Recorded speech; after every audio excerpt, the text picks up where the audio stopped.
The fires on Moraine's staff winked out, and she lowered it to her side as if it weighed 100 pounds. For a long moment, the moan of the wind was the only sound. Then Pate Alcar shouldered past the Coplans. "I don't know about your story," the long-jawed farmer said. "I'm no thorn to the Dark One's foot, nor ever likely to be, neither. But my will is walking because of you, and for that I'm ashamed to be here. I don't know if you can forgive me, but whether you will or no, I'll be going. And for me, you can stay in Emond's Field as long as you like." With a quick duck of his head, almost a bow, he pushed back through the crowd. Others began to mutter then, offering shamefaced penitence before they, too, slipped away one by one. The Coplans, sour-mouthed and scowling once more, looked at the faces around them and vanished into the night without a word. Billy Conger had disappeared even before his cousins. Land pulled Rand back and shut the door. "Let's go, boy." The warder started for the back of the inn. "Come along, both of you, quickly." Rand hesitated, exchanging a wondering glance with Matt. While Moraine had been telling the story, Master Alvir's Durans could not have dragged him away, but now something else held his feet. This was the real beginning, leaving the inn and following the warder into the night. He shook himself and tried to firm his resolve. He had no choice but to go, but he would come back to Emond's Field, however far or long this journey was. "What are you waiting for?" Lan asked from the door that led out of the back of the common room. With a start, Matt hurried to him. Trying to convince himself that he was beginning a grand adventure, Rand followed them through the darkened kitchen and out into the stable yard. Chapter 10. Leave-taking. A single lantern, its shutters half closed, hung from a nail on a stall post, casting a dim light. Deep shadows swallowed most of the stalls. As Rand came through the doors from the stable yard, hard on the heels of Matt and the warder, Perrin leaped up in a rustle of straw from where he had been sitting with his back against a stall door. A heavy cloak swathed him. Land barely paused to demand, "Did you look the way I told you, blacksmith?" "I looked," Perrin replied. "There's nobody here but us. Why would anybody hide?" "Care and a long life go together, blacksmith." The warder ran a quick eye around the shadowed stable and the deeper shadows of the hayloft above, then shook his head. "No time," he muttered half to himself. "Hurry," she says. As if to suit his words, he strode quickly to where the 5 horses stood tethered, bridled, and saddled at the back of the pool of light. 2 were the black stallion and white mare that Rand had seen before. The others, if not quite so tall or so sleek, certainly appeared to be among the best the 2 rivers had to offer. With hasty care, Land began examining cinches and girth straps, and the leather ties that held saddlebags, waterskins, and blanket rolls behind the saddles. Rand exchanged shaky smiles with his friends, trying hard to look as if he really was eager to be off. For the first time, Matt noticed the sword at Rand's waist and pointed to it. "You becoming a warder?" He laughed, then swallowed it with a quick glance at Lan. The warder apparently took no notice. "Or at least a merchant's guard," Matt went on with a grin that seemed only a little forced. He hefted his bow. "An honest man's weapon isn't good enough for him." Rand thought about flourishing the sword, but Lan being there stopped him. The warder was not even looking in his direction, but he was sure the man was aware of everything that went on around him. Instead, he said with exaggerated casualness, "It might be useful," as if wearing a sword were nothing out of the ordinary. Perrin moved, trying to hide something under his cloak. Rand glimpsed a wide leather belt encircling the apprentice blacksmith's waist, with the handle of an axe thrust through a loop on the belt. "What do you have there?" he asked. "Merchant's guard indeed," Matt hooted. The shaggy-haired youth gave Matt a frown that suggested he had already had more than his share of joking, then sighed heavily and tossed back his cloak to uncover the axe. It was no common woodsman's tool. A broad half-moon blade on one side of the head and a curved spike on the other made it every bit as strange for the 2 rivers as Rand's sword. Perrin's hand rested on it with a sense of familiarity, though. "Master Luhan made it about 2 years ago for a wood buyer's guard, but when it was done, the fellow wouldn't pay what he had agreed, and Master Luhan would not take less. He gave it to me when—" He cleared his throat, then shot Rand the same warning frown he'd given Matt. "When he found me practicing with it. He said I might as well have it since he couldn't make anything useful from it." "Practicing?" Matt snickered, but held up his hands, soothingly when Perrin raised his head. "As you say. It's just as well one of us knows how to use a real weapon." "That bow is a real weapon," Lan said suddenly. He propped an arm across the saddle of his tall black and regarded them gravely. "So are the slings I've seen you village boys with. Just because you never use them for anything but hunting rabbits or chasing a wolf away from the sheep makes no difference. Anything can be a weapon if the man or woman who holds it has the nerve and will make it so. Trollocs aside, you had better have that clear in your minds before we leave the Two Rivers, before we leave Emond's Field, if you want to reach Tar Valon alive." His face and voice, cold as death and hard as a rough-hewn gravestone, stifled their smiles and their tongues. Perrin grimaced and pulled his cloak back over the axe. Matt stared at his feet and stirred the straw on the stable floor with his toe. The warder grunted and went back to his checking, and the silence lengthened. "It isn't much like the stories," Matt said finally. "I don't know," Perrin said sourly. "Trollocs, a warder, an Aes Sedai. What more could you ask?" "Aes Sedai," Matt whispered, sounding as if he were suddenly cold. "Do you believe her, Rand?" Perrin asked. "I mean, what would Trollocs want with us?" As one, they glanced at the warder. Lan appeared absorbed in the white mare's saddle girth, but the three of them moved back toward the stable door, away from Lan. Even so, they huddled together and spoke softly. Rand shook his head. "I don't know, but she had it right about our farms being the only ones attacked. And they attacked Master Luhan's house and the forge first, here in the village. I asked the mayor. It's as easy to believe they are after us as anything else I can think of." Suddenly he realized they were both staring at him. "You asked the mayor?" Matt said incredulously. "She said not to tell anybody." "I didn't tell him why I was asking," Rand protested. "Do you mean you didn't talk to anybody at all? You didn't let anybody know you were going?" Perrin shrugged defensively. "Moraine Sedai said not anybody." "We left notes," Matt said, "for our families. They'll find them in the morning. Matt, my mother thinks Tar Valon is the next thing to Shale Ghul." He gave a little laugh to show he did not share her opinion. It was not very convincing. "She'd try to lock me in the cellar if she believed I was even thinking of going there." "Master Luhan is stubborn as a stone," Perrin added, "and Mistress Luhan is worse. If you'd seen her digging through what's left of the house, saying she hoped the Trollocs did come back so she could get her hands on them." "Burn me, Rand," Matt said. "I know she's an Aes Sedai and all, but the Trollocs were really here. She said not to tell anybody.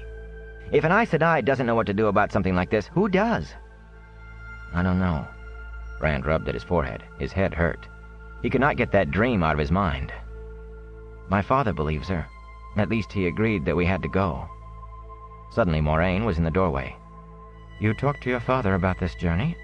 She was clothed in dark gray from head to foot, with a skirt divided for riding astride, and the serpent ring was the only gold she wore now. Rand eyed her walking staff. Despite the flames he had seen, there was no sign of charring, or even soot. "I couldn't go off without letting him know." She eyed him for a moment with pursed lips before turning to the others. "And did you also decide that a note was not enough?" Matt and Perrin talked on top of each other, assuring her they had only left notes, the way she had said. Nodding, she waved them to silence and gave Rand a sharp look. "What is done is already woven in the pattern. Lan?" "The horses are ready," the warder said, "and we have enough provisions to reach Baerlon with some to spare. We can leave at any time. I suggest now." "Not without me." Egwene slipped into the stable, a shawl-wrapped bundle in her arms. Rand nearly fell over his own feet. Lan's sword had come half out of its sheath. When he saw who it was, he shoved the blade back, his eyes suddenly flat. Perrin and Matt began babbling to convince Moraine they had not told Egwene about leaving. The Aes Sedai ignored them. She simply looked at Egwene, tapping her lips thoughtfully with one finger. The hood of Egwene's dark brown cloak was pulled up, but not enough to hide the defiant way she faced Moraine. "I have everything I need here, including food, and I will not be left behind. I'll probably never get another chance to see the world outside the Two Rivers." "This isn't a picnic trip into the Waterwood, Egwene," Matt growled. He stepped back when she looked at him from under lowered brows. "Thank you, Matt. I wouldn't have known. Do you think you three are the only ones who want to see what's outside? I've dreamed about it as long as you have, and I don't intend to miss this chance." "How did you find out we were leaving?" Rand demanded. "Anyway, you can't go with us. We aren't leaving for the fun of it. The Trollocs are after us."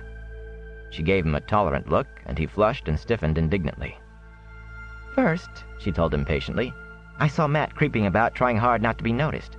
Then I saw Perrin attempting to hide that absurd great axe under his cloak. I knew Lan had bought a horse, and it suddenly occurred to me to wonder why he needed another. And if he could buy one, he could buy others. Putting that with Matt and Perrin sneaking about like bull cows pretending to be foxes, well, I could only see one answer. I don't know if I'm surprised or not to find you here, Rand, after all your talk about daydreams. With Matt and Perrin involved, I suppose I should have known you would be in it too." "I have to go, Egwene," Rand said. "All of us do, or the Trollocs will come back." "The Trollocs?" Egwene laughed incredulously. "Rand, if you've decided to see some of the world, well and good, but please spare me any of your nonsensical tales." "It's true," Perrin said, as Matt began. "The Trollocs—" "Enough," Moraine said quietly, but it cut their talk as sharply as a knife. "Did anyone else notice all of this?" Her voice was soft, but Egwene swallowed and drew herself up before answering. "After last night, all they can think about is rebuilding. That and what to do if it happens again. They couldn't see anything else unless it was pushed under their noses. And I told no one what I suspected. No one." "Very well," Moraine said after a moment. "You may come with us." A startled expression darted across Lan's face. It was gone in an instant, leaving him outwardly calm, but furious words erupted from him. "No, Moraine!" "It is part of the pattern now, Lan." "It is ridiculous," he retorted. "There's no reason for her to come along, and every reason for her not to." "There is a reason for it," Moraine said calmly. "A part of the pattern, Lan." The warder's stony face showed nothing, but he nodded slowly. "But Egwene," Rand said, "the Trollocs will be chasing us. We won't be safe until we get to Tar Valon." "Don't try to frighten me off," she said. "I am going."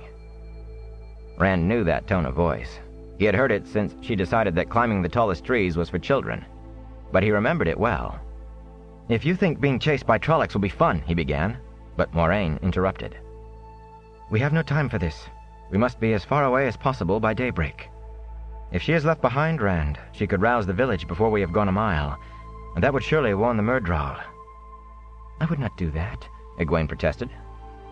"She can ride the Gleeman's horse," the warder said. "I'll leave him enough to buy another." "That will not be possible," came Tom Merrilin's resonant voice from the hayloft. Lan's sword left its sheath this time, and he did not put it back as he stared up at the Gleeman. Tom tossed down a blanket roll, then slung his cased flute and harp across his back and shouldered bulging saddlebags. "This village has no use for me now, while on the other hand, I have never performed in Tar Valon. And though I usually journey alone, after last night I have no objections at all to traveling in company." The warder gave Perrin a hard look, and Perrin shifted uncomfortably. "I didn't think of looking in the loft," he muttered. As the long-limbed Gleeman scrambled down the ladder from the loft, Lan spoke, stiffly formal. "Is this part of the pattern too?" Moraine said. "Everything is a part of the pattern, my old friend," Moraine replied softly. "We cannot pick and choose. But we shall see."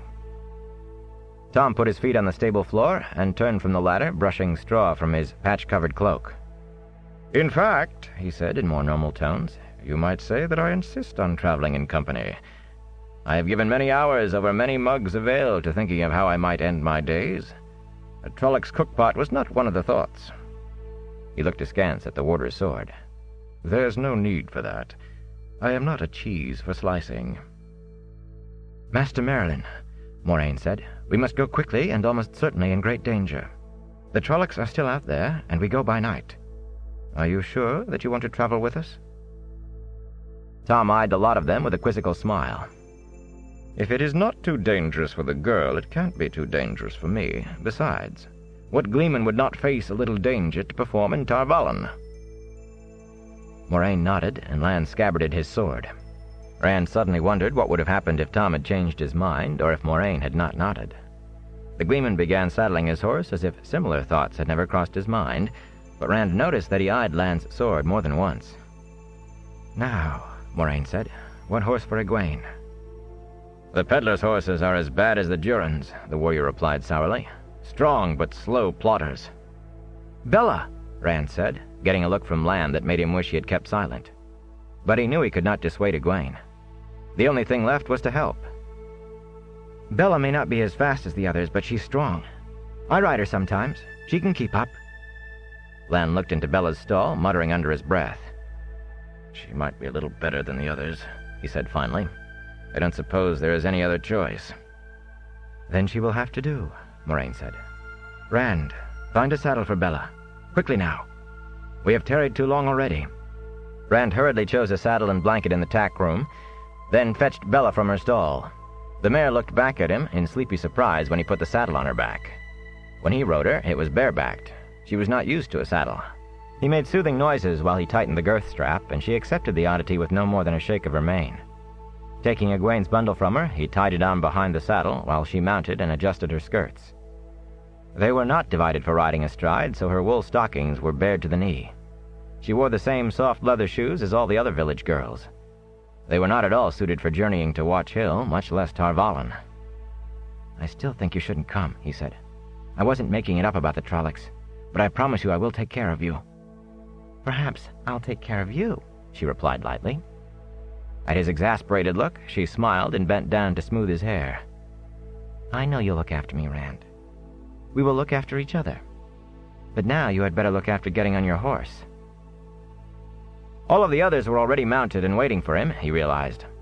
The only horse left riderless was Cloud, a tall gray with a black mane and tail that belonged to Jon Thane, or had. He scrambled into the saddle, though not without difficulty, as the gray tossed his head and pranced sideways as Rand put his foot in the stirrup, and his scabbard caught in his legs. It was not chance that his friends had not chosen Cloud. Master Thane often raced the spirited gray against merchants' horses, and Rand had never known him to lose. But he had never known Cloud to give anyone an easy ride, either. Lan must have given a huge price to make the miller sell.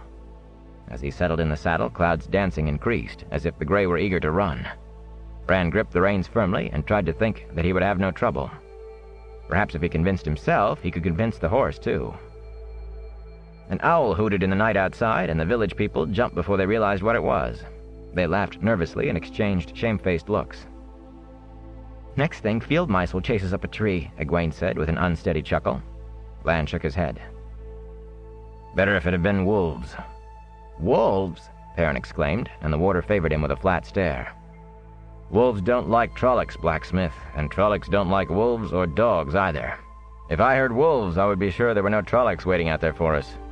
He moved into the moonlit night, walking his tall black slowly. Moraine rode after him without a moment's hesitation, and Egwene kept hard to the Aes Sedai's side. Rand and the Gleeman brought up the rear, following Mat and Perrin. The back of the inn was dark and silent, and dappled moon shadows filled the stable-yard. The soft thuds of the hooves faded quickly, swallowed by the night. In the darkness, the warder's cloak made him a shadow, too. Only the need to let him lead the way kept the others from clustering around him. Getting out of the village without being seen was going to be no easy task, Rand decided as he neared the gate. At least without being seen by villagers. Many windows in the village emitted pale yellow light, and although those glows seemed very small in the night now, shapes moved frequently within them, the shapes of villagers watching to see what this night brought. No one wanted to be caught by surprise again. In the deep shadows beside the inn, just on the point of leaving the stable-yard, Lan abruptly halted, motioning sharply for silence. Boots rattled on the wagon bridge, and here and there on the bridge, moonlight glinted off metal. The boots clattered across the bridge, grated on gravel, and approached the inn. No sound at all came from those in the shadow. Rand suspected his friends, at least, were too frightened to make a noise. Like him. The footsteps halted before the inn, and the grayness just beyond the dim light from the common room windows. It was not until Jon Thane stepped forward, a spear propped on his stout shoulder, an old jerkin, sewn all over with steel discs, straining across his chest, that Rand saw them for what they were. A dozen men from the village and the surrounding farms, some in helmets or pieces of armor that had lain dust-covered in attics for generations, all with a spear or a wood axe or a rusty bill. The miller peered into a common room window, then turned with a curt, "It looks right here." The others formed in two ragged ranks behind him, and the patrol marched into the night as if stepping to three different drums. "Two double Trollocs would have them all for breakfast," Lan muttered when the sound of their boots had faded. "But they have eyes and ears." He turned his stallion back. "Come." Slowly, quietly, the water took them back across the stable yard, down the bank, through the willows, and into the wine spring water. So close to the wine spring itself, the cold, swift water, gleaming as it swirled around the horses' legs, was deep enough to lap against the soles of the riders' boots. Climbing out on the far bank, the line of horses wound its way under the water's deft direction, keeping away from any of the village houses. From time to time, Lan stopped, signing them all to be quiet, though no one else heard or saw anything. Each time he did, however, another patrol of villagers and farmers soon passed.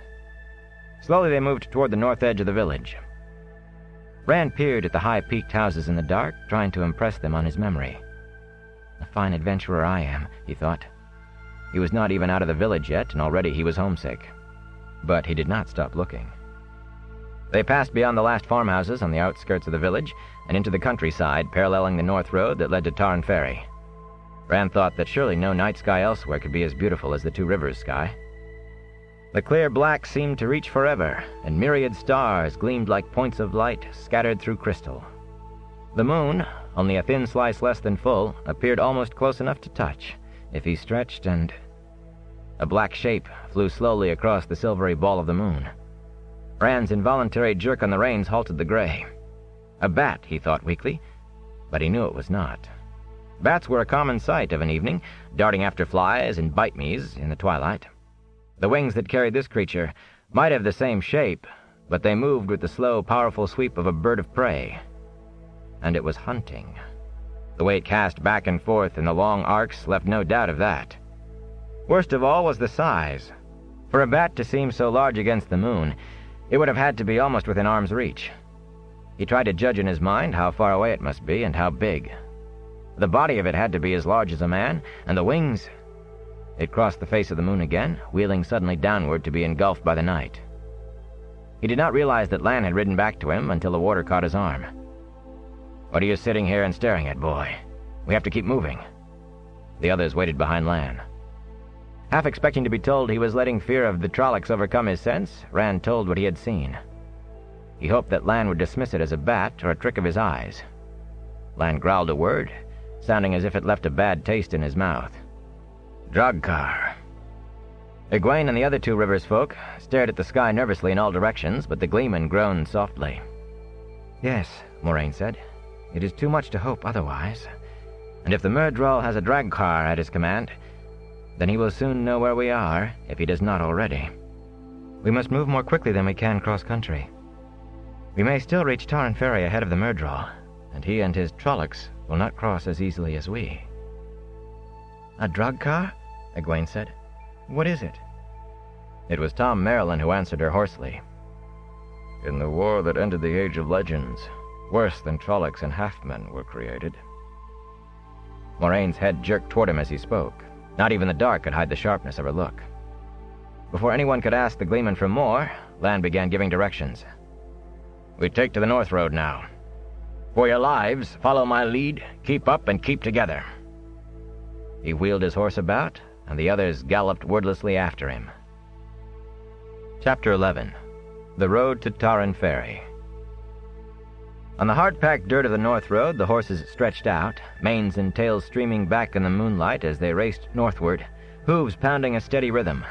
Lan led the way, black horse and shadow-clad rider all but invisible in the cold night. Moraine's white mare, matching the stallion stride for stride, was a pale dart speeding through the dark. The rest followed in a tight line, as if they were all tied to a rope with one end in the warder's hands. Rand galloped last in line, with Tom Merrilin just ahead, and the others less distinct beyond. The Gleeman never turned his head, reserving his eyes for where they ran, not what they ran from. If Trollocs appeared behind, or the Fade on its silent horse, or that flying creature, the Draghkar, it would be up to Rand to sound an alarm. Every few minutes he craned his neck to peer behind while he clung to Cloud's mane and reins. The Draghkar, worse than Trollocs and Fades, Tom had said. But the sky was empty, and only darkness and shadows met his eyes on the ground. Shadows that could hide an army. Now that the gray had been let loose to run, the animal sped through the night like a ghost, easily keeping pace with Lan's stallion. And Cloud wanted to go faster. He wanted to catch the black, strained to catch the black. Rand had to keep a firm hand on the reins to hold him back. Cloud lunged against his restraint as if the gray thought this were a race, fighting him for mastery with every stride. Rand clung to saddle and reins with every muscle taut. Fervently he hoped his mount did not detect how uneasy he was. If Cloud did, he would lose the one real edge he held, however precariously. Lying low on Cloud's neck, Rand kept a worried eye on Bella and on her rider. When he had said the shaggy mare could stay with the others, he had not meant on the run. She kept up now only by running as he had not thought she could. Lan had not wanted Egwene in their number. Would he slow for her if Bella began to flag? Or would he try to leave her behind? The Aes Sedai and the Warder thought Rand and his friends were important in some way, but for all of Moiraine's talk of the pattern, he did not think they included Egwene in that importance. If Bella fell back, he would fall back too, whatever Moiraine and Lan had to say about it. Back where the Fade and the Trollocs were. Back where the Drakkar was. With all his heart and desperation, he silently shouted at Bella to run like the wind. Silently tried to will strength into her. Run! His skin prickled, and his bones felt as if they were freezing, ready to split open. The light helper run! And Bella ran. On and on they sped, northward into the night, time fading into an indistinct blur.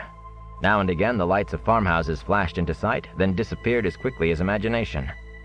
Dogs' sharp challenges faded swiftly behind, or cut off abruptly as the dogs decided they had been chased away.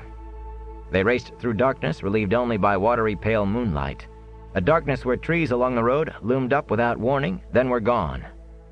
For the rest, murk surrounded them, and only a solitary nightbird's cry, lonely and mournful, disturbed the steady pounding of hooves. Abruptly, Lan slowed, then brought the file of horses to a stop.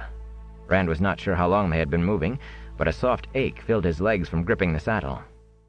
Ahead of them in the night, lights sparkled, as if a tall swarm of flies held one place among the trees.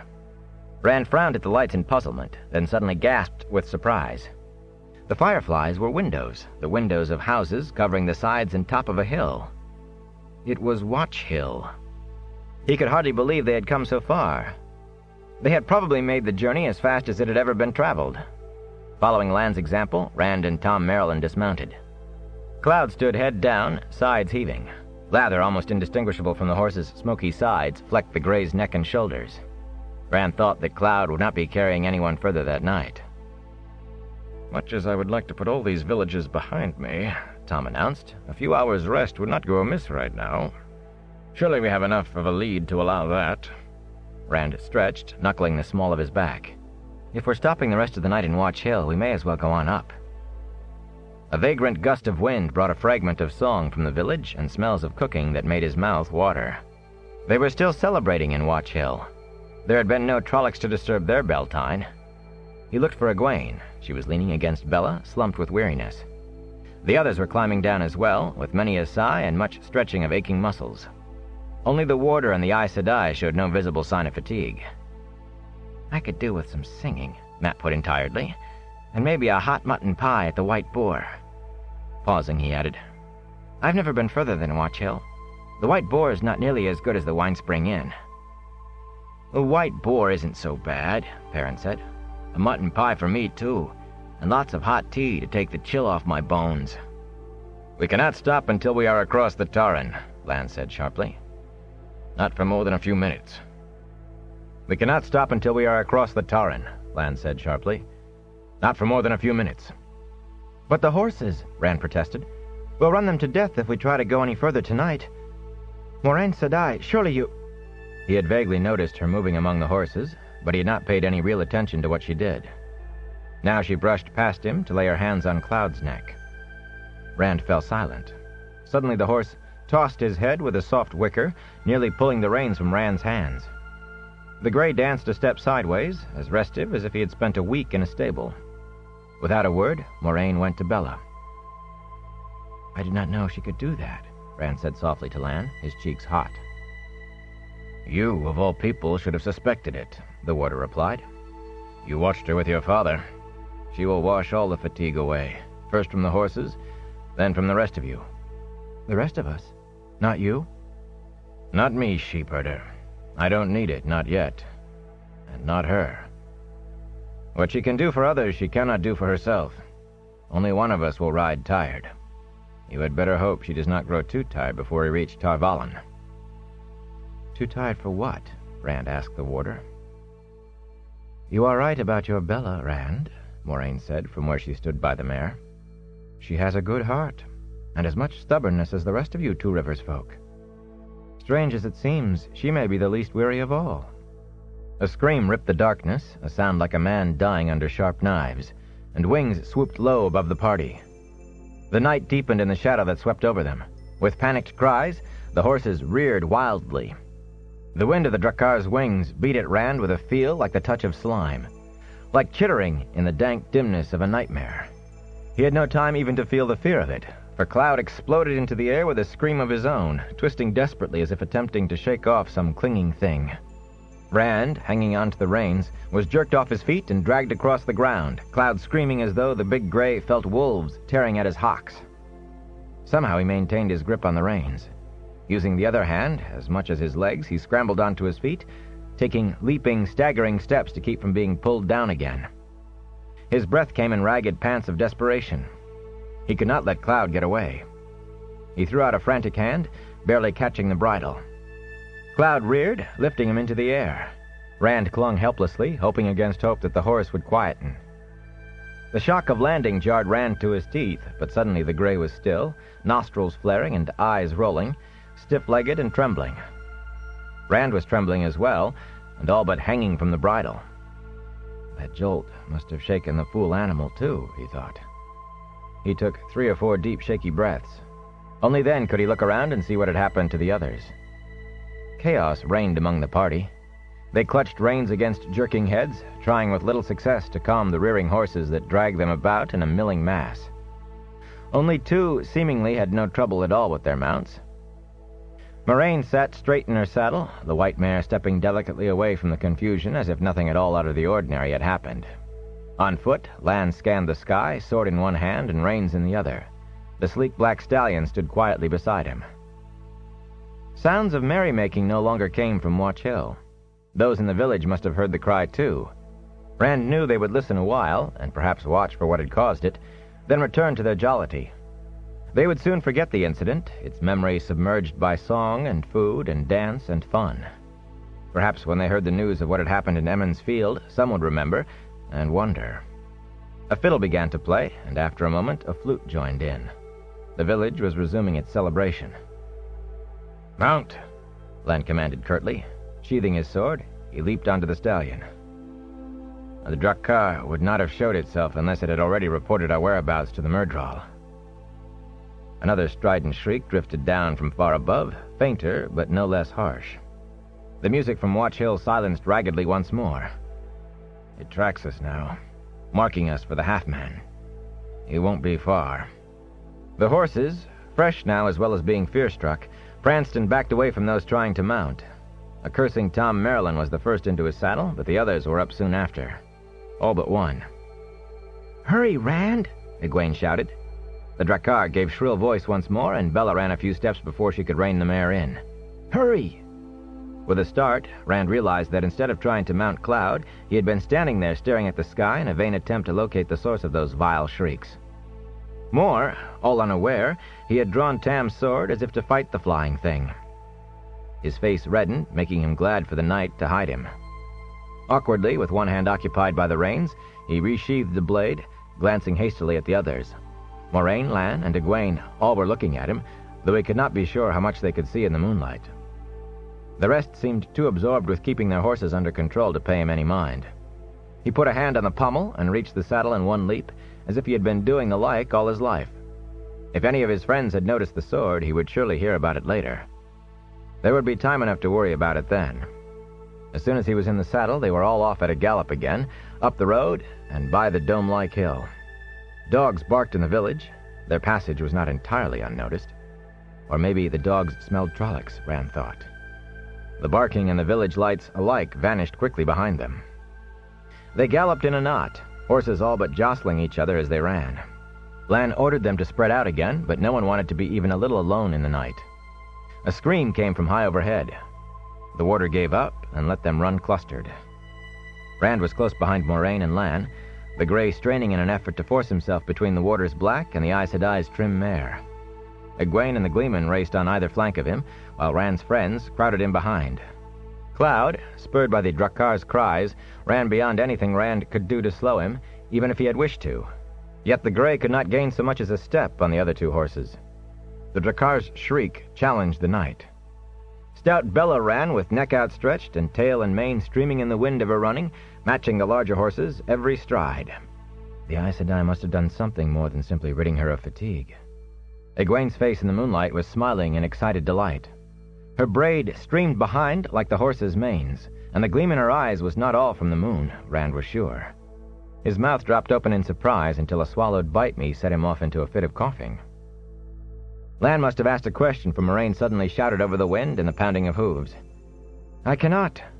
Most especially not from the back of a galloping horse. They are not easily killed, even when they can be seen. We must run and hope." They galloped through a tatter of fog, thin and no higher than the horses' knees. Cloud sped through it in 2 strides, and Rand blinked, wondering if he had imagined it. Surely the night was too cold for fog. Another patch of ragged gray whisked by them to one side, larger than the first. It had been growing, as if the mist oozed from the ground. Above them, the Drakkar screamed in rage. Fog enveloped the riders for a brief moment and was gone, came again, and vanished behind. The icy mist left a chill dampness on Rand's face and hands. Then a wall of pale gray loomed before them, and they were suddenly enshrouded. The thickness of it muffled the sound of their hooves to dullness, and the cries from overhead seemed to come through a wall. Rand could only just make out the shapes of Egwene and Tom Merrilin on either side of him. Lan did not slow their pace. "There is still only one place we can be going," he called, his voice sounding hollow and directionless. "Myrddraal are sly," Moraine replied. "I will use its own slyness against it." They galloped on silently. Slaty mist obscured both sky and ground, so that the riders themselves turned to shadow, appeared to float through night clouds. Even the legs of their own horses seemed to have vanished. Rand shifted in his saddle, shrinking away from the icy fog. Knowing that Moraine could do things, even seeing her do them, was one thing. Having those things leave his skin damp was something else again. He realized he was holding his breath, too, and called himself 9 kinds of idiot. He could not ride all the way to Tarn Ferry without breathing. She had used the one power on Tam, and he seemed all right. Still, he had to make himself let that breath go and inhale. The air was heavy, but if colder, it was otherwise no different than that on any other foggy night. He told himself that, but he was not sure he believed it. Lan encouraged them to keep close now, to stay where each could see the outlines of others in that damp, frosty grayness. Yet the warder still did not slacken his stallion's dead run. Side by side, Lan and Moraine led the way through the fog as if they could see clearly what lay ahead. The rest could only trust and follow, and hope. The shrill cries that had hounded them faded as they galloped, and then were gone, but that gave small comfort. Forest and farmhouses, moon and road were shrouded and hidden. Dogs still barked, hollow and distant in the gray haze, when they passed farms, but there was no other sound save the dull drumming of their horses' hooves. Nothing in that featureless ashen fog changed. Nothing gave any hint of the passage of time except the growing ache in thigh and back. It had to have been hours, Rand was sure. His hands had clutched his reins until he was not sure he could release them, and he wondered if he would ever walk properly again. He glanced back only once. Shadows in the fog raced behind him, but he could not even be certain of their number, or even that they really were his friends. The chill and damp soaked through his cloak and coat and shirt, soaked into his bones, so it seemed. Only the rush of air past his face and the gather and stretch of the horse beneath him told him he was moving at all. It must have been hours. "Slow," Lan called suddenly. "Draw rein." Rand was so startled that Cloud forced between Lan and Moraine, forging ahead for 6 strides before he could pull the big gray to a halt and stare. Houses loomed in the fog on all sides, houses strangely tall to Rand's eye. He had never seen this place before, but he had often heard descriptions. That tallness came from high redstone foundations, necessary when the spring melt in the mountains of mist made the Tarn overflow its banks. They had reached Tarn Ferry. Lan trotted the black warhorse past him. "Don't be so eager, sheepherder." Discomfited, Rand fell into place without explaining as the party moved deeper into the village. His face was hot, and for the moment the fog was welcome.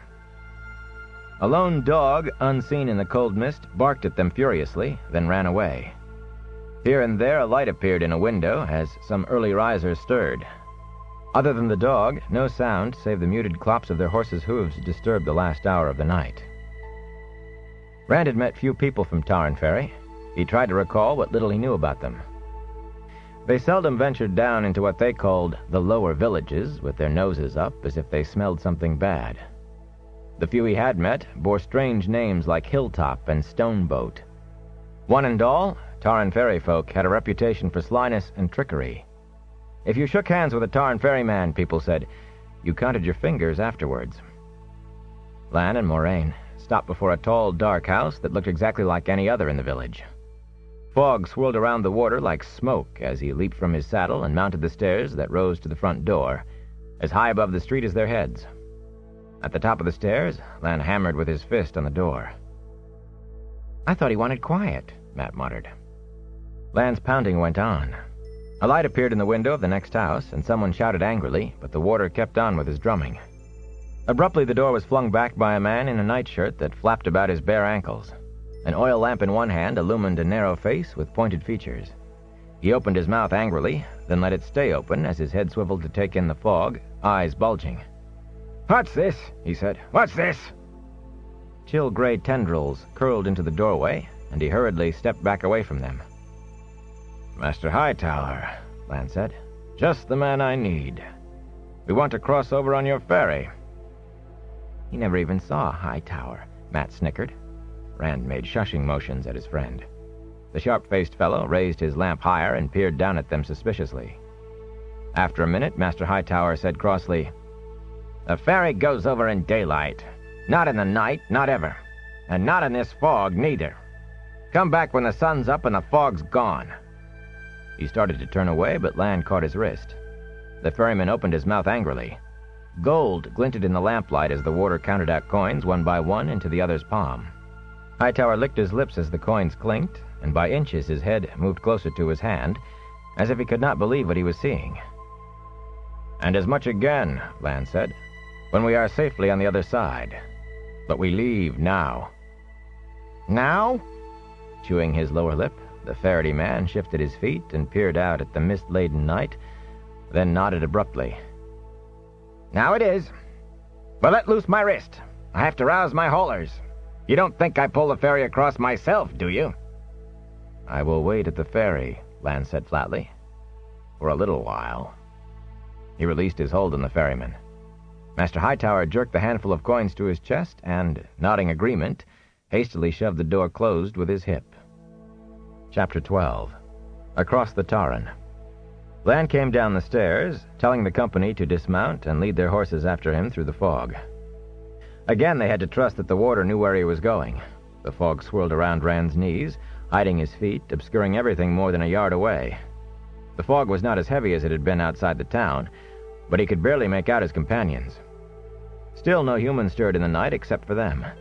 A few more windows than before showed a light, but the thick mist turned most of them to dim patches, and as often as not that hazy glow hanging in the gray was all that was visible. Other houses, revealing a little more, seemed to float on a sea of cloud, or to thrust abruptly out of the mist while their neighbors remained hidden, so that they could have stood alone for miles around. Rand moved stiffly from the ache of the long ride, wondering if there was any way he could walk the rest of the way to Tar Valon. Not that walking was much better than riding at that moment, of course, but even so, his feet were almost the only part of him that was not sore. At least he was used to walking. Only once did anyone speak loudly enough for Rand to hear clearly. "You must handle it," Moraine said in answer to something unheard from Lan. "He will remember too much as it is, and no help for it. If I stand out in his thoughts..." Rand grumpily shifted his now sodden cloak on his shoulders, keeping close with the others. Matt and Perrin grumbled to themselves, muttering under their breaths, with bitten-off exclamations whenever one stubbed a toe on something unseen. Tom Maryland grumbled too, words like hot meal and fire and mulled wine reaching Rand. But neither the warder nor the Aes Sedai took notice. Egwene marched along without a word, her back straight, her head high. It was a somewhat painfully hesitant march, to be sure, for she was as unused to riding as the rest. She was getting her adventure, he thought glumly, and as long as it lasted, he doubted if she would notice little things like fog or damp or cold. There must be a difference in what you saw, it seemed to him, depending on whether you sought adventure or had it forced on you. The stories could no doubt make galloping through a cold fog with a drakkar, and the light alone knew what else chasing you, sound thrilling. Egwene might be feeling a thrill. He only felt cold and damp and glad to have a village around him again, even if it was Tarren Ferry. Abruptly, he walked into something large and warm in the murk. Lan's stallion. The warder and Moraine had stopped, and the rest of the party did the same, patting their mounts as much to comfort themselves as the animals.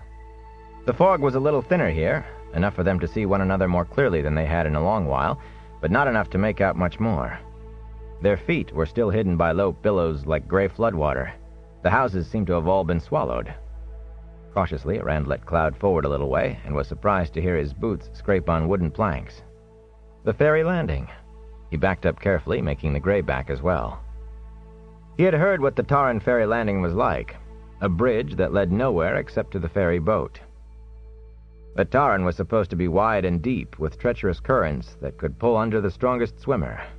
Much wider than the wine spring water, he supposed. With the fog added in, it was a relief when he felt dirt under his feet again. A fierce hist from Lan, as sharp as the fog. The warder gestured at them as he dashed to Perrin's side and threw back the stocky youth's cloak, exposing the great axe. Obediently, if still not understanding, Rand tossed his own cloak over his shoulder to show his sword. As Lan moved swiftly back to his horse, bobbing lights appeared in the mist, and muffled footsteps approached. 6 stolid-faced men in rough clothes followed Master Hightower. The torches they carried burned away a patch of fog around them. When they stopped, all of the party from Emond's Field could be plainly seen, the lot of them surrounded by a gray wall that seemed thicker for the torchlight reflected from it. The ferryman examined them, his narrow head tilted, nose twitching like a weasel sniffing the breeze for a trap. Lan leaned against his saddle with apparent casualness, but one hand rested ostentatiously on the long hilt of his sword. There was an air about him of a metal spring, compressed, waiting. Rand hurriedly copied the warder's pose, at least insofar as putting his hand on his sword. He did not think he could achieve that deadly-seeming slouch. They'd probably laugh if I tried. Perrin eased his axe in its leather loop and planted his feet deliberately. Mat put a hand to his quiver, though Rand was not sure what condition his bowstring was in after being out in all this damp. Tom Merrilin stepped forward grandly and held up one empty hand, turning it slowly. Suddenly he gestured with a flourish, and a dagger twirled between his fingers. The hilt slapped into his palm, and, abruptly nonchalant, he began trimming his fingernails. A low, delighted laugh floated from Moraine. Egwene clapped as if watching a performance at festival, then stopped and looked abashed, though her mouth twitched with a smile just the same. Hightower seemed far from amused. He stared at Tom, then cleared his throat loudly. "There was mention of more gold for the crossing." He looked around at them again, a sullen, sly look. "What you gave me before is in a safe place now, here. It's none of it where you can get at it." "The rest of the gold," Lan told him, "goes into your hand when we are on the other side." The leather purse hanging at his waist clinked as he gave it a little shake. For a moment the ferryman's eyes darted, but at last he nodded. "Let's be about it, then," he muttered, and stalked out onto the landing, followed by his 6 helpers. The fog burned away around them as they moved. Gray tendrils closed in behind, quickly filling where they had been. Rand hurried to keep up. The ferry itself was a wooden barge with high sides, bordered by a ramp that could be raised to block off the end. Ropes as thick as a man's wrist ran along each side of it, ropes fastened to massive posts at the end of the landing and disappearing into the night over the river. The ferryman's helpers stuck their torches in iron brackets on the ferry's sides, waited while everyone led their horses aboard, then pulled up the ramp. The deck creaked beneath hooves and shuffling feet, and the ferry shifted with the weight. Hightower muttered half under his breath, growling for them to keep the horses still and stay to the center, out of the hauler's way. He shouted at his helpers, chivying them as they readied the ferry to cross, but the men moved at the same reluctant speed, whatever he said, and he was half-hearted about it, often cutting off in mid-shout to hold his torch high and peer into the fog. Finally he stopped shouting altogether and went to the bow, where he stood staring into the mist that covered the river. He did not move until one of the haulers touched his arm. Then he jumped, glaring. "What? Oh, you, is it? Ready? About time. Well, man, what are you waiting for?" He waved his arms, heedless of the torch, and the way the horses whickered, and tried to move back. "Cast off! Give way! Move!" The man slouched off to comply, and Hightower peered once more into the fog ahead, rubbing his free hand uneasily on his coat front. The ferry lurched as its moorings were loosed, and the strong current caught it, then lurched again as the guide ropes held it. The haulers, 3 to a side, grabbed hold of the ropes at the front of the ferry and laboriously began walking toward the back, muttering uneasily as they edged out onto the gray-cloaked river. The landing disappeared as mist surrounded them, tenuous streamers drifting across the ferry between the flickering torches. The barge rocked slowly in the current. Nothing except the steady tread of the haulers, forward to take hold of the ropes and back down again, pulling, gave a hint of any other movement. No one spoke. The villagers kept as close to the center of the ferry as they could. They had heard the Tarn was far wider than the streams they were used to. The fog made it infinitely vaster in their minds. After a time, Rand moved closer to Lan. Rivers a man could not wade or swim or even see across were nervous-making to someone who had never seen anything broader or deeper than a waterwood pond. "Would they really have tried to rob us?" he asked quietly. He acted more as if he were afraid we would rob him. The warder eyed the ferryman and his helpers. None appeared to be listening, before answering just as softly. "With the fog to hide them, well, when what they do is hidden, men sometimes deal with strangers in ways they wouldn't if there were other eyes to see. And the quickest to harm a stranger are the soonest to think a stranger will harm them. This fellow, I believe he might sell his mother to Trollocs for stew meat if the price was right. I'm a little surprised you ask. I heard the way people in Emmons Field speak of those from Tarn Ferry." "Yes, but, well, everyone says they... But I never thought they would actually..." Rand decided he had better stop thinking that he knew anything at all of what people were like beyond his own village. "He might tell the Fade we crossed on the ferry," he said at last. "Maybe he'll bring the Trollocs over after us." Lan chuckled dryly. "Robbing a stranger is one thing. Dealing with a half-man, something else again.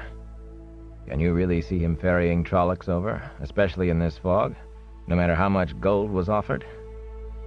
Or even talking to a Myrddraal, if he had any choice? Just the thought of it would keep him running for a month.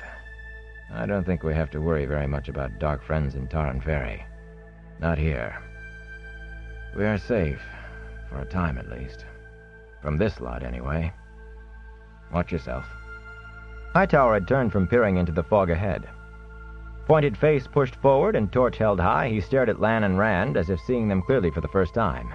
Deck planks creaked under the hauler's feet and the occasional stamp of a hoof. Abruptly, the ferryman twitched as he realized they were watching him, watching them. With a leap, he spun back to looking for the far bank, or whatever it was he sought in the fog. "Say no more," Lan said, so softly, Rand almost could not understand. "These are bad days to speak of Trollocs or dark friends, or the father of lies with strange ears to hear. Such talk can bring worse than the dragon's fang scrawled on your door." Rand felt no desire to go on with his questions. Gloom settled on him even more than it had before. Dark friends? As if Fades and Trollocs and Drakkar were not enough to worry about. At least you could tell a Trolloc at sight. Abruptly, pilings loomed shadowy in the mist before them. The ferry thudded against the far bank, and then the haulers were hurrying to lash the craft fast and let down the ramp at that end with a thump, while Matt and Perrin announced loudly that the Tarn was not half as wide as they had heard. Lan led his stallion down the ramp, followed by Moraine and the others. As Rand, the last, took Cloud down behind Bella, Master Hightower called out angrily, "Here now! Here! Where's my gold?" "It shall be paid," Moraine's voice came from somewhere in the mist. Rand's boots clumped from the ramp to a wooden landing. "And a silver mark for each of your men," the Aes Sedai added, "for the quick crossing." The ferryman hesitated, a face pushed forward as if he smelled danger. But at the mention of silver, the haulers roused themselves. Some paused to seize a torch, but they all thumped down the ramp before Hightower could open his mouth. With a sullen grimace, the ferryman followed his crew.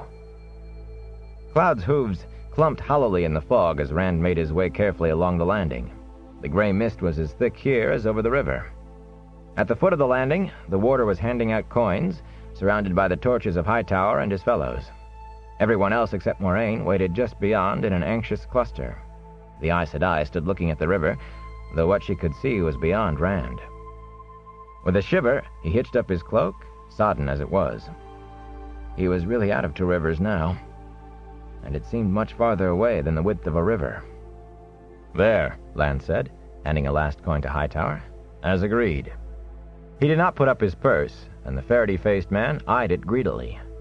With a loud creak, the landing shivered. Hightower jerked upright, head swiveling back toward the mist-cloaked ferry. The torches remaining on board were a pair of dim, fuzzy points of light. The landing groaned, and with a thunderous crack of snapping wood, the twin glows lurched, then began to revolve. Egwene cried out wordlessly, and Tom cursed. "It's loose!" Hightower screamed. Grabbing his haulers, he pushed them toward the end of the landing. "The ferry's loose, you fools! Get it! Get it!" The haulers stumbled a few steps under Hightower's shoves, then stopped. The faint lights on the ferry spun faster, then faster still. The fog above them swirled, sucked into a spiral. The landing trembled.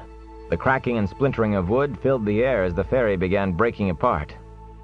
"Whirlpool," one of the haulers said, his voice filled with awe. "No whirlpools on the Tauren." Hightower sounded empty. "Never been a whirlpool." "An unfortunate occurrence." Moraine's voice was hollow in the fog that made her a shadow as she turned from the river. "Unfortunate," Lan agreed in a flat tone. "It seems you'll be carrying no one else across the river for a time. An ill thing that you lost your craft in our service." He delved again into his purse, ready in his hand. "This should repay you."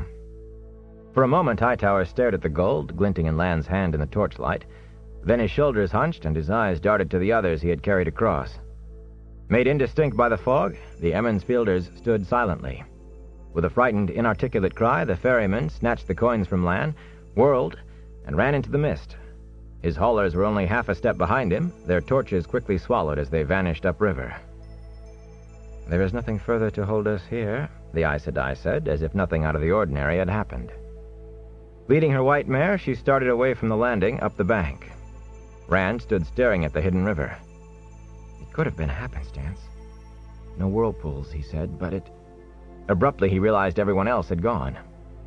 Hurriedly, he scrambled up the gently sloping bank. In the space of 3 paces, the heavy mist faded away to nothing. He stopped dead and stared back. Along a line running down the shore, thick gray hung on one side. On the other shone a clear night sky, still dark, though the sharpness of the moon hinted at dawn not far off. The warder and the Aes Sedai stood conferring beside their horses a short distance beyond the border of the fog. The others huddled a little apart. Even in the moonlit darkness, their nervousness was palpable. All eyes were on Lan and Moraine, and all but Egwene were leaning back as if torn between losing the pair and getting too close. Rand trotted the last few spans to Egwene's side, leading Cloud, and she grinned at him. He did not think the shine in her eyes was all from moonlight. "It follows the river as if drawn with a pen," Moraine was saying in satisfied tones. "There are not 10 women in Tar Valon who could do that unaided, not to mention from the back of a galloping horse." "I don't mean to complain, Moraine Sedai," Tom said, sounding oddly diffident for him. "But would it not have been better to cover us a little further? Say to Baerlon? If that Drakkar looks on this side of the river, we'll lose everything we have gained." "Drakkar are not very smart, Master Merlin," the Aes Sedai said dryly. "Fearsome and deadly dangerous, and with sharp eyes, but little intelligence. It will tell the Myrddraal that this side of the river is clear, but the river itself is choked for miles in both directions. The Myrddraal will know the extra effort that cost me. He will have to consider that we may be escaping down the river, and that will slow him. He will have to divide his efforts. The fog should hold long enough that he will never be sure that we did not travel at least part way by boat. I could have extended the fog a little way toward Baerlon instead, but then the Drakkar could search the river in a matter of hours, and the Myrddraal would know exactly where we were headed." Tom made a puffing sound and shook his head. "I apologize, Aes Sedai. I hope I did not offend." Moi, Aes Sedai, Matt stopped to swallow audibly. "The ferry, did you... I don't understand why..." He trailed off weakly, and there was a silence so deep that the loudest sound Rand heard was his own breathing. Finally, Moraine spoke, and her voice filled the empty silence with sharpness. "You all want explanations, but if I explained my every action to you, I would have no time for anything else." In the moonlight, the Aes Sedai seemed taller, somehow, almost looming over them. "Know this. I intend to see you safely to Tar Valon. That is the one thing you need to know." "If we keep standing here," Lan put in, "the Drakkar will not need to search the river. If I remember correctly..." He led his horse on up the riverbank. As if the water's movement had loosened something in his chest, Rand drew a deep breath. He heard others doing the same, even Tom, and remembered an old saying. Better to spit in a wolf's eye than to cross an Aes Sedai. Yet the tension had lessened. Moraine was not looming over anyone. She barely reached his chest. "I don't suppose we could rest a bit," Perrin said hopefully, ending with a yawn. Egwene slumped against Bella, sighed tiredly. It was the first sound even approaching a complaint that Rand had heard from her. Maybe now she realizes this isn't some grand adventure after all. Then he guiltily remembered that, unlike him, she had not slept the day away. "We do need to rest, Moraine Sedai," he said. "After all, we have ridden all night." "Then I suggest we see what Lan has for us," Moraine said. "Come." She led them on up the bank into the woods beyond the river. Bare branches thickened the shadows. A good 100 spans from the Tar, and they came to a dark mound beside a clearing. Here a long-ago flood had undermined and toppled an entire stand of leather leaves, washing them together into a great thick tangle, an apparently solid mass of trunks and branches and roots. Moraine stopped, and suddenly a light appeared low to the ground, coming from under the heap of trees. Thrusting a stub of torch ahead of him, Lan crawled out from under the mound and straightened. "No unwelcome visitors," he told Moraine. "And the wood I left is still dry, so I started a small fire. We will rest warm." "You expected us to stop here?" Egwene said in surprise. "It seemed a likely place," Lan replied. "I like to be prepared, just in case." Moraine took the torch from him. "Will you see to the horses? When you are done, I will do what I can about everyone's tiredness. Right now I want to talk to Egwene." "Egwene?" Rand watched the two women crouch down and disappear under the great pile of tree trunks. There was a low opening, barely big enough to crawl into. The light of the torch vanished. Lan had included feed bags and a small quantity of oats in the supplies, but he stopped the others from unsaddling their horses. Instead, he produced the hobbles he had also packed. "They would rest easier without the saddles, but if we must leave quickly, there may be no time to replace them." "They don't look to me like they need any rest," Perrin said as he attempted to slip a feed bag over his mount's muzzle. The horse tossed its head before allowing him to put the straps in place. Rand was having difficulties with Cloud, too, taking 3 tries before he could get the canvas bag over the gray's nose. "They do," Lan told them. He straightened from hobbling his stallion. "Oh, they can still run. They will run at their fastest if we let them. Right up to the second they drop dead from exhaustion they never even felt. I would rather Moraine Sedai had not had to do what she did, but it was necessary." He patted the stallion's neck, and the horse bobbed his head as if acknowledging the warder's touch. "We must go slowly with them for the next few days until they recover. More slowly than I would like, but with luck it will be enough." "Is that..." Matt swallowed audibly. "Is that what she meant? About our tiredness?" Rand patted Cloud's neck and stared at nothing. Despite what she had done for Tam, he had no desire for the Aes Sedai to use the power on him. Light. She as much as admitted sinking the ferry. "Something like it," Lan chuckled wryly. "But you'll not have to worry about running yourself to death, not unless things get a lot worse than they are. Just think of it as an extra night's sleep." The shrill scream of the Drakkar suddenly echoed from above the fog-covered river. Even the horses froze. Again it came, closer now, and again, piercing Rand's skull like needles. Then the cries were fading until they had faded away entirely. "Luck," Lan breathed. "It searches the river for us." He gave a quick shrug and abruptly sounded matter-of-fact. "Let's get inside. I could do with some hot tea and something to fill my belly." Rand was the first to crawl on hands and knees through the opening in the tangle of trees and down a short tunnel. At the end of it, he stopped, still crouching. Ahead was an irregularly shaped space, a woody cave easily large enough to hold them all. The roof of tree trunks and branches came too low to allow any but the women to stand. Smoke from a small fire on a bed of river stones drifted up and through. The draft was enough to keep the space free of smoke, but the interweaving was too thick to let out even a glimmer of the flames. Moraine and Egwene, their cloaks thrown aside, sat cross-legged facing one another beside the fire. "The one power," Moraine was saying, "comes from the true source, the driving force of creation, the force the Creator made to turn the wheel of time." She put her hands together in front of her and pushed them against each other. saidin, the male half of the true source, and saidar, the female half, work against each other and at the same time together to provide that force. saidin, she lifted one hand, then let it drop, is fouled by the touch of the Dark One, like water with a thin slick of rancid oil floating on top. The water is still pure, but it cannot be touched without touching the foulness. Only saidar is still safe to be used. Egwene's back was to Rand. He could not see her face, but she was leaning forward eagerly. Mat poked Rand from behind and muttered something, and he moved on into the tree cavern. Moraine and Egwene ignored his entry. The other men crowded in behind him, tossing off damp cloaks, settling around the fire and holding hands out to the warmth. Lan, the last to enter, pulled water bags and leather sacks from a nook in the wall, took out a kettle, and began to prepare tea. He paid no attention to what the women were saying, but Rand's friends began to stop toasting their hands and stare openly. Tom pretended that all of his interest was engaged in loading his thickly carved pipe, but the way he leaned toward the women gave him away. Moraine and Egwene acted as if they were alone. "No," Moraine said in answer to a question Rand had missed. "The true source cannot be used up any more than the river can be used up by the wheel of a mill. The source is the river, the Aes Sedai, the water wheel." "And you really think I can learn?" Egwene asked. Her face shone with eagerness. Rand had never seen her look so beautiful or so far away from him.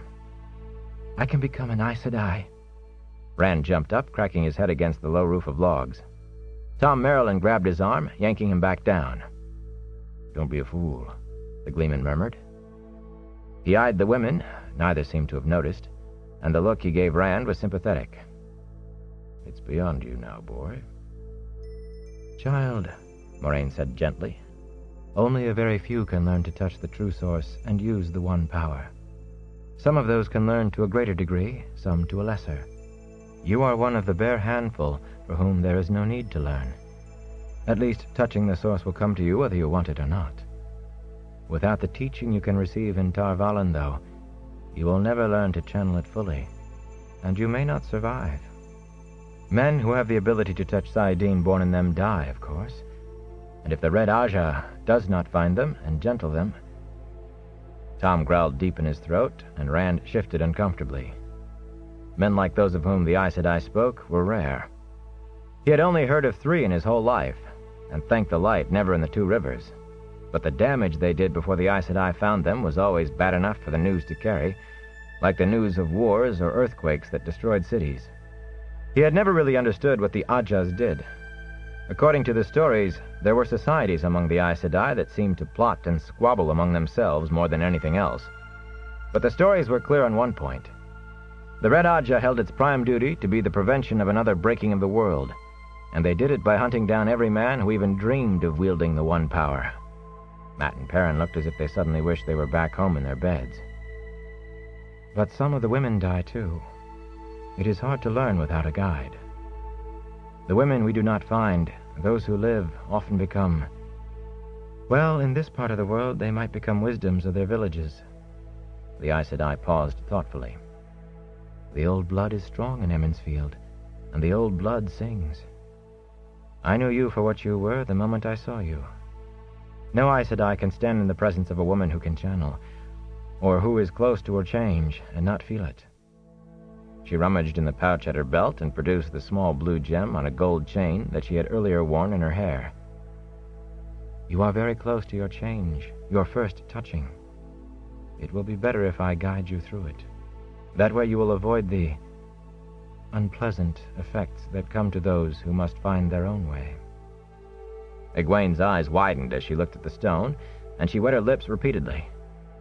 Does that have the power? Of course not, Moraine snapped. Things do not have the power, child. Even an Angreal is only a tool. This is just a pretty blue stone, but it can give off light. Here. Egwene's hands trembled as Moraine laid the stone on her fingertips. She started to pull back, but the Aes Sedai held both her hands in one of hers and gently touched the other to the side of Egwene's head. Look at the stone, the Aes Sedai said softly. It is better this way than fumbling alone. Clear your mind of everything but the stone. Clear your mind and let yourself drift. There is only the stone and emptiness. I will begin it. Drift and let me guide you. No thoughts. Drift. Rand's fingers dug into his knees. His jaws clenched until they hurt. She has to fail. She has to. Light bloomed in the stone, just one flash of blue and then gone. No brighter than a firefly, but he flinched as if it had been blinding. Egwene and Moraine stared into the stone, faces empty. Another flash came, and another, until the azure light pulsed like the beating of a heart. It's the Aes Sedai, he thought, desperately. Moraine's doing it, not Egwene. One last feeble flicker, and the stone was merely a bauble again. Rand held his breath. For a moment, Egwene continued to stare at the small stone, then she looked up at Moraine. I thought I felt something, but perhaps you're mistaken about me. I am sorry I wasted your time. I have wasted nothing, child. A small smile of satisfaction flitted across Moraine's lips.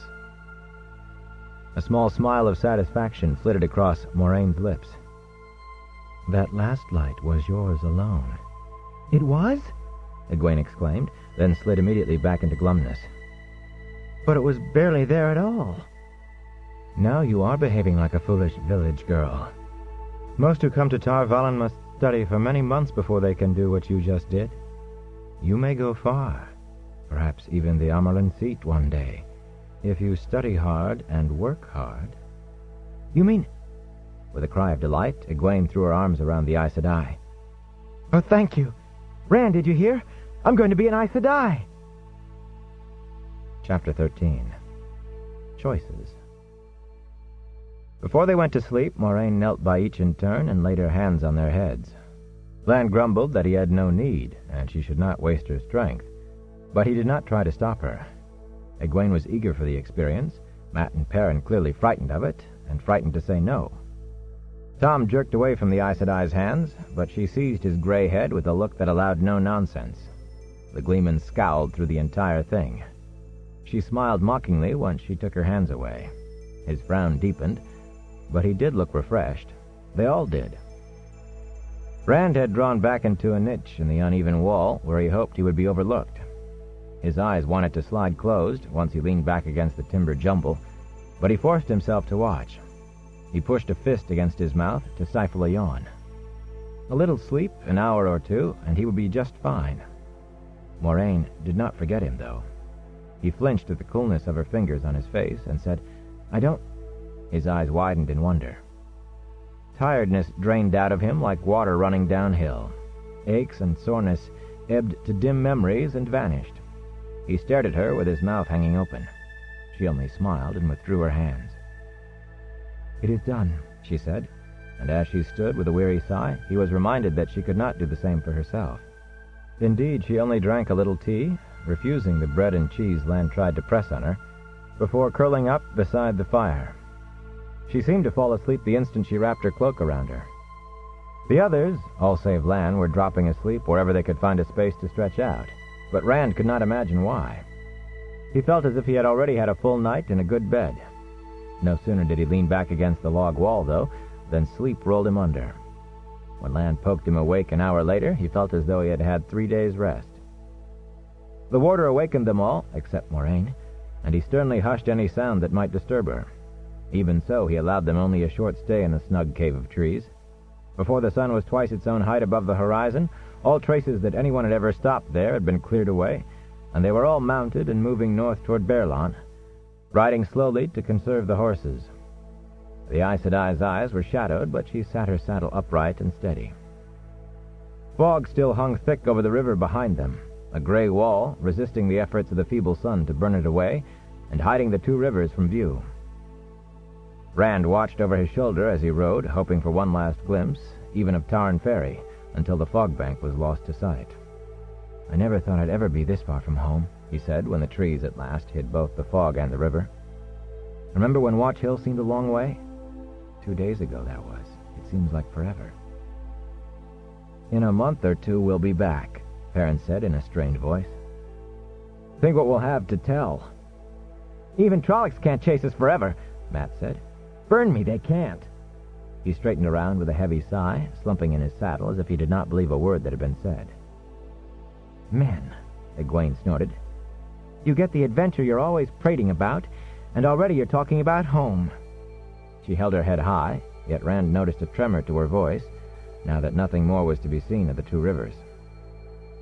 Neither Moraine nor Lan made any attempt to reassure them, not a word to say that of course they would come back. He tried not to think on what that might mean.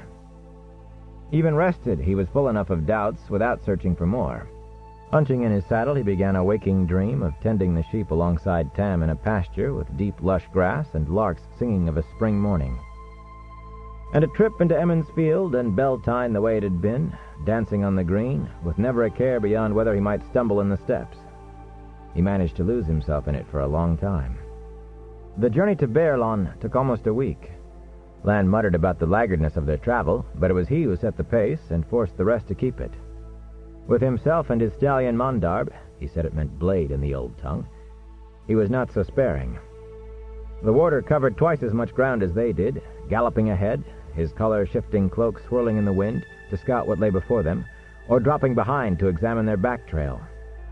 Any others who tried to move it more than a walk, though, got cutting words on taking care of their animals, biting words on how well they would do afoot if the Trollocs did appear.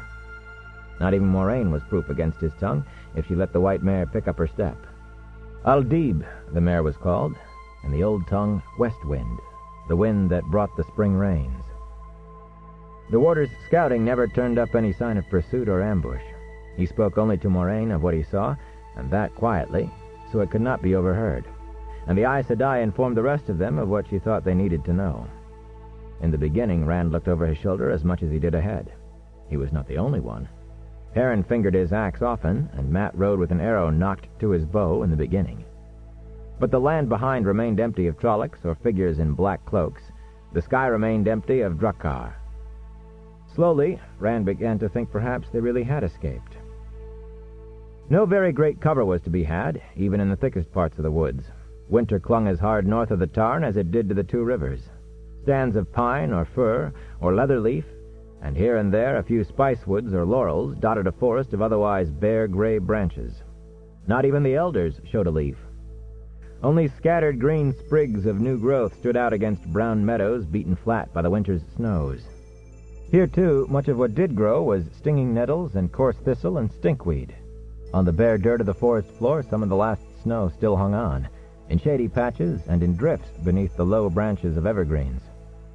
Everyone kept their cloaks drawn well about them, for the thin sunlight had no warmth to it, and the night cold pierced deep. No more birds flew here than in the two rivers, not even ravens. There was nothing leisurely about the slowness of their movement. The North Road, Rand continued to think of it that way, though he suspected it might have a different name here, north of the Tarn, still ran almost due north, but at Lan's insistence their path snaked this way and that through the forest as often as it ran along the hard-packed dirt road. A village or a farm or any sign of men or civilization sent them circling for miles to avoid it, though there were few enough of any of those. The whole first day Rand saw no evidence aside from the road that men had ever been in that woods. It came to him that even had he gone to the foot of the Mountains of Mist, he might not have been as far from a human habitation as he was that day. The first farm he saw, a large frame house and tall barn with high-peaked thatched roofs, a curl of smoke rising from a stone chimney, was a shock. "It's no different from back home," Perrin said, frowning at the distant buildings, barely visible through the trees. People moved around the farmyard, as yet unaware of the travelers. Of course it is, Matt said. We're just not close enough to see. I tell you it's no different, Perrin insisted. It must be. We're north of the Tarn, after all. Quiet, you two, Lan growled. We don't want to be seen, remember? This way. He turned west to circle the farm through the trees. Looking back, Rand thought Perrin was right. The farm looked much the same as any around Emmons Field. There was a small boy toting water from the well, and older boys tending sheep behind a rail fence. It even had a curing shed for tobacco. But Matt was right, too. We're north of the Tarn. It must be different. Always they halted while light still clung to the sky, to choose a spot sloped for drainage and sheltered from the wind that seldom died completely, only changed direction. Their fire was always small and hidden from only a few yards off, and once tea was brewed, the flames were doused and the coals buried. At their first stop before the sun sank, Lan began teaching the boys what to do with the weapons they carried. He started with the bow. After watching Matt put 3 arrows into a knot the size of a man's head on the fissured trunk of a dead leather leaf at 100 paces, he told the others to take their turns. Perrin duplicated Matt's feat, and Rand, summoning the flame in the void, the empty calm that let the bow become a part of him, or him of it, clustered his 3 where the points almost touched one another. Matt gave him a congratulatory clap on the shoulder. Now if you all had bows, the warder said dryly, when they started grinning, and if the Trollocs agreed not to come so close you couldn't use them. The grins faded abruptly. Let me see what I can teach you in case they do come that close. He showed Perrin a bit of how to use that great bladed axe. Raising an axe to someone, or something, that had a weapon was not at all like chopping wood or flailing around in pretend. Setting the big apprentice blacksmith to a series of exercises, block, parry, and strike, he did the same for Rand and his sword. Not the wild leaping about and slashing that Rand had in mind whenever he thought about using it, but smooth motions, one flowing into another, almost a dance. Moving the blade is not enough, Lan said, though some think it is. The mind is part of it, most of it. Blank your mind, sheepherder. Empty it of hate or fear, of everything. Burn them away. You others listen to this too. You can use it with the axe or the bow, with a spear or a quarterstaff, or even your bare hands. Rand stared at him. The flame in the void, he said wonderingly. That's what you mean, isn't it? My father taught me about that. The warder gave him an unreadable look in return. Hold the sword as I showed you, sheepherder. I cannot make a mud-footed villager into a blade master in an hour, but perhaps I can keep you from slicing off your own foot. Rand sighed and held the sword upright before him in both hands. Moraine watched without expression, but the next evening she told Lan to continue the lessons. The meal at evening was always the same as at midday and breakfast. Flat bread and cheese and dried meat, except that evenings they had hot tea to wash it down instead of water. Tom entertained them evenings. Lan would not let the gleeman play harp or flute, no need to rouse the countryside, the warder said, but Tom juggled and told stories. Mara and the 3 Foolish Kings, or one of the hundreds about Anla, the wise counselor, or something filled with glory and adventure, like The Great Hunt of the Horn, but always with a happy ending and a joyous homecoming. Yet if the land was peaceful around them, if no Trollocs appeared among the trees, no Drakkar among the clouds, it seemed to Rand that they managed to raise their tension themselves, whenever it was in danger of vanishing. There was the morning that Egwene awoke and began unbraiding her hair. Rand watched her from the corner of his eye as he made up his blanket roll. Every night, when the fire was doused, everyone took to their blankets except for Egwene and the Aes Sedai. The 2 women always went aside from the others and talked for an hour or two, returning when the others were asleep. Egwene combed her hair out, 100 strokes, he counted, while he was saddling Cloud, tying his saddlebags and blanket behind the saddle. Then she tucked the comb away, swept her loose hair over her shoulder, and pulled up the hood of her cloak. Startled, he asked, "What are you doing?" She gave him a sidelong look without answering. It was the first time he had spoken to her in 2 days, he realized, since the night in the log shelter on the bank of the Tarn. But he did not let that stop him.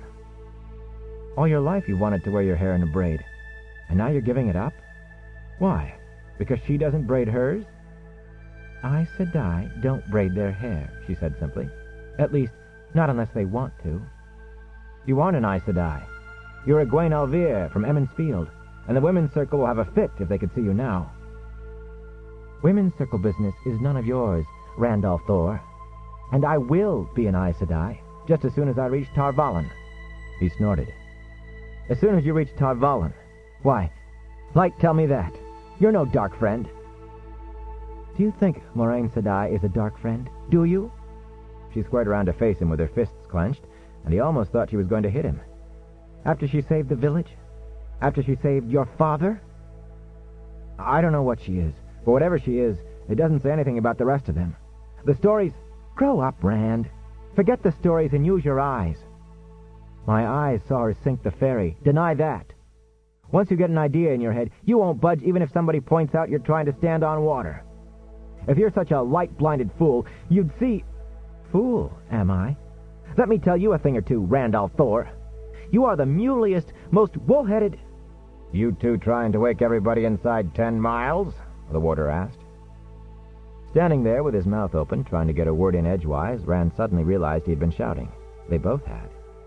Egwene's face went scarlet to her eyebrows, and she spun away with a muttered, Men. That seemed as much for the warder as for him. Warily, Rand looked around the camp. Everybody was looking at him, not just the warder. Mat and Perrin with their faces white. Tom tensed as if ready to run or fight. Moiraine. The Aes Sedai's face was expressionless, but her eyes seemed to bore into his head. Desperately, he tried to recall exactly what he had said about Aes Sedai and dark friends. It is time to be going, Moiraine said. She turned to Aldib, and Rand shivered as if he had been let out of a trap. He wondered if he had been. 2 nights later, with the fire burning low, Mat kicked the last crumbs of cheese from his fingers and said, You know, I think we've lost them for good. Lan was off in the night, taking a last look around. Moiraine and Egwene had gone aside for one of their conversations. Tom was half dozing over his pipe, and the young men had the fire to themselves. Perrin, idly poking the embers with a stick, answered, If we've lost them, why does Lan keep scouting? Nearly asleep, Rand rolled over, his back to the fire. We lost them back at Tarn Ferry. Mat lay back with his fingers laced behind his head, staring at the moon-filled sky. If they were even really after us. You think that Drakkar was chasing us because it liked us? Perrin asked. I say stop worrying about Trollocs and such, Mat went on, as if Perrin had not spoken, and start thinking about seeing the world. We're out where the stories come from. What do you think a real city is like? We're going to Baerlon, Rand said sleepily, but Mat snorted. Baerlon's all very well, but I've seen that old map Master Alvear has. If we turn south once we reach Caemlyn, the road leads all the way to Ilion and beyond. What's so special about Ilion? Perrin said, yawning. For one thing, Mat replied, Ilion isn't full of ice... A silence fell, and Rand was suddenly wide awake. Moiraine had come back early. Egwene was with her, but it was the Aes Sedai standing at the edge of the firelight who held their attention. Mat lay there on his back, his mouth still open, staring at her. Moraine's eyes caught the light like dark, polished stones. Abruptly, Rand wondered how long she had been standing there. The lads were just... Tom began, but Moiraine spoke right over the top of him. A few days' respite, and you are ready to give up. Her calm, level voice contrasted sharply with her eyes. A day or two of quiet, and already you have forgotten Winternight. We haven't forgotten, Perrin said. It's just... Still not raising her voice, the Aes Sedai treated him as she had the Gleeman. Is that the way you all feel? You are all eager to run off to Ilion and forget about Trollocs and Halfmen and Drakkar. She ran her eyes over them. That stony glint playing against the everyday tone of voice made Rand uneasy. But she gave no one a chance to speak. The Dark One is after you three, one or all. And if I let you go running off wherever you want to go, he will take you. Whatever the Dark One wants, I oppose. So hear this, and know it true. Before I let the Dark One have you, I will destroy you myself. It was her voice, so matter-of-fact, that convinced Rand. The Aes Sedai would do exactly what she said, if she thought it was necessary. He had a hard time sleeping that night, and he was not the only one. Even the Gleeman did not begin snoring till long after the last coals died. For once, Moiraine offered no help. Those nightly talks between Egwene and the Aes Sedai were a sore point for Rand.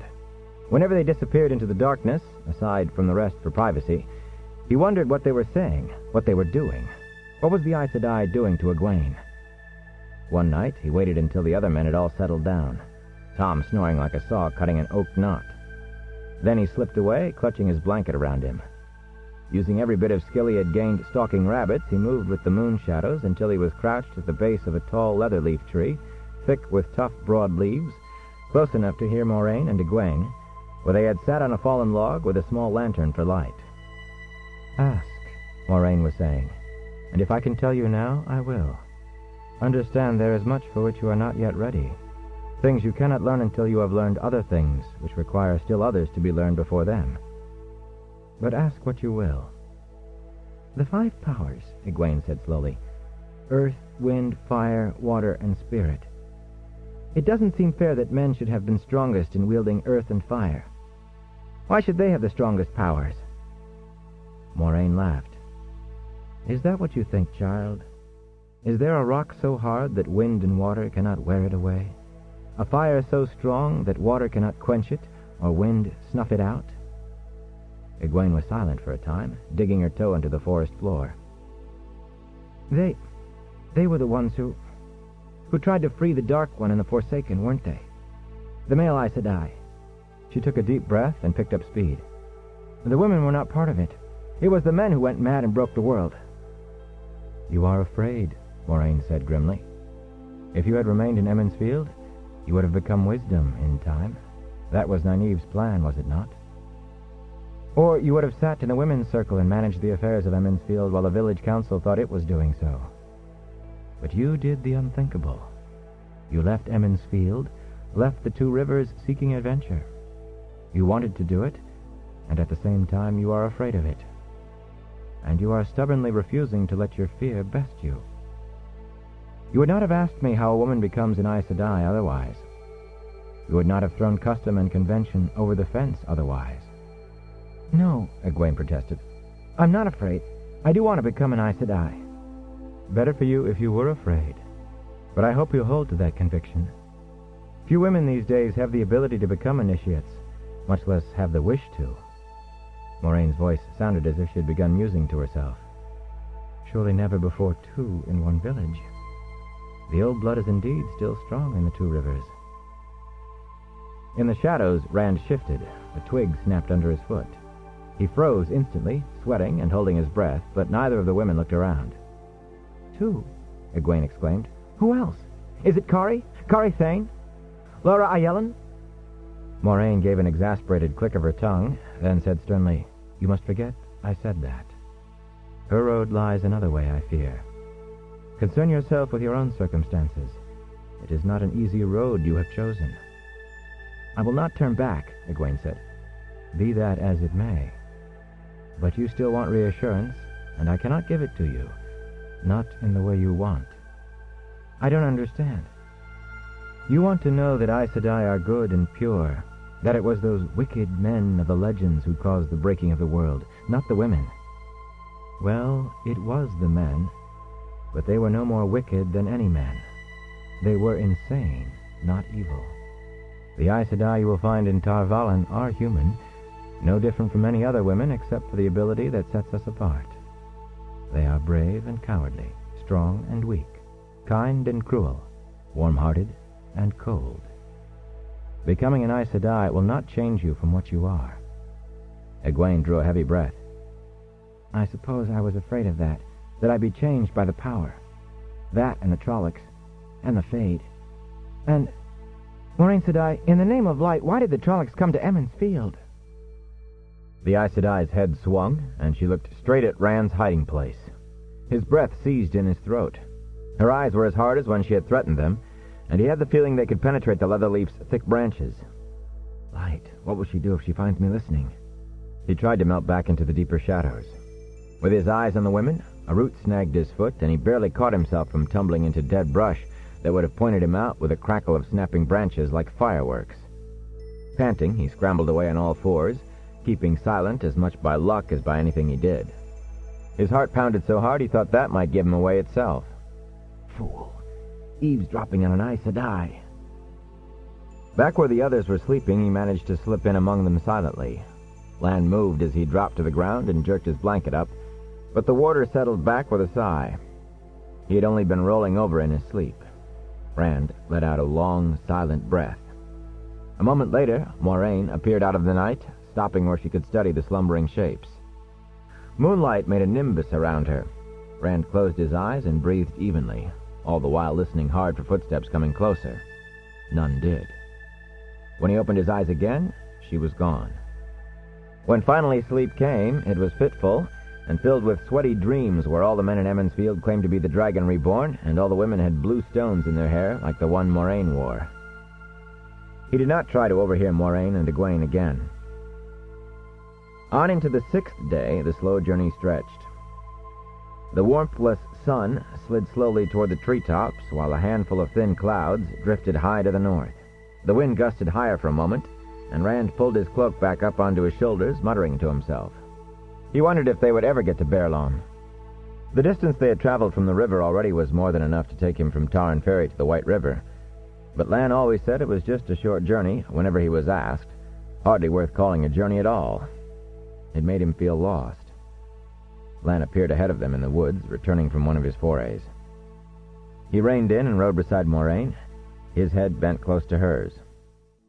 Rand grimaced, but he did not ask any questions. Lan simply refused to acknowledge all such questions aimed at him. Only Egwene among the others even appeared to notice Lan's return, so used to this arrangement had they become, and she kept back too. The Aes Sedai might have been acting as if Egwene were in charge of the Emmonsfielders, but that gave her no say when the warder made his reports. Perrin was carrying Mat's bow, wrapped in a thoughtful silence that seemed to take them all more and more as they got further from the two rivers. The horse's slow walk allowed Mat to practice juggling 3 stones under Tom Merlin's watchful eye. The Gleeman had given lessons each night, too, as well as Lan. Lan finished whatever he had been telling Moiraine, and she twisted in her saddle to look back at the others. Rand tried not to stiffen when her eyes moved across him. Did they linger on him a moment longer than on anyone else? He had the queasy feeling that she knew who had been listening in the darkness that night. "Hey, Rand," Mat called. "I can juggle 4." Rand waved in reply without looking around. "I told you I'd get to 4 before you. Look!" They had topped a low hill, and below them, a scant mile away, through the stark trees and the stretching shadows of evening, lay Baerlon. Rand gasped, trying to smile and gape at the same time. A log wall, nearly 20 feet tall, surrounded the town, with wooden watchtowers scattered along its length. Within, rooftops of slate and tile glinted with the sinking sun, and feathers of smoke drifted upward from chimneys. Hundreds of chimneys. There was not a thatched roof to be seen. A broad road ran east from the town, and another west, each with at least a dozen wagons and twice as many ox carts trudging toward the palisade. Farms lay scattered about the town, thickest to the north, while only a few broke the forest to the south. But they might as well not have existed as far as Rand was concerned. "It's bigger than Emond's Field and Watch Hill and Devon Ride all put together. And maybe Tarn Ferry, too." "So that's a city," Mat breathed, leaning forward across his horse's neck to stare. Perrin could only shake his head. "How can so many people live in one place?" Egwene simply stared. Tom Merlin glanced at Mat, then rolled his eyes and blew out his mustaches. "City," he snorted. "And you, Rand?" Moiraine said. "What do you think of your first sight of Baerlon?" "I think it's a long way from home," he said slowly, bringing a sharp laugh from Mat. "You have further to go yet," Moiraine said. "Much further. But there is no other choice except to run and hide and run again for the rest of your lives. And short lives they would be. You must remember that when the journey becomes hard. You have no choice." Rand exchanged glances with Mat and Perrin. By their faces, they were thinking the same thing he was. How could she talk as if they had any choice after what she had said? "The Aes Sedai made our choices." Moiraine went on as if their thoughts were not plain. "The danger begins again here. Watch what you say within those walls. Above all, do not mention Trollocs or half-men or any such. You must not even think of the Dark One. Some in Baerlon have even less love for Aes Sedai than do the people of Emond's Field, and there may even be dark friends. Egwene gasped, and Perrin muttered under his breath. Mat's face paled, but Moraine went on calmly. "We must attract as little attention as possible." Lan was exchanging his cloak of shifting grays and greens for one of dark brown, more ordinary, though of fine cut and weave. His color-changing cloak made a large bulge in one of his saddlebags. "We do not go by our own names here," Moraine continued. "Here I am known as Alice, and Lan is Andra. Remember that." "Good. Let us be within the walls before night catches us. The gates of Baerlon are closed from sundown to sunrise." Lan led the way down the hill and through the woods toward the log wall. The road passed half a dozen farms, none lay close, and none of the people finishing their chores seemed to notice the travelers. Ending at heavy wooden gates bound with wide straps of black iron. They were closed tight, even if the sun was not down yet. Lan rode close to the wall and gave a tug to a frayed rope hanging down beside the gates. A bell clanged on the other side of the wall. Abruptly, a wizened face under a battered cloth cap peered down suspiciously from atop the wall, glaring between the cut-off ends of two of the logs, a good 3 spans over their heads. "What's all this, eh? It's too late in the day to be opening this gate. Too late, I say.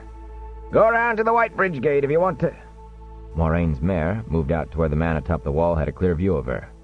Suddenly his wrinkles deepened in a gap-toothed smile, and he seemed to quiver between speaking and doing his duty. "I didn't know it was you, mistress. Wait. I'll be right down. Just wait. I'm coming. The head dipped out of sight, but Rand could still hear muffled shouts for them to stay where they were, that he was coming. With great creaks of disuse, the right-hand gate slowly swung outward.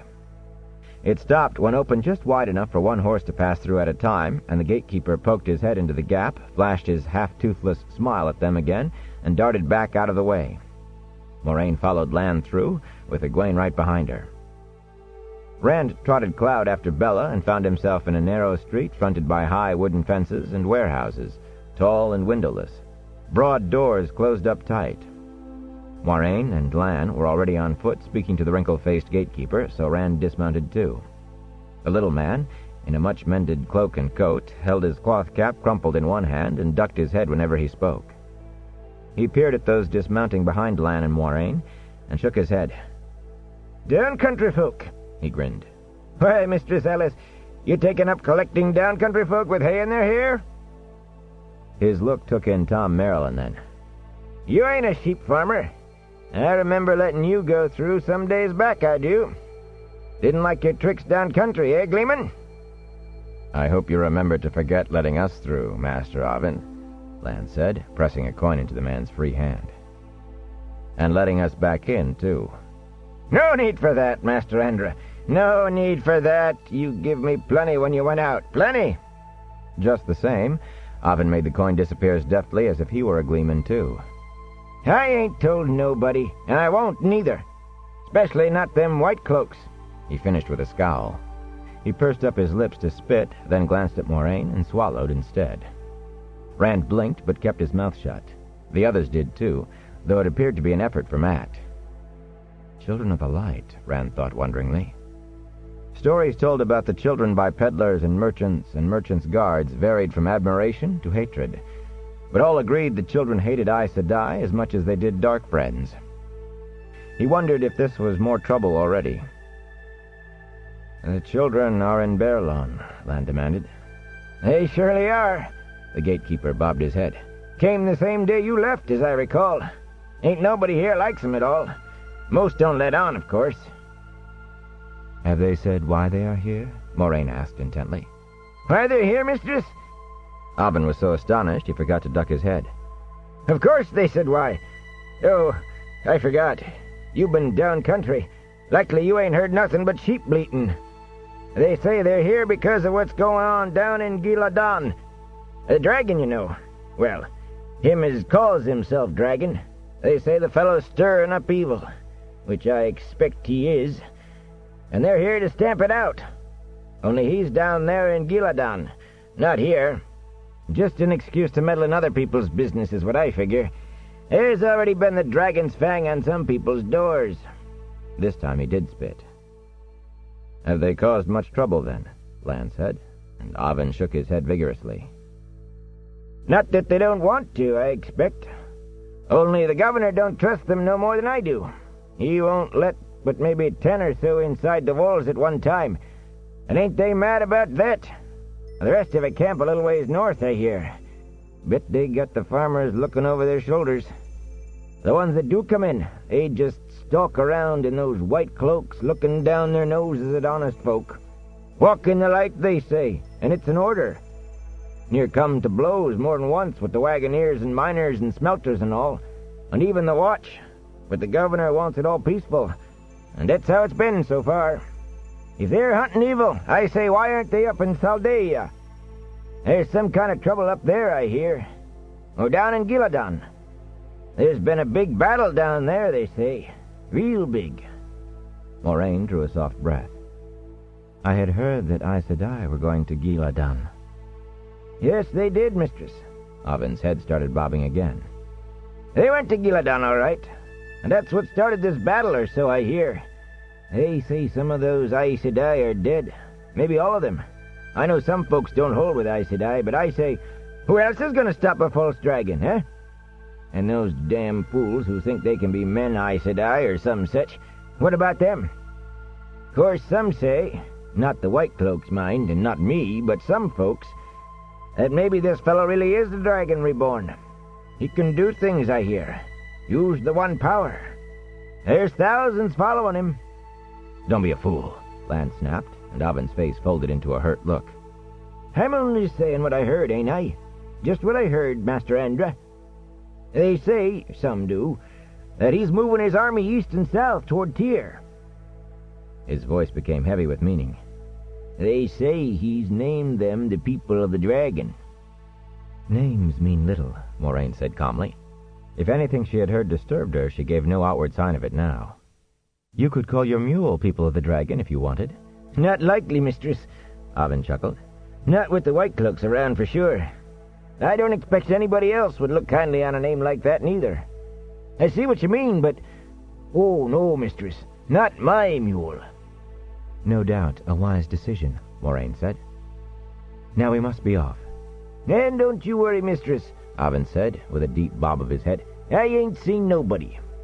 He darted to the gate and began tugging it closed with quick jerks. Ain't seen nobody, and ain't seen nothing.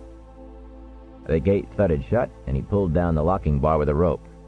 In fact, mistress, this gate ain't been open in days. The light illumine you, Avin, Moraine said. She led them away from the gate then. Rand looked back once, and Avin was still standing in front of the gate. He seemed to be polishing a coin with an edge of his cloak and chuckling. The way led through dirt streets, barely the width of 2 wagons, empty of people, all lined with warehouses and occasional high wooden fences. Rand walked a time beside the Gleeman. Tom, what was all that about Tyr and the People of the Dragon? Tyr is a city all the way down on the Sea of Storms, isn't it? The Karathon cycle, Tom said curtly. Rand blinked. The prophecies of the dragon? Nobody tells those stories in the 2 rivers. Not in Emond's Field, anyway.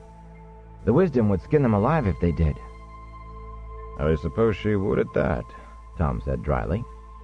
He glanced at Moraine up ahead with Lan, saw she could not overhear, and went on. Tyr is the greatest port on the Sea of Storms, and the stone of Tyr is the fortress that guards it.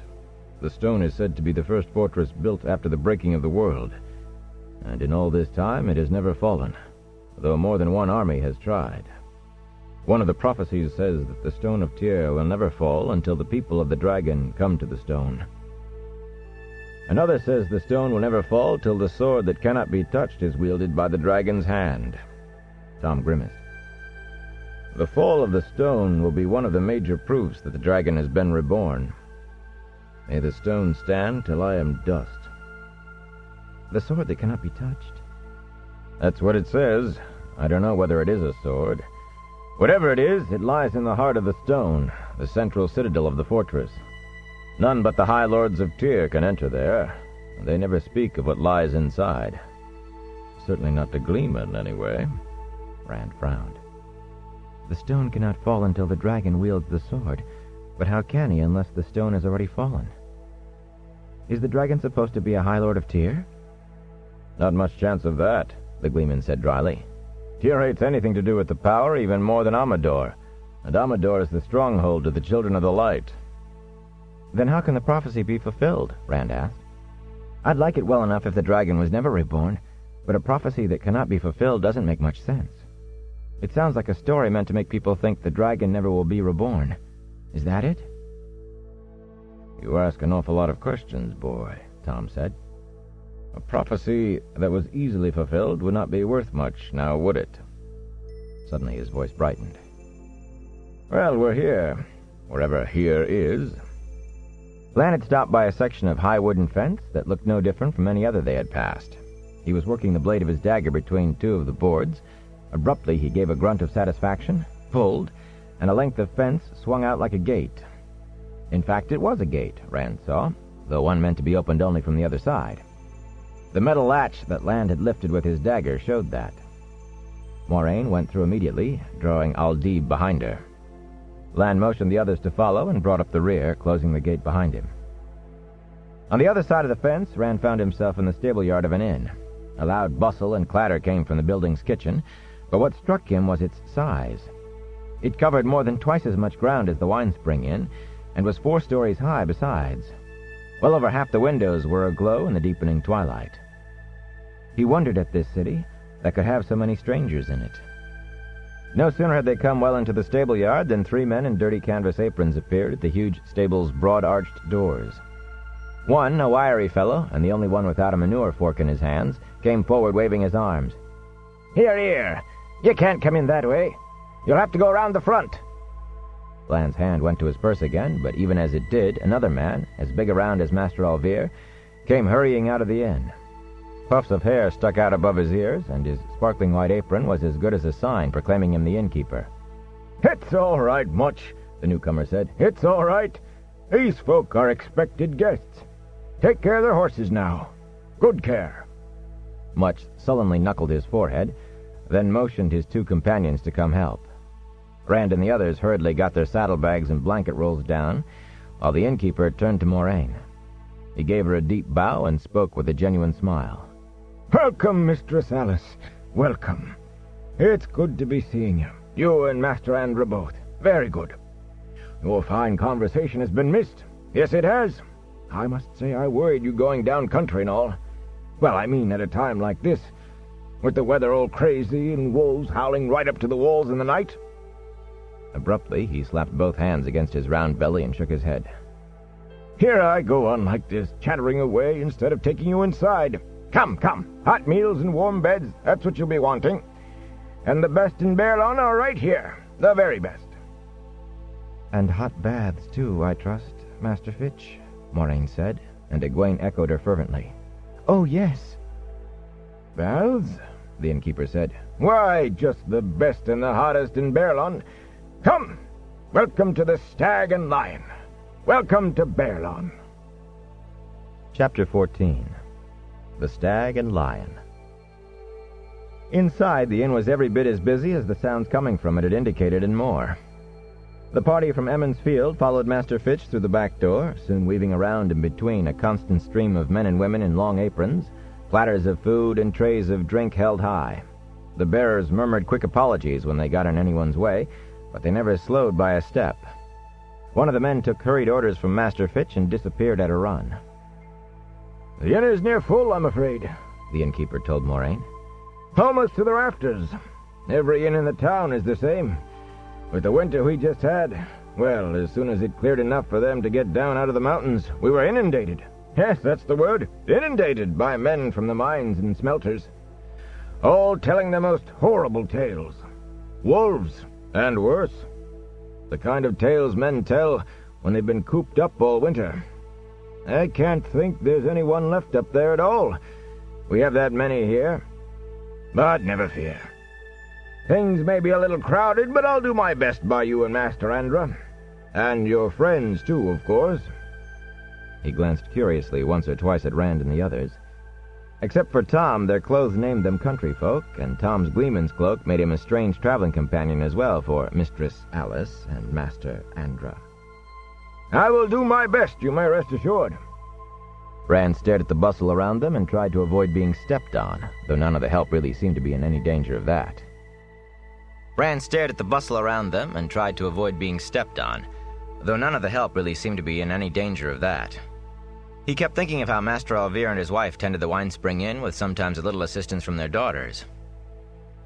Matt and Perrin craned their necks in interest toward the common room, from which rolled a wave of laughter and singing and jovial shouting whenever the wide door at the end of the hall swung open.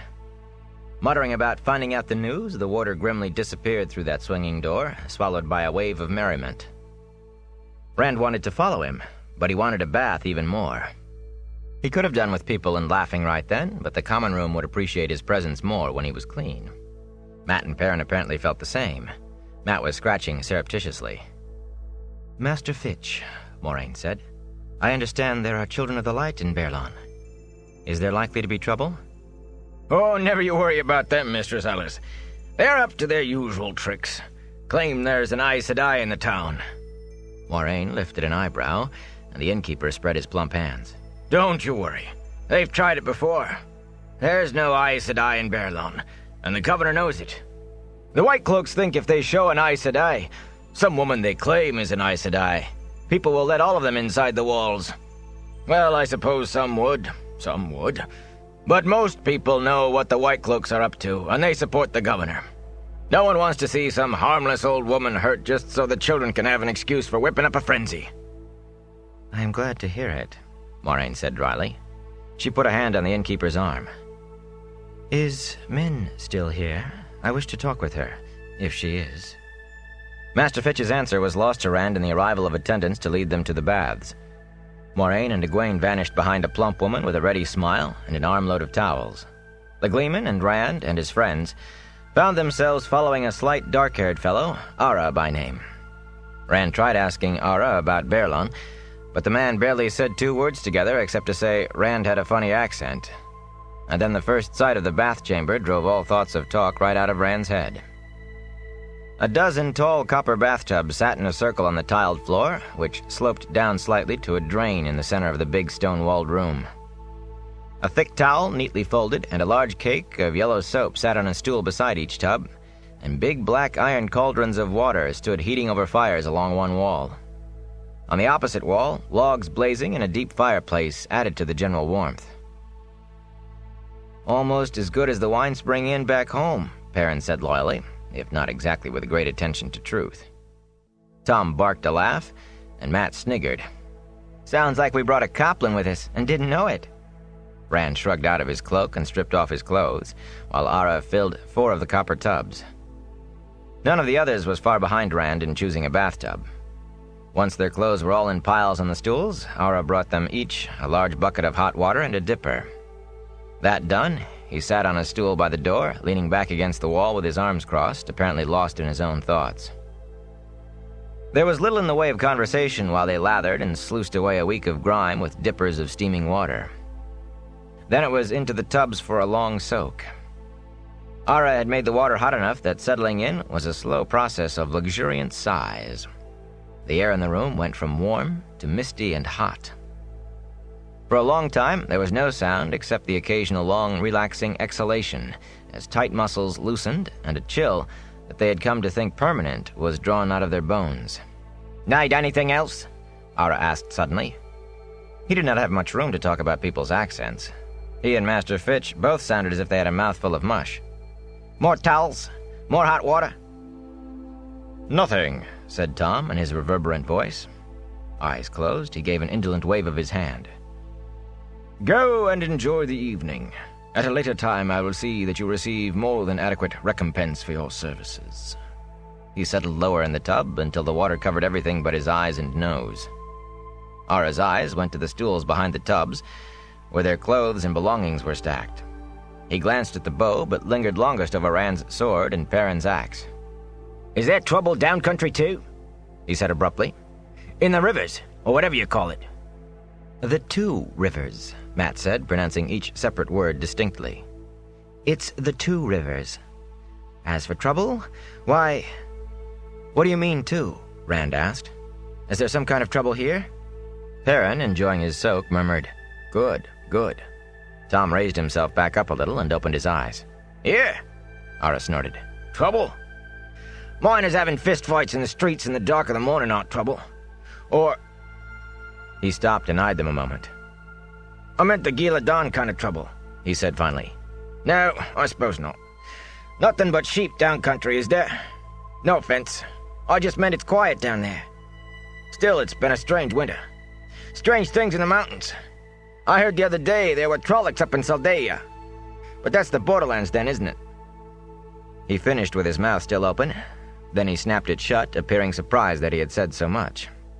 Rand had tensed at the word Trollocs and tried to hide it by wringing his washcloth out over his head. As the fellow went on, he relaxed. But not everyone kept his mouth shut.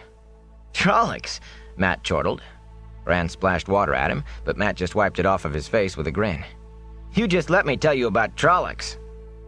For the first time since climbing into his tub, Tom spoke. Why don't you not?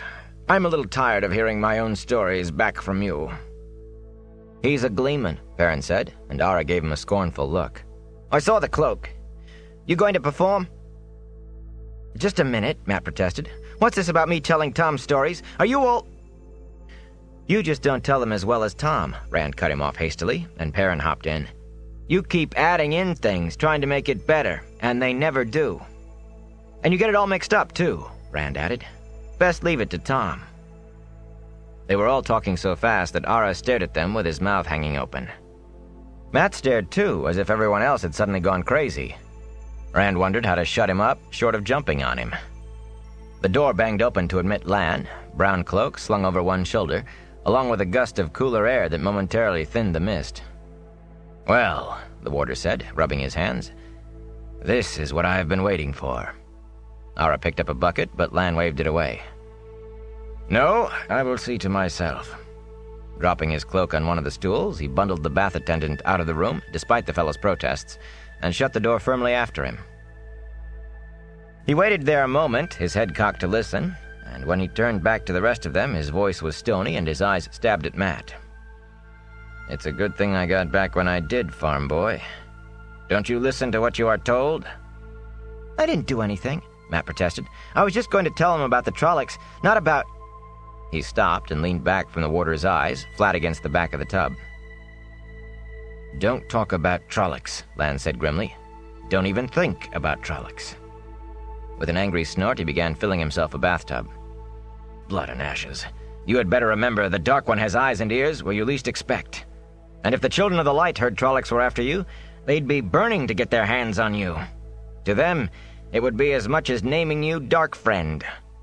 It may not be what you are used to, but until we get where we are going, keep your trust small unless Mistress Alice or I tell you differently. At his emphasis on the name Moraine was using, Matt flinched. There was something that fellow wouldn't tell us, Rand said. Something he thought was trouble, but he wouldn't say what it was. Probably the children, Lan said, pouring more hot water into his tub. Most people consider them trouble. Some don't, though. And he did not know you well enough to risk it. You might have gone running to the White Cloaks for all he knew. Rand shook his head.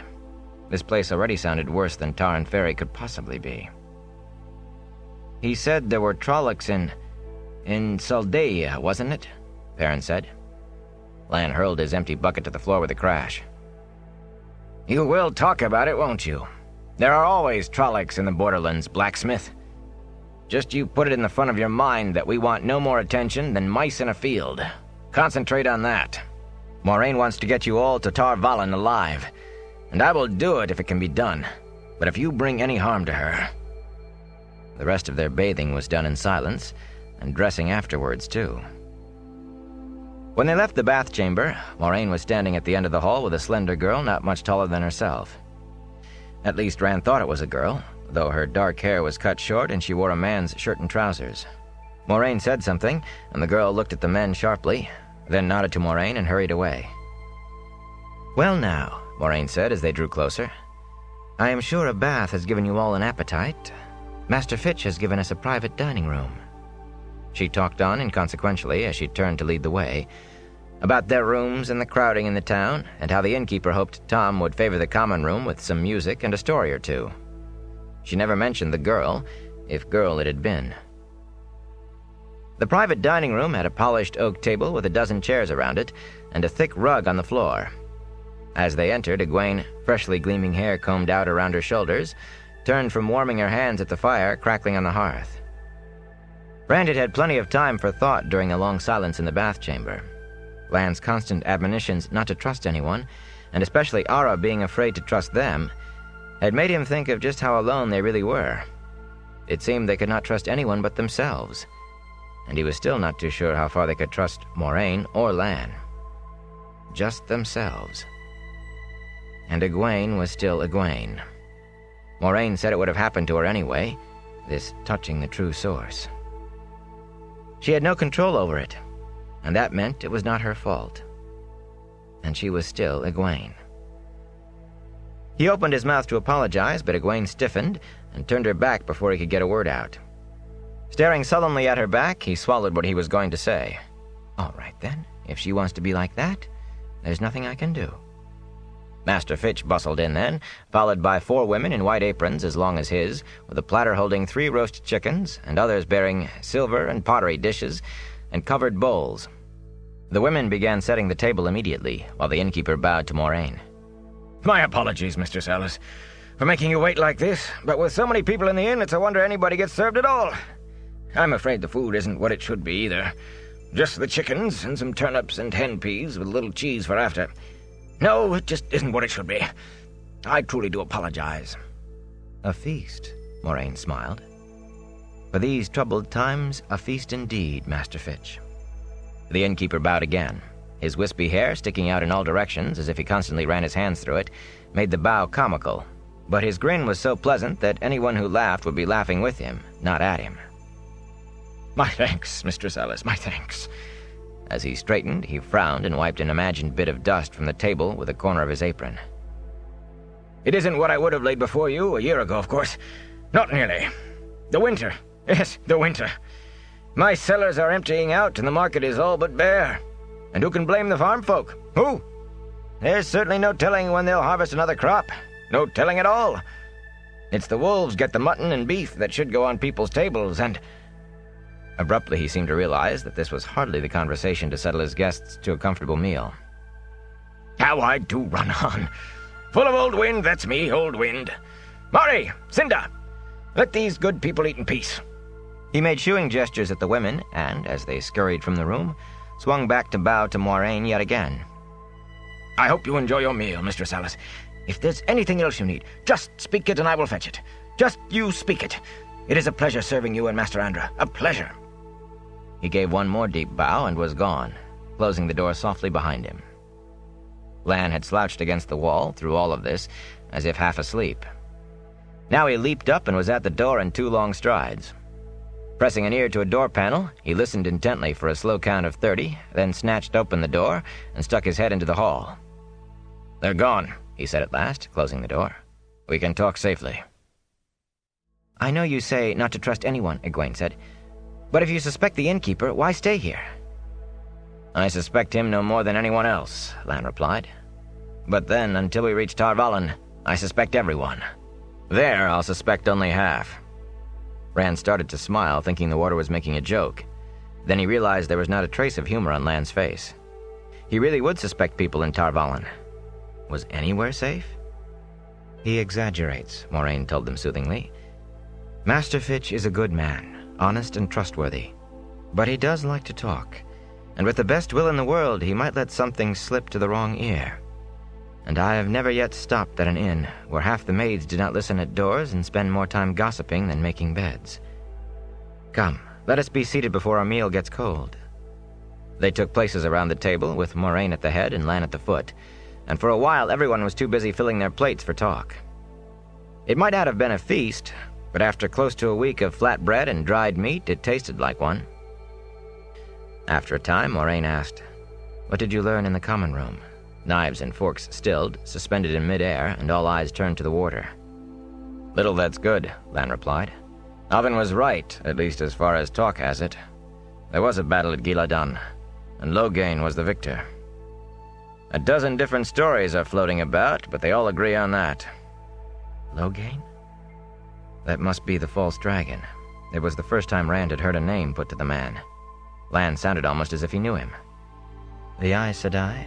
Moraine asked quietly, and Lan shook his head. I don't know.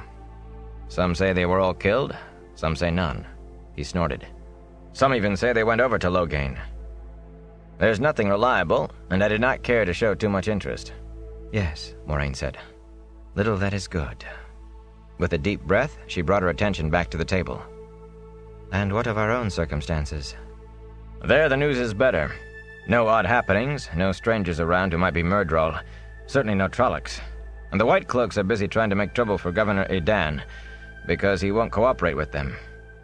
They will not even notice us unless we advertise ourselves. Good, Moraine said. That agrees with what the Bathmaid said. Gossip does have its points. Now, she addressed the entire company. We have a long journey still ahead of us, but the last week has not been easy either. So I propose to remain here tonight and tomorrow night, and leave early the following morning. All the younger folk grinned. A city for the first time. Moraine smiled, but she still said, What does Master Andra say to that?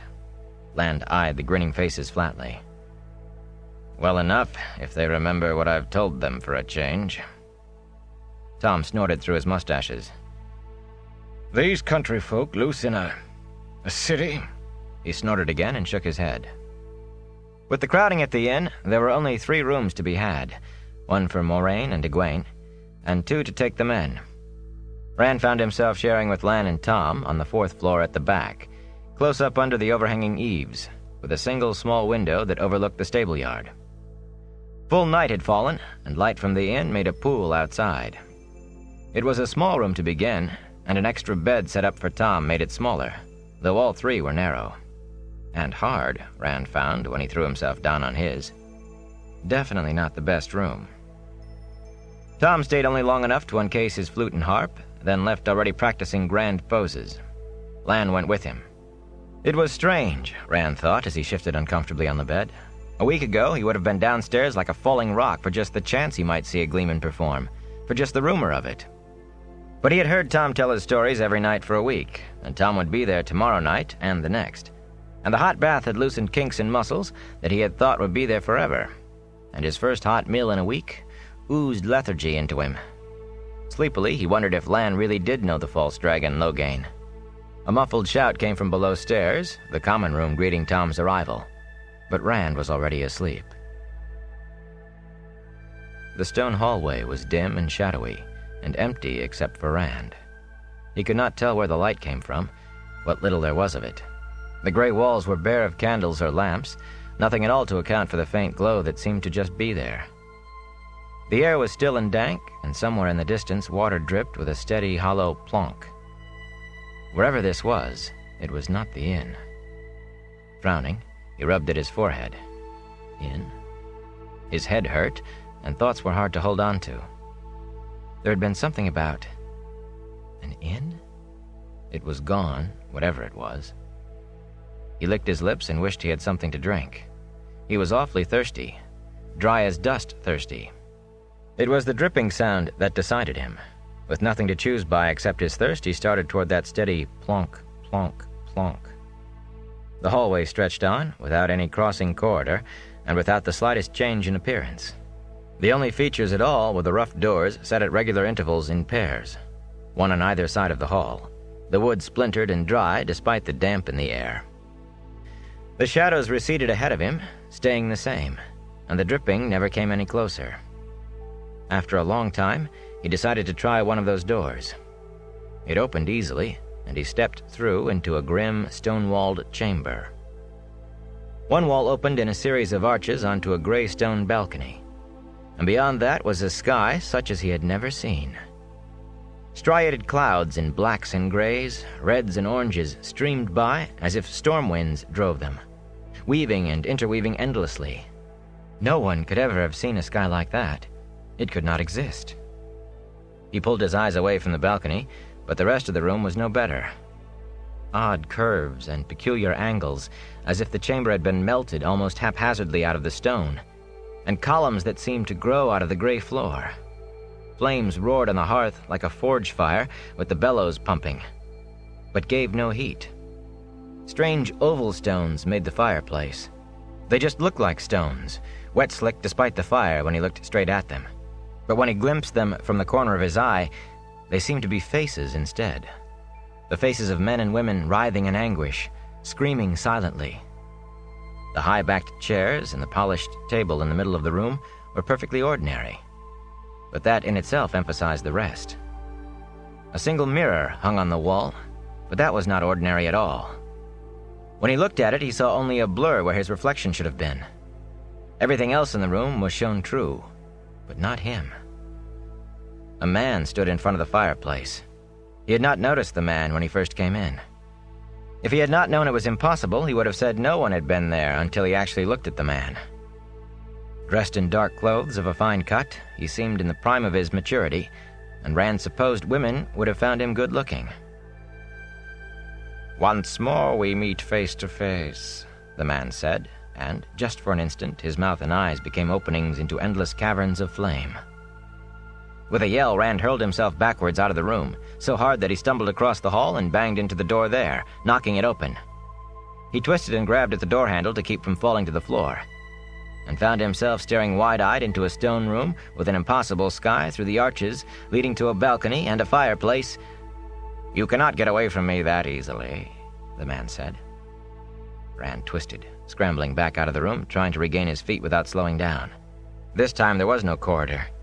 He froze, half-crouched, not far from the polished table, and looked at the man by the fireplace. It was better than looking at the fireplace stones or at the sky. "This is a dream," he said as he straightened. Behind him he heard the click of the door closing. "It's some kind of nightmare." He shut his eyes, thinking about waking up. When he was a child, the wisdom had said if you could do that in a nightmare, it would go away. The wisdom? What?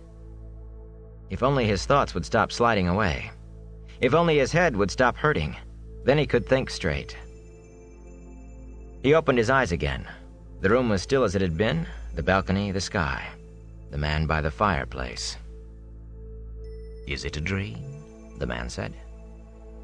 "Does it matter?" Once again, for a moment, his mouth and eyes became peepholes into a furnace that seemed to stretch forever. His voice did not change. He did not seem to notice it happening at all.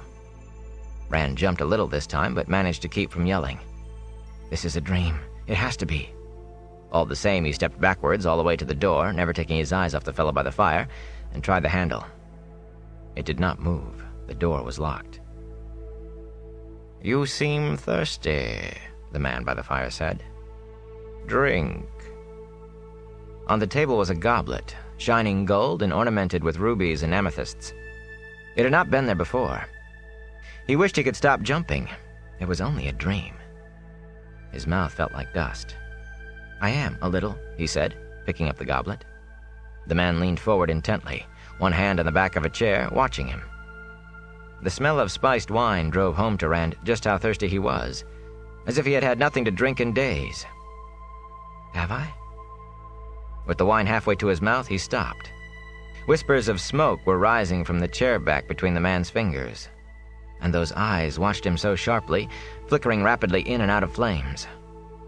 Rand licked his lips and put the wine back on the table untasted.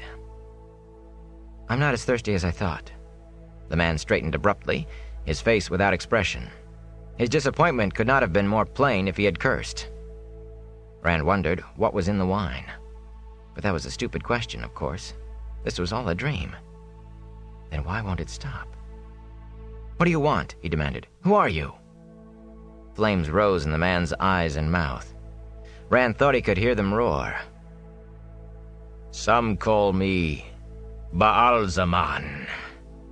Rand found himself facing the door, jerking frantically at the handle. All thought of dreams had vanished. The Dark One. The door handle would not budge, but he kept twisting. "Are you the one?" Baal-Zaman said suddenly. "You cannot hide it from me forever. You cannot even hide yourself from me. Not on the highest mountain or in the deepest cave. I know you down to the smallest hair." Rand turned to face the man, to face Baal-Zaman. He swallowed hard. A nightmare. He reached back to give the door handle one last pull, then stood up straighter. "Are you expecting glory?" Baalzamon said. "Power? Did they tell you the eye of the world would serve you? What glory or power is there for a puppet? The strings that move you have been centuries weaving. Your father was chosen by the White Tower, like a stallion roped and led to his business. Your mother was no more than a broodmare to their plans. And those plans lead to your death." Rand's hands knotted in fists. "My father is a good man. My mother was a good woman. Don't you talk about them." The flames laughed. "So there is some spirit in you after all. Perhaps you are the one. Little good it will do you. The Amerlin seat will use you until you are consumed, just as Davian was used, and Yorian Stonebow, and Gwer Amalasan, and Rowlin Darksbane. Just as Loghain is being used. Used until there is nothing left of you." "I don't know." Rand swung his head from side to side. That one moment of clear thinking, born in anger, was gone. Even as he groped for it again, he could not remember how he had reached it the first time. His thoughts spun around and around. He seized one like a raft in the whirlpool. He forced the words out, his voice strengthening the further he went. "You are bound in Sheol Ghul. You and all the Forsaken. Bound by the Creator until the end of time." "The end of time?" Baalzamon mocked. "You live like a beetle under a rock, and you think your slime is the universe. The death of time will bring me power such as you could not dream of, worm." "You are bound. Fool! I have never been bound." The fires of his face roared so hot that Rand stepped back, sheltering behind his hands. The sweat on his palms dried from the heat. "I stood at Luz Theron Kinslayer's shoulder when he did the deed that named him. It was I who told him to kill his wife and his children, and all his blood, and every living person who loved him or whom he loved. It was I who gave him the moment of sanity to know what he had done. Have you ever heard a man scream his soul away, worm? He could have struck at me then. He could not have won, but he could have tried. Instead, he called down his precious one power upon himself, so much that the earth split open and reared up Dragonmount to mark his tomb.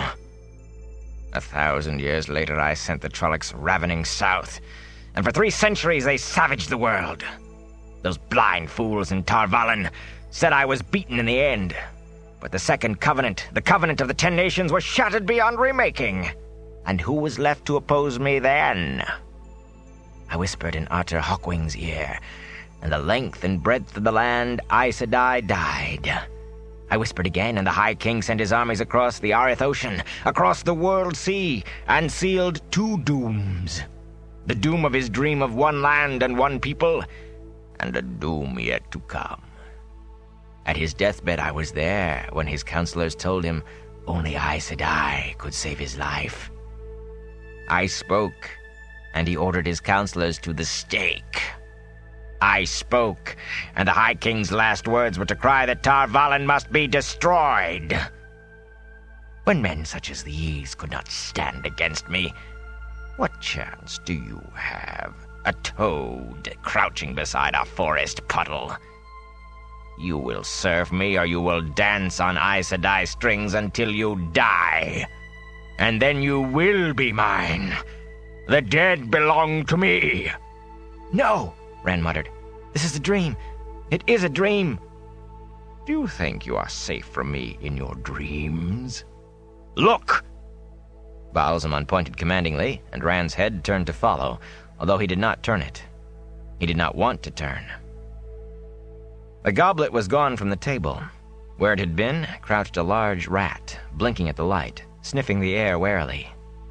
Baalzamon crooked his finger, and with a squeak, the rat arched its back, 4 paws lifting into the air while it balanced awkwardly on its hind feet.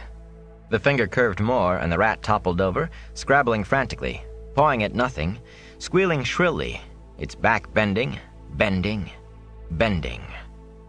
With a sharp snap, like the breaking of a twig, the rat trembled violently and was still, lying bent almost double. Rand swallowed. "Anything can happen in a dream," he mumbled. Without looking, he swung his fist back against the door again. His hand hurt, but he still did not wake up. "Then go to the Aes Sedai. Go to the White Tower and tell them. Tell the Amerlin seat of this dream." The man laughed. Rand felt the heat of the flames on his face. "That is one way to escape them. They will not use you then. No, not when they know that I know. But will they let you live to spread the tale of what they do? Are you a big enough fool to believe they will? The ashes of many like you are scattered on the slopes of Dragon Mount." "This is a dream," Rand said, panting. "It's a dream, and I'm going to wake up." "Will you?" Out of the corner of his eye, he saw the man's finger move to point at him. "Will you indeed?" The finger crooked, and Rand screamed as he arched backwards, every muscle in his body forcing him further.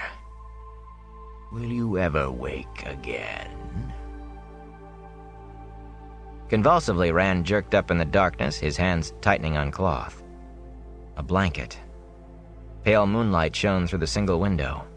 The shadowed shapes of the other two beds. A snore from one of them, like canvas ripping. Tom Marilyn. A few coals gleamed among the ashes on the hearth.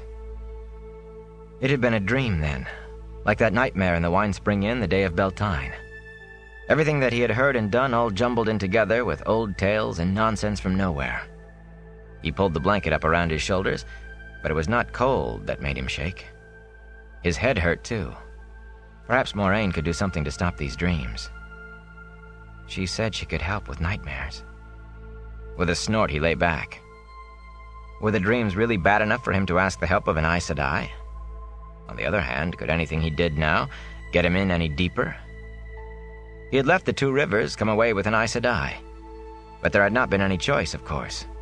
So did he have any choice but to trust her? An Aes Sedai. It was as bad as the dreams, thinking about it. He huddled under his blanket, trying to find the calmness of the void the way Tam had taught him. But sleep was a long time returning. Chapter 15. Strangers and Friends. Sunlight streaming across his narrow bed finally woke Rand out of a deep but restless sleep. He pulled a pillow over his head, but it did not really shut out the light, and he did not really want to go back to sleep. There had been more dreams after the first. He could not remember any but the first, but he knew he wanted no more. With a sigh, he tossed the pillow aside and sat up, wincing as he stretched. All the aches he thought had soaked out in the bath were back, and his head still hurt, too. It did not surprise him. A dream like that was enough to give anybody a headache. The others had already faded, but not that one. The other beds were empty. Light poured in through the window at a steep angle. The sun stood well above the horizon. By this hour back on the farm, he would have already fixed something to eat and been well into his chores. He scrambled out of bed, muttering angrily to himself. A city to see, and they did not even wake him. At least someone had seen that there was water in the pitcher, and still warm, too. He washed and dressed quickly, hesitating a moment over Tam's sword. Lan and Tom had left their saddlebags and blanket rolls behind in the room, of course, but the warder's sword was nowhere to be seen. Lan had worn his sword in Emond's Field even before there was any hint of trouble. He thought he would take the older man's lead. Telling himself it was not because he had often daydreamed about walking the streets of a real city wearing a sword, he belted it on and tossed his cloak over his shoulder like a sack. Taking the stairs two at a time, he hurried down to the kitchen. That was surely the quickest place to get a bite, and on his only day in Baerlon, he did not want to waste any more time than he already had. Blood and ashes, but they could have waked me. Master Fitch was in the kitchen, confronting a plump woman whose arms were covered in flour to her elbows, obviously the cook. Rather, she was confronting him, shaking her finger under his nose. Serving maids and scullions, potboys and spitboys, hurried about their tasks, elaborately ignoring what was going on in front of them. "Messeri is a good cat," the cook was saying sharply, "and I won't hear a word otherwise, do you hear? Complaining about him doing his job too well, that's what you're doing if you ask me." "I have had complaints," Master Fitch managed to get in. "Complaints, mistress. Half the guests." "I won't hear of it. I just won't hear of it. If they want to complain about my cat, let them do the cooking. Me poor old cat, who's just doing his job, and me, We'll go somewhere where we're appreciated. See if we don't. She untied her apron and started to lift it over her head. "No!" Master Fitch yelped, and leaped to stop her. They danced in a circle, with the cook trying to take her apron off, and the innkeeper trying to put it back on her. "No, Sarah," he panted. "There's no need for this. No need, I say. What would I do without you? Ciri's a fine cat. An excellent cat. He's the best cat in Baerlon. If anyone else complains, I'll tell them to be thankful the cat is doing his job. Yes, thankful. You mustn't go. Sarah! Sarah!" The cook stopped their circling and managed to snatch her apron free of him. "All right, then. All right." Clutching the apron in both hands, she still did not retie it. "But if you expect me to have anything ready for midday, you'd best get out of here and let me get to it. This may be your inn, but it's me kitchen. Unless you want to do the cooking." She made as if to hand the apron to him. Master Fitch stepped back with his hands spread wide. He opened his mouth, then stopped, looking around for the first time. The kitchen help still studiously ignored the cook and the innkeeper, and Rand began an intensive search of his coat pockets, though except for the coin Moraine had given him, there was nothing in them but a few coppers and a handful of odds and ends. His pocket knife and sharpening stone, 2 spare bowstrings, and a piece of string he had thought might be useful. "I am sure, Sarah," Master Fitch said carefully, "that everything will be up to your usual excellence." With that, he took one last suspicious look at the kitchen help, then left with as much dignity as he could manage. Sarah waited until he was gone before briskly tying her apron strings again, then fastened her eye on Rand. "I suppose you want something to eat, eh? Well, come on in." She gave him a quick grin. "I don't bite, I don't. No matter what you may have seen, as you shouldn't. Seal, get the lad some bread and cheese and milk. That's all there is right now. Sit yourself, lad. Your friends have all gone out, except one lad I understand wasn't feeling well, and I expect you'll be wanting to do the same." One of the serving maids brought a tray while Rand took a stool at the table. He began eating as the cook went back to kneading her bread dough, but she was not finished talking. "You mustn't take any mind of what you saw now. Master Fitch is a good enough man, though the best of you aren't any bargains. It's the folk complaining as has him on edge. And what do they have to complain about? Would they rather find live rats than dead ones? Though it isn't like Ciri to leave his handiwork behind. And over a dozen. Ciri wouldn't let so many get into the inn. He wouldn't. It's a clean place, too, and not one to be so troubled. And all with backs broken." She shook her head at the strangeness of it all. The bread and cheese turned to ashes in Rand's mouth. Their backs were broken? The cook waved a floury hand. "Think on happier things, that's my way of looking. There's a gleeman, you know, in the common room right this minute. But then you came with him, didn't you? You're one of those as came with Mistress Alice last evening, aren't you? I thought you were. I won't get much chance to see this gleeman myself, I'm thinking. Not with the inn as full as it is, and most of them riff-raff down from the mines." She gave the dough an especially heavy thump. "Not the sort we'd let in most times, only the whole town is filled up with them. Better than some they could be, though, I suppose. Why, I haven't seen a gleeman since before the winter, and—" Rand ate mechanically, not tasting anything, not listening to what the cook said. Dead rats with their backs broken. He finished his breakfast hastily, stammered his thanks, and hurried out. He had to talk to someone. The common room of the Stag and Lion shared little except its purpose with the same room at the Winespring Inn. It was twice as wide and 3 times as long, and colorful pictures of ornate buildings with gardens of tall trees and bright flowers were painted high on the walls. Instead of one huge fireplace, a hearth blazed on each wall, and scores of tables filled the floor, with almost every chair, bench, or stool taken. Every man among the crowd of patrons, with pipes in their teeth and mugs in their fists, leaned forward with his attention on one thing. Tom, standing atop a table in the middle of the room, his many-colored cloak tossed over a nearby chair. Even Master Fitch held a silver tankard and a polishing cloth in motionless hands. "Prancing silver hooves and proud arched necks," Tom proclaimed, while somehow seeming not only to be riding a horse, but to be one of a long procession of riders. "Silken manes flutter with tossed heads. 1,000 streaming banners whip rainbows against an endless sky. 100 brazen-throated trumpets shiver the air, and drums rattle like thunder. Wave on wave, cheers roll from watchers in their thousands, roll across the rooftops and towers of Ilion. crash and break unheard around the 1,000 ears of riders whose eyes and hearts shine with their sacred quest. The great hunt of the Horn rides forth. Rides to seek the Horn of Valir, that will summon the heroes of the ages back from the grave to battle for the light. It was what the Gleeman had called plain chant, those nights beside the fire on the ride north. Stories, he said, were told in 3 voices: high chant, plain chant, and common, which meant simply telling it the way you might tell your neighbor about your crop. Tom told stories in common, but he did not bother to hide his contempt for the voice.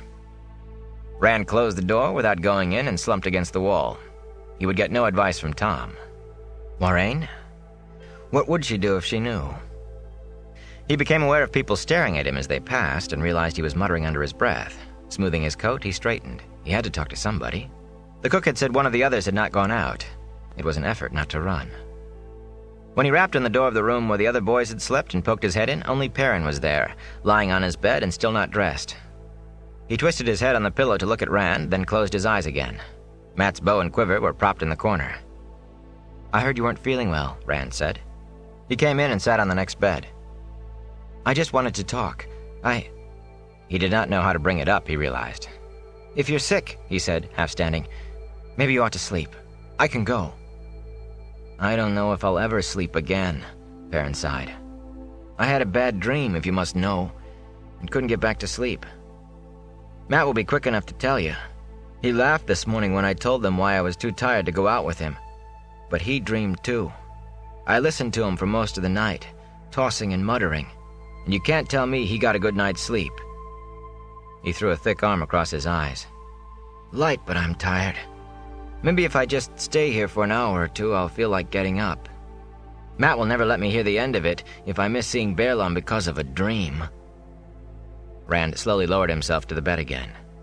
He licked his lips, then said quickly, "Did he kill a rat?" Perrin lowered his arm and stared at him.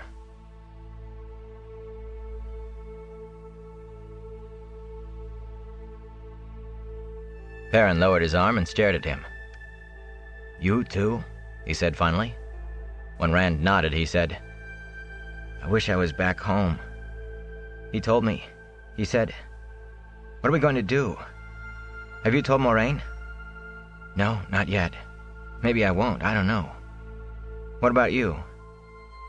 "He said, 'Blood and ashes, Rand. I don't know.'" Perrin raised up on his elbows abruptly. "Do you think Mat had the same dream? He laughed, but it sounded forced, and he looked funny when I said I couldn't sleep because of a dream." "Maybe he did," Rand said.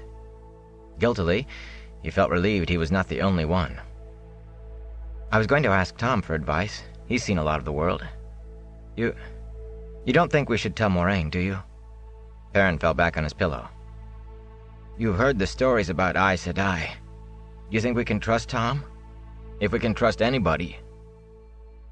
Rand, if we get out of this alive, if we ever get back home, and you hear me say anything about leaving Emond's Field, even to go as far as Watch Hill, you kick me, all right?"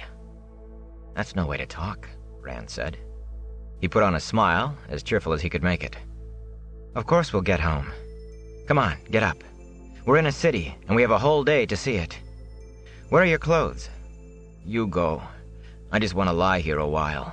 Perrin put his arm back across his eyes. "You go ahead. I'll catch you up in an hour or 2. "It's your loss," Rand said as he got up. "Think of what you might miss." He stopped at the door. "Baerlon. How many times have we talked about seeing Baerlon one day?" Perrin lay there with his eyes covered and did not say a word. After a minute, Rand stepped out and closed the door behind him. In the hallway, he leaned against the wall, his smile fading. His head still hurt. It was worse, not better. He could not work up much enthusiasm for Baerlon either, not now. He could not summon enthusiasm about anything. A chambermaid came by, her arms full of sheets, and gave him a concerned look. Before she could speak, he moved off down the hall, shrugging into his cloak. Tom would not be finished in the common room for hours yet. He might as well see what he could. Perhaps he could find Mat and see if Ba'alzamon had been in his dreams too. He went downstairs, more slowly this time, rubbing his temple. The stairs ended near the kitchen, so he took that way out, nodding to Sarah, but hurrying on when she seemed about to take up where she had left off. The stable yard was empty except for Much, standing in the stable door, and one of the ostlers, carrying a sack on his shoulder into the stable. Rand nodded to Much too, but the stableman gave him a truculent look and went inside. He hoped the rest of the city was more like Sarah and less like Much. Ready to see what a city was like, he picked up his step. At the open stable yard gates, he stopped and stared. People packed the street like sheep in a pen. People swathed to the eyes in cloaks and coats, hats pulled down against the cold, weaving in and out at a quick step, as though the wind whistling over the rooftops blew them along, elbowing past one another with barely a word or a glance. All strangers, he thought. None of them know each other. The smells were strange, too, sharp and sour and sweet, all mixed in a hodgepodge that had him rubbing his nose. Even at the height of festival, he had never seen so many people so jammed together, not even half so many. And this was only one street. Master Fitch and the cook said the whole city was full. The whole city? Like this? He backed slowly away from the gate, away from the street full of people. It really was not right to go off and leave Perrin sick in bed. And what if Tom finished his storytelling while Rand was off in the city? The Gleeman might go out himself, and Rand needed to talk to someone. Much better to wait a bit. He breathed a sigh of relief as he turned his back on the swarming street. Going back inside the inn did not appeal to him, though, not with his headache. He sat on an upended barrel against the back of an inn and hoped the cold air might help his head. Much came to the stable door from time to time to stare at him, and even across the stable yard he could make out the fellow's disapproving scowl. Was it country people the man did not like? Or had he been embarrassed by Master Fitch greeting them after he had tried to chase them off from coming in the back way? Maybe he's a dark friend, he thought, expecting to chuckle at the idea, but it was not a funny thought. He rubbed his hand along the hilt of Tam's sword. There was not much left that was funny at all. "A shepherd with a heron-marked sword," said a low woman's voice. "That's almost enough to make me believe anything. What trouble are you in, down-country boy?" Startled, Rand jumped to his feet. It was the crop-haired young woman who had been with Moraine when he came out of the bath chamber, still dressed in a boy's coat and breeches. She was a little older than he was, he thought, with dark eyes, even bigger than Egwene's, and oddly intent. "You are Rand, aren't you?" she went on. "My name is Min." "I'm not in trouble," he said. He did not know what Moraine had told her, but he remembered Lan's admonition not to attract any notice. "What makes you think I'm in trouble? The Two Rivers is a quiet place, and we're all quiet people. No place for trouble, unless it has to do with crops or sheep." "Quiet?" Min said with a faint smile. "I've heard men talk about you Two Rivers folk. I've heard the jokes about wooden-headed sheep herders, and then there are men who have actually been down country." "Wooden-headed?" Rand said, frowning. "What jokes?" "The ones who know," she went on as if he had not spoken, "say you walk around all smiles and politeness, just as meek and soft as butter. On the surface, anyway. Underneath, they say, you're all as tough as old oak roots. Prod too hard, they say, and you dig up stone. But the stone isn't buried very deep in you, or in your friends. It's as if a storm has scoured away almost all the covering. Moraine didn't tell me everything, but I see what I see." Old oak roots? Stone? It hardly sounded like the sort of thing the merchants or their people would say. That last made him jump, though. He looked around quickly. The stable yard was empty, and the nearest windows were closed. "I don't know anybody named... What was it again?" "Mistress Alice, then, if you prefer," Min said, with an amused look that made his cheeks color. "There's no one close enough to hear." "What makes you think Mistress Alice has another name?" "Because she told me," Min said, so patiently that he blushed again. "Not that she had a choice, I suppose. I saw she was... different, right away. When she stopped here before on her way down country. She knew about me. I've talked to others like her before." "Saw," Rand said. "Well, I don't suppose you'll go running to the children, not considering who your traveling companions are. The White Cloaks wouldn't like what I do any more than they like what she does. I don't understand." "She says I see pieces of the pattern." Min gave a little laugh and shook her head. "Sounds too grand to me. I just see things when I look at people, and sometimes I know what they mean. I look at a man and a woman who've never even talked to one another, and I know they'll marry, and they do. That sort of thing. She wanted me to look at you. All of you together." Rand shivered. "And what did you see?" "When you're all in a group, sparks swirling around you. Thousands of them, and a big shadow, darker than midnight. It's so strong, I almost wonder why everybody can't see it. The sparks are trying to fill the shadow, and the shadow is trying to swallow the sparks." She shrugged. "You are all tied together in something dangerous, but I can't make any more of it." "All of us?" Rand muttered. "Egwene too? But they weren't after, I mean..." Min did not seem to notice his slip. "The girl? She's part of it. And the Gleeman. All of you. You're in love with her." He stared at her. "I can tell that even without seeing any images. She loves you too, but she's not for you, or you for her. Not the way you both want." "What's that supposed to mean?" "When I look at her, I see the same as when I look at Mistress Alice. Other things I don't understand, too, but I know what that means. She won't refuse it." "This is all foolishness," Rand said uncomfortably.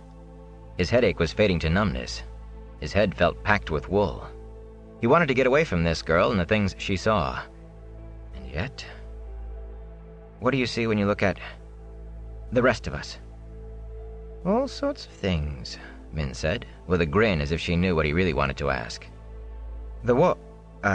Master Andra has 7 ruined towers around his head, and a babe in a cradle holding a sword, and..." She shook her head. "Men like him, you understand, always have so many images they crowd one another. The strongest images around the Gleeman are a man, not him, juggling fire, and the White Tower. And that doesn't make any sense at all for a man. The strongest things I see about the big curly-haired fellow are a wolf and a broken crown and trees flowering all around him.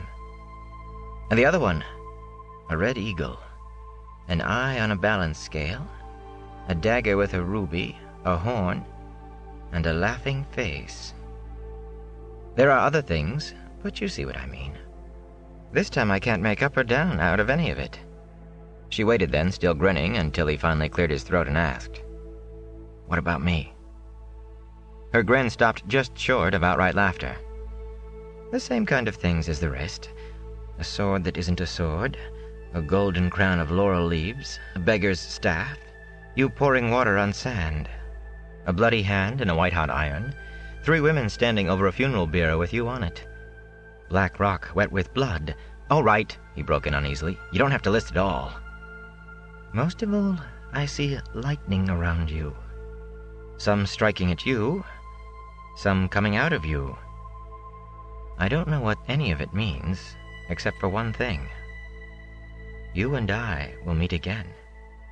She gave him a quizzical look, as if she did not understand that either. "Why shouldn't we?" he said. "I'll be coming back this way on my way home." "I suppose you will, at that." Suddenly her grin was back, wry and mysterious, and she patted his cheek. "But if I told you everything I saw, you'd be as curly-haired as your friend with the shoulders."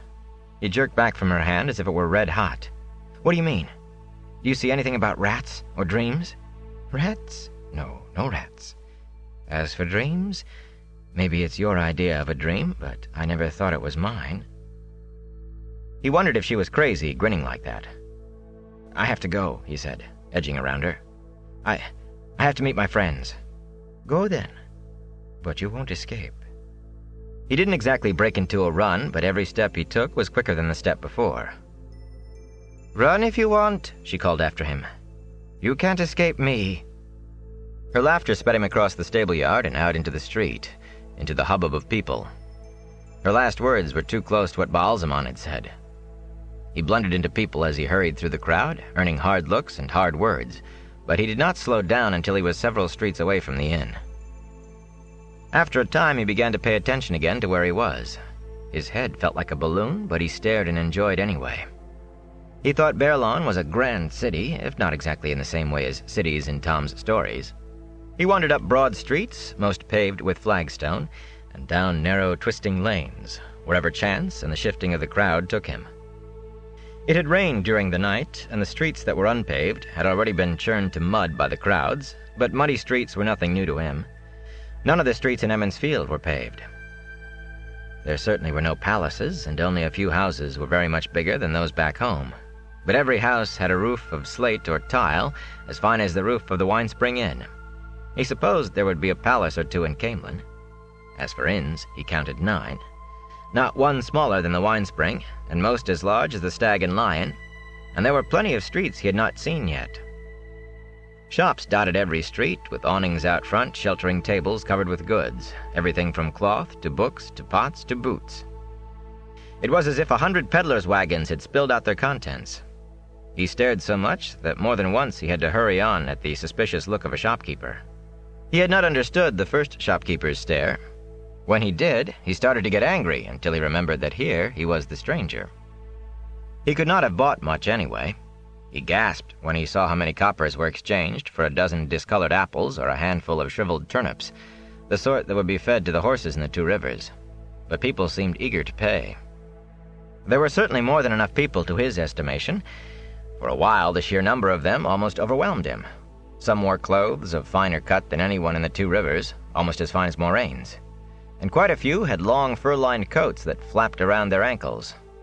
The miners everybody at the inn kept talking about, they had the hunched look of men who grubbed underground. But most of the people did not look any different from those he had grown up with, not in dress or in face. He had expected they would, somehow. Indeed, some of them had so much the look of the 2 rivers in their faces that he could imagine they belonged to one family or another that he knew around Emond's Field.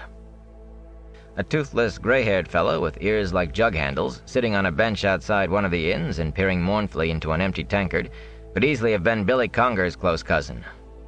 The lantern-jawed tailor sewing in front of his shop might have been John Thane's brother, even to the same bald spot on the back of his head. A near mirror image of Samuel Craw pushed past Rand as he turned a corner and, in disbelief, he stared at a bony little man with long arms and a big nose, shoving hurriedly through the crowd in clothes that looked like a bundle of rags. The man's eyes were sunken and his dirty face gaunt, as if he had not eaten or slept in days, but Rand could swear. The ragged man saw him then, and froze in mid-step, heedless of people who all but stumbled over him. The last doubt in Rand's mind vanished. "Master Fane!" he shouted. "We all thought you were—" As quick as a blink, the peddler darted away, but Rand dodged after him, calling apologies over his shoulder to the people he bumped. Through the crowd, he just caught sight of Fane dashing into an alleyway, and he turned after. A few steps into the alleyway, the peddler had stopped in his tracks. A tall fence made it into a dead end. As Rand skidded to a halt, Fane rounded on him, crouching warily and backing away.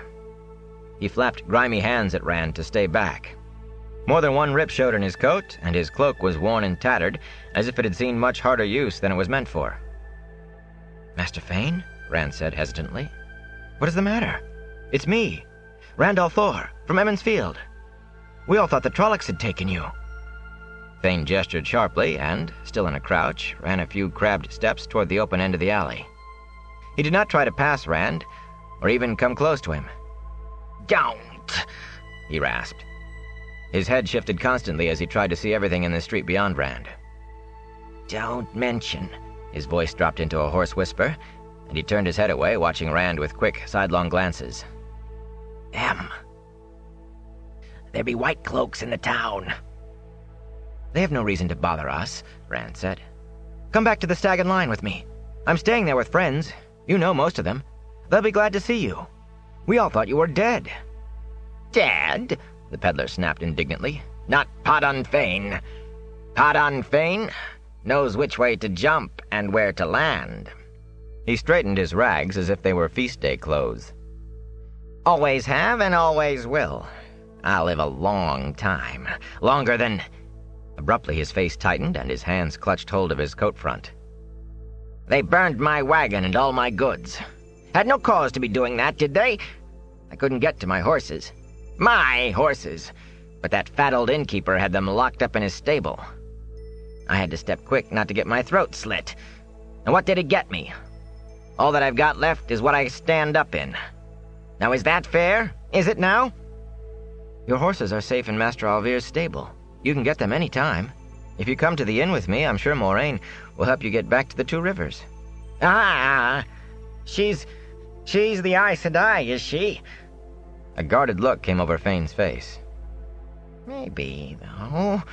He paused, licking his lips nervously. How long will you be at this? What was it? What did you call it? The Stag and Lion? We leave tomorrow, Rand said. Well, what does that have to do with... You just don't know, Fane whined. Standing there with a full belly and a good night's sleep in a soft bed. I've hardly slept a wink since that night. My boots are all worn out with running, and as for what I've had to eat... His face twisted. I don't want to be within miles of an Aes Sedai. He spat the last words. Not miles and miles. But I may have to. I've no choice, have I? The thought of her eyes on me, of her even knowing where I am... He reached toward Rand as if he wanted to grab his coat, but his hands stopped short, fluttering, and he actually took a step back. Promise me you won't tell her. She frightens me. There's no need to be telling her. No reason for an Aes Sedai to even be knowing I'm alive. You have to promise. You have to! I promise, Rand said soothingly. But there's no reason for you to be afraid of her. Come with me. The least you'll get is a hot meal. Maybe. Fane rubbed his chin pensively. Tomorrow, you say. In that time... You won't forget your promise. You won't be letting her... I won't let her hurt you, Rand said, wondering how he could stop an Aes Sedai, whatever she wanted to do. She won't hurt me, Fane said. No, she won't.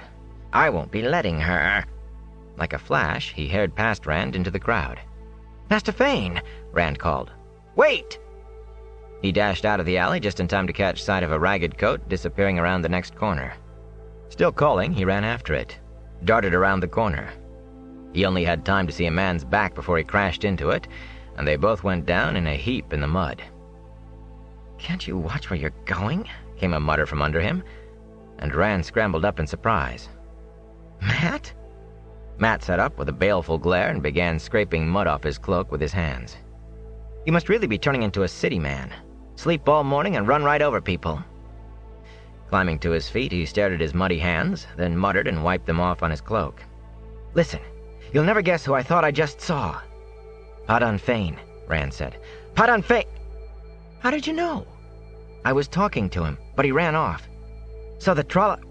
Matt stopped to look around warily, but the crowd was passing them by with never a glance. Rand was glad he had learned a little caution. So they didn't get him. I wonder why he left Emmons Field without a word like that. Probably started running then, too, and didn't stop until he got here. But why was he running just now? Rand shook his head and wished he had not. It felt as though it might fall off.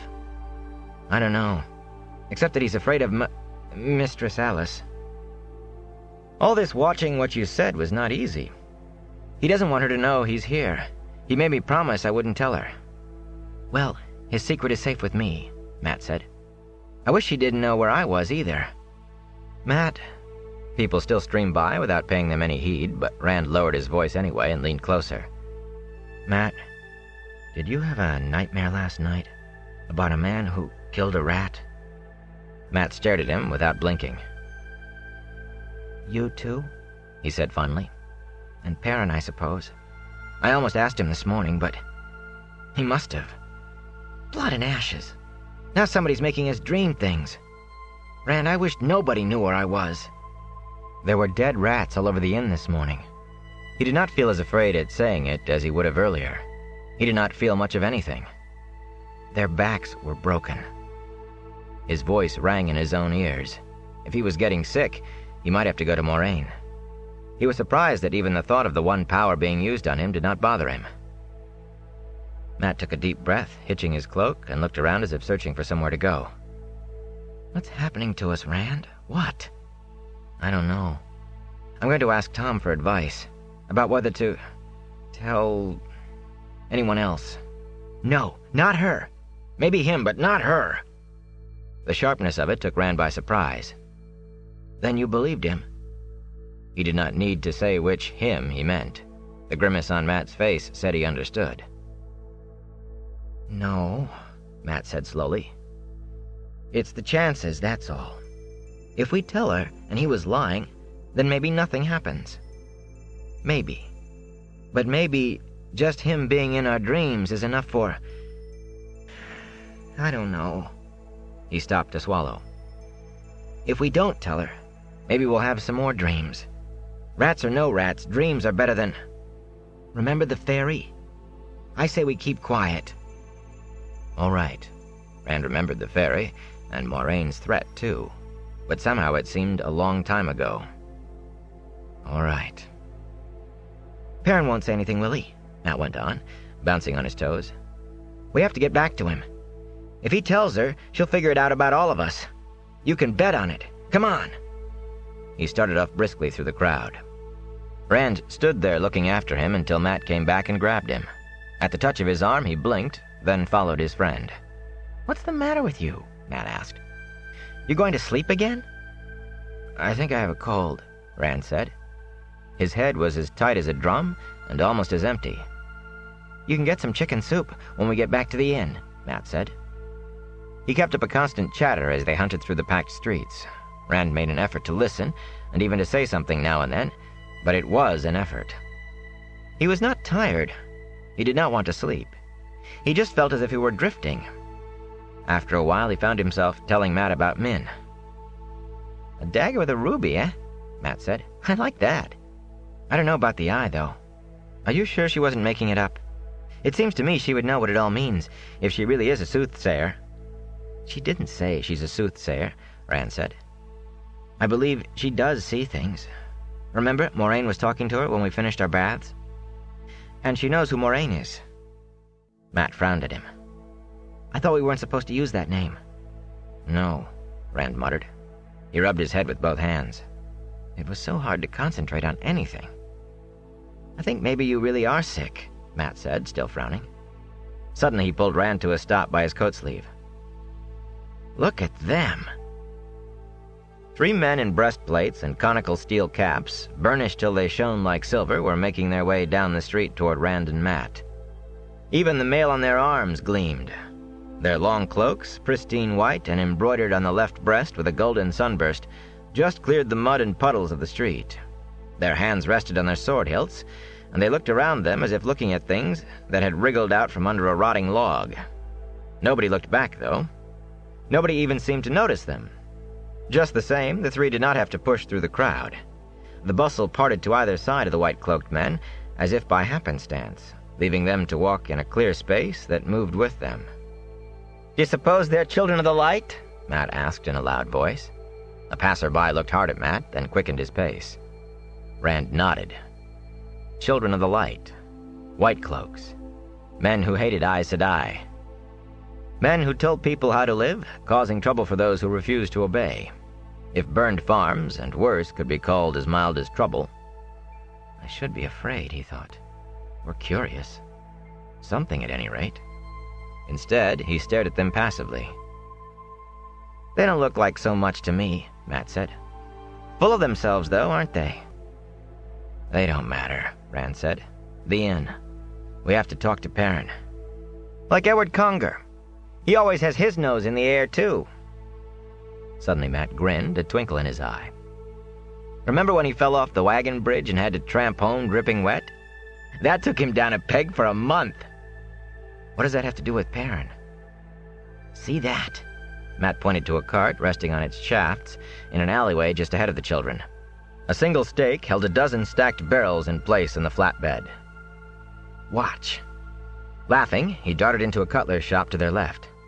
Rand stared after him, knowing he should do something. That look in Matt's eyes always meant one of his tricks. But oddly, he found himself looking forward to whatever Matt was going to do. Something told him that feeling was wrong, that it was dangerous, but he smiled in anticipation anyway. In a minute, Matt appeared above him, climbing half out of an attic window onto the tile roof of the shop. His sling was in his hands, already beginning to whirl. Rand's eyes went back to the cart. Almost immediately, there was a sharp crack, and the stake holding the barrels broke just as the White Cloaks came abreast of the alley.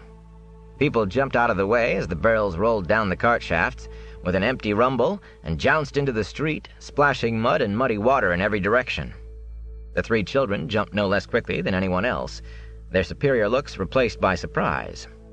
Some passers-by fell down, making more splashes, but the three moved agilely, avoiding the barrels with ease. They could not avoid the flying mud that splattered their white cloaks, though.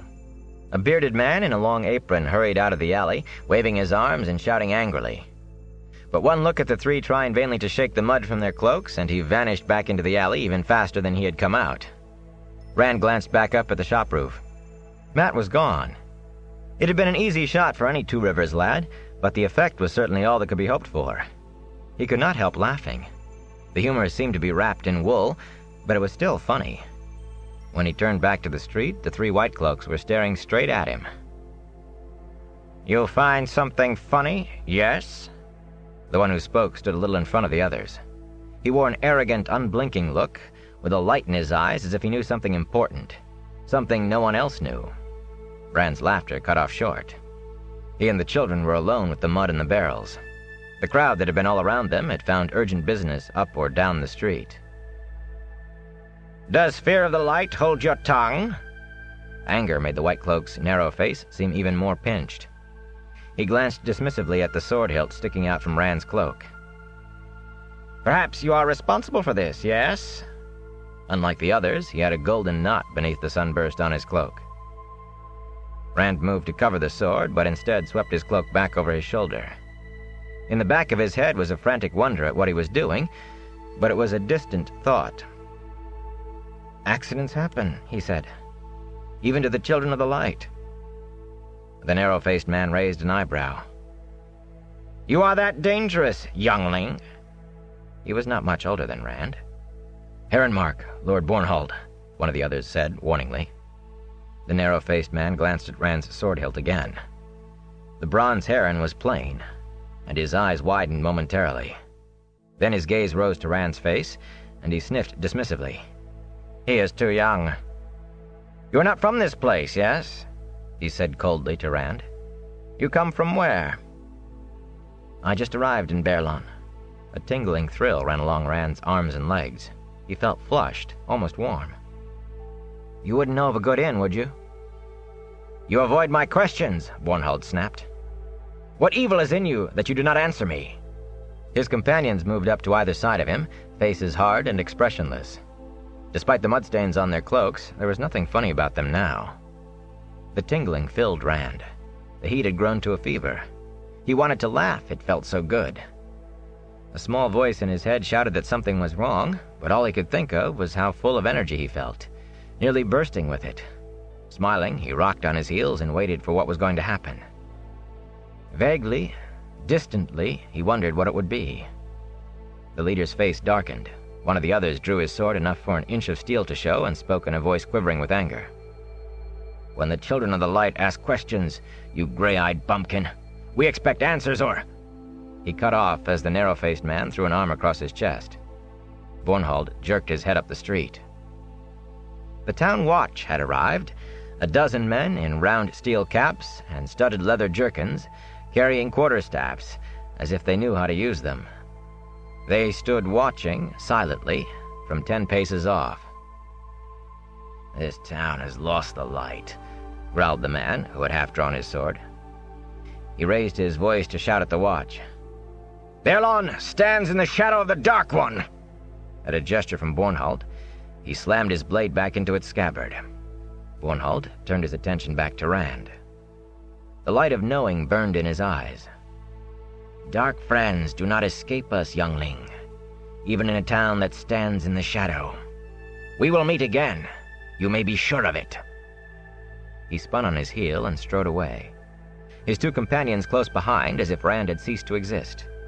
For the moment, at least. When they reached the crowded part of the street, the same seemingly accidental pocket as before opened around them. The watchmen hesitated, eyeing Rand, then shouldered their quarterstaffs and followed the white-cloaked three. They had to push their way into the crowd, shouting, "Make way for the watch!"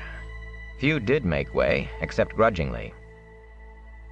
Rand still rocked on his heels, waiting. The tingle was so strong that he almost quivered. He felt as if he were burning up. Matt came out of the shop, staring at him. "You aren't sick," he said finally. "You are crazy." Rand drew a deep breath, and abruptly it was all gone like a pricked bubble. He staggered as it vanished, the realization of what he had just done flooding in on him.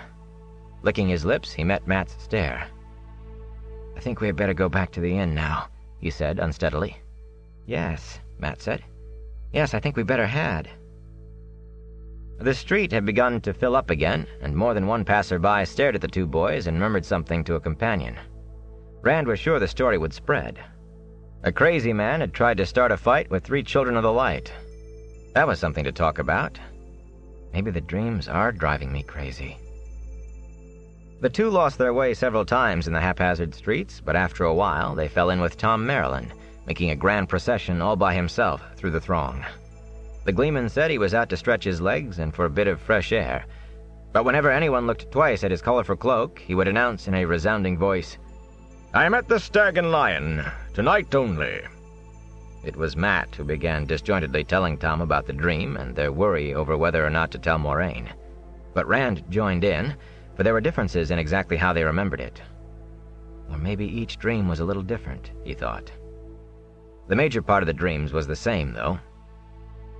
They had not gone far in the telling before Tom started paying full attention. When Rand mentioned Baalzamon, the gleeman grabbed them each by a shoulder with a command to hold their tongues, raised on tiptoe to look over the heads of the crowd, then hustled them out of the press to a dead-end alley that was empty, except for a few crates and a slat-ribbed yellow dog huddled out of the cold. Tom stared out at the crowd, looking for anyone stopping to listen, before turning his attention to Rand and Matt. His blue eyes bored into theirs, between flickering away to watch the mouth of the alley. "Don't ever say that name where strangers can hear." His voice was low but urgent. "Not even where a stranger might hear. It is a very dangerous name, even where children of the light are not wandering the streets." Matt snorted. "I could tell you about children of the light," he said with a wry look at Rand. Tom ignored him. "If only one of you had had this dream." He tugged at his mustache furiously. "Tell me everything you can remember about it. Every detail." He kept up his wary watch while he listened. "He named the men he said had been used," Rand said finally. He thought he had told everything else. "Where Amalasan, Rowland Darksbane. Davian," Matt added before he could go on, "and Urian Stonebow. And Loghain," Rand finished. "Dangerous names," Tom muttered. His eyes seemed to drill at them even more intently than before. Nearly as dangerous as that other, one way and another.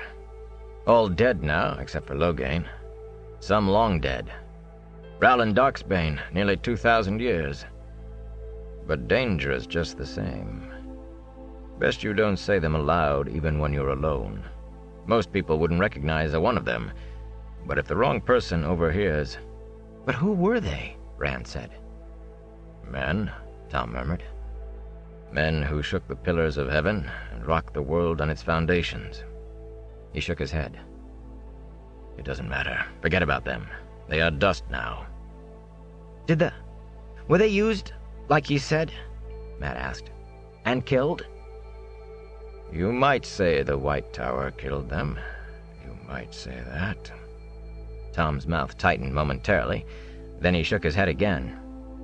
"But used? No, I cannot see that. The Light knows the Amarlin seat has enough plots going, but I can't see that." Matt shivered. He said so many things. Crazy things. All that about Luz Theron Kinslayer and Arthur Hawkwing and the Eye of the World? What in the light is that supposed to be? "A legend," the Gleeman said slowly. "Maybe. As big a legend as the Horn of Valir, at least in the borderlands. Up there, young men go hunting the Eye of the World, the way young men from Ilion hunt the Horn. Maybe a legend." "What do we do, Tom?" Rand said. "Do we tell her? I don't want any more dreams like that. Maybe she could do something." "Maybe we wouldn't like what she did," Matt growled. Tom studied them, considering and stroking his mustache with a knuckle. "I say hold your peace," he said finally. Don't tell anyone, for the time at least. You can always change your mind, if you have to. But once you tell, it's done. And you're tied up worse than ever with her. Suddenly he straightened, his stoop almost disappearing. The other lad. You say he had the same dream. Does he have sense enough to keep his mouth shut? I think so, Rand said, at the same time that Matt said, "We were going back to the inn to warn him." The lights said we're not too late. Cloak flapping around his ankles, patches fluttering in the wind, Tom strode out of the alley, looking back over his shoulder without stopping. Well, are your feet pegged to the ground? Rand and Matt hurried after him, but he did not wait for them to catch up. This time he did not pause for people who looked at his cloak, or those who hailed him as a gleeman either. He clove through the crowded streets as if they were empty, Rand and Matt half running to follow in his wake. In much less time than Rand expected, they were hurrying up to the Stag and Lion. As they started in, Perrin came speeding out, trying to throw his cloak around his shoulders as he ran. He nearly fell in his effort not to carry him into them. "I was coming looking for you two," he panted, when he had caught his balance. Rand grabbed him by the arm. "Did you tell anyone about the dream? Say that you didn't," Matt demanded. "It's very important," Tom said. Perrin looked at them in confusion. "No, I haven't. I didn't even get out of bed until less than an hour ago." His shoulders slumped. "I've given myself a headache trying not to think about it, much less talk about it." "Why did you tell him?" He nodded at the gleeman. "We had to talk to somebody or go crazy," Rand said. "I will explain later," Tom added, with a significant look at the people passing in and out of the Stag and Lion. "All right," Perrin replied slowly, still looking confused. Suddenly, he slapped his head. "You almost made me forget why I was looking for you. Not that I don't wish I could. Nynaeve is inside." "Blood and ashes!" Matt yelped. "How did she get here? Moraine? The ferry?" Perrin snorted. "You think a little thing like a sunken ferry could stop her? She rooted Hightower out. I don't know how he got back over the river, but she said he was hiding in his bedroom and didn't want to go near the river. Anyway, she bullied him into finding a boat big enough for her and her horse and rowing her across. Himself. She only gave him time to find one of his haulers to work another set of oars." "Light," Matt breathed. "What is she doing here?" Rand wanted to know. Matt and Perrin both gave him a scornful look. "She came after us," Perrin said. "She's with Mistress Alice right now, and it's cold enough in there to snow." "Couldn't we just go somewhere else for a while?" Matt asked. "My da says only a fool puts his hand in a hornet nest until he absolutely has to." Rand cut in. "She can't make us go back. Winter night should have been enough to make her see that. If she doesn't, we will have to make her." Matt's eyebrows lifted higher with every word, and when Rand finished, he let out a low whistle. "You ever try to make Nynaeve see something she doesn't want to see? I have. I say we stay away till night and sneak in then." "From my observation of the young woman," Tom said, "I don't think she will stop until she has had her say. If she is not allowed to have it soon, she might keep on until she attracts attention none of us wants." That brought them all up short. They exchanged glances, drew deep breaths, and marched inside as if to face Trollocs. Chapter 16. The Wisdom. Perrin led the way into the depths of the inn. Rand was so intent on what he intended to say to Nynaeve that he did not see Min until she seized his arm and pulled him to one side. The others kept on a few steps down the hall before realizing he had stopped. Then they halted too, half impatient to go on, half reluctant to do so. The others kept on a few steps down the hall before realizing he had stopped. Then they halted too, half impatient to go on, half reluctant to do so. "We don't have time for that, boy," Tom said gruffly. Min gave the white-haired gleeman a sharp look. "Go juggle something," she snapped, drawing Rand further away from the others. "I really don't have time," Rand told her. "Certainly not for any more fool talk about escaping and the like." He tried to get his arm loose, but every time he pulled free, she grabbed it again. "And I don't have time for your foolishness either. Will you be still?" She gave the others a quick look, then moved closer, lowering her voice. "A woman arrived a little while ago. Shorter than I, young, with dark eyes and dark hair in a braid down to her waist. She's part of it, right along with the rest of you." For a minute, Rand just stared at her. Nynaeve? How can she be involved? Light, how can I be involved? That's impossible. You know her, Min whispered. Yes, and she can't be mixed in whatever it is you... The sparks, Rand? She met Mistress Alice coming in, and there were sparks with just the two of them. Yesterday I couldn't see sparks without at least 3 or 4 of you together, but today it's all sharper and more furious. She looked at Rand's friends, waiting impatiently, and shivered before turning back to him. It's almost a wonder the inn doesn't catch fire.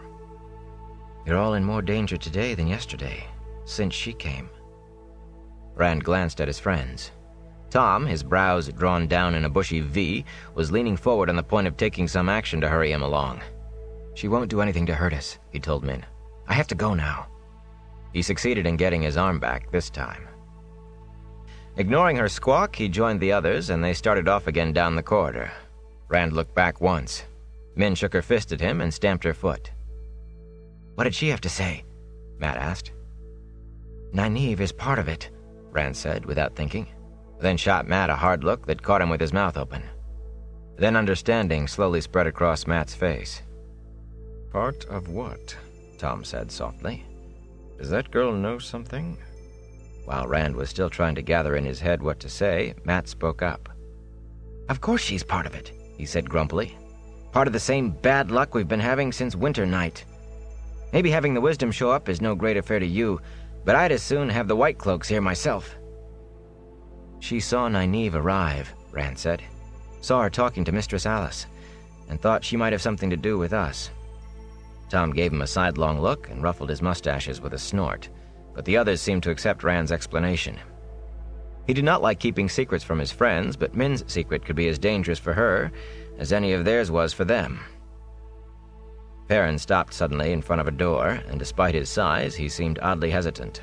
He drew a deep breath, looked at his companions, took another breath, then slowly opened the door and went in. One by one, the rest of them followed. Rand was the last, and he closed the door behind him with the utmost reluctance. It was the room where they had eaten the night before. A blaze crackled on the hearth, and a polished silver tray sat in the middle of the table holding a gleaming silver pitcher and cups. Moraine and Nynaeve sat at opposite ends of the table, neither taking her eyes from the other. All the other chairs were empty. Moraine's hands rested on the table, as still as her face. Nynaeve's braid was thrown over her shoulder, the end gripped in one fist. She kept giving it little tugs, the way she did when she was being even more stubborn than usual with the village council. Perrin was right. Despite the fire, it seemed freezing cold, and all coming from the 2 women at the table. Lan was leaning against the mantel, staring into the flames and rubbing his hands for warmth. Egwene, her back flat against the wall, had her cloak on with the hood pulled up. Tom, Matt, and Perrin stopped uncertainly in front of the door. Shrugging uncomfortably, Rand walked to the table. Sometimes you have to grab the wolf by the ears, he reminded himself. But he remembered another old saying, too. When you have a wolf by the ears, it's as hard to let go as to hold on. He felt Moraine's eyes on him, and Nynaeve's, and his face became hot, but he sat down anyway, halfway between the 2. For a minute the room was as still as a carving, then Egwene and Perrin, and finally Matt, made their reluctant way to the table and took seats. Toward the middle, with Rand. Egwene tugged her hood further forward, enough to half hide her face, and they all avoided looking at anyone. Well, Tom snorted from his place beside the door. At least that much is done. Since everyone is here, Lan said, leaving the fireplace and filling one of the silver cups with wine, perhaps you will finally take this. He proffered the cup to Nynaeve. She looked at it suspiciously. There is no need to be afraid, he said patiently. You saw the innkeeper bring the wine, and neither of us has had a chance to put anything in it. It is quite safe. The wisdom's mouth tightened angrily at the word afraid, but she took the cup with a murmured, "Thank you." "I am interested," he said, "in how you found us." "So am I." Moraine leaned forward intently. "Perhaps you are willing to speak now that Egwene and the boys have been brought to you?" Nynaeve sipped the wine before answering the Aes Sedai. There was nowhere for you to go except Baerlon. To be safe, though, I followed your trail. You certainly cut back and forth enough, but then I suppose you would not care to risk meeting decent people. You followed our trail? Lan said, truly surprised for the first time that Rand could remember. I must be getting careless. You left very little trace, but I can track as well as any man in the Two Rivers, except perhaps Tam al'Thor. She hesitated, then added, Until my father died, he took me hunting with him, and taught me what he would have taught the sons he never had. She looked at Lan challengingly, but he only nodded with approval. If you can follow a trail I have tried to hide, he taught you well. Few can do that, even in the borderlands. Abruptly, Nynaeve buried her face in her cup. Rand's eyes widened. She was blushing. Nynaeve never showed herself even the least bit disconcerted. Angry, yes. Outraged, often, but never out of countenance. But she was certainly red-cheeked now, and trying to hide in the wine. Perhaps now, Moraine said quietly, you will answer a few of my questions. I have answered yours freely enough. With a great sack full of Gleeman's tales, Nynaeve retorted, the only facts I can see are that 4 young people have been carried off, for the light alone knows what reason, by an Aes Sedai. You have been told that isn't known here, Lan said sharply. You must learn to guard your tongue. Why should I? Nynaeve demanded. Why should I help hide you, or what you are? I've come to take Egwene and the boys back to Emond's Field, not help you spirit them away. Tom broke in a scornful voice. If you want them to see their village again, or you either, you had better be more careful. There are those in Baerlon who would kill her, he jerked his head toward Moraine, for what she is. Him, too. He indicated Lan, then abruptly moved forward to put his fists on the table. He loomed over Nynaeve, and his long mustaches and thick eyebrows suddenly seemed threatening. Her eyes widened, and she started to lean back, away from him. Then her back stiffened defiantly. Tom did not appear to notice. He went right on in an ominously soft voice. They'd swarm over this inn like murderous ants on a rumor, a whisper. Their hate is that strong, their desire to kill or take any like these two.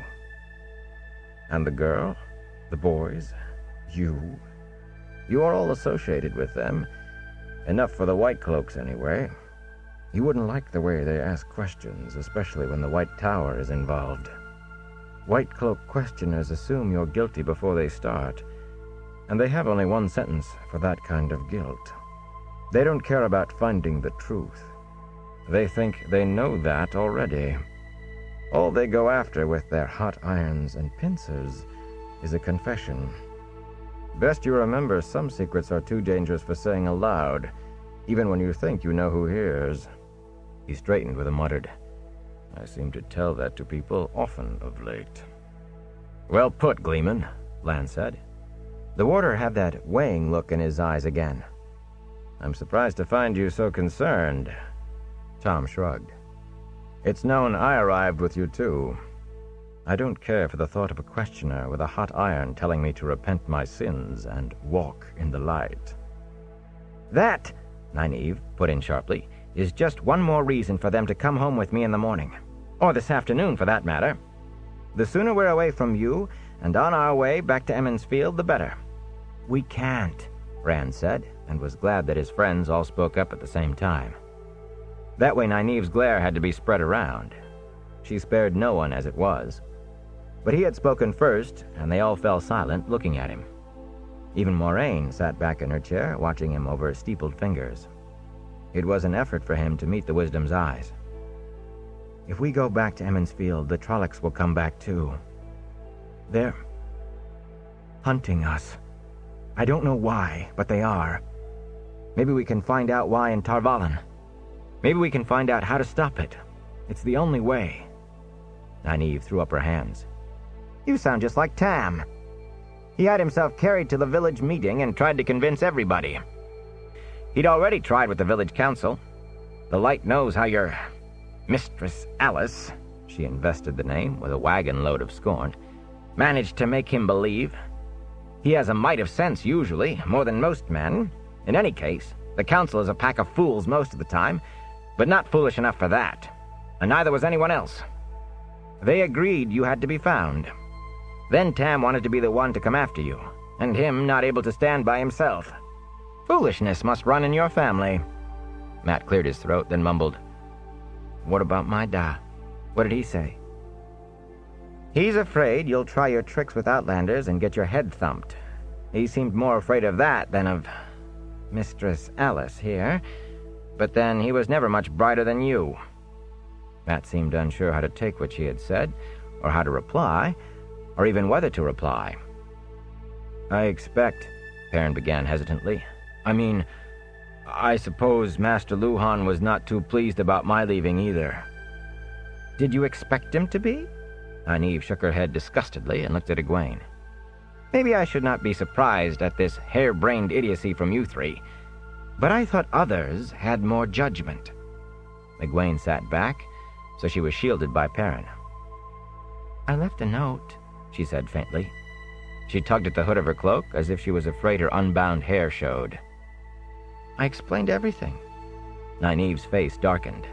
Rand sighed. The wisdom was on the point of one of her tongue lashings, and it looked as if it might be a first-rate one. If she took a position in the heat of anger, if she said she intended to see them back in Emond's Field no matter what anybody said, for instance, she would be nearly impossible to budge. He opened his mouth. "A note," Nynaeve began, just as Moraine said, "You and I must still talk, Wisdom." If Rand could have stopped himself, he would have, but the words poured out as if it were a floodgate he had opened instead of his mouth. "All this is very well, but it doesn't change anything. We can't go back. We have to go on." He spoke more slowly toward the end, and his voice sank, so he finished in a whisper, with the Wisdom and the Aes Sedai both looking at him. It was the sort of look he received if he came on women talking women's circle business, the sort that said he had stepped in where he did not belong. He sat back, wishing he was somewhere else. "Wisdom," Moraine said, "you must believe that they are safer with me than they would be back in the Two Rivers." "Safer?" Nynaeve tossed her head dismissively. "You are the one who brought them here, where the White Cloaks are. The same White Cloaks who, if the Gleeman tells the truth, may harm them because of you. Tell me how they are safer, Aes Sedai." "There are many dangers from which I cannot protect them," Moraine agreed, "any more than you can protect them from being struck by lightning if they go home. But it is not lightning of which they must be afraid, nor even White Cloaks. It is the Dark One and minions of the Dark One. From those things I can protect. Touching the true source, touching Saidar, gives me that protection, as it does to every Aes Sedai." Nynaeve's mouth tightened skeptically. Moraine's grew tighter, too, with anger, but she went on, her voice hard on the edge of patience. "Even those poor men who find themselves wielding the power for a short time gain that much, though sometimes touching saidin protects, and sometimes the taint makes them more vulnerable. But I, or any Aes Sedai, can extend my protection to those close by me. No Fade can harm them as long as they are as close to me as they are right now. No Trolloc can come within a quarter of a mile without Lan knowing it, feeling the evil of it. Can you offer them half as much if they return to Emond's Field with you?" "You stand-up straw men," Nynaeve said. "We have a saying in the Two Rivers, whether the bear beats the wolf or the wolf beats the bear, the rabbit always loses. Take your contest somewhere else and leave Emond's Field folk out of it." "Egwene," Moraine said after a moment, "take the others and leave the Wisdom alone with me for a while." Her face was impassive. Nynaeve squared herself at the table as if getting ready for an all-in wrestling match. Egwene bounced to her feet, her desire to be dignified, obviously warring with her desire to avoid a confrontation with the Wisdom over her unbraided hair. She had no difficulty gathering up everyone by eye, though. Matt and Perrin scraped back their chairs hurriedly, making polite murmurs while trying not to actually run on their way out. Even Lan started for the door at a signal from Moraine, drawing Tom with him. Rand followed, and the warder shut the door behind them. then took up guard across the hallway. Under Lan's eyes, the others moved on down the hall a short distance. They were not to be allowed even the slightest chance of eavesdropping. When they had gone far enough to suit him, Lan leaned back against the wall. Even without his color-shifting cloak, he was so still that it would be easy not to notice him until you were right on him. The Gleeman muttered something about better things to do with his time and left with a stern, "Remember what I said," over his shoulder to the boys. No one else seemed inclined to leave. "What did he mean?" Egwene asked absently, her eyes on the door that hid Moraine and Nynaeve. She kept fiddling with her hair as if torn between continuing to hide the fact that it was no longer braided and pushing back the hood of her cloak. "He gave us some advice," Mat said. Perrin gave him a sharp look. "He said not to open our mouths until we were sure what we were going to say." "That sounds like good advice," Egwene said, but clearly she was not really interested. Rand was engrossed in his own thoughts. How could Nynaeve possibly be part of it? How could any of them be involved with Trollocs and Fades and Baalzamon appearing in their dreams? It was crazy. He wondered if Min had told Moraine about Nynaeve. What are they saying in there? He had no idea how long he had been standing there when the door finally opened. Nynaeve stepped out and gave a start when she saw Lan. The warder murmured something that made her toss her head angrily, then he slipped past her through the door. She turned toward Rand, and for the first time he realized the others had all quietly disappeared. He did not want to face the wisdom alone, but he could not get away now that he had met Nynaeve's eye. A particularly searching eye, he thought, puzzled. What did they say? He drew himself up as she came closer. She indicated Tam's sword. That seems to fit you now, though I would like it better if it did not. You've grown, Rand. In a week? He laughed, but it sounded forced, and she shook her head as if he did not understand. Did she convince you? He asked. It really is the only way. He paused, thinking of Min's sparks. Are you coming with us? Nynaeve's eyes opened wide. Coming with you? Why would I do that? Mavra Mullen came up from Devon Ride to see to things till I return, but she'll be wanting to get back as soon as she can. I still hope to make you see sense and come home with me. We can't. He thought he saw something move at the still open door, but they were alone in the hallway. You told me that, and she did too. Nynaeve frowned. If she wasn't mixed up in it. Aes Sedai are not to be trusted, Rand. You sound as if you really do believe us, he said slowly. What happened at the village meeting? Nynaeve looked back at the doorway before answering. There was no movement there now. It was a shambles, but there is no need for her to know we can't handle our affairs any better than that. And I believe only one thing. You are all in danger as long as you are with her. Something happened, he insisted. Why do you want us to go back if you think there's even a chance we are right? And why you at all? As soon send the mayor himself as the wisdom. You have grown. She smiled, and for a moment her amusement had him shifting his feet. I can think of a time when you would not have questioned where I chose to go or what I chose to do, wherever and whatever it was. A time just a week ago. He cleared his throat and pressed on stubbornly. It doesn't make sense. Why are you really here? She half glanced at the still empty doorway, then took his arm. Let's walk while we talk. He let himself be led away, and when they were far enough from the door not to be overheard, she began again. As I said, the meeting was a shambles. Everybody agreed someone had to be sent after you, but the village split into two groups. One wanted you rescued, though there was considerable argument over how that was to be done, considering that you were with the likes of her. He was glad she was remembering to watch what she said. The others believed Tam?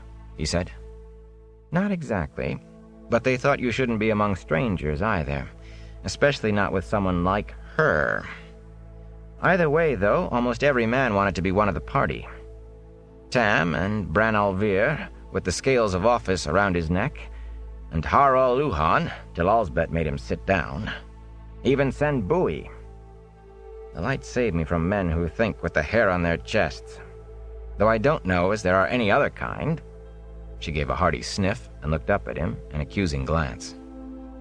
At any rate, I could see it would be another day, perhaps more, before they came to any decision. And somehow I was sure we did not dare wait that long. So I called the women's circle together and told them what had to be done. I cannot say they liked it, but they saw the right of it. And that is why I am here. Because the men around Emond's Field are stubborn woolheads. They're probably still arguing about who to send, though I left word I would take care of it. Nynaeve's story explained her presence, but it did nothing to reassure him. She was still determined to bring them back with her. "What did she say to you in there?" he asked. Moraine would surely have covered every argument, but if there was one she had missed, he would make it. "More of the same," Nynaeve replied. "And she wanted to know about you boys, to see if she could reason out why you have attracted the kind of attention you have. She said."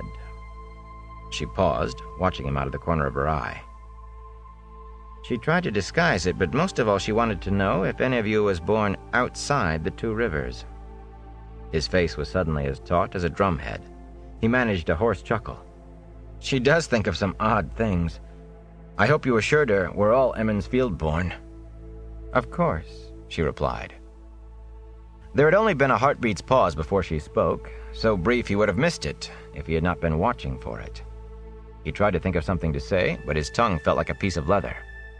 She knows. She was the Wisdom, after all, and the Wisdom was supposed to know everything about everyone. If she knows, it was no fever dream. Oh, light, help me, Father.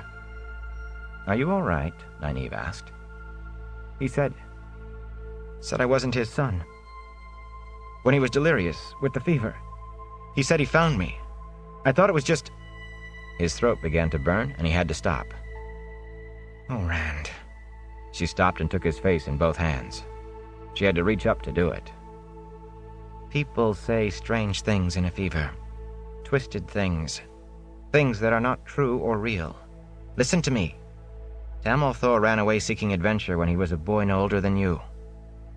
I can just remember when he came back to Emond's Field, a grown man with a red-haired outlander wife and a babe in swaddling clothes. I remember Carial Thor cradling that child in her arms with as much love given and delight taken as I have ever seen from any woman with a babe. Her child, Rand. You. Now you straighten up and stop this foolishness." "Of course," he said. "I was born outside the Two Rivers." Of course. Maybe Tam had been having a fever dream, and maybe he had found a baby after a battle. "Why didn't you tell her?" "It is none of any outlander's business." "Were any of the others born outside?" As soon as the question was out, he shook his head. "No, don't answer. It's none of my business either." But it would have been nice to know if Moraine had some special interest in him over and above what she had in the whole lot of them. Would it? "No, it isn't your business," Nynaeve agreed. "It might not mean anything. She could just be searching blindly for a reason, any reason, why those things are after you. After all of you." Rand managed to grin. "Then you believe they're chasing us?" Nynaeve shook her head wryly. "You've certainly learned how to twist words since you met her." "What are you going to do?" he asked. She studied him. He met her eyes steadily. "Today I'm going to have a bath. For the rest, we will have to see, won't we?" Chapter 17. Watchers and Hunters. After the Wisdom left him, Rand made his way to the common room. He needed to hear people laughing, to forget what Nynaeve had said and the trouble she might cause alike. The room was crowded indeed, but no one was laughing, though every chair and bench was filled and people lined the walls. Tom was performing again, standing on a table against the far wall, his gestures grand enough to fill the big room. It was the great hunt of the Horn again, but no one complained, of course. There were so many tales to be told about each of the hunters, and so many hunters to tell of, that no two tellings were ever the same. The whole of it in one telling would have taken a week or more. The only sound competing with the Gleeman's voice and harp was the crackling of the fires in the fireplaces. To the 8 corners of the world the hunters ride, to the 8 pillars of heaven, where the winds of time blow and fate seizes the mighty and the small alike by the forelock. Now, the greatest of the hunters is Rogash of Talmor, Rogash Eagle-Eye, famed at the court of the High King, feared on the slopes of Shale Ghul. Hunters were always mighty heroes, all of them. Rand spotted his 2 friends and squeezed onto a place Perrin made for him on the end of their bench. Kitchen smells drifting into the room reminded him that he was hungry, but even the people who had food in front of them gave it little attention. The maids, who should have been serving, stood entranced, clutching their aprons and looking at the gleeman, and nobody seemed to mind at all. Listening was better than eating, no matter how good the food. Since the day of her birth has the Dark One marked Blaze as his own. But not of this mind is she. No dark friend, Blaze of Matuchin. Strong as the ash she stands, lithe as the willow branch, beautiful as the rose. Golden-haired Blaze, ready to die before she yields. But hark! Echoing from the towers of the city, trumpets blare, brazen and bold. Her heralds proclaim the arrival of a hero at her court. Drums thunder and cymbals sing. Rogash Eagle-Eye comes to do homage. The bargain of Rogash Eagle-Eye wound its way to an end, but Tom paused only to wet his throat for a mug of ale before launching into Leon's stand. In turn, that was followed by the fall of Aleth L'Oreal and Gaidel Kane's sword, and the last ride of Buvad of Albane. The pauses grew longer as the evening wore on, and when Tom exchanged the harp for his flute, everyone knew it was the end of storytelling for the night. 2 men joined Tom, with a drum and a hammered dulcimer, but sitting beside the table while he remained atop it. The 3 young men from Emmonsfield began clapping their hands with the first note of The Wind That Shakes the Willow. And they were not the only ones. It was a favorite in the 2 Rivers, and in Baerlon too, it seemed. Here and there, voices even took up the words, not so off-key as for anyone to hush them. My love is gone, carried away by the wind that shakes the willow, and all the land is beaten hard by the wind that shakes the willow. But I will hold her close to me in heart and dearest memory, and with her strength to steel my soul, her love to warm my heartstrings, I will stand where we once sang, The Cold Wind Shakes the Willow. The second song was not so sad. In fact, only 1 bucket of water seemed even more merry than usual by comparison, which might have been the gleeman's intent. People rushed to clear tables from the floor to make room for dancing, and began kicking up their heels until the walls shook from the stomping and whirling. The first dance ended with laughing dancers leaving the floor holding their sides and new people taking their places. Tom played the opening notes of Wild Geese on the Wing, then paused for people to take their places for the reel. I think I'll try a few steps, Rand said, getting to his feet. Perrin popped up right behind him. Matt was the last to move, and so found himself staying behind to guard the cloaks, along with Rand's sword and Perrin's axe. Remember, I want to turn too, Matt called after them. The dancers formed 2 long lines facing each other, men in one, women in the other. First the drum and then the dulcimer took up the beat, and all the dancers began bending their knees in time. The girl across from Rand, her dark hair in braids that made him think of home, gave him a shy smile, and then a wink that was not shy at all. Tom's flute leaped into the tune, and Rand moved forward to meet the dark-haired girl. She threw back her head and laughed as he spun her around and passed her on to the next man in line. Everyone in the room was laughing, he thought, as he danced around his next partner, one of the serving maids with her apron flapping wildly. The only unsmiling face he saw was on a man huddled by one of the fireplaces, and that fellow had a scar that crossed his whole face from one temple to the opposite jaw, giving his nose a slant and drawing the corner of his mouth down. The man met his gaze and grimaced, and Rand looked away in embarrassment. Maybe with that scar the fellow could not smile. He caught his next partner as she spun and whirled her in a circle before passing her on. 3 more women danced with him as the music gained speed. Then he was back with the first dark-haired girl for a fast promenade that changed the lines about completely. She was still laughing, and she gave him another wink. The scar-faced man was scowling at him. His step faltered, and his cheeks grew hot. He had not meant to embarrass the fellow. He really did not think he had stared. He turned to meet his next partner and forgot all about the man. The next woman to dance into his arms was Nynaeve. He stumbled through the steps, almost tripping over his own feet, nearly stepping on hers. She danced gracefully enough to make up for his clumsiness, smiling the while. "I thought you were a better dancer," she laughed, as they changed partners. He had only a moment to gather himself before they changed again, and he found himself dancing with Moraine. If he had thought he was stumble-footed with the Wisdom, it was nothing to how he felt with the Aes Sedai. She glided across the floor smoothly, her gown swirling about her. He almost fell twice. She gave him a sympathetic smile, which made it worse rather than helping. It was a relief to go to his next partner in the pattern, even if it was Egwene. He regained some of his poise. After all, he had danced with her for years. Her hair still hung unbraided, but she had gathered it back with a red ribbon. Probably couldn't decide whether to please Moraine or Nynaeve, he thought sourly. Her lips were parted, and she looked as if she wanted to say something, but she never spoke, and he was not about to speak first. Not after the way she had cut off his earlier attempt in the private dining room. They stared at one another soberly and danced apart without a word. He was glad enough to return to the bench when the reel was done. The music for another dance, a jig, began while he was sitting down. Mat hurried to join in, and Perrin slid onto the bench as he was leaving. "Did you see her?" Perrin began before he was even seated. "Did you?" "Which one?" Rand asked. "The Wisdom or Mistress Alice? I danced with both of them." Mistress Alice, too?" Perrin exclaimed. "I danced with Nynaeve. I didn't even know she danced. She never does at any of the dances back home." "I wonder," Rand said thoughtfully, "what the women's circle would say about the Wisdom dancing. Maybe that's why." Then the music and the clapping and the singing were too loud for any further talk. Rand and Perrin joined in the clapping as the dancers circled the floor. Several times he became aware of the scar-faced man staring at him.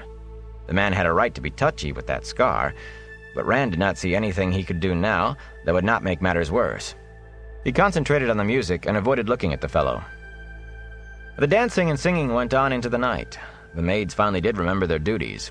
Rand was glad to wolf down some hot stew and bread. Everyone ate where they sat or stood. Rand joined in 3 more dances, and he managed his steps better when he found himself dancing with Nynaeve again, and with Moraine as well. This time they both complimented him on his dancing, which made him stammer. He danced with Egwene again, too. She stared at him, dark-eyed and always seeming on the point of speaking, but never saying a word. He was just as silent as she, but he was sure he did not scowl at her, no matter what Mat said when he returned to the bench. Toward midnight, Moraine left. Egwene, after one harried look from the Aes Sedai to Nynaeve, hurried after her. The Wisdom watched them with an unreadable expression, then deliberately joined in another dance before she left too, with a look as if she had gained a point on the Aes Sedai. Soon Tom was putting his flute into its case and arguing good-naturedly with those who wanted him to stay longer. Lan came by to gather up Rand and the others. "We have to make an early start," the warder said, leaning close to be heard over the noise. "And we will need all the rest we can get." "There's a fellow been staring at me," Mat said. "A man with a scar across his face. You don't think he could be one of the friends you warned us about?" "Like this?" Rand said, drawing a finger across his nose to the corner of his mouth. "He stared at me, too." He looked around the room. People were drifting away, and most of those still left clustered around Tom. "He's not here now." "I saw the man," Lan said. "According to Master Fitch, he's a spy for the Whitecloaks. He's no worry to us." Maybe he was not, but Rand could see something was bothering the warder. Rand glanced at Mat, who had the stiff expression on his face that always meant he was hiding something.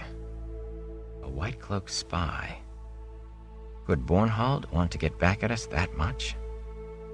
"We're leaving early," he said. "Really early?" Maybe they could be gone before anything came of it. "At first light," the warder replied.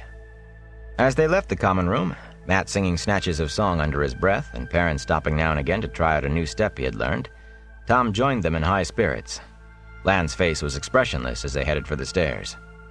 "Where is Nynaeve sleeping?" Mat asked. "Master Fitch said we got the last rooms." "She has a bed," Tom said dryly. "In with Mistress Alice and the girl." Perrin whistled between his teeth, and Matt muttered, "Blood and ashes. I wouldn't be in Egwene's shoes for all the gold in Camelin." Not for the first time, Rand wished Matt could think seriously about something for more than 2 minutes. Their own shoes were not very comfortable right then. "I'm going to get some milk," he said. Maybe it would help him sleep. Maybe I won't dream tonight. Lan looked at him sharply. "There's something wrong tonight. Don't wander far. And remember, we leave whether you are awake enough to sit in your saddle or have to be tied on." The warder started up the stairs, the others followed him. Their jollity subdued. Rand stood in the hall alone. After having so many people around, it was lonely indeed. He hurried to the kitchen, where a scullery maid was still on duty. She poured a mug of milk from a big stone crock for him. As he came out of the kitchen, drinking, a shape in dull black started toward him down the length of the hall, raising pale hands to toss back the dark cowl that had hidden the face beneath. The cloak hung motionless as the figure moved, and the face, a man's face but pasty white, like a slug under a rock, and eyeless. From oily black hair to puffy cheeks was as smooth as an eggshell. Rand choked, spraying milk. "You are one of them, boy," the Fade said, a hoarse whisper like a file softly drawn across bone. Dropping the mug, Rand backed away. He wanted to run, but it was all he could do to make his feet take one halting step at a time. He could not break free of that eyeless face. His gaze was held and his stomach curdled. He tried to shout for help, to scream. His throat was like stone. Every ragged breath hurt. The Fade glided closer, in no hurry. Its strides had a sinuous, deadly grace, like a viper, the resemblance emphasized by the overlapping black plates of armor down its chest. Thin, bloodless lips curved in a cruel smile, made more mocking by the smooth, pale skin where eyes should have been. The voice made Bornhald's seem warm and soft. "Where are the others? I know they are here. Speak, boy, and I will let you live." Rand's back struck wood, a wall or a door. He could not make himself look around to see which. Now that his feet had stopped, he could not make them start again. He shivered, watching the Myrddraal slither nearer. His shaking grew harder with every slow stride. "Speak, I say, or—" From above came a quick clatter of boots from the stairs up the hall, and the Myrddraal cut off, whirling. The cloak hung still. For an instant the Fade's head tilted, as if that eyeless gaze could pierce the wooden wall. A sword appeared in a dead white hand, blade as black as the cloak. The light in the hall seemed to grow dimmer in the presence of that blade. The pounding of boots grew louder, and the Fade spun back to Rand, an almost boneless movement. The Fade blade rose, narrow lips peeled back in a rictus snarl. Trembling, Rand knew he was going to die. Midnight steel flashed at his head and stopped. "You belong to the great Lord of the Dark." The breathy grating of that voice sounded like fingernails scratched across a slate. "You are his." Spinning in a black blur, the Fade darted down the hall away from Rand. The shadows at the end of the hall reached out and embraced it, and it was gone. Lan leaped down the last stairs, landing with a crash, sword in hand. Rand struggled to find his voice. "Fade," he gasped. "It was—" Abruptly he remembered his sword. With the Myrddraal facing him, he had never thought of it. He fumbled the heron-marked blade out now, not caring if it was too late. "It ran that way." Lan nodded absently. He seemed to be listening to something else. "Yes, it's going, fading. No time to pursue it now. We're leaving, sheepherder." More boots stumbled down the stairs. Matt and Perrin and Tom hung about with blankets and saddlebags. Matt was still buckling his bedroll, with his bow awkward under his arm. "Leaving," Rand said. Sheathing his sword, he took his things from Tom. "Now? In the night?" "You want to wait for the half-man to come back, sheepherder?" the warder said impatiently. "For half a dozen of them? It knows where we are now." "I'll ride with you again," Tom told the warder, "if you have no great objections. Too many people remember that I arrived with you. I fear that before tomorrow this will be a bad place to be known as your friend. You can ride with us or ride to Shale Ghul, Gleeman." Lan's scabbard rattled from the force with which he rammed his sword home. A stableman came darting past them from the rear door, and then Moraine appeared with Master Fitch, and behind them Egwene, with her bundled shawl in her arms. And Nynaeve. Egwene looked frightened almost to tears, but the Wisdom's face was a mask of cool anger. "You must take this seriously," Moraine was telling the innkeeper. "You will certainly have trouble here by morning. Dark friends, perhaps worse. When it comes, quickly make it clear that we are gone. Offer no resistance. Just let whoever it is know that we left in the night, and they should bother you no further. It is us they are after." "Never you worry about trouble," Master Fitch replied jovially. "Never a bit. If any come around my inn trying to make trouble for my guests, well, they'll get short shrift from the lads and I. Short shrift. And they'll hear not a word about where you've gone or when, or even if you are ever here. I've no use for that kind. Not a word will be spoken about you by any here. Not a word." "But—" "Mistress Alice, I really must see to your horses if you're going to leave in good order." He pulled loose from her grip on his sleeve and trotted in the direction of the stables. Moraine sighed vexedly. Stubborn man. He will not listen." "You think Trollocs might come here hunting for us?" Matt asked. "Trollocs!" Moraine snapped. "Of course not. There are other things to fear, not the least of which is how we were found." Ignoring Matt's bristle, she went right on. "The Fade cannot believe we will remain here, now that we know it has found us. But Master Fitch takes dark friends too lightly. He thinks of them as wretches hiding in the shadows. But dark friends can be found in the shops and streets of every city, and in the highest councils too. The Myrddraal may send them to see if he can learn of our plans." She turned on her heel and left, Lan close behind her. As they started for the stable yard, Rand fell in beside Nynaeve. She had her saddlebags and blankets too. "So you're coming after all," he said. Min was right. "Was there something down here?" she asked quietly. "She said it was—" She stopped abruptly and looked at him. "A Fade," he answered. "A Fade," he answered. He was amazed that he could say it so calmly. "It was in the hall with me, and then Lan came." Nynaeve shrugged her cloak against the wind as they left the inn. "Perhaps there is something after you, but I came to see you safely back to Emond's Field, all of you, and I will not leave till that is done. I won't leave you alone with her sort." Lights moved in the stables where the ostlers were saddling the horses. "Much?" the innkeeper shouted from the stable door where he stood with Moraine. "Stir your bones." He turned back to her, appearing to attempt to soothe her rather than really listening when she spoke, though he did it deferentially, with bows interspersed among the orders called to the stablemen. The horses were led out, the stableman grumbling softly about the hurry and the lateness. Rand held Egwene's bundle, handing it up to her when she was on Bella's back. She looked back at him with wide, fear-filled eyes. At least she doesn't think it's an adventure anymore.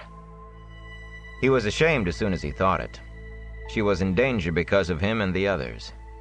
Even riding back to Emond's Field alone would be safer than going on. "Egwene, The words died in his mouth. She was too stubborn to just turn back, not after saying she was going all the way to Tar Valon. What about what Min saw? She's part of it. Light, part of what? "Egwene," he said. "I'm sorry. I can't seem to think straight anymore." She leaned down to grip his hand hard. In the light from the stable he could see her face clearly. She did not look as frightened as she had. Once they were all mounted, Master Fitch insisted on leading them to the gates, the stablemen lighting the way with their lamps. The round-bellied innkeeper bowed them on their way with assurances that he would keep their secrets, and invitations to come again. Much watched them leave as sourly as he had watched them arrive. There was one, Rand thought, who would not give short shrift to anyone, or any kind of shrift. Much would tell the first person who asked him when they had gone, and everything else he could think of concerning them. A little distance down the street he looked back. One figure stood, lamp raised high, peering after them. He did not need to see the face to know it was Much. The streets of Baerlon were abandoned at that hour of the night. Only a few faint glimmers here and there escaped tightly closed shutters, and the light of the moon in its last quarter waxed and waned with the wind-driven clouds. Now and again, a dog barked as they passed an alleyway, but no other sound disturbed the night except their horses' hooves and the wind whistling across the rooftops. The riders held an even deeper silence, huddled in their cloaks and their own thoughts. The warder led the way, as usual, with Moraine and Egwene close behind. Nynaeve kept near the girl, and the others brought up the rear in a tight cluster. Lan kept the horses moving at a brisk walk. Rand watched the streets around them warily, and he noticed his friends doing the same. Shifting moon shadows recalled the shadows at the end of the hall, the way they had seemed to reach out to the fade. An occasional noise in the distance, like a barrel toppling or a dog barking, jerked every head around. Slowly, bit by bit, as they made their way through the town, they all bunched their horses closer to Lan's black stallion and Moraine's white mare. At the Caemlyn gate, Lan dismounted and hammered with his fist on the door of a small square stone building squatting against the wall. A weary watchman appeared, rubbing sleepily at his face. As Lan spoke, his sleepiness vanished, and he stared past the warder to the others. "You want to leave?" he exclaimed. "Now? In the night? You must be mad!" "Unless there is some order from the governor that prohibits our leaving," Moraine said. She had dismounted as well, but she stayed back from the door, out of the light that spilled into the dark street. "Not exactly, mistress." The watchman peered at her, frowning as he tried to make out her face. "But the gates stay shut from sundown to sunup. No one to come in except in daylight. That's the order. Anyway, there are wolves out there. Killed a dozen cows in the last week. Could kill a man just as easy." "No one to come in, but nothing about leaving," Moraine said, as if that settled the matter. "You see? We are not asking you to disobey the governor." Lan pressed something into the watchman's hand. "For your trouble," he murmured. "I suppose," the watchman said slowly. He glanced at his hand. Gold glinted before he hastily stuffed it in his pocket. "I suppose leaving wasn't mentioned at that. Just a minute." He stuck his head back inside. "Arrendar, get out of here and help me open the gate. There's people want to leave. Don't argue, just do it." Two more of the watch appeared from inside, stopping to stare in sleepy surprise at the party of 8 waiting to leave. Under the first watchman's urgings, they shuffled over to heave at the big wheel that raised the thick bar across the gates, then turned their efforts to cranking the gates open. The crank and ratchet made a rapid clicking sound, but the well-oiled gates swung outward silently. Before they were even a quarter open, though, a cold voice spoke out of the darkness. "What is this? Are these gates not ordered closed until sunrise?" 5 white-cloaked men walked into the light from the guardhouse door. Their cowls were drawn up to hide their faces, but each man rested his hand on his sword, and the golden suns on their left breasts were a plain announcement of who they were. Matt muttered under his breath. The watchmen stopped their cranking and exchanged uneasy looks. "This is none of your affair," the first watchman said belligerently. 5 white hoods turned to regard him, and he finished in a weaker tone. "The children hold no sway here.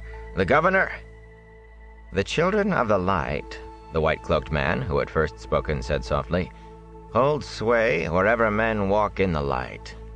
Only where the shadow of the Dark One reigns are the children denied." "Yes?"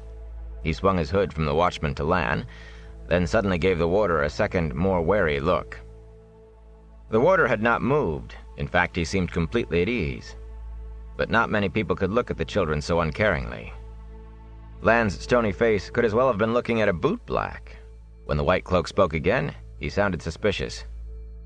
"What kind of people want to leave town walls in the night during times like these? With wolves stalking the darkness and the Dark One's handiwork seen flying over the town." He eyed the braided leather band that crossed Lan's forehead and held his long hair back. "A northerner, yes?" Rand hunched lower in his saddle. "A Drakkar. It had to be that, unless the man just named anything he did not understand as the Dark One's handiwork. With the fate at the Stag and Lion, he should have expected a Drakkar, but at the moment, he was hardly thinking about it. He thought he recognized the White Cloak's voice. "Travelers," Lan replied calmly. of no interest to you or yours. Everyone is of interest to the Children of the Light." Lan shook his head slightly. "Are you really after more trouble with the governor? He has limited your numbers in town, even had you followed. What will he do when he discovers you harassing honest citizens at his gates?" He turned to the watchmen. "Why have you stopped?" They hesitated, put their hands back on the crank, then hesitated again when the White Cloak spoke. "The governor does not know what happens under his nose. There is evil he does not see or smell, but the Children of the Light see."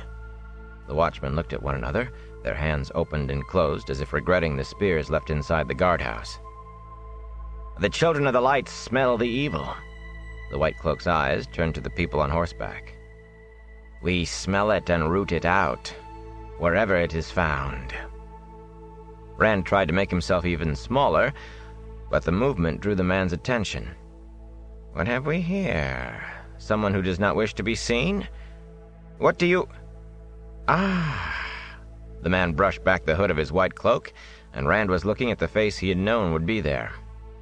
Bornhold nodded with obvious satisfaction. "Clearly, Watchman, I have saved you from a great disaster. These are dark friends you were about to help escape from the light. You should be reported to your governor for discipline, or perhaps given to the questioners to discover your true intent this night." He paused, eyeing the watchman's fear. It seemed to have no effect on him. "You would not wish that, no? Instead, I will take these ruffians to our camp that they may be questioned in the light. Instead of you, yes?" "You will take me to your camp, White Cloak?" Moraine's voice came suddenly from every direction at once. She had moved back into the night at the children's approach, and shadows clumped around her. "You will question me?" Darkness wreathed her as she took a step forward. It made her seem taller. "You will bar my way?" Another step, and Rand gasped. She was taller, her head level with his where he sat on the gray's back. Shadows clung about her face like thunderclouds. "Aes Sedai!" Bornhold shouted, and 5 swords flashed from their sheaths. "Die!" The other 4 hesitated, but he slashed at her in the same motion that cleared his sword. Rand cried out as Moraine's staff rose to intercept the blade. That delicately carved wood could not possibly stop hard-swung steel. Sword met staff, and sparks sprayed in a fountain, a hissing roar hurling Bornhold back into his white-cloaked companions. All 5 went down in a heap. Tendrils of smoke rose from Bornhold's sword on the ground beside him, blade bent at a right angle, where it had melted almost in 2. "You dare attack me?" Moraine's voice roared like a whirlwind. Shadows spun in on her, draped her like a hooded cloak. She loomed as high as the town wall. Her eyes glared down, a giant staring at insects. "Go!" Lan shouted. In one lightning move, he snatched the reins of Moraine's mare and leaped into his own saddle. "Now!" he commanded. His shoulders brushed either gate as his stallion tore through the narrow opening like a flung stone. For a moment, Rand remained frozen, staring. Moraine's head and shoulders stood above the wall now. Watchmen and children alike cowered away from her, huddling with their backs against the front of the guardhouse. The Aes Sedai's face was lost in the night, but her eyes, as big as full moons, shone with impatience as well as anger when they touched him. Swallowing hard, he booted Cloud in the ribs and galloped after the others. 50 paces from the wall, Lan drew them up, and Rand looked back. Moraine's shadowed shape towered high over the log palisade, head and shoulders a deeper darkness against the night sky, surrounded by a silver nimbus from the hidden moon. As he watched, mouth hanging open, the Aes Sedai stepped over the wall. The gates began swinging shut frantically. As soon as her feet were on the ground outside, she was suddenly her normal size again. "Hold the gates!" an unsteady voice shouted inside the wall. Rand thought it was Bornhold. "We must pursue them and take them!" But the watchman did not slow the pace of closing. The gates slammed shut, and moments later the bar crashed into place, sealing them. Maybe some of those other white cloaks aren't as eager to confront an Aes Sedai as Bornhold. Moraine hurried to Aldib, stroking the white mare's nose once before she tucked her staff under the girth strap. Rand did not need to look this time to know there was not even a nick in the staff. "You are taller than a giant," Egwene said breathlessly, shifting on Bella's back. No one else spoke, though Mat and Perrin edged their horses away from the Aes Sedai. "Was I?" Moraine said absently as she swung into her saddle. "I saw you," Egwene protested. The mind plays tricks in the night. The eye sees what is not there. "This is no time for games," Nynaeve began angrily, but Moraine cut her off. No time for games indeed. What we gained at the Stag and Lion, we may have lost here. She looked back at the gate and shook her head. If only I could believe the Drakkar was on the ground. With a self-deprecatory sniff, she added, or if only the Myrddraal were truly blind. If I am wishing, I might as well wish for the truly impossible. No matter. They know the way we must go, but with luck we will stay a step ahead of them. "Lan?" The warder moved off eastward down the Caemlyn road, and the rest followed close behind, hooves thudding rhythmically in the hard-packed earth. They kept to an easy pace, a fast walk the horses could maintain for hours without any Aes Sedai help. Before they had been even an hour on their way, though, Mat cried out, pointing back the way they had come. "Look there!" They all drew rein and stared. Flames lit the night over Baerlon, as if someone had built a house-sized bonfire, tinting the undersides of the cloud with red. Sparks whipped into the sky in the wind. "I warned him," Moraine said, "but he would not take it seriously." Uldib danced sideways, an echo of the Aes Sedai's frustration. "He would not take it seriously." "The inn?" Perrin said. "That's the Stag and Lion? How can you be sure?" "How far do you want to stretch coincidence?" Tom asked. "It could be the governor's house, but it isn't. And it isn't a warehouse or somebody's kitchen stove or your grandmother's haystack." "Perhaps the light shines in us a little this night," Lance said, and Egwene rounded on him angrily. "How can you say that? Poor Master Fitch's inn is burning. People may be hurt." "If they have attacked the inn," Moraine said, "perhaps our exit from the town and my display went unnoticed." "Unless that's what the Myrddraal wants us to think," Lan added. Moraine nodded in the darkness. "Perhaps. In any case, we must press on. There will be little rest for anyone tonight." "You say that so easily, Moraine," Nynaeve exclaimed. "What about the people at the inn? People must be hurt, and the innkeeper has lost his livelihood because of you. For all your talk about walking in the light, you're ready to go on without sparing a thought for him. His trouble is because of you." "Because of those three," Lan said angrily. "The fire, the injured, the going on, all because of those three. The fact that the price must be paid is proof that it is worth paying. The Dark One wants those boys of yours, and anything he wants this badly he must be kept from. Or would you rather let the Fade have them?" "Be at ease, Lan," Moraine said. "Be at ease. Wisdom, you think I can help Master Fitch and the people at the inn? Well, you are right." Nynaeve started to say something, but Moraine waved it away and went on. "I can go back by myself and give some help. Not too much, of course. That would draw attention to those I helped. Attention they would not thank me for, especially with the Children of the Light in the town. And that would leave only Lan to protect the rest of you. He is very good, but it will take more than him if a Myrddraal and a fist of Trollocs find you. Of course, we could all return, though I doubt I can get all of us back into Baerlon unnoticed. And that would expose all of you to whomever set that fire, not to mention the White Cloaks.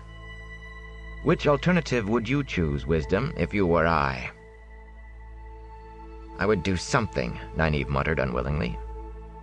"And in all probability, hand the Dark One his victory," Moraine replied. "Remember who it is that he wants. We are in a war as surely as anyone in Gillidan, though thousands fight there and only 8 of us here. I will have gold sent to Master Fitch, enough to rebuild the Stag and Lion. Gold that cannot be traced to Tar Valon, and help for any who were hurt as well. Any more than that will only endanger them. It is far from simple, you see. Lan, The warder turned his horse and took up the road again. From time to time, Rand looked back. Eventually, all he could see was the glow on the clouds, and then even that was lost in the darkness. He hoped Min was all right. All was still pitch dark when the warder finally led them off the packed dirt of the road and dismounted. Rand estimated there were no more than a couple of hours till dawn. They hobbled the horses, still saddled, and made a cold camp. 1 hour, Lan warned as everyone except him was wrapping up in their blankets. He would stand guard while they slept. 1 hour, and we must be on our way. Silence settled over them. After a few minutes, Matt spoke in a whisper that barely reached Rand. I wonder what Dav did with that badger. Rand shook his head silently, and Matt hesitated. Finally, he said, I thought we were safe, you know, Rand. Not a sign of anything since we crossed the Tauren. And there we were in a city with walls around us.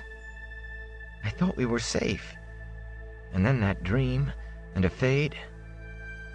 Are we ever going to be safe again? Not until we get to Tar Valon, Rand said. That's what she told us. Will we be safe then? Perrin asked softly, and all three of them looked to the shadowy mound that was the Aes Sedai. Land had melted into the darkness. He could have been anywhere. Rand yawned suddenly. The others twitched nervously at the sound. I think we'd better get some sleep, he said. Staying awake won't answer anything. Perrin spoke quickly. She should have done something. No one answered. Rand squirmed onto his side to avoid a root, tried his back, then rolled off a stone onto his belly and another root.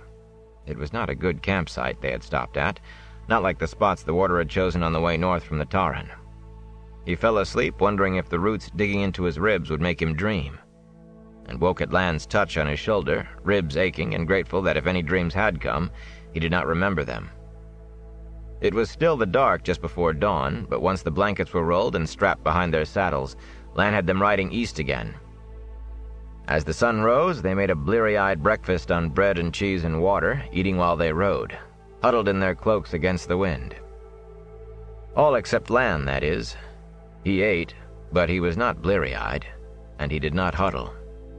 He had changed back into his shifting cloak, and it whipped around him, fluttering through grays and greens, and the only mind he paid it was to keep it clear of his sword arm. His face remained without expression, but his eyes searched constantly, as if he expected an ambush any moment. Chapter 18. The Caemlyn Road. The Caemlyn Road was not very different from the North Road through the two rivers. It was considerably wider, of course, and showed the wear of much more use, but it was still hard-packed dirt, lined on either side by trees that would not have been at all out of place in the two rivers, especially since only the evergreens carried a leaf. The land itself was different, though, for by midday the road entered low hills. For 2 days the road ran through the hills, cut right through them sometimes, if they were wide enough to have made the road go much out of its way, and not so big as to have made digging through too difficult.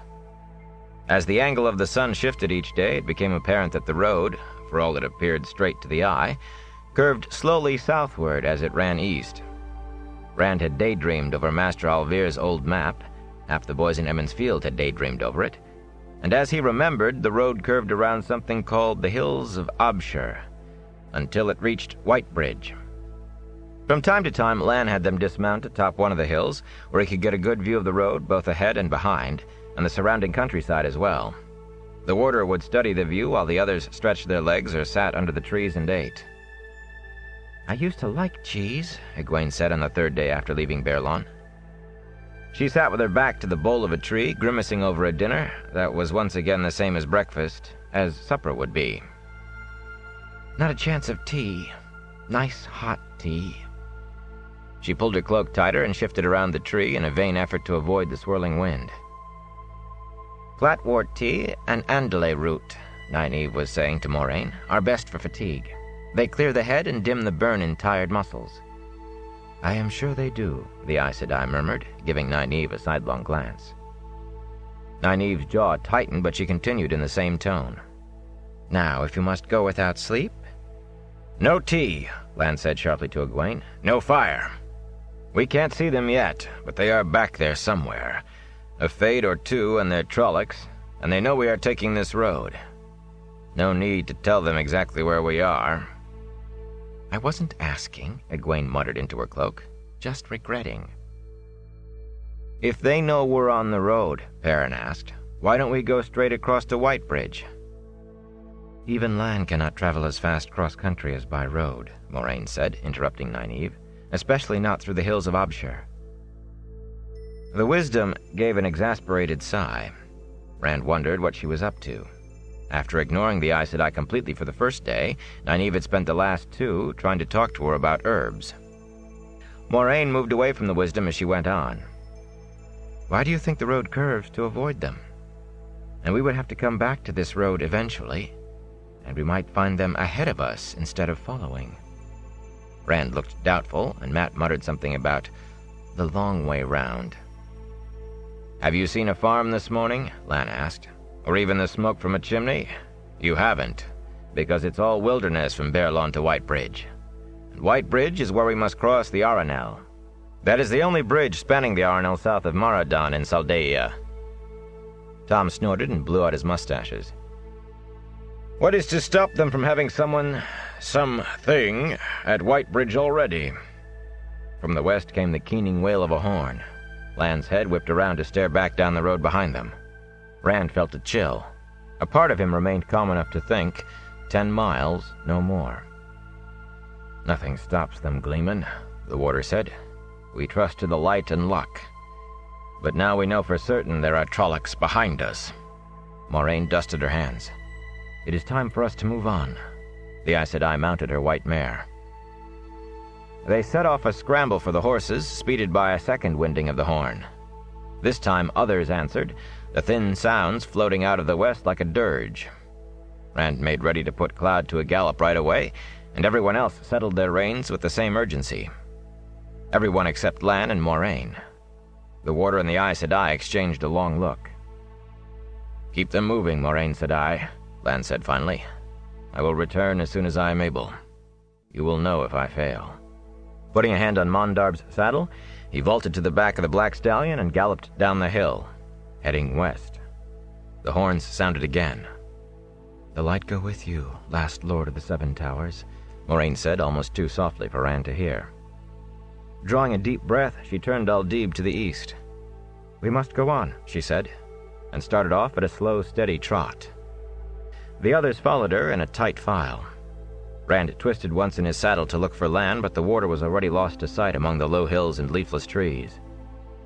Last Lord of the Seven Towers, she had called him. He wondered what that meant. He had not thought anyone besides himself had heard, but Tom was chewing the ends of his mustaches, and he had a speculative frown on his face. The Gleeman seemed to know a great many things. The horns called and answered once more behind them. Rand shifted in his saddle. They were closer this time, he was sure of it. 8 miles, maybe 7. Mat and Egwene looked over their shoulders, and Perrin hunched as if he expected something to hit him in the back. Nynaeve rode up to speak to Moraine. "Can't we go any faster?" she asked. "Those horns are getting closer." The Aes Sedai shook her head. "And why do they let us know they are there? Perhaps so we will hurry on without thinking of what might be ahead." They kept on at the same steady pace. At intervals, the horns gave cry behind them, and each time the sound was closer. Rand tried to stop thinking of how close, but the thought came unbidden at every brazen wail. 5 miles, he was thinking anxiously, when Lan suddenly burst around the hill behind them at a gallop. He came abreast of Moraine, reining in the stallion. "At least 3 fists of Trollocs, each led by a halfman. Maybe 5. "If you were close enough to see them," Egwene said worriedly, "they could have seen you. They could be right on your heels." "He was not seen." Nynaeve drew herself up as everyone looked at her. "I have followed his trail, remember?" "Hush," Moraine commanded. "Lan is telling us there are perhaps 500 Trollocs behind us." A stunned silence followed, then Lan spoke again. "And they are closing the gap. They will be on us in an hour or less." Half to herself, the Aes Sedai said, "If they had that many before, why were they not used at Emond's Field? If they did not, how did they come here since?" They are spread out to drive us before them, Lan said, with scouts quartering ahead of the main parties. Driving us toward what? Moraine mused. As if to answer her, a horn sounded in the distance to the west. A low moan that was answered this time by others, all ahead of them. Moraine stopped Aldib. The others followed her lead, Tom and the Emmons field folk looking around fearfully. Horns cried out before them and behind. Rand thought they held a note of triumph. "What do we do now?" Nynaeve demanded angrily. "Where do we go?" "All that is left is north or south," Moraine said, more thinking aloud than answering the wisdom. "To the south are the hills of Abshur, barren and dead, and the Taran with no way to cross, and no traffic by boat. To the north we can reach the Aranel before nightfall, and there will be a chance of a trader's boat, if the ice is broken at Maradan." "There is a place the Trollocs will not go," Lan said, but Moraine's head whipped around sharply. "No." She motioned to the warder, and he put his head close to hers so their talk could not be overheard. The horns winded, and Rand's horse danced nervously. "They're trying to frighten us," Tom growled, attempting to steady his mount. He sounded half angry, and half as if the Trollocs were succeeding. "They're trying to scare us until we panic and run. They'll have us then." Egwene's head swung with every blast of a horn, staring first ahead of them, then behind, as if looking for the first Trollocs. Rand wanted to do the same thing, but he tried to hide it. He moved Cloud closer to her. "We go north," Moraine announced. The horns keened shrilly as they left the road and trotted into the surrounding hills. The hills were low, but the way was all up and down, with never a flat stretch, beneath bare-branched trees and through dead undergrowth. The horses climbed laboriously up one slope, only to canter down the other. Lan set a hard pace, faster than they had used on the road. Branches lashed Rand across the face and chest.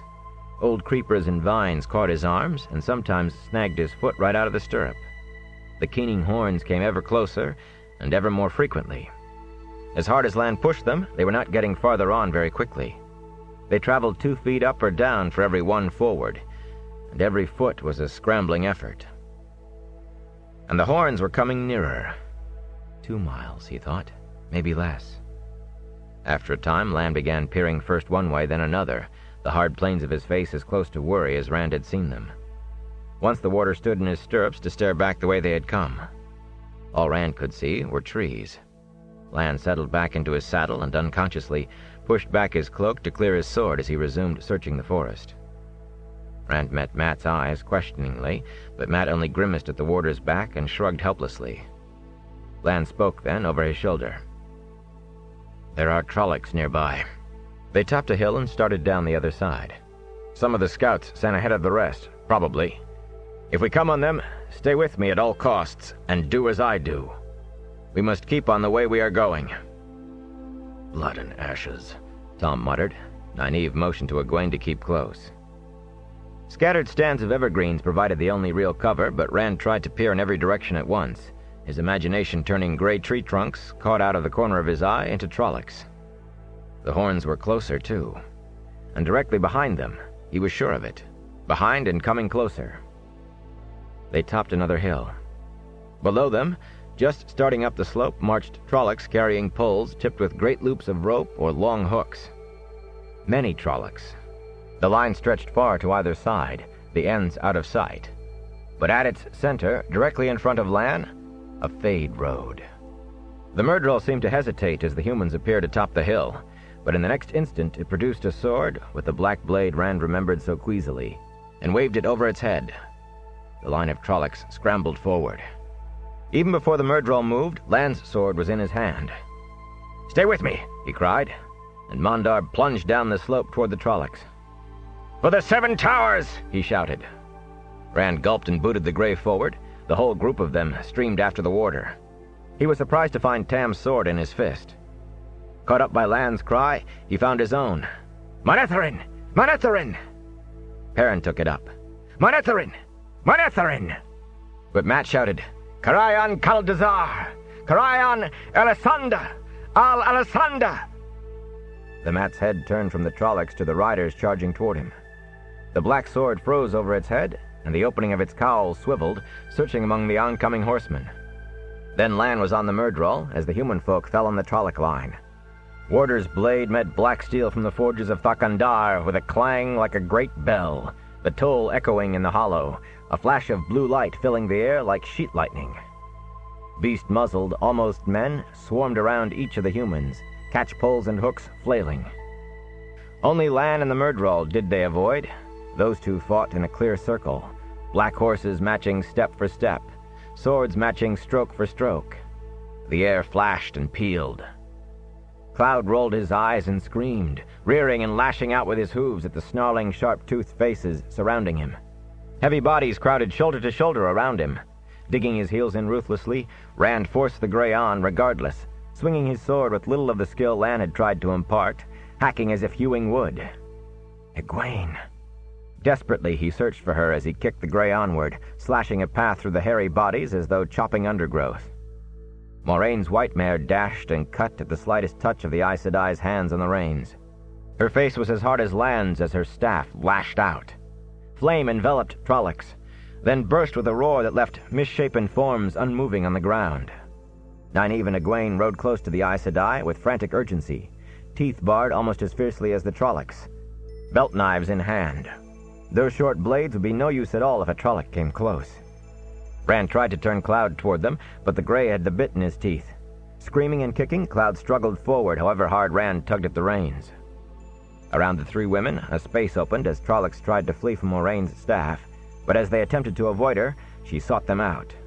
Fires roared and the Trollocs howled in rage and fury. Above the roar and howl crashed the tolling of the Warder's sword against the Myrddraals. The air flared blue around them, flared again, again. A noose on the end of a pole swept at Rand's head. With an awkward slash, he cut the catch-pole in two, then hacked the goat-faced Trolloc that held it. A hook caught his shoulder from behind and tangled in his cloak, jerking him backwards. Frantically, almost losing his sword, he clutched the pommel of his saddle to keep his seat. Cloud twisted, shrieking. Rand hung on to saddle and reins desperately. He could feel himself slipping, inch by inch, falling to the hook. Cloud swung around. For an instant, Rand saw Perrin, half out of his saddle, struggling to wrest his axe away from three Trollocs. They had him by one arm and both legs. Cloud plunged, and only Trollocs filled Rand's eyes. A Trolloc dashed in and seized Rand's leg, forcing his foot free of the stirrup. Panting, he let go of the saddle to stab it. Instantly, the hook pulled him out of the saddle to Cloud's hindquarters. His death grip on the reins was all that kept him from the ground. Cloud reared and shrieked. And in that same moment, the pulling vanished. The Trolloc at his leg threw up its hands and screamed. All of the Trollocs screamed, a howl like all the dogs in the world gone mad. Around the humans, Trollocs fell writhing to the ground, tearing at their hair, clawing their own faces. All of the Trollocs, biting at the ground, snapping at nothing, howling, howling, howling. Then Rand saw the Myrddraal. Still upright in the saddle of its madly dancing horse, black sword still flailing, it had no head. "It won't die until nightfall," Tom had to shout between heavy breaths over the unrelenting screams. "Not completely. That is what I've heard, anyway." "Ride!" Lan shouted angrily. The warder had already gathered Moraine and the other two women and had them halfway up the next hill. "This is not all of them!" Indeed, the horns dirged again, above the shrieks of the Trollocs on the ground, to east and west and south. For a wonder, Mat was the only one who had been unhorsed. Rand trotted toward him, but Mat tossed a noose away from him with a shudder, gathered his bow, and scrambled into his saddle unaided, though rubbing at his throat. The horns bayed like hounds with the scent of a deer, hounds closing in. If Lan had set a hard pace before, he doubled it now, till the horses scrabbled uphill faster than they had gone down before, then nearly threw themselves at the other side. But still the horns came nearer, until the guttural shouts of pursuit were heard whenever the horns paused, until eventually the humans reached a hilltop just as Trollocs appeared on the next hill behind them. The hilltop blackened with Trollocs, snouted, distorted faces howling, and three Myrddraal overawed them all. Only 100 spans separated the two parties. Rand's heart shriveled like an old grape. 3. The Myrddraal's black swords rose as one. Trollocs boiled down the slope, thick, triumphant cries rising, catch-poles bobbing above as they ran. Moraine climbed down from Aldib's back. Calmly, she removed something from her pouch, unwrapped it. Rand glimpsed dark ivory. The Angreal. With Angreal in one hand and staff in the other, the Aes Sedai set her feet, facing the onrushing Trollocs and the Fade's black swords, raised her staff high, and stabbed it down into the earth. The ground rang like an iron kettle struck by a mallet. The hollow clang dwindled, faded away. For an instant then, it was silent. Everything was silent. The wind died. The Trolloc cries stilled. Even their charge forward slowed and stopped. For a heartbeat, everything waited. Slowly the dull ringing returned, changing to a low rumble, growing until the earth moaned. The ground trembled beneath Cloud's hooves. This was Aes Sedai work like the stories told about. Rand wished he were 100 miles away. The tremble became a shaking that set the trees around them quivering. The gray stumbled and nearly fell. Even Mondarb and riderless Aldib staggered as if drunk, and those who rode had to cling to reins and manes, to anything, to keep their seats. The Aes Sedai still stood as she had begun, holding the Angreal and her upright staff thrust into the hilltop. And neither she nor the staff moved an inch, for all that the ground shook and shivered around her. Now the ground rippled, springing out from in front of her staff, lapping toward the Trollocs like ripples on a pond, ripples that grew as they ran, toppling old bushes, flinging dead leaves into the air, growing, becoming waves of earth, rolling toward the Trollocs. Trees in the hollow lashed like switches in the hands of small boys. On the far slope, Trollocs fell in heaps, tumbled over and over by the raging earth. Yet, as if the ground were not rearing all around them, the Myrddraal moved forward in a line, their dead black horses never missing a step, every hoof in unison. Trollocs rolled on the ground all about the black steeds, howling and grabbing at the hillside that heaved them up, but the Myrddraal came slowly on. Moraine lifted her staff, and the earth stilled, but she was not done. She pointed to the hollow between the hills, and flame gouted from the ground, a fountain 20 feet high. She flung her arms wide, and the fire raced to left and right as far as the eye could see, spreading into a wall separating humans and Trollocs. The heat made Rand put his hands in front of his face, even on the hilltop. The Myrddraal's black mounts, whatever strange powers they had, screamed at the fire, reared and fought their riders as the Myrddraal beat at them, trying to force them through the flames. "Blood and ashes," Mat said faintly. Rand nodded numbly.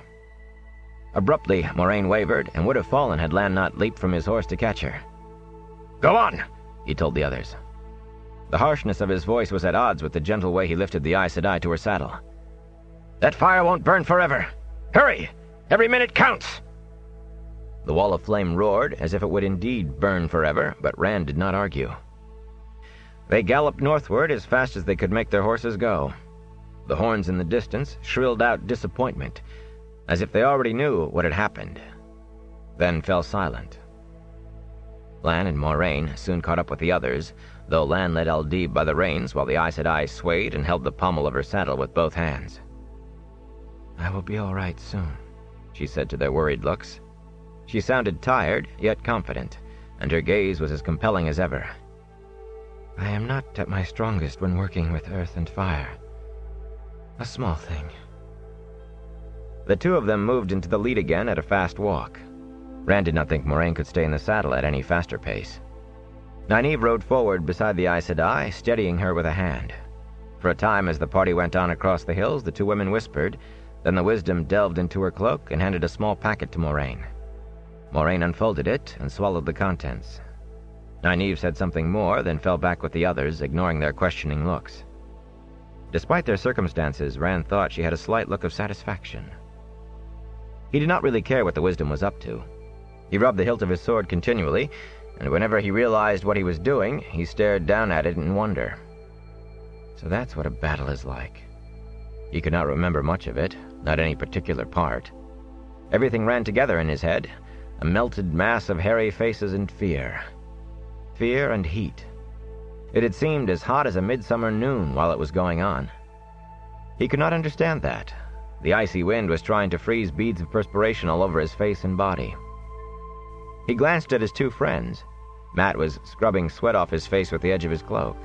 Perrin, staring at something in the distance and not liking what he was seeing, appeared unaware of the beads glistening on his forehead. The hills grew smaller and the land began to level out, but instead of pressing on, land stopped. The hills grew smaller and the land began to level out, but instead of pressing on, land stopped. Nynaeve moved as if to rejoin Moraine, but the warder's look kept her away. He and the Aes Sedai rode ahead and put their heads together, and from Moraine's gestures it became apparent they were arguing. Nynaeve and Tom stared at them, the Wisdom frowning worriedly, the Gleeman muttering under his breath and pausing to stare back the way they had come. But everyone else avoided looking at them altogether. Who knew what might come out of an argument between an Aes Sedai and a warder? After a few minutes, Egwene spoke to Rand quietly, casting an uneasy eye at the still arguing pair. "Those things you were shouting at the Trollocs." She stopped as if unsure how to proceed. "What about them?" Rand asked. He felt a little awkward. War cries were all right for warders. Two Rivers folk did not do things like that, whatever Moraine said. But if she made fun of him over it... Matt must have repeated that story 10 times. "And badly," Tom put in. Matt grunted in protest. "However he told it," Rand said. "We've all heard it any number of times. Besides, we had to shout something. I mean, that's what you do at a time like that. You heard Lan." "And we have a right," Perrin added thoughtfully. "Moraine says we're all descended from those Manetheren people. They fought the Dark One, and we're fighting the Dark One. That gives us a right." Egwene sniffed as if to show what she thought of that. "I wasn't talking about that. What was it you were shouting, Matt?" Matt shrugged uncomfortably. "I don't remember." He stared at them defensively. "Well, I don't. It's all foggy. I don't know what it was, or where it came from, or what it means."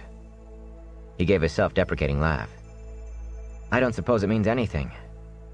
I think it does," Egwene said slowly. "When you shouted, I thought, just for a minute, I thought I understood you. But it's all gone now." She sighed and shook her head. "Perhaps you're right. Strange what you can imagine at a time like that, isn't it?" "Karai an Kal-Dazar," Moraine said. They all twisted to stare at her. "Karai an Elisande. Al-Elisande. For the honor of the Red Eagle. For the honor of the Rose of the Sun. The Rose of the Sun. The ancient war cry of Manetheren, and the war cry of its last king. Eldraine was called the Rose of the Sun." Moraine's smile took in Egwene and Matt both, though her gaze may have rested a moment longer on him than on her. "The blood of Ared's line is still strong in the Two Rivers. The old blood sings." Matt and Egwene looked at each other while everyone else looked at them both. Egwene's eyes were wide and her mouth kept quirking into a smile that she bit back every time it began, as if she was not quite sure just how to take this talk of the old blood. Matt was sure from the scowling frown on his face. Rand thought he knew what Matt was thinking, the same thing he was thinking. If Matt was a descendant of the ancient kings of Manetheren, maybe the Trollocs were really after him and not all 3 of them. The thought made him ashamed. His cheeks colored, and when he caught a guilty grimace on Perrin's face, he knew Perrin had been having the same thought. "I can't say that I have ever heard the like of this," Tom said after a minute. He shook himself and became brusque. "Another time I might even make a story out of it. But right now... Do you intend to remain here for the rest of the day, Aes Sedai?" "No," Moraine replied, gathering her reins. A Trolloc horn keened from the south as if to emphasize her word. More horns answered, east and west. The horses whickered and sidled about nervously. "They have passed the fire," Lan said calmly. He turned to Moraine. "You are not strong enough for what you intend. Not yet. Not without rest. And neither Myrddraal nor Trolloc will enter that place." Moraine raised a hand as if to cut him off, then sighed and let it fall instead. "Very well," she said irritably. "You are right, I suppose, but I would rather there was any other choice." She pulled her staff from under the girth strap of her saddle. Gather in around me, all of you, as close as you can. Closer. Rand urged Cloud near the Aes Sedai's mare. At Moraine's insistence, they kept on crowding closer in a circle around her, until every horse had its head stretched over the croup or withers of another. Only then was the Aes Sedai satisfied. Then, without speaking, she stood in the stirrups and swung her staff over their heads, stretching to make certain it covered everyone. Rand flinched each time the staff passed over him. A tingle ran through him with every pass. He could have followed the staff without seeing it just by following the shivers as it moved over people.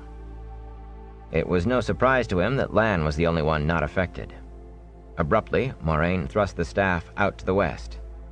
Dead leaves whirled into the air and branches whipped as if a dust devil ran along the line she pointed to. As the invisible whirlwind vanished from sight, she settled back into her saddle with a sigh. To the Trollocs, she said, our scents and our tracks will seem to follow that. The Murdraw will see through it in time, but by then... By then, Lan said, we will have lost ourselves. Your staff is very powerful, Egwene said, earning a sniff from Nynaeve. Moraine made a clicking sound. I have told you, child, things do not have power. The one power comes from the true source, and only a living mind can wield it. This is not even an Angreal, merely an aid to concentration. Wearily, she slid the staff back under her girth strap. Lan? Follow me, the warder said, and keep quiet. It will ruin everything if the Trollocs hear us. He led the way north again, not at the crashing pace they had been making, but rather in the quick walk with which they had traveled the Caemlyn road. The land continued to flatten, though the forest remained as thick. Their path was no longer straight as it had been before, for Lan chose a route that meandered over hard ground and rocky outcrops, and he no longer let them force their way through tangles of brush, instead taking the time to make their way around. Now and again he dropped to the rear, intently studying the trail they made. If anyone so much as coughed, it drew a sharp grunt from him. Nynaeve rode beside the Aes Sedai, concern battling dislike on her face. And there was a hint of something more, Rand thought, almost as if the wisdom saw some goal in sight. Moraine's shoulders were slumped, and she held her reins in the saddle with both hands, swaying with every step Aldib took. It was plain that laying the false trail, small as that might have seemed beside producing an earthquake and a wall of flame, had taken a great deal out of her, strength she no longer had to lose. Rand almost wished the horns would start again. At least they were a way of telling how far back the Trollocs were, and the Fades. He kept looking behind them, and so was not the first to see what lay ahead. When he did, he stared perplexed. A great irregular mass stretched off to either side out of sight, in most places as high as the trees that grew right up to it, with even taller spires here and there. Leafless vines and creepers covered it, all in thick layers. A cliff? The vines will make climbing easy, but will never get the horses up. Suddenly, as they rode a little closer, he saw a tower. It was clearly a tower, not some kind of rock formation, with an odd pointed dome on the top. A city, he said. And a city wall, and the spires were guard towers on the wall. His jaw dropped.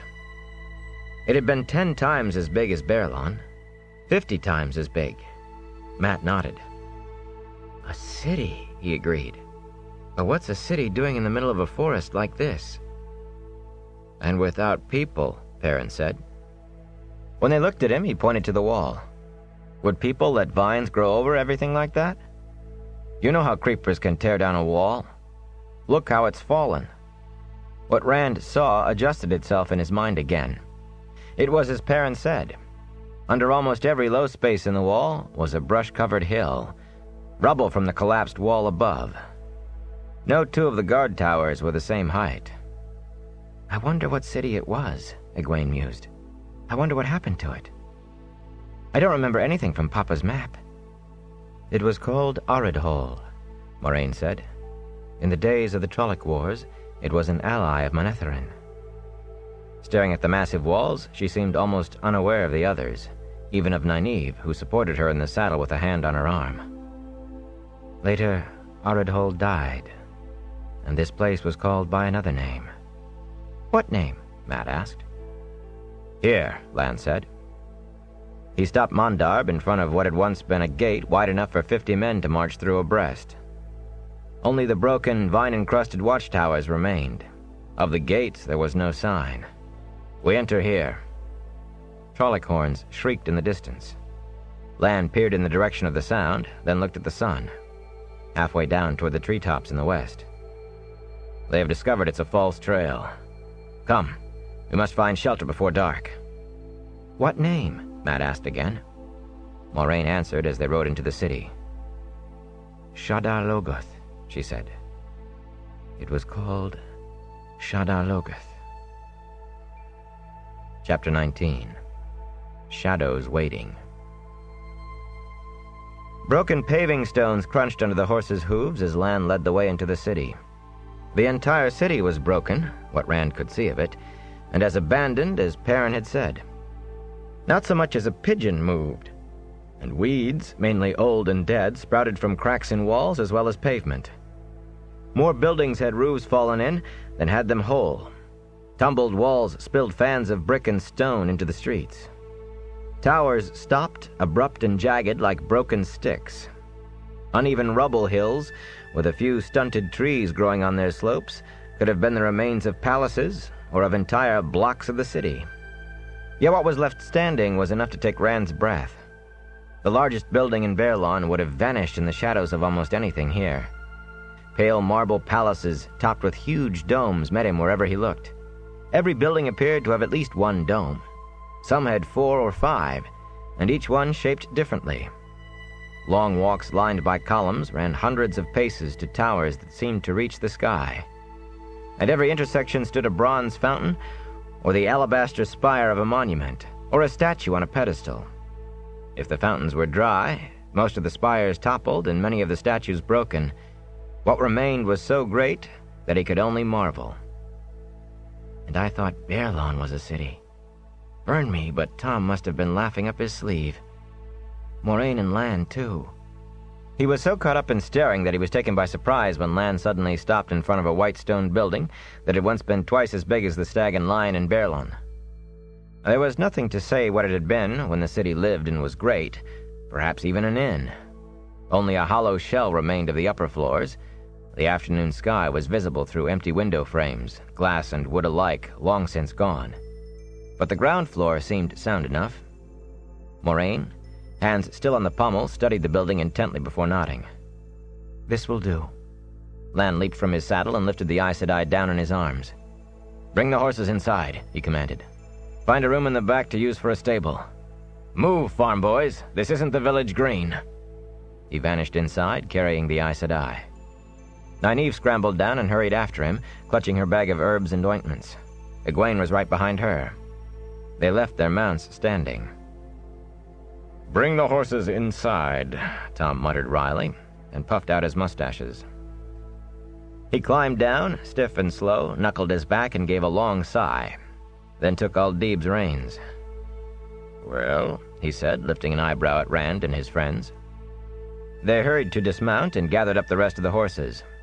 The doorway, without anything to say there had ever been a door in it, was more than big enough to get the animals through, even 2 abreast. Inside was a huge room as wide as the building, with a dirty tile floor and a few ragged wall hangings, faded to a dull brown, that looked as if they would fall apart at a touch. Nothing else. Lan had made a place in the nearest corner for Moraine with his cloak and hers. Nynaeve, muttering about the dust, knelt beside the Aes Sedai, digging in her bag, which Egwene held open. "I may not like her, it is true," Nynaeve was saying to the warder, as Rand, leading Bella and Cloud, came in behind Tom. "But I help anyone who needs my help, whether I like them or not." "I made no accusation, Wisdom. I only said, have a care with your herbs." She gave him a look from the corner of her eye. "The fact is, she needs my herbs, and so do you." Her voice was so acerbic to start, and grew more tart as she spoke. "The fact is, she can only do so much, even with her one power, and she has done about as much as she can without collapsing. The fact is, your sword cannot help her now, Lord of the 7 Towers, but my herbs can." Moraine laid a hand on Lan's arm. "Be at ease, Lan. She means no harm. She simply does not know." The warder snorted derisively. Nynaeve stopped digging in her bag and looked at him, frowning. But it was to Moraine she spoke. "There are many things I don't know. What thing is this?" "For one," Moraine replied, "all I truly need is a little rest. For another, I agree with you. Your skills and knowledge will be more useful than I thought. Now, if you have something that will help me sleep for an hour and not leave me groggy." "A weak tea, a foxtail, Maricin, and—" Rand missed the last of it as he followed Tom into a room behind the first, a chamber just as big and even emptier. Here was only the dust, thick and undisturbed, until they came. Not even the tracks of birds or small animals marked the floor. Rand began to unsaddle Bella and Cloud, and Tom, Aldib and his gelding, and Perrin, his horse, and Mondarb. All but Matt. He dropped his reins in the middle of the room. There were 2 doorways from the room besides the one by which they had entered. "Alley," Matt announced, drawing his head back in from the first. They could all see that much from where they were. The second doorway was only a black rectangle in the rear wall. Matt went through slowly and came out much faster, vigorously brushing old cobwebs out of his hair. "Nothing in there," he said, giving the alleyway another look. "You going to take care of your horse?" Perrin said. He had already finished his own and was lifting the saddle from Mondarb. Strangely, the fierce-eyed stallion gave him no trouble at all, though he did watch Perrin.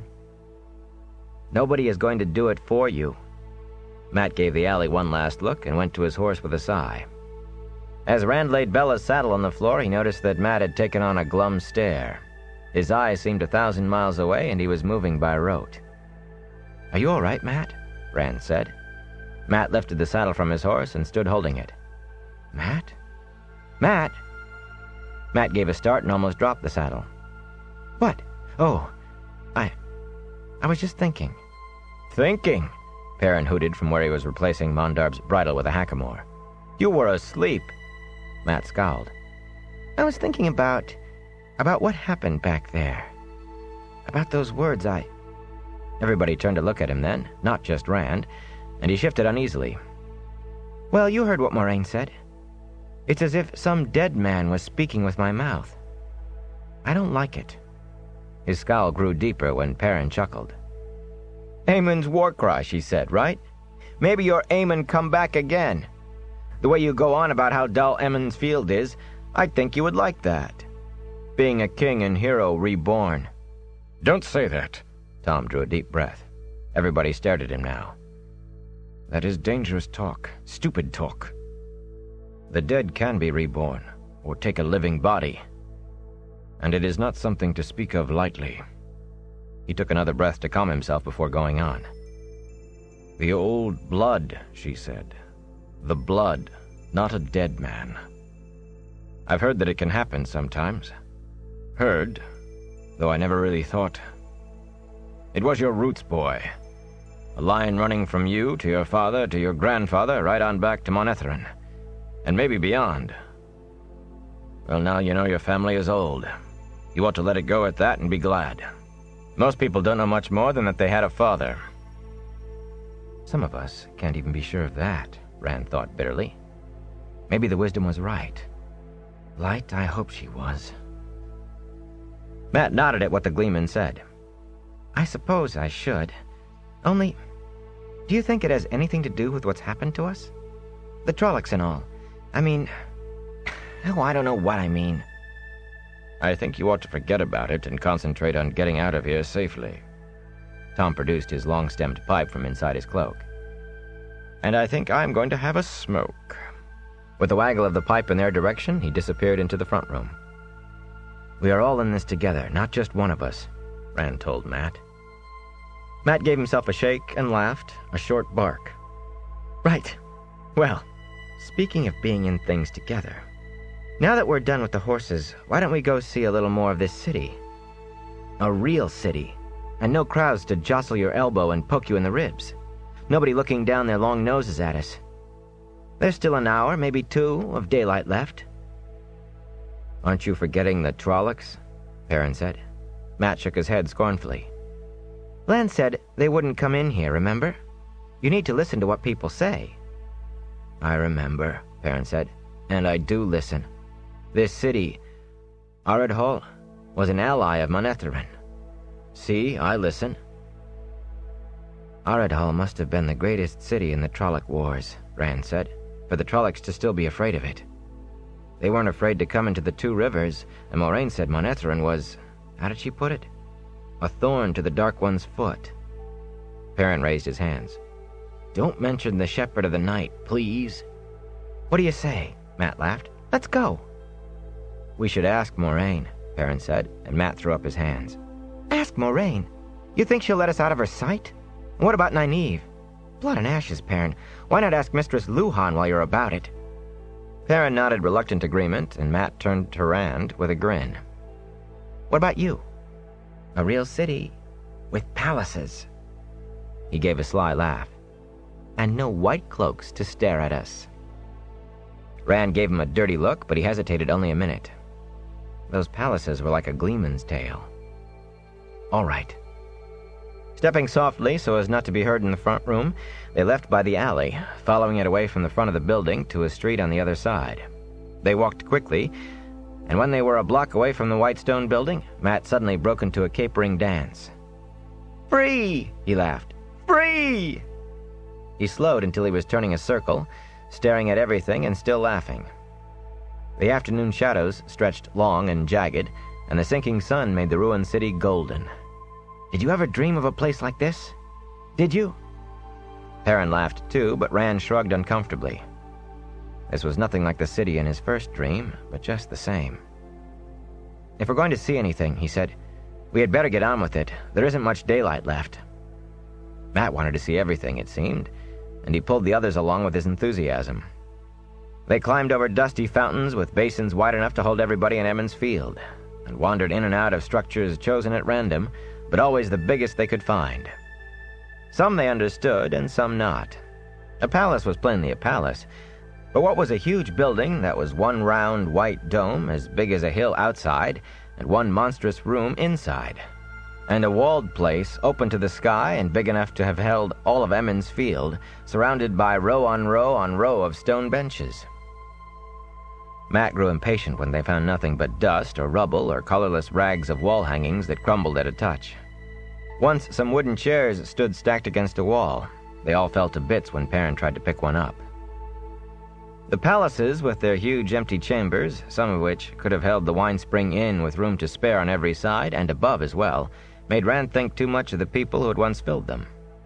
He thought everybody in the Two Rivers could have stood under that one round dome, and as for the place with the stone benches, he could almost imagine he could see the people in the shadows, staring in disapproval at the three intruders disturbing their rest. Finally, even Matt tired, grand as the buildings were, and remembered that he had had only an hour's sleep the night before. Everyone began to remember that. Yawning, they sat on the steps of a tall building fronted by row on row of tall stone columns and argued about what to do next. Go back, Rand said, and get some sleep. He put the back of his hand against his mouth. When he could talk again, he said, Sleep. That's all I want. You can sleep any time, Matt said determinedly. Look at where we are. A ruined city. Treasure. Treasure? Perrin's jaws cracked. There isn't any treasure here. There isn't anything but dust. Rand shaded his eyes against the sun, a red ball sitting close to the rooftops. It's getting late, Matt. It'll be dark soon. There could be treasure, Matt maintained stoutly. Anyway, I want to climb one of the towers. Look at that one over there. It's whole. I'll bet you could see for miles from up there. What do you say? The towers are not safe, said a man's voice behind them. Rand leaped to his feet and spun around, clutching his sword hilt, and the others were just as quick. A man stood in the shadows among the columns at the top of the stairs. He took half a step forward, raised his hand to shield his eyes, and stepped back again. Forgive me, he said smoothly. I have been quite a long time in the dark inside. My eyes are not yet used to the light. Who are you? Rand thought the man's accent sounded odd, even after Baerlon. Some words he pronounced strangely, so that Rand could hardly understand them. What are you doing here? We thought the city was empty. I am Mordeath. He paused, as if expecting them to recognize the name. When none of them gave any sign of doing so, he muttered something under his breath and went on. I could ask the same questions of you. There has been no one in Arid Hall for a long time. A long, long time. I would not have thought to find 3 young men wandering its streets. We're on our way to Caemlyn, Rand said. We stopped to take shelter for the night. Caemlyn, Mordeth said slowly, rolling the name around his tongue, then shook his head. Shelter for the night, you say? Perhaps you will join me. You still haven't said what you're doing here, Perrin said. Why, I am a treasure hunter, of course. Have you found any? Mat demanded excitedly. Rand thought Mordeth smiled, but in the shadows he could not be sure. I have, the man said. More than I expected. Much more. More than I can carry away. I never expected to find 3 strong, healthy young men.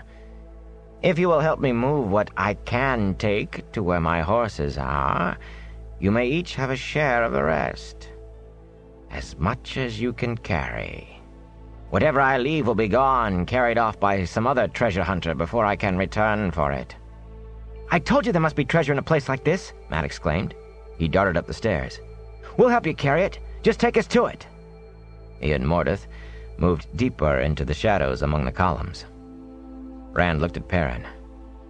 We can't leave him. Perrin glanced at the sinking sun and nodded. They went up the stairs warily, Perrin easing his axe in its belt loop. Rand's hand tightened on his sword, but Mat and Mordeth were waiting among the columns, Mordeth with arms folded, Mat peering impatiently into the interior. Come, Mordeth said. I will show you the treasure. He slipped inside, and Mat followed. There was nothing for the others to do but go on. The hall inside was shadowy, but almost immediately Mordeth turned aside and took some narrow steps that wound around and down through deeper and deeper dark until they fumbled their way in pitch blackness. Rand felt along the wall with one hand, unsure there was a step below until his foot met it. Even Mat began to feel uneasy, judging by his voice when he said, "It's awfully dark down here." Yes, Mordeth replied. The man seemed to be having no trouble at all with the dark. There are lights below. Come. Indeed, the winding stairs abruptly gave way to a corridor dimly lit by scattered smoky torches set in iron sconces on the walls. The flickering flames and shadows gave Rand his first good look at Mordeth, who hurried on without pausing, motioning them to follow. There was something odd about him, Rand thought, but he could not pick out what it was exactly. Mordeth was a sleek, somewhat overfed man, with drooping eyelids that made him seem to be hiding behind something and staring. Short and completely bald, he walked as if he were taller than any of them. His clothes were certainly like nothing Rand had ever seen before, either. Tight black breeches and soft red boots with the tops turned down at the ankles. A long red vest, thickly embroidered in gold, and a snowy white shirt with wide sleeves, the points of his cuffs hanging almost to his knees. Certainly not the kind of clothes in which to hunt through a ruined city in search of treasure. But it was not that which made him seem strange either. Then the corridor ended in a tile-walled room, and he forgot about any oddities Mordeth might have. His gasp was an echo of his friends. Here, too, light came from a few torches, staining the ceiling with their smoke and giving everyone more than one shadow. But that light was reflected 1,000 times by the gems and gold piled on the floor. Mounds of coins and jewelry, goblets and plates and platters, gilded, gem-encrusted swords and daggers, all heaped together carelessly in waist-high mounds. With a cry, Mat ran forward and fell to his knees in front of one of the piles. "Sacks," he said breathlessly, pawing through the gold. "We'll need sacks to carry all of this." "We can't carry it all," Rand said. He looked around helplessly. All the gold the merchants brought to Emond's Field in a year would not have made the 1,000th part of just one of those mounds. "Not now. It's almost dark." Perrin pulled an axe free, carelessly tossing back the gold chains that had tangled around it. Jewels glittered along its shiny black handle, and delicate gold scrollwork covered the twin blades. "Tomorrow, then," he said, hefting the axe with a grin. "Moraine and Lan will understand when we show them this." "You are not alone," Mordeth said. He had let them rush past him into the treasure room, but now he followed. "Who else is with you?" Matt, wrist deep in the riches before him, answered absently. Moraine and Lan, and then there's Nynaeve and Egwene, and Tom. He's a gleeman. We're going to Tar Valon." Rand caught his breath. Then the silence from Mordeth made him look at the man. Rage twisted Mordeth's face, and fear, too. His lips pulled back from his teeth. Tar Valon? He shook clenched fists at them. Tar Valon? You said you were going to this Caemlyn. You lied to me. If you still want, Perrin said to Mordeth, we'll come back tomorrow and help you. Carefully, he set the axe back on the heap of gem-encrusted chalices and jewelry. If you want. No, that is... Panting, Mordeth shook his head as if he could not decide. Take what you want, except... Suddenly Rand realized what had been nagging at him about the man.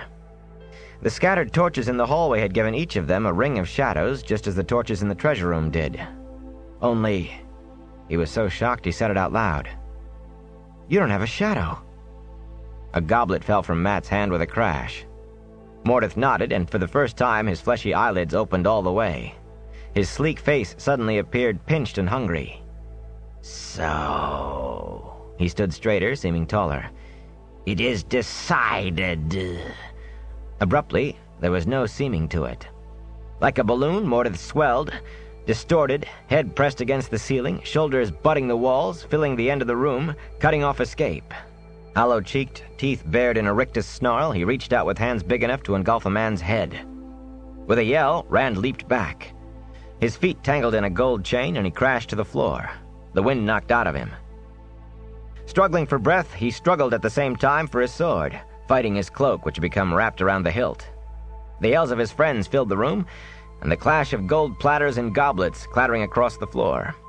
Suddenly, an agonized scream shivered in Rand's ears. Almost sobbing, he managed to inhale at last, just as he got the sword out of its sheath. Cautiously, he got to his feet, wondering which of his friends had given that scream. Perrin looked back at him, wide-eyed from across the room, crouched and holding his axe back as if about to chop down a tree. Matt peered around the side of a treasure pile, clutching a dagger snatched from the trove. Something moved in the deepest part of the shadows left by the torches, and they all jumped. It was Mordeth, clutching his knees to his chest and huddled as deep into the furthest corner as he could get. He tricked us, Matt panted. It was some kind of trick. Mordeth threw back his head and wailed. Dust sifted down as the walls trembled. You are all dead, he cried. All dead! And he leaped up, diving across the room. Rand's jaw dropped, and he almost dropped the sword as well. As Mordeth dove through the air, he stretched out and thinned, like a tendril of smoke. As thin as a finger, he struck a crack in the wall tiles and vanished into it. A last cry hung in the room as he vanished, fading slowly away after he was gone. You are all dead. Let's get out of here, Perrin said faintly, firming his grip on his axe while he tried to face every direction at once. Gold ornaments and gems scattered unnoticed under his feet. But the treasure, Matt protested. We can't just leave it now. I don't want anything of his, Perrin said, still turning one way after another. He raised his voice and shouted at the walls. It's your treasure, you hear? We're not taking any of it. Rand stared angrily at Matt. You want him coming after us? Or are you going to wait here, stuffing your pockets until he comes back with 10 more like him? Matt just gestured to all the gold and jewels. Before he could say anything, though, Rand seized one of his arms, and Perrin grabbed the other. They hustled him out of the room, Matt struggling and shouting about the treasure. Before they had gone 10 steps down the hall, the already dim light behind them began to fail. The torches in the treasure room were going out. Matt stopped shouting. They hastened their steps. The first torch outside the room winked out, then the next.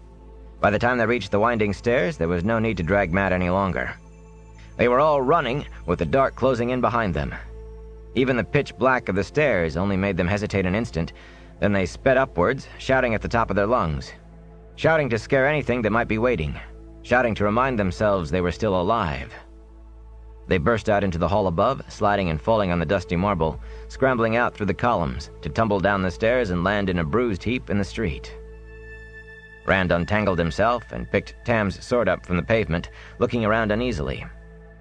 Less than half of the sun still showed above the rooftops. Shadows reached out like dark hands, made blacker by the remaining light, nearly filling the street. He shivered. The shadows looked like Mordeth, reaching. At least we're out of it.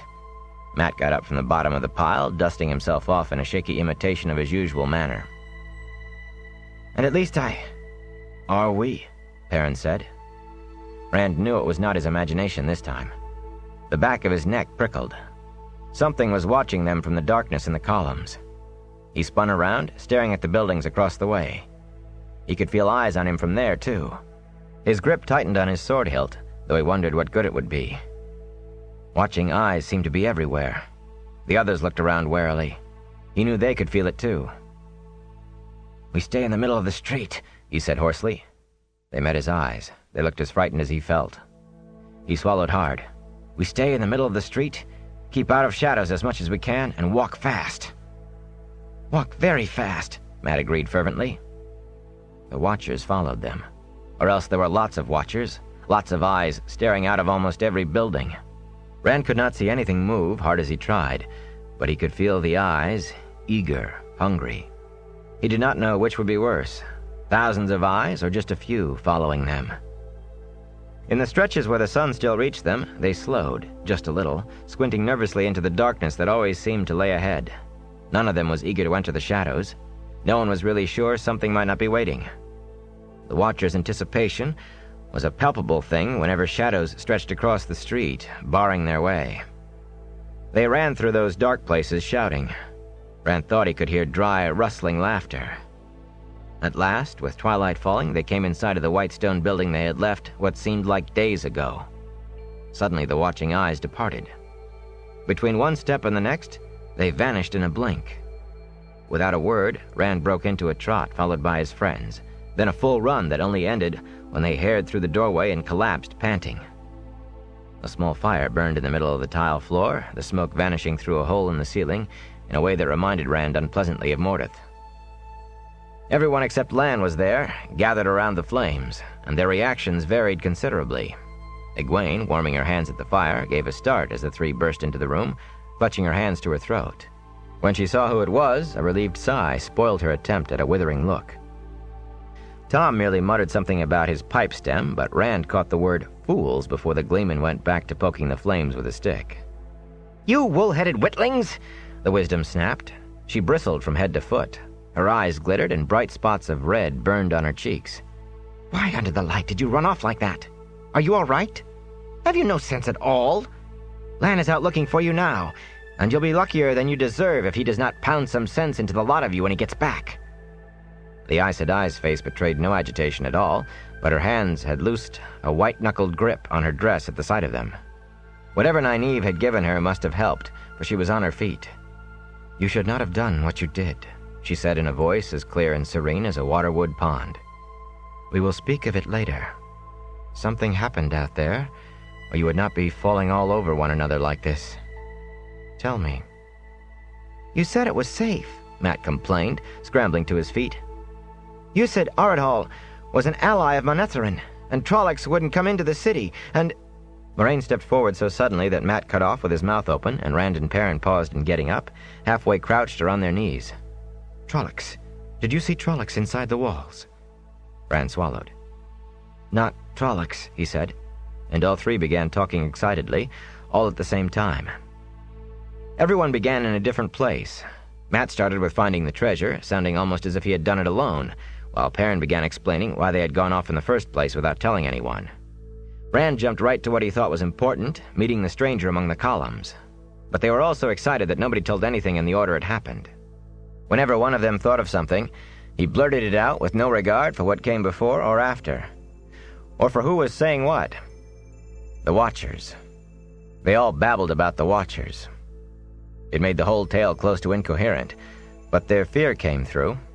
Egwene began casting uneasy glances at the empty windows fronting the street. Out there, the last remnants of twilight were fading. The fire seemed very small and dim.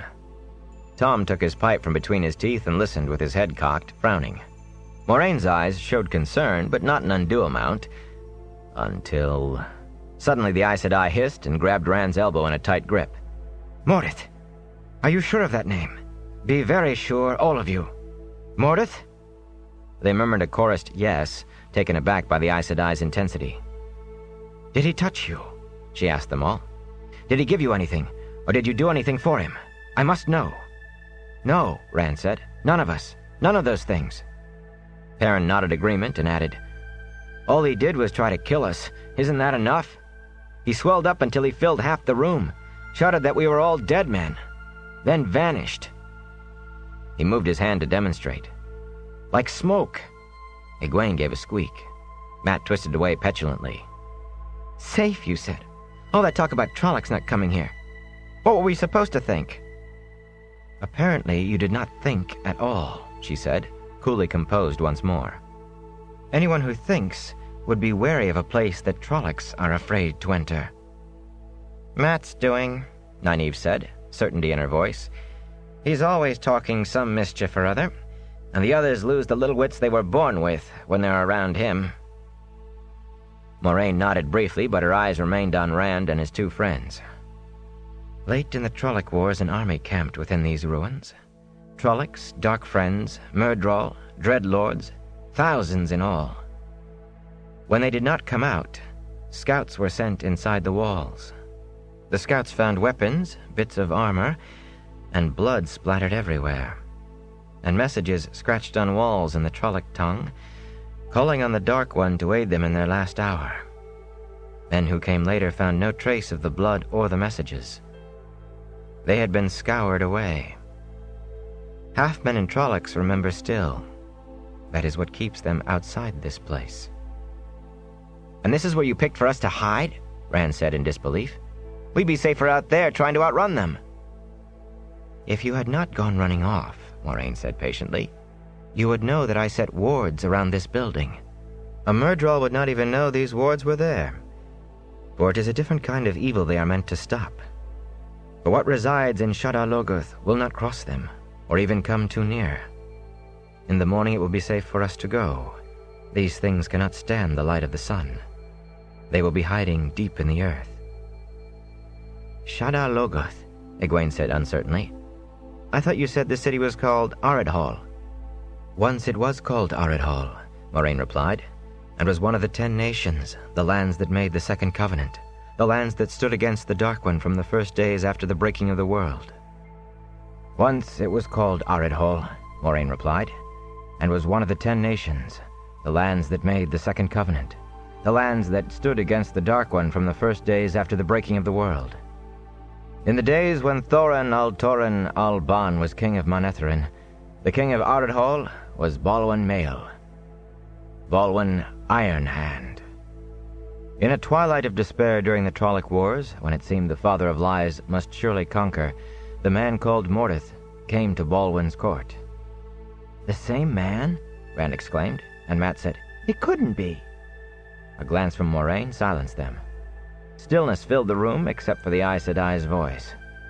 Before Mordeth had been long in the city, he had Balwin's ear, and soon he was second only to the king. Mordeth whispered poison in Balwin's ear, and Aridhall began to change. Aridhall drew in on itself, hardened. It was said that some would rather see Trollocs come than the men of Aridhall. The victory of the light is all.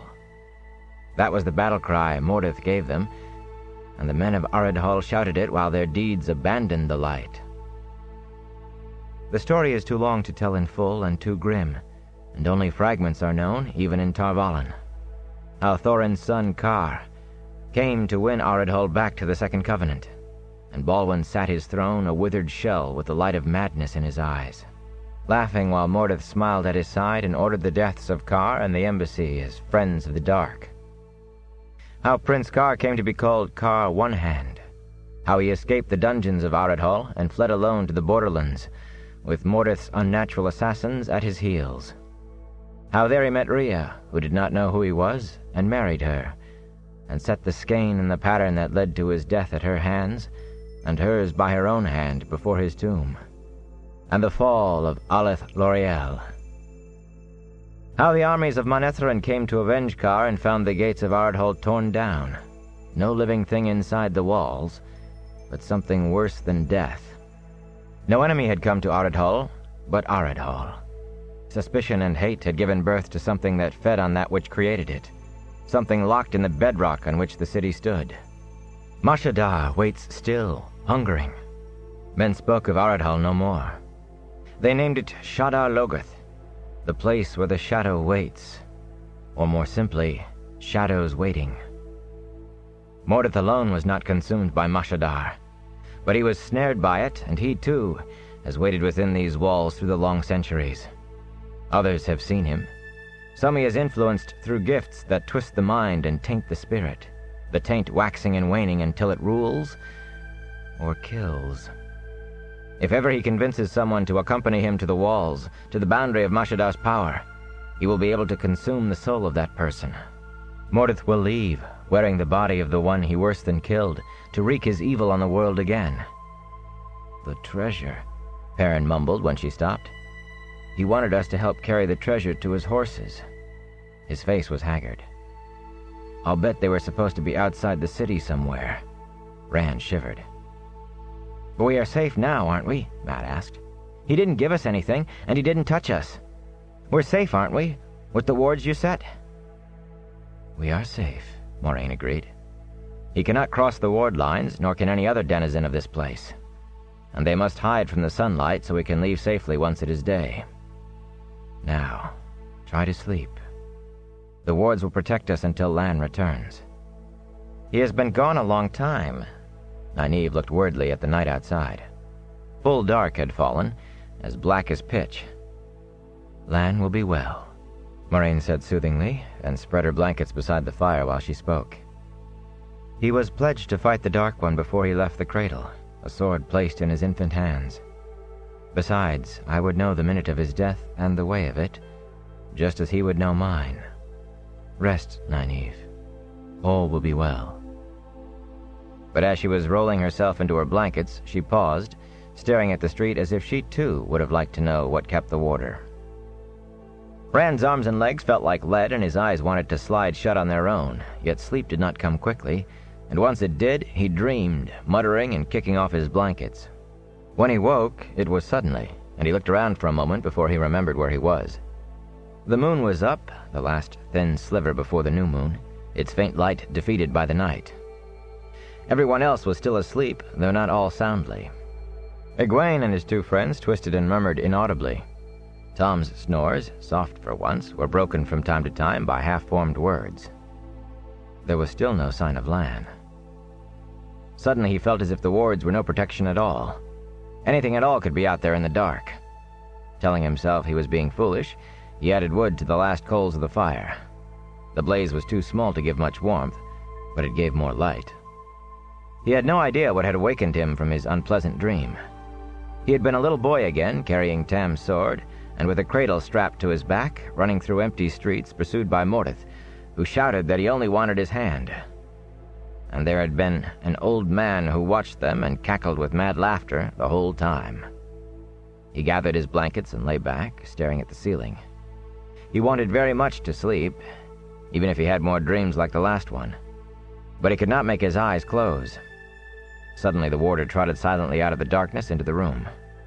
Moraine came awake and sat up as if he had rung a bell. Lan opened his hand. 3 small objects fell to the tiles in front of her with a clink of iron.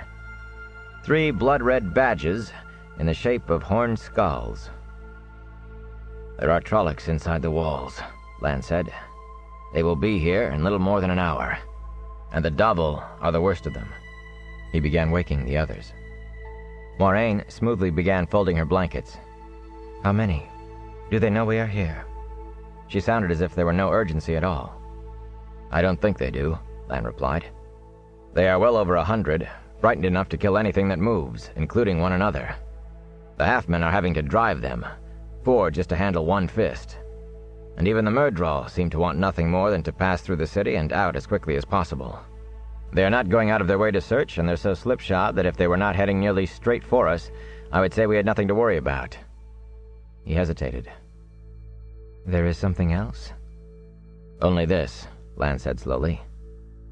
The Myrddraal forced the Trollocs into the city. What forced the Myrddraal? Everyone had been listening in silence. Now Tom cursed under his breath, and Egwene breathed a question. The Dark One? Don't be a fool, girl, Nynaeve snapped. The Dark One is bound in Shale Ghul by the Creator. For the time being, at least, Moraine agreed.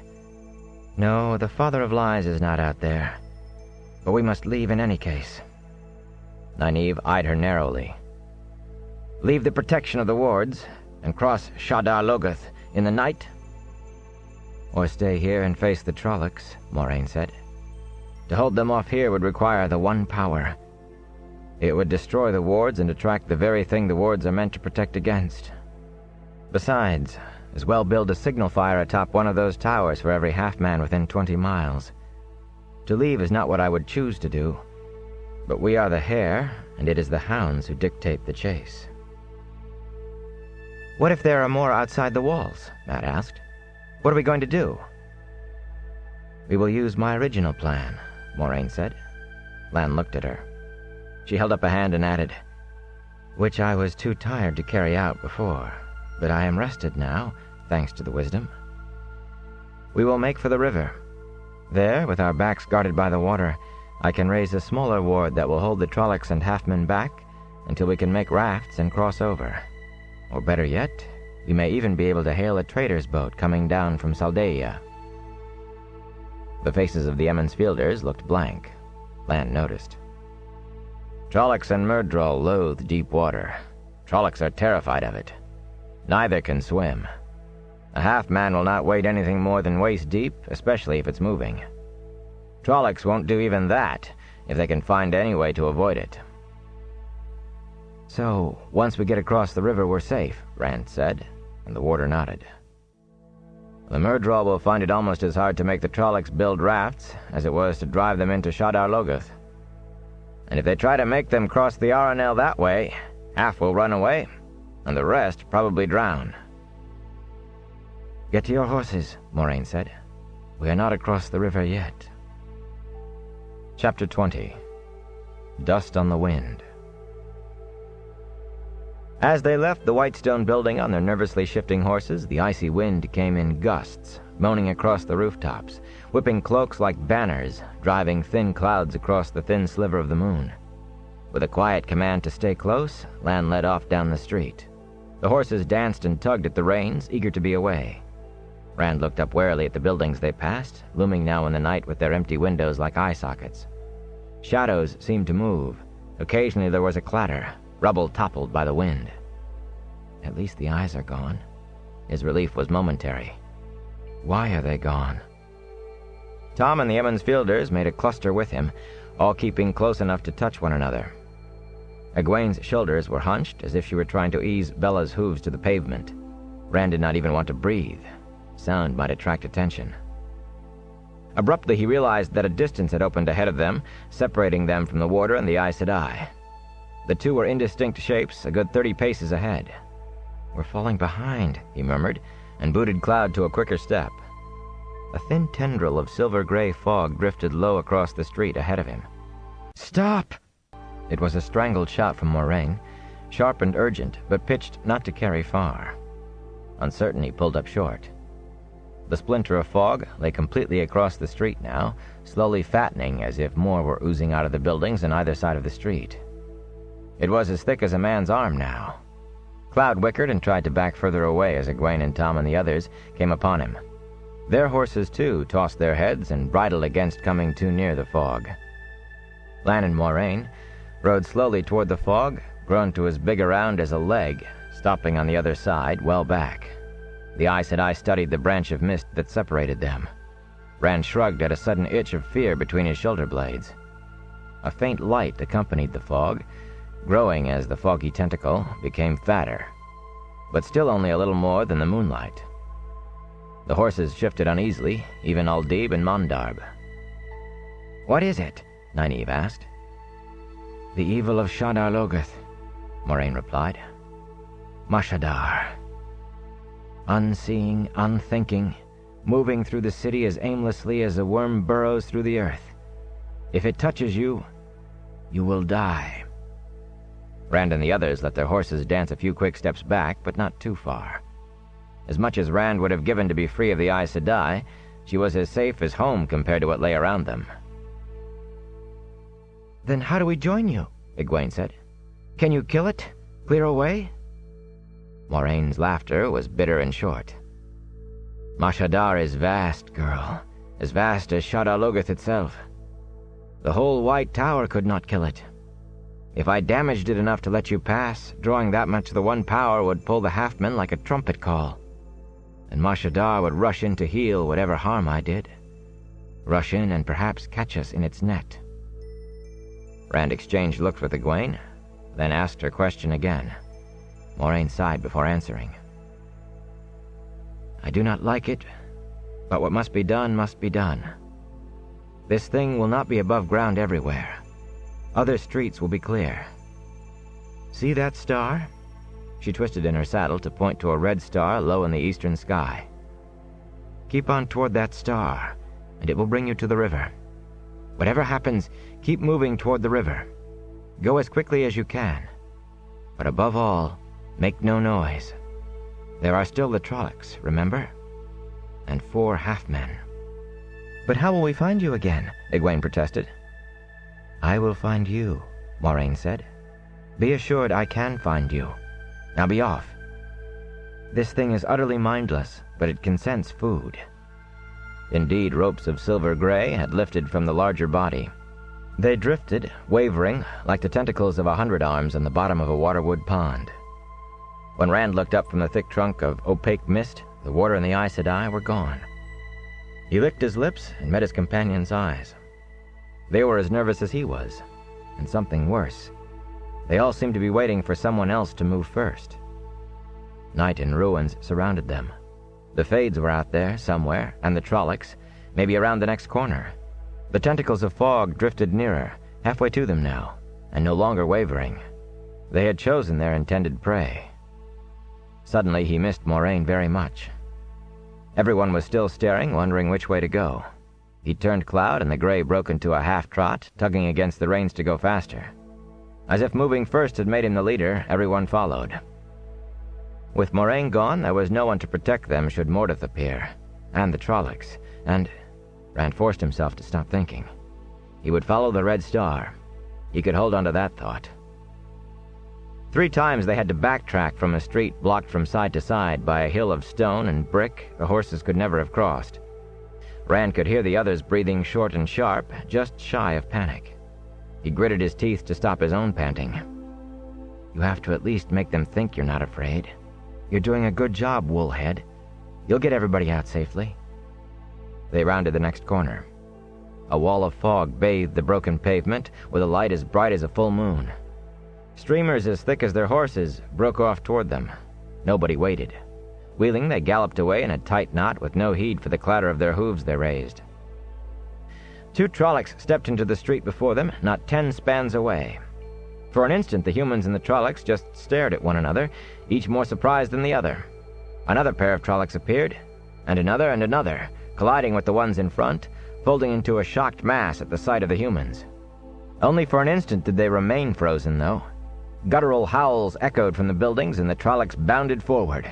The humans scattered like quail. Rand's gray reached full gallop in 3 strides. "This way!" he shouted, but he heard the same cry from 5 throats. A hasty glance over his shoulder showed him his companions disappearing in as many directions, Trollocs pursuing them all. 3 Trollocs ran at his own heels, catchpoles waving in the air. His skin crawled as he realized they were matching Cloud stride for stride. He dropped low on Cloud's neck and urged the gray on, chased by thick cries. The street narrowed ahead, broken-topped buildings leaning out drunkenly. Slowly the empty windows filled with a silvery glow, a dense mist bulging outward. Mashadar. Rand risked a glance over his shoulder. The Trollocs still ran less than 50 paces back. The light from the fog was enough to see them clearly. A Fade rode behind them now, and they seemed to flee the half-men as much as to pursue Rand. Ahead of Rand, 6 gray tendrils wavered from the windows, a dozen feeling the air. Cloud tossed his head and screamed, but Rand dug his heels in brutally and the horse lunged forward wildly. The tendrils stiffened as Rand galloped between them, but he crouched low on Cloud's neck and refused to look at them. The way beyond was clear. If one of them touches me, light. He booted Cloud harder, and the horse leaped forward into the welcome shadows. With Cloud still running, he looked back as soon as the glow of Mashadar began to lessen. The waving gray tentacles of Mashadar blocked half the street, and the Trollocs were balking, but the Fade snatched a whip from its saddle bow, cracking it over the heads of the Trollocs with a sound like a lightning bolt, popping sparks in the air. Crouching, the Trollocs lurched after Rand. The half-men hesitated, Black Cowl studying Mashadar's reaching arms, before it too spurred forward. The thickening tentacles of fog swung uncertainly for a moment, then struck like vipers. At least two attached to each Trolloc, bathing them in gray light. Muzzled heads went back to scream, but fog rolled over open mouths and in, eating the howls. 4 leg-thick tentacles whipped around the Fade, and the half-man and its black horse twitched as if dancing till the cowl fell back, bearing that pale, eyeless face. The Fade shrieked.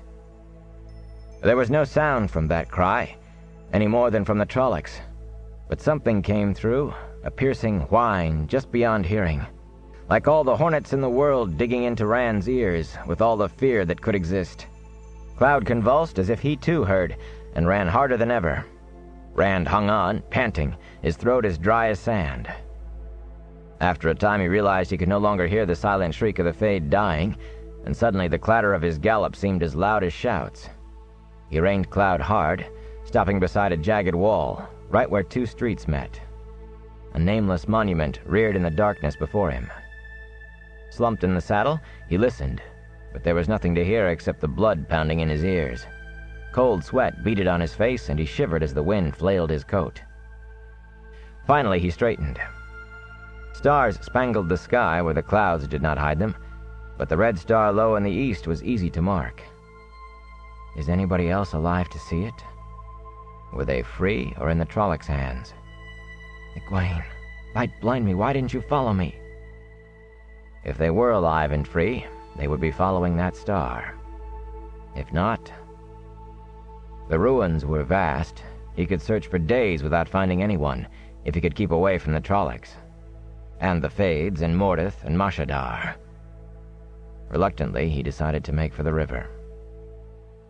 He gathered the reins. On the crossing street, one stone fell against another with a sharp click. He froze, not even breathing. He was hidden in the shadows, one step from the corner. Frantically, he thought of backing up. What was behind him? What would make a noise and give him away? He could not remember, and he was afraid to take his eyes from the corner of the building. Darkness bulked at that corner, with the longer darkness of a shaft sticking out of it. Catchpole? Even as the thought flashed into Rand's mind, he dug his heels into Cloud's ribs, and his sword flew from the scabbard. A wordless shout accompanied his charge, and he swung the sword with all of his might. Only a desperate effort stopped the blade short. With a yelp, Mat tumbled back, half falling off his horse and nearly dropping his bow. Rand drew a deep breath and lowered his sword. His arm shook. "Have you seen anybody else?" he managed. Mat swallowed hard before pulling himself awkwardly back into his saddle. Just the Trollocs." He put a hand to his throat and licked his lips. "Just Trollocs. You?" Rand shook his head. "They must be trying to reach the river. We had better do the same." Mat nodded silently, still feeling his throat, and they started toward the Red Star. Before they had covered 100 spans, the keening cry of a Trolloc horn rose behind them in the depths of the city. Another answered from outside the walls. Rand shivered, but he kept to his slow pace, watching the darkest places and avoiding them when he could. After one jerk at his reins, as if he might gallop off, Mat did the same. Neither horn sounded again, and it was in silence that they came to an opening in the vine-shrouded wall where a gate had once been. Only the towers remained, standing broken-topped against the black sky. Mat hesitated at the gateway, but Rand said softly, "Is it any safer in here than out there?" He did not slow the gray, and after a moment Mat followed him out of Shadar Logoth, trying to look every way at once. Rand let out a slow breath. His mouth was dry. "We're going to make it. Light, we're going to make it." The walls vanished behind, swallowed by the night and the forest. Listening for the slightest sound, Rand kept the Red Star dead ahead. Suddenly Tom galloped by from behind, slowing only long enough to shout, Ride, you fools! A moment later, hunting cries and crashes in the brush behind him announced the presence of Trollocs on his trail. Rand dug in his heels, and Cloud sprang after the Gleeman's gelding. What happens when we get to the river without Moraine? Light, Egwene! Perrin sat his horse in the shadows, watching the open gateway, some little distance off yet, and absently ran his thumb along the blade of his axe. It seemed to be a clear way out of the ruined city, but he had sat there for 5 minutes studying it. The wind tossed his shaggy curls and tried to carry his cloak away, but he pulled the cloak back around him without really noticing what he was doing. He knew that Mat and almost everyone else in Emond's Field considered him slow of thought. It was partly because he was big and usually moved carefully. He had always been afraid he might accidentally break something or hurt somebody, since he was so much bigger than the boys he grew up with. But he really did prefer to think things all the way through if he could. Quick thinking, careless thinking, had put Mat into hot water one time after another. And Mat's quick thinking usually managed to get Rand or him, or both, in the cookpot alongside Mat, too. His throat tightened. Light. Don't think about being in a cookpot. He tried to order his thoughts again. Careful thought was the way. There had been some sort of square in front of the gate once, with a huge fountain in its middle. Part of the fountain was still there, a cluster of broken statues standing in a big round basin, and so was the open space around it. To reach the gate, he would have to ride nearly 100 spans with only the night to shield him from searching eyes. That was not a pleasant thought, either. He remembered those unseen watchers too well. He considered the horns he had heard in the city a little while earlier. He had almost turned back, thinking some of the others might have been taken, before realizing that he could not do anything alone if they had been captured. Not against... what did Lan say? 100 Trollocs and 4 Fades? Moraine Sedai said get to the river. He went back to consideration of the gate. Careful thought had not given him much, but he had made his decision. He rode out of the deeper shadow into the lesser darkness. As he did, another horse appeared from the far side of the square and stopped. He stopped too and felt for his axe. It gave him no great sense of comfort. If that dark shape was a Fade... "Rand?" came a soft, hesitant call. He let out a long, relieved breath. "It's Perrin, Egwene," he called back, just as softly. It still sounded too loud in the darkness. The horses came together near the fountain. "Have you seen anybody else?" they both asked at the same time, and both answered by shaking their heads. "They'll be all right," Egwene muttered, patting Bella's neck. "Won't they?" "Moraine Sedai and Lan will look after them," Perrin replied.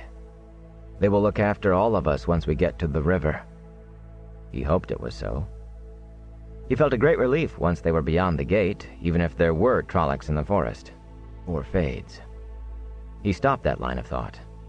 The bare branches were not enough to keep him from guiding on the Red Star, and they were beyond Mordeth's reach now. That one had frightened him worse than the Trollocs ever had.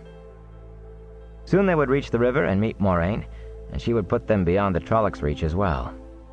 He believed it because he needed to believe. The wind scraped branches together and rustled the leaves and needles on the evergreens. A nighthawk's lonely cry drifted in the dark, and he and Egwene moved their horses closer together as though they were huddling for warmth. They were very much alone. A Trolloc horn sounded somewhere behind them, quick, wailing blasts urging the hunters to hurry, hurry. Then thick, half-human howls rose on their tail, spurred on by the horn. Howls that grew sharper as they caught the human scent. Perrin put his horse to a gallop, shouting, "Come on!" Egwene came, both of them booting their horses, heedless of noise, heedless of the branches that slapped at them. As they raced through the trees, guided as much by instinct as by the dim moonlight, Bella fell behind.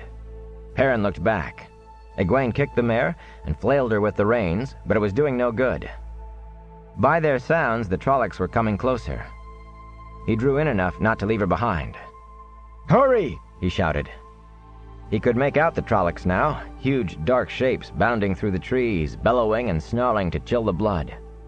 He gripped the haft of his axe, hanging at his belt, until his knuckles hurt. "Hurry, Egwene! Hurry!" Suddenly his horse screamed and he was falling, tumbling out of the saddle as the horse dropped away beneath him. He flung out his hands to brace himself and splashed headfirst into icy water. He had ridden right off the edge of a sheer bluff into the Arenal.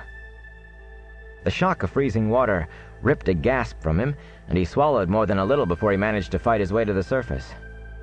He felt more than heard another splash, and thought that Egwene must have come right after him. Panting and blowing, he treaded water. It was not easy to keep afloat. His coat and cloak were already sodden, and his boots had filled. He looked around for Egwene, but saw only the glint of moonlight on the black water, ruffled by the wind. Egwene! Egwene! A spear flashed right in front of his eyes and threw water in his face. Others splashed into the river around him, too. Guttural voices raised an argument on the riverbank, and the Trolloc spears stopped coming. But he gave up on calling for the time being. The current washed him downriver, but the thick shouts and snarls followed along the bank, keeping pace. Undoing his cloak, he let the river take it. A little less weight to drag him down. Doggedly, he set out swimming for the far bank. There were no Trollocs there, he hoped. He swam the way they did back home in the ponds in the waterwood, stroking with both hands, kicking with both feet, keeping his head out of the water. At least he tried to keep his head out of the water. It was not easy. Even without the cloak, his coat and boots each seemed to weigh as much as he did, and the axe dragged at his waist, threatening to roll him over if it did not pull him under. He thought about letting the river have that, too. He thought about it more than once. It would be easy, much easier than struggling out of his boots, for instance. But every time he thought of it, he thought of crawling out on the far bank to find Trollocs waiting. The axe would not do him much good against half a dozen Trollocs, or even against one, maybe. But it was better than his bare hands. After a while, he was not even certain he would be able to lift the axe if Trollocs were there. His arms and legs became leaden. It was an effort to move them, and his face no longer came as far out of the river with each stroke. He coughed from water that went up his nose. A day at the forge has no odds on this, he thought wearily, and just then his kicking foot struck something. It was not until he kicked it again that he realized what it was. The bottom. He was in the shallows. He was across the river. Sucking air through his mouth, he got to his feet, splashing about as his legs almost gave way. He fumbled his axe out of its loop as he floundered ashore, shivering in the wind. He did not see any Trollocs. He did not see Egwene either. Just a few scattered trees along the riverbank and a moonlight ribboned on the water. When he had his breath again, he called their names again and again. Faint shouts from the far side answered him. Even at that distance, he could make out the harsh voices of Trollocs. His friends did not answer, though. The wind surged, its moan drowning out the Trollocs, and he shivered. It was not cold enough to freeze the water soaking his clothes, but it felt as if it was. It sliced to the bone with an icy blade. Hugging himself was only a gesture that did not stop the shivering. Alone, he climbed tiredly up the riverbank to find shelter against the wind. Rand patted Cloud's neck, soothing the gray with whispers. The horse tossed his head and danced on quick feet. The Trollocs had been left behind, or so it seemed, but Cloud had the smell of them thick in his nostrils. Mat rode with an arrow nocked, watching for surprises out of the night, while Rand and Tom peered through the branches, searching for the red star that was their guide. Keeping it in view had been easy enough, even with all the branches overhead, so long as they were riding straight toward it. But then more Trollocs had appeared ahead, and they went galloping off to the side with both packs howling after them. The Trollocs could keep up with a horse, but only for 100 paces or so, and finally they left the pursuit and the howls behind. But with all the twists and turns, they had lost the guiding star. "I still say it's over there," Mat said, gesturing off to his right. "We were going north at the end, and that means east is that way." "There it is," Tom said abruptly. He pointed through the tangled branches to their left, straight at the red star. Mat mumbled something under his breath. Out of the corner of his eye, Rand caught the movement as a Trolloc leaped out from behind a tree without a sound, swinging its catchpole. Rand dug his heels in, and the gray bounded forward just as two more plunged from the shadows after the first. A noose brushed the back of Rand's neck, sending a shiver down his spine. An arrow took one of the bestial faces in the eye, Then Matt swung in beside him as their horses pounded through the trees. They were running toward the river, he realized, but he was not sure it was going to do any good. The Trollocs sped after them, almost close enough to reach out and grab the streaming tails of their horses. Half a step gained, and the catchpoles could drag them both out of their saddles. He leaned low on the gray's neck to put that much more distance between his own neck and the nooses. Matt's face was nearly buried in his horse's mane, but Rand wondered where Tom was. Had the Gleeman decided he was better off on his own, since all three Trollocs had fastened on the boys? Suddenly Tom's gelding galloped out of the night, hard behind the Trollocs. The Trollocs had only time enough to look back in surprise before the Gleeman's hands whipped back and then forward. Moonlight flashed off steel. One Trolloc tumbled forward, rolling over and over before landing in a heap, while a second dropped to its knees with a scream, clawing at its back with both hands. The third snarled, bearing a muzzleful of sharp teeth, but as its companions toppled, it whirled away into the darkness. Tom's hand made the whip-like motion again, and the Trolloc shrieked, but the shrieks faded into the distance as it ran. Rand and Matt pulled up and stared at the Gleeman. "My best knives," Tom muttered, but he made no effort to get down and retrieve them. "That one will bring others. I hope the river isn't too far. I hope." Instead of saying what else he hoped, he shook his head and set off at a quick canter. Rand and Matt fell in behind him. Soon they reached a low bank where trees grew right to the edge of the night-black water, its moon-streaked surface riffled by the wind. Rand could not see the far side at all. He did not like the idea of crossing on a raft in the dark, but he liked the idea of staying on this side even less. "I'll swim if I have to." Somewhere away from the river, a Trolloc horn brayed, sharp, quick, and urgent in the darkness. It was the first sound from the horns since they had left the ruins. Rand wondered if it meant some of the others had been captured. "No use staying here all night," Tom said. "Pick a direction, upriver or down." "But Moraine and the others could be anywhere," Matt protested.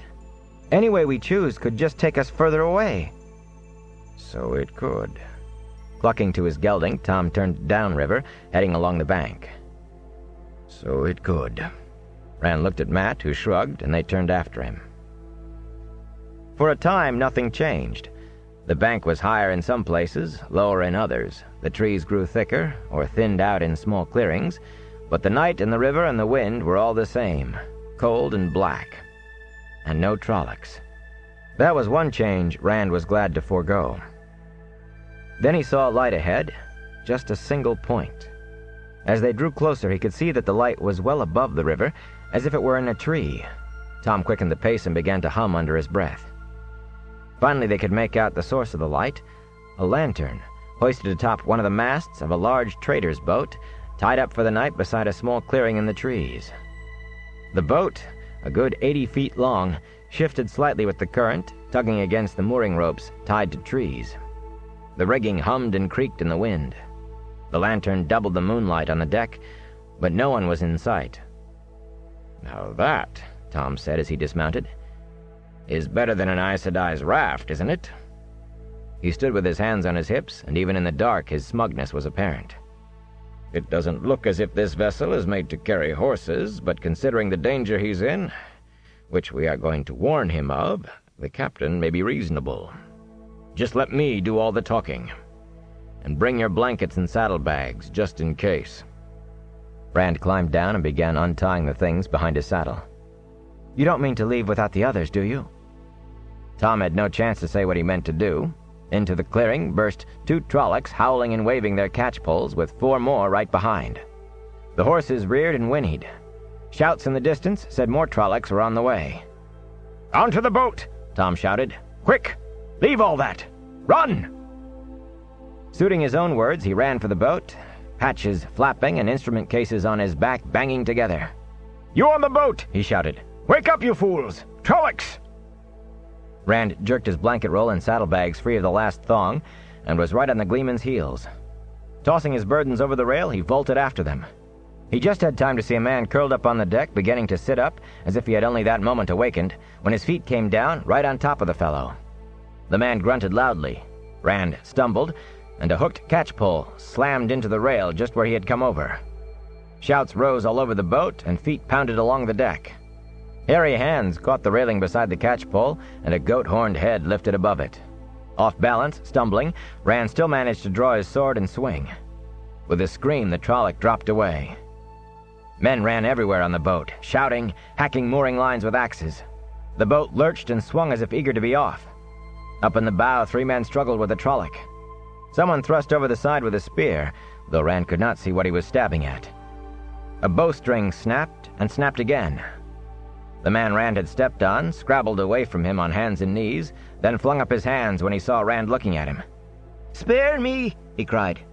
"Take whatever you want! Take the boat! Take everything, but spare me!" Suddenly something slammed across Rand's back, smashing him to the deck. His sword skittered away from his outstretched hand. Open-mouthed, gasping for a breath that would not come, he tried to reach the sword. His muscles responded with agonized slowness. He writhed like a slug. The fellow who wanted to be spared gave one frightened, covetous look at the sword, then vanished into the shadows. Painfully, Rand managed to look over his shoulder and knew his luck had run out. A wolf-muzzled Trolloc stood balanced on the railing, staring down at him, holding the splintered end of the catch-pole that had knocked the wind out of him. Rand struggled to reach the sword, to move, to get away, but his arms and legs moved jerkily, and only half as he wanted. They wobbled and went in odd directions. His chest felt as if it were strapped with iron bands. Silver spots swam in his eyes. Frantically, he hunted for some way to escape. Time seemed to slow as the Trolloc raised the jagged pole as if to spear him with it. To Rand, the creature appeared to be moving as if in a dream. He watched the thick arm go back. He could already feel the broken haft ripping through his spine, feel the pain of it tearing him open. He thought his lungs would burst. "I'm going to die. Light, help me, I'm going to—" The Trolloc's arm started forward, driving the splintered shaft, and Rand found the breath for one yell. "No!" Suddenly the ship lurched, and a boom swung out of the shadows to catch the Trolloc across the chest with a crunch of breaking bones, sweeping it over the side. For a moment, Rand lay panting and staring up at the boom swinging back and forth above him. That has to have used up my luck, he thought. There can't be any more after that. Shakily he got to his feet and picked up his sword, for once holding it in both hands the way Lan had taught him. But there was nothing left on which to use it. The gap of black water between the boat and the bank was widening quickly. The cries of Trollocs were fading behind in the night. As he sheathed his sword and slumped against the railing, a stocky man in a coat that hung to his knees strode up the deck to glare at him. Long hair that fell to his thick shoulders and a beard that left his upper lip bare framed a round face. Round, but not soft. The boom swung out again, and the bearded man spared part of his glare for that as he caught it. It made a crisp splat against his broad palm. "Gelb!" he bellowed. "Fortune! Where do you be, Gelb?" He spoke so fast, with all the words running together, that Rand could barely understand him. "You can no hide from me on my own ship. Get Flor and Gelb out here." A crewman appeared with a bullseye lantern, and 2 more pushed a narrow-faced man into the circle of light it cast. Rand recognized the fellow who had offered him the boat. The man's eye shifted from side to side, never meeting those of the stocky man. The captain, Rand thought. A bruise was coming up on Gelb's forehead, where one of Rand's boots had caught him.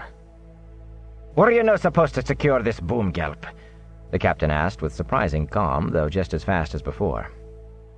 Gelb looked truly surprised. "But I did. Tied it down tight. I admit I'm a little slow about things now and then, Captain Doman, but I get them done."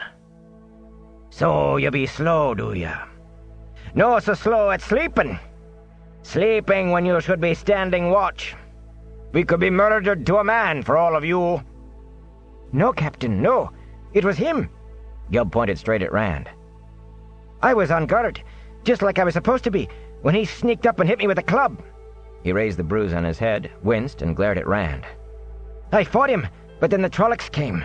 He's in league with them, Captain. A dark friend. In league with the Trollocs." "In league with my aged grandmother," Captain Doman roared. "In league with my aged grandmother," Captain Doman roared. "Did I no warn you the last time, Gelb? At Whitebridge? Off you do go. Get out of my sight before I'd put you off now." Gelb darted out of the lantern light, and Doman stood, opening and closing his hands while he stared at nothing. These Trollocs do be following me. Why will they no leave me be? Why? Rand looked over the rail and was shocked to find the riverbank no longer in sight. 2 men manned the long steering oar that stuck out over the stern, and there were 6 sweeps working to a side now, pulling the ship like a water bug further out into the river. "Captain," Rand said, "we have friends back there. If you go back and pick them up, I am sure they'll reward you." The captain's round face swung toward Rand, and when Tom and Matt appeared, he included them in his expressionless stare as well. "Captain," Tom began with a bow. "allow me to." You come below, Captain Doman said. where I can see what manner of thing be hauled up on my deck. Come. Fortune desert me. Somebody secure this horn-cursed boom. As crewmen rushed to take the boom, he stumped off toward the stern of the boat. Rand and his 2 companions followed. Captain Doman had a tidy cabin in the stern, reached by climbing down a short ladder, where everything gave the impression of being in its proper place, right down to the coats and cloaks hanging from pegs on the back of the door. The cabin stretched the width of the ship, with a broad bed built against one side, and a heavy table built out from the other. There was only one chair with a high back and sturdy arms, and the captain took that himself, motioning the others to find places on various chests and benches that were the only other furnishings. A loud harumph stopped Matt from sitting on the bed. Now, said the captain, when they were all seated. my name be Bale Doman, captain and owner of the Spray, which be this ship. Now who be you? And where be you going out here in the middle of nowhere? And why should I no throw you over the side for the trouble you've brought me? Rand still had as much trouble as before in following Doman's rapid speech. When he worked out the last part of what the captain had said, he blinked in surprise. "Throw us over the side?" Matt hurriedly said, "We didn't mean to cause you any trouble. We're on our way to Camelin and then to—" "And then where the wind takes us," Tom interrupted smoothly. "That's how gleemen travel, like dust on the wind. I am a gleeman, you understand, Tom Maryland by name." He shifted his cloak so the multi-hued patches stirred as if the captain could have missed them. "These 2 country louts want to become my apprentices, though I am not yet sure I want them." Rand looked at Matt, who grinned. That be all very well, man, Captain Doman said placidly. But it tells me nothing. Less. Fortune prick me. That place be on no road to Camelin from anywhere I ever heard tell of. "Now that is a story," Tom said, and he straightway began to unfold it. According to Tom, he had been trapped by the winter snows in a mining town in the mountains of mist beyond Baerlon. While there, he heard legends of a treasure dating from the Trolloc Wars, in the lost ruin of a city called Ardhall. Now it just so happened that he had earlier learned the location of Ardhall from a map given him many years ago by a dying friend in Ilion, whose life he had once saved. A man who expired breathing that the map would make Tom rich, which Tom never believed until he heard the legends. When the snows melted enough, he set out with a few companions, including his 2 would-be apprentices, and after a journey of many hardships, they actually found the ruined city. But it turned out the treasure had belonged to one of the Dreadlords themselves, and Trollocs had been sent to fetch it back to Sheol. Almost every danger they really had faced, Trollocs, Myrddraal, Drakkar, Mordeth, Mashadar, assailed them at one point or another of the story, though the way Tom told it, they all seemed to be aimed at him personally, and to have been handled by him with the greatest adroitness. With much daring-do, mostly by Tom, they escaped, pursued by Trollocs, though they became separated in the night, until finally Tom and his 2 companions sought refuge in the last place left to them, Captain Doman's most welcome ship. As the gleeman finished up, Rand realized his mouth had been hanging open for some time, and shut it with a click. When he looked at Matt, his friend was staring wide-eyed at the gleeman. Captain Doman drummed his fingers on the arm of his chair. That be a tale many folk would no believe. Of course, I did see the Trollocs, did I no? "Every word true," Tom said blandly, "from one who lived it." Happen you have some of this treasure with you? Tom spread his hands regretfully. "Alas, what little we managed to carry away was with our horses, which bolted when those last Trollocs appeared." All I have left are my flute and my harp, a few coppers and the clothes on my back. But believe me, you want no part of that treasure. It has the taint of the Dark One. Best to leave it to the ruins and the Trollocs. So you've no money to pay your passage. I'd no let my own brother sail with me if he could no pay his passage. Especially if he brought Trollocs behind him to hack up my railings and cut up my rigging. Why should I no let you swim back where you came from and be rid of you? You wouldn't just put us ashore, Mat said. Not with Trollocs there. Who said anything about shore? Doman replied dryly. He studied them a moment, then spread his hands flat on the table. Bail Doman, be a reasonable man. I'd no toss you over the side, if there be a way out of it. Now, I see one of your apprentices has a sword. I need a good sword, and fine fellow that I be, I'll let you have passage far as Whitebridge for it. Tom opened his mouth, and Rand spoke up quickly. No! Tam had not given it to him to trade away. He ran his hand down the hilt, feeling the bronze heron. As long as he had it, it was as if Tam were with him. Doman shook his head. Well, if it be no, it be no.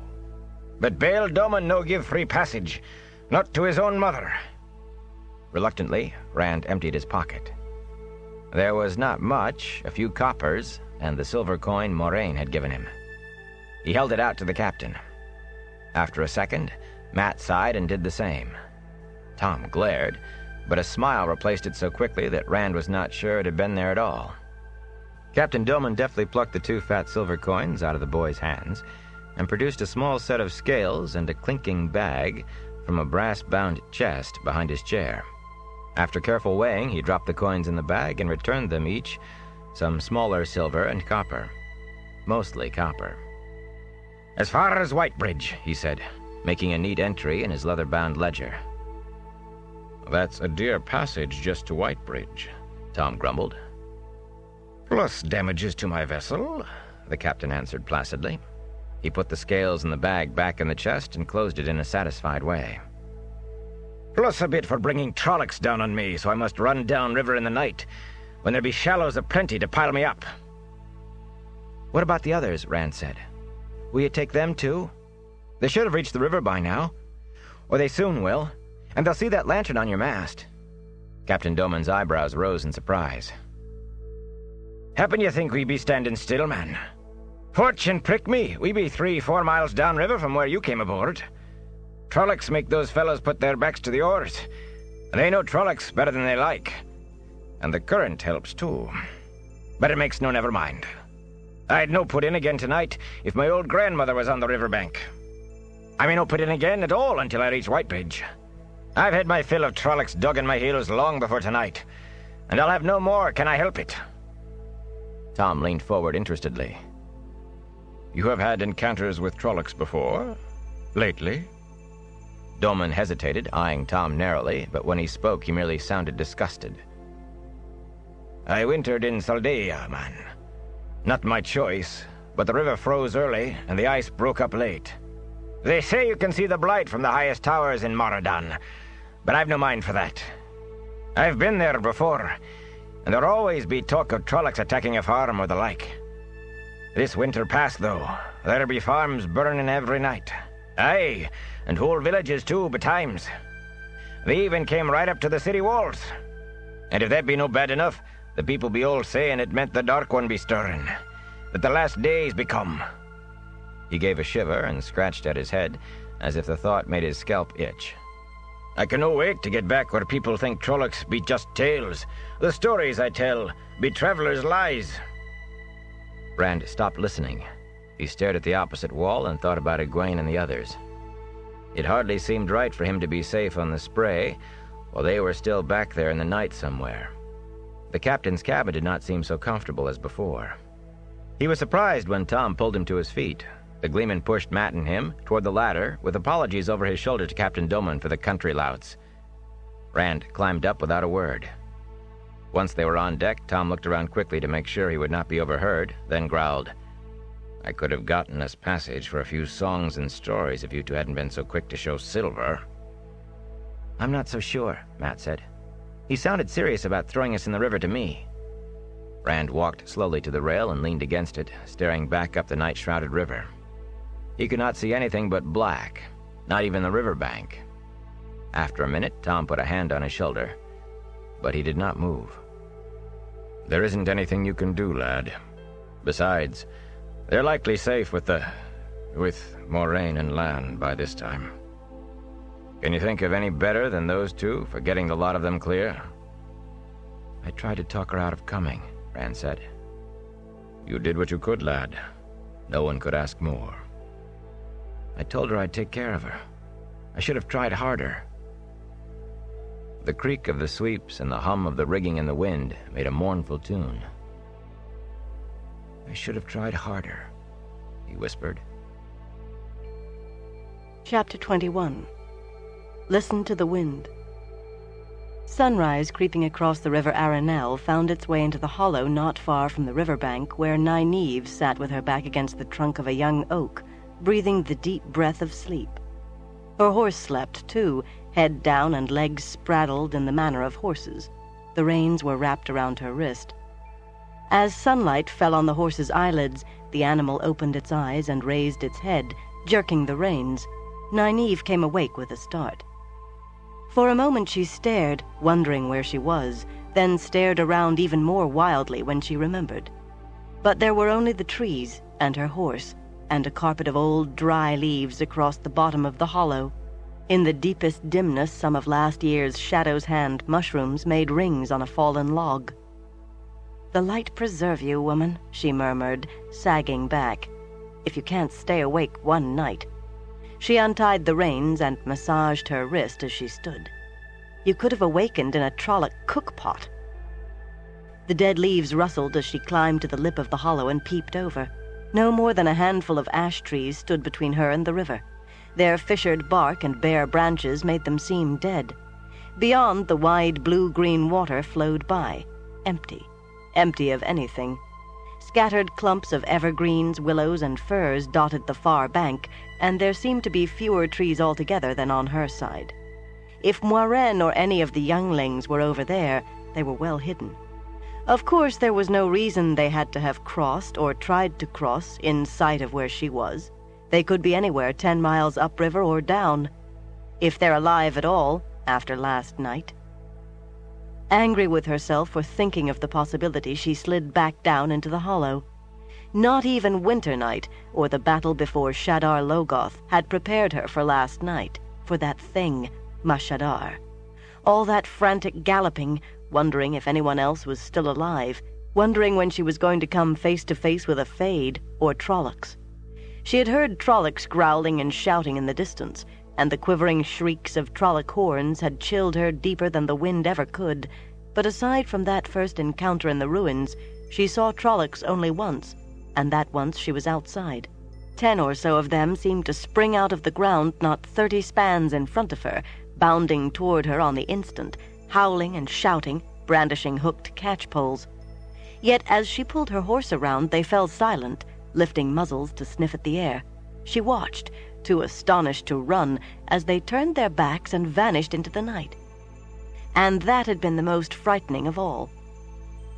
"They know the smell of who they want," she told her horse, standing in the hollow. "And it is not me. The Aes Sedai is right, it seems. The Shepherd of the Night swallow her up." Reaching a decision, she set out downriver, leading her horse. She moved slowly, keeping a wary watch on the forest around her. Just because the Trollocs had not wanted her last night did not mean they would let her go if she stumbled on them again. As much attention as she gave the woods, she gave even more to the ground in front of her.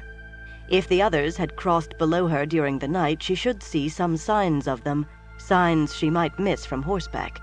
She might even come on them all still on this side. If she found neither, the river would take her to Whitebridge eventually, and there was a road from Whitebridge to Camelin and all the way to Tar Valon if need be. The prospect was almost enough to daunt her. Before this, she had been no further from Emond's Field than had the boys. Taran Ferry had seemed strange to her. Baerlon would have had her staring in wonder if she had not been so set on finding Egwene and the others. But she allowed none of that to weaken her resolve. Sooner or later she would find Egwene and the boys, or find a way to make the Aes Sedai answer for whatever had happened to them. One or the other, she vowed. At intervals she found tracks, plenty of them, but usually her best efforts could not say whether those who made them had been searching or chasing or pursued. Some had been made by boots that could have belonged to humans or Trollocs, either one. Others were hoofprints like goats or oxen. Those were Trollocs for sure, but never a clear sign that she could definitely say came from any of those she sought. She'd covered perhaps 4 miles when the wind brought her a whiff of wood smoke. It came from further downriver, and not too far, she thought. She hesitated only a moment before tying her horse to a fir tree, well back from the river in a small, thick stand of evergreens that should keep the animal hidden. The smoke could mean Trollocs, but the only way to find out was to look. She tried not to think about the use Trollocs might be making of a fire. Crouching, she slipped from tree to tree, mentally cursing the skirts she had to hold up out of the way. Dresses were not made for stalking. The sound of a horse slowed her, and when she finally peered cautiously around the trunk of an ash, the warder was dismounting from his black warhorse in a small clearing on the bank.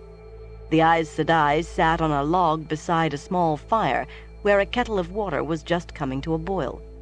Her white mare browsed behind her among sparse weeds. Nynaeve remained where she was. "They are all gone," Lan announced grimly. 4 halfmen started south about 2 hours before dawn, as near as I can tell. They don't leave much trace behind. But the Trollocs have vanished, even the corpses, and Trollocs are not known for carrying off their dead, unless they're hungry. Moiraine tossed a handful of something into the boiling water and moved the kettle from the fire. One could always hope they had gone back into Shadar Logoth and been consumed by it, but that would be too much to wish for. The delicious odor of tea drifted to Nynaeve. "Light, don't let my stomach grumble." There was no clear sign of the boys or any of the others. The tracks are too muddled to tell anything. In her concealment, Nynaeve smiled. The warder's failure was a slight vindication of her own. "But this other is important, Moiraine," Lan went on, frowning. He waved away the Aes Sedai's offer of tea and began marching up and down in front of the fire, one hand on his sword hilt and his cloak changing colors as he turned. "I could accept Trollocs in 2 rivers, even 100 Trollocs, but this? There must have been almost 1,000 in the hunt for us yesterday." "We were very lucky that not all stayed to search Shadar Logoth. The Myrddraal must have doubted we would hide there, but they also feared to return to Sheol Ghul, leaving even the slightest chance uncovered. The Dark One was never a lenient master." "Don't try to evade it. You know what I'm saying. If those 1,000 were here to be sent into the 2 rivers, why were they not? There is only one answer. They were sent only after we crossed the Taran, when it was known that 1 Myrddraal and 100 Trollocs were no longer enough. How? How were they sent? If 1,000 Trollocs can be brought so far south from the Blight, so quickly, unseen, not to mention being taken off the same way, can 10,000 be sent into the heart of Saldaea, or Arafel, or Shinar? The borderlands could be overrun in a year." "The whole world will be overrun in 5 if we do not find those boys," Moiraine said simply. "The question worries me also, but I have no answers. The ways are closed, and there has not been an Aes Sedai powerful enough to travel since the time of madness. Unless one of the Forsaken is loose, the lights send it is not so, yet or ever. There is still no one who can. In any case, I do not think all the Forsaken together could move 1,000 Trollocs. Let us deal with the problems that face us here and now. Everything else must wait." "The boys." It was not a question. "I have not been idle while you were away. One is across the river and alive. As for the others, there was a faint trace downriver, but it faded away as I found it. The bond had been broken for hours before I began my search." Crouched behind her tree, Nynaeve frowned in puzzlement. Lan stopped his pacing. "You think the half-men heading south have them?" "Perhaps." Moiraine poured herself a cup of tea before going on. "But I will not admit the possibility of them being dead. I cannot. I dare not. You know how much is at stake. I must have those young men. That Sheol Ghul will hunt them, I expect. Opposition from within the White Tower, even from the Amerlin seat, I accept. There are always Aes Sedai who will accept only one solution. But suddenly she put her cup down and sat up straight, grimacing. "If you watch the wolf too hard," she muttered, "a mouse will bite you on the ankle." And she looked right at the tree behind which Nynaeve was hiding. "Mistress Almira, you may come out now if you wish." Nynaeve scrambled to her feet, hastily dusting dead leaves from her dress. Lan had spun to face the tree as soon as Moiraine's eyes moved. His sword was in his hand before she finished speaking Nynaeve's name. Now he sheathed it again with more force than was strictly necessary. His face was almost as expressionless as ever, but Nynaeve thought there was a touch of chagrin about the set of his mouth. She felt a stab of satisfaction. The warder had not known she was there, at least. Satisfaction lasted only a moment, though. She fastened her eyes on Moiraine and walked toward her purposefully. She wanted to remain cold and calm, but her voice quivered with anger. "What have you meshed Egwene and the boys in? What filthy Aes Sedai plots are you planning to use them in?" The Aes Sedai picked up her cup and calmly sipped her tea. When Nynaeve was close, though, Lan put out an arm to bar her way. She tried to brush the obstruction aside and was surprised when the warder's arm moved no more than an oak branch would have. She was not frail, but his muscles were like iron. "Tea?" Moiraine offered. "No, I don't want any tea. I would not drink your tea if I was dying of thirst. You won't use any Emond's Field folk in your dirty Aes Sedai schemes." "You have very little room to talk, Wisdom." Moiraine showed more interest in her hot tea than in anything she was saying. "You can wield the One Power yourself after a fashion." Nynaeve pushed at Lan's arm again. It still did not move, and she decided to ignore it. "Why don't you try claiming I am a Trolloc?"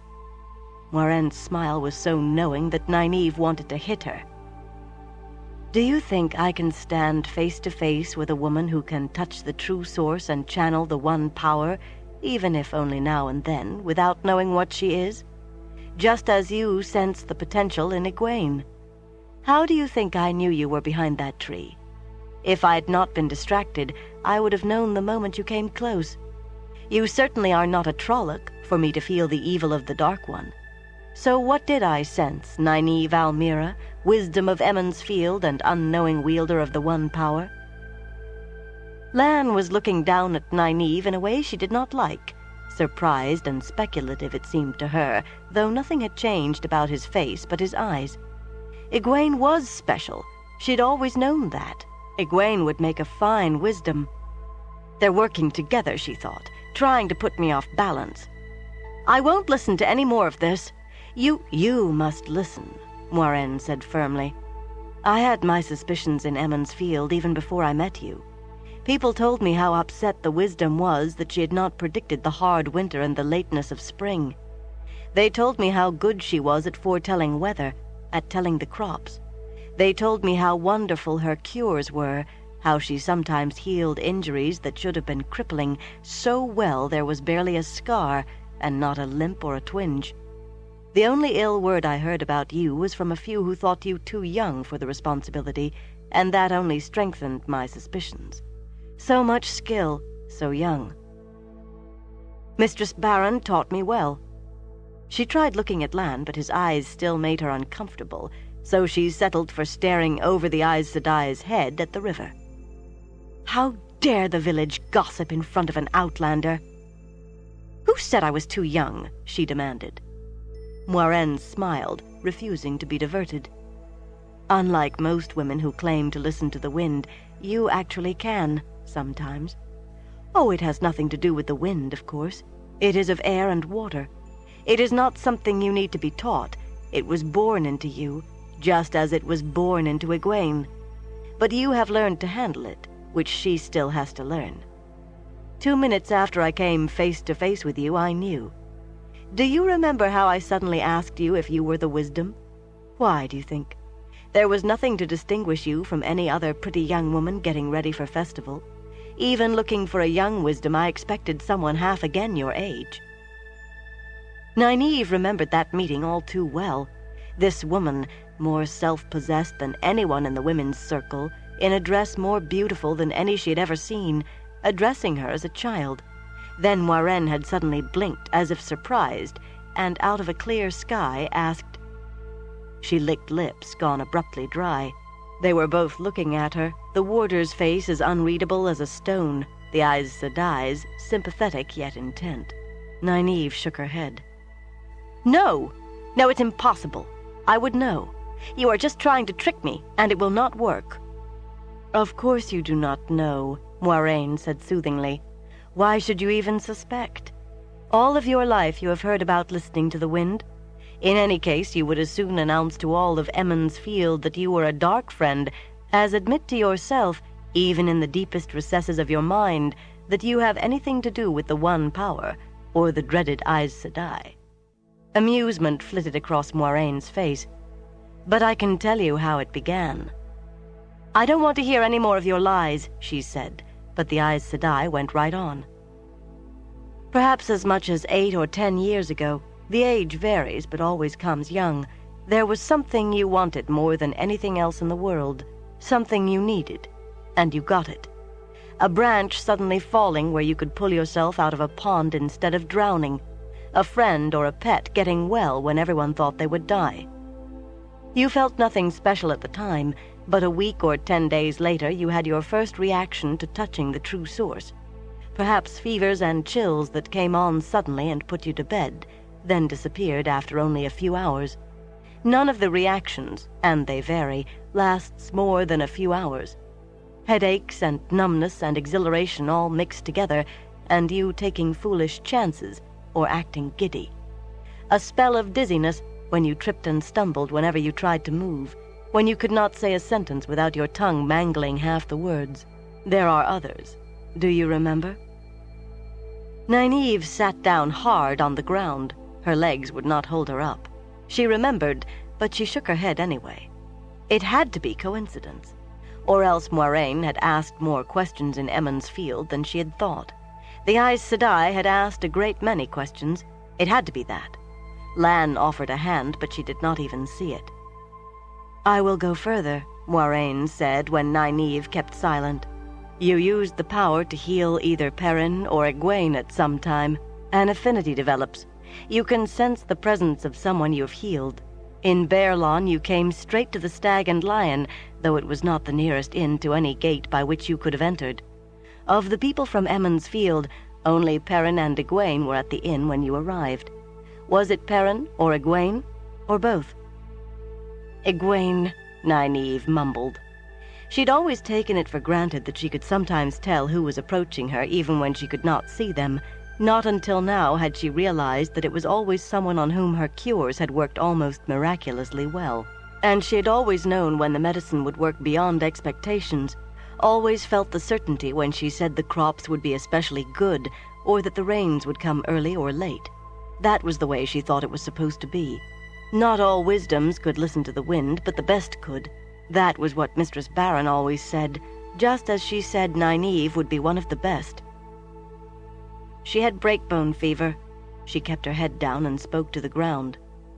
"I was still apprentice to Mistress Barron, and she set me to watch Egwene. I was young, and I didn't know the wisdom had everything well in hand.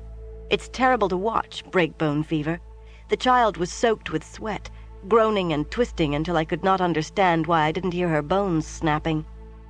Mistress Barron had told me the fever would break in another day, 2 at the most, but I thought she was doing me a kindness. I thought Egwene was dying.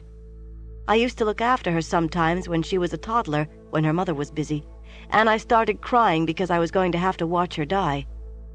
When Mistress Barron came back an hour later, the fever had broken. She was surprised, but she made over me more than Egwene. I always thought she believed I'd given the child something and was too frightened to admit it. I always thought she was trying to comfort me, to make sure I knew I hadn't hurt Egwene. A week later I fell on the floor in her sitting room, shaking and burning up by turns. She bundled me into bed, but by supper time it was gone. She dropped her head in her hands as she finished speaking. The Aes Sedai chose a good example, she thought. Light burn her. Using the power like an Aes Sedai. A filthy, dark friend Aes Sedai. "You were very lucky," Moiraine said, and Nynaeve sat erect. Lan stepped back as if what they talked about was none of his business, and busied himself with Mandarb's saddle, not even glancing at them. Lucky! You have managed a crude control over the power, even if touching the true source still comes at random. If you had not, it would have killed you eventually. As it will, in all probability, kill Egwene if you manage to stop her from going to Tar Valon. If I learned to control it... Nynaeve swallowed hard. It was like admitting all over again that she could do what the Aes Sedai said. If I learned to control it, so can she. There is no need for her to go to Tar Valon and get mixed up in your intrigues. Moiraine shook her head slowly. Aes Sedai search for girls who can touch the true source unguided just as assiduously as we search for men who can do so. It is not a desire to increase our numbers, or at least not only that. Nor is it a fear that those women will misuse the power. The rough control of the power they may gain if the light shines on them is rarely enough to do any great damage, especially since the actual touching of the source is beyond their control without a teacher, and comes only randomly. And of course they do not suffer the madness that drives men to evil or twisted things. We want to save their lives, the lives of those who never do manage any control at all. The fever and chills I had couldn't kill anyone, Nynaeve insisted. Not in 3 or 4 hours. I had the other things too, and they couldn't kill anybody either, and they stopped after a few months. What about that? Those were only reactions, Moiraine said patiently. Each time the reaction comes closer to the actual touching of the source, until the two happen almost together. After that there are no more reactions that can be seen, but it is as if a clock has begun ticking. A year? 2 years? I know one woman who lasted 5 years. Of 4 who have the inborn ability that you and Egwene have, 3 die if we do not find them and train them. It is not as horrible a death as the men die, but neither is it pretty, if any death can be called so. Convulsions, screaming. It takes days, and once it begins, there is nothing that can be done to stop it, not by all the Aes Sedai and Tar Valon together. You're lying! All those questions you asked in Emond's Field. You found out about Egwene's fever breaking, about my fever and chills, all of it. You made all of this up. You know I did not, Moiraine said gently. Reluctantly, more reluctantly than she had ever done anything in her life, Nynaeve nodded. It had been a last stubborn effort to deny what was plain, and there was never any good in that, however unpleasant it might be. Mistress Barron's first apprentice had died the way the Aes Sedai said when Nynaeve was still playing with dolls, and there'd been a young woman in Devon Ride only a few years ago. She had been a wisdom's apprentice too, one who could listen to the wind. You have great potential, I think, Moiraine continued. With training you might become even more powerful than Egwene, and I believe she can become one of the most powerful Aes Sedai we have seen in centuries. Nynaeve pushed herself back from the Aes Sedai as she would have from a viper. No! I'll have nothing to do with... With what? Myself? She slumped, and her voice became hesitant. I would ask you not to tell anyone about this. Please? The word nearly stuck in her throat. She would rather Trollocs had appeared than she had been forced to say please to this woman. But Moiraine only nodded assent, and some of her spirit returned. None of this explains what you want with Rand and Mat and Perrin. The Dark One wants them, Moiraine replied. If the Dark One wants a thing, I oppose it. Can there be a simpler reason, or a better? She finished her tea, watching Nynaeve over the rim of her cup. Lan, we must be going. South, I think. I fear the wisdom will not be accompanying us.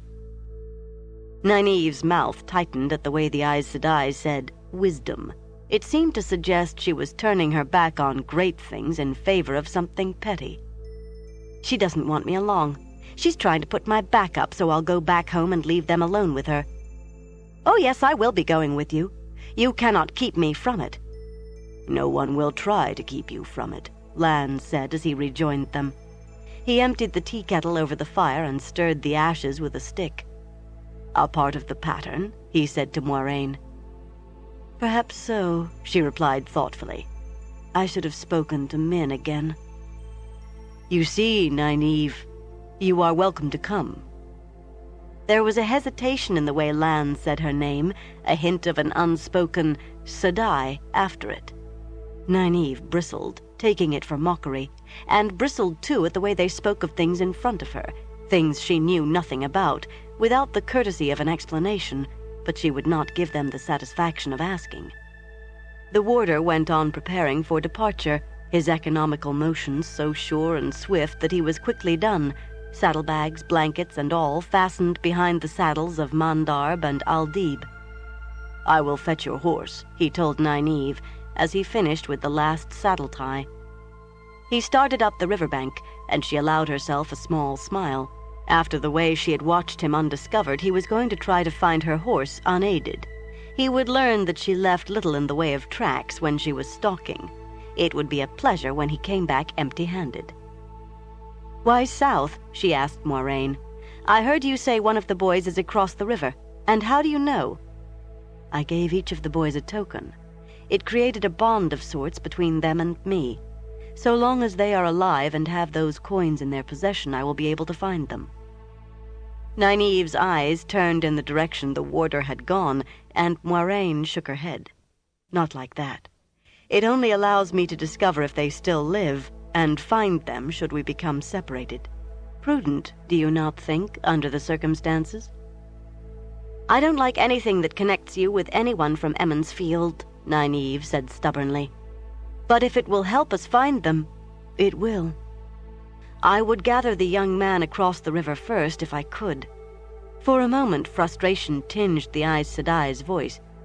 "He is only a few miles from us, but I cannot afford to take the time. He should make his way down to Whitebridge safely now that the Trollocs have gone. The two who went down river may need me more. They have lost their coins, and Myrddraal are either pursuing them or else trying to intercept us all at Whitebridge." She sighed. "I must take care of the greatest need first." "The Myrddraal could have killed them," Nynaeve said.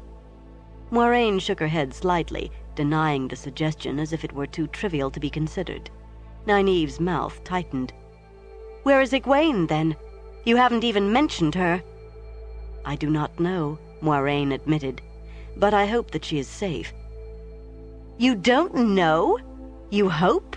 All that talk about saving her life by taking her to Tar Valon, and she could be dead for all you know." "I could look for her and allow the Myrddraal more time before I arrive to help the two young men who went south. It is them the Dark One wants, not her. They would not bother with Egwene, so long as their true quarry remains uncaught." Nynaeve remembered her own encounter, but she refused to admit the sense of what Moiraine said. "So the best you have to offer is that she may be alive, if she was lucky. Alive, maybe alone, frightened, even hurt, days from the nearest village or help except for us, and you intend to leave her. She may just as easily be safe with the boy across the river, or on her way to Whitebridge with the other two. In any case, there are no longer Trollocs here to threaten her, and she is strong, intelligent, and quite capable of finding her way to Whitebridge alone if need be. Would you rather stay on the chance that she may need help, or do you want to try to help those we know are in need? Would you have me search for her and let the boys and the Myrddraal who are surely pursuing them go?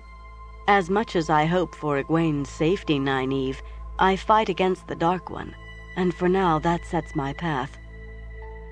Moiraine's calm never slipped while she laid out the horrible alternatives. Nynaeve wanted to scream at her. Blinking back tears, she turned her face so the Aes Sedai could not see. Light. A wisdom is supposed to look after all of her people. Why do I have to choose like this? "Here is Lan," Moiraine said, rising and settling her cloak about her shoulders. To Nynaeve it was only a tiny blow as the warder led her horse out of the trees. Still, her lips thinned when he handed her the reins. It would have been a small boost to her spirits if there had been even a trace of gloating on his face instead of that insufferable stony calm. His eyes widened when he saw her face, and she turned her back on him to wipe tears from her cheeks. How dare he mock my crying? "Are you coming, Wisdom?" Moiraine asked coolly. She took one last slow look at the forest, wondering if Egwene was out there, before sadly mounting her horse. Lan and Moiraine were already in their saddles, turning their horses south. She followed stiff-backed, refusing to let herself look back. Instead, she kept her eyes on Moiraine. The Aes Sedai was so confident in her power and her plans, she thought, but if they did not find Egwene and the boys, all of them, alive and unharmed, not all of her power would protect her. Not all her power. "I can use it, woman. You told me so yourself. I can use it against you." Chapter 22. A Path Chosen. In a small copse of trees, beneath a pile of cedar branches roughly cut in the dark, Perrin slept long after sunrise. It was the cedar needles pricking him through his still damp clothes that finally pricked through his exhaustion as well. Deep in a dream of Emond's Field, of working at Master Luhan's forge, he opened his eyes and stared, uncomprehendingly, at the sweet-smelling branches interwoven over his face, sunlight trickling through. Most of the branches fell away as he sat up in surprise, but some hung haphazardly from his shoulders and even his head, making him appear something like a tree himself. Emond's Field faded as memory rushed back, so vivid that for a moment the night before seemed more real than anything around him now. Panting, frantic, he scrabbled his axe out of the pile. He clutched it in both hands and peered around cautiously, holding his breath. Nothing moved. The morning was cold and still. If there were Trollocs on the east bank of the Arenelle, they were not moving, or at least not close to him. Taking a deep, calming breath, he lowered the axe to his knees and waited a moment for his heart to stop pounding. The small stand of evergreens surrounding him was the first shelter he had found last night. It was sparse enough to give little protection against watching eyes if he stood up. Plucking branches from his head and shoulders, he pushed aside the rest of his prickly blanket, then crawled on hands and knees to the edge of the copse. There he lay, studying the riverbank and scratching where the needles had stabbed him.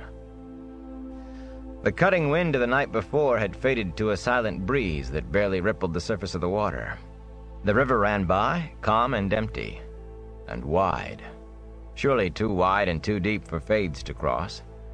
The far bank appeared a solid mass of trees as far as he could see upriver and down. Certainly nothing moved in his view over there. He was not sure how he felt about that. Fades and Trollocs he could do without quite easily, even on the other side of the river. But a whole list of worries would have vanished with the appearance of the Aes Sedai, or the Warder, or even better, any of his friends. If wishes were wings, sheep would fly. That was what Mistress Luhan always said. He had not seen a sign of his horse since riding over the bluff. He hoped it had swum out of the river safely, but he was more used to walking than riding anyway, and his boots were stout and well-soled. He had nothing to eat, but his sling was still wrapped around his waist, and that, or the snare lines in his pocket, ought to yield a rabbit in a little time. Everything for making a fire was gone with his saddlebags, but the cedar trees would yield tinder and a fire bow with a bit of work. He shivered as the breeze gusted into his hiding place. His cloak was somewhere in the river, and his coat and everything else he wore were still clammy cold from the soaking in the river. He had been too tired for the cold and damp to bother him last night, but now he was wide awake to every chill. Just the same, he decided against hanging his clothes in the branches to dry. If the day was not precisely cold, it was not even close to warm. Time was the problem, he thought with a sigh. Dry clothes with a little time, a rabbit to roast and the fire to roast it over with a little time. His stomach rumbled, and he tried to forget about eating altogether. There were more important uses for that time. One thing at a time, and the most important first. That was his way. His eyes followed the strong flow of the Arenelle downriver. He was a stronger swimmer than Egwene. If she had made it across... No, not if. The place where she had made it across would be downriver. He drummed on the ground with his fingers, weighing, considering. His decision made, he wasted no time in picking up his axe and setting off downriver. This side of the Arenelle lacked the thick forest of the west bank. Clumps of trees spotted across what would be grassland if spring ever came. Some were big enough to be called thickets, with swaths of evergreens among the barren ash and alder and hardgum. Down by the river, the stands were smaller and not so tight. They gave poor cover, but they were all the cover there was. He dashed from growth to growth in a crouch, throwing himself down when he was among the trees to study the riverbanks, the far side as well as his. The warder said the river would be a barrier to fades and trollocs, but would it? Seeing him might be enough to overcome their reluctance to cross deep water. So he watched carefully from behind the trees and ran from one hiding place to the next, fast and low. He covered several miles that way, in spurts, until suddenly, halfway to the beckoning shelter of a growth of willows, he grunted and stopped dead, staring at the ground. Patches of bare earth spotted the matted brown of last year's grass, and in the middle of one of those patches, right under his nose, was a clear hoof print. A slow smile spread across his face. Some trollocs had hooves, but he doubted if any wore horseshoes, especially horseshoes with the double crossbar Master Luhan added for strength. Forgetting possible eyes on the other side of the river, he cast about for more tracks. The plaited carpet of dead grass did not take impressions well, but his sharp eyes found them anyway. The scanty trail led him straight away from the river to a dense stand of trees, thick with leather leaf and cedar, that made a wall against wind or prying eyes. The spreading branches of a lone hemlock towered in the middle of it all. Still grinning, he pushed his way through the interwoven branches, not caring how much noise he made. Abruptly, he stepped into a little clearing under the hemlock and stopped. Behind a small fire, Egwene crouched, her face grim, with a thick branch held like a club and her back against Bella's flank. "I guess I should have called out," he said with an abashed shrug. Tossing her club down, she ran to throw her arms around him. "I thought you had drowned. You're still wet. Here, sit by the fire and warm yourself. You lost your horse, didn't you?" He let her push him to a place by the fire and rubbed his hands over the flames, grateful for the warmth. She produced an oiled paper packet from her saddlebags and gave him some bread and cheese. The package had been so tightly wrapped that even after its dunking, the food was dry. "Here you were worrying about her, and she's done better than you did." "Bella got me across," Egwene said, patting the shaggy mare. "She headed away from the trollocs and just towed me along." She paused. "I haven't seen anybody else, Perrin." He heard the unspoken question. Regretfully eyeing the packet that she was rewrapping, he licked the last crumbs from his fingers before speaking. "I've seen no one but you since last night. No fades or trollocs either. There's that." "Rand has to be all right," Egwene said, quickly adding, "They all do. They have to. They're probably looking for us right now. They might find us any time now. Moraine is an Aes Sedai, after all." "I keep being reminded of that," he said. "Burn me, I wish I could forget." "I did not hear you complaining when she stopped the trollocs from catching us," Egwene said tartly. "I just wish we could do without her." He shrugged uncomfortably under her steady gaze. "I suppose we can't, though. I've been thinking." Her eyebrows rose, but he was used to surprise whenever he claimed an idea. Even when his ideas were as good as theirs, they always remembered how deliberate he was in thinking of them. "We can wait for Lan and Moraine to find us." "Of course," she cut in. "Moraine Sedai said she would find us if we were separated." He let her finish, then went on. "Or the trollocs could find us first. Moraine could be dead, too. All of them could be." "No, Egwene. I'm sorry, but they could be.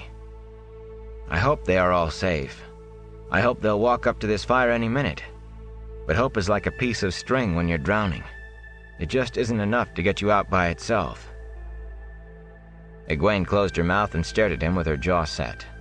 Finally she said, "You want to go downriver to Whitebridge?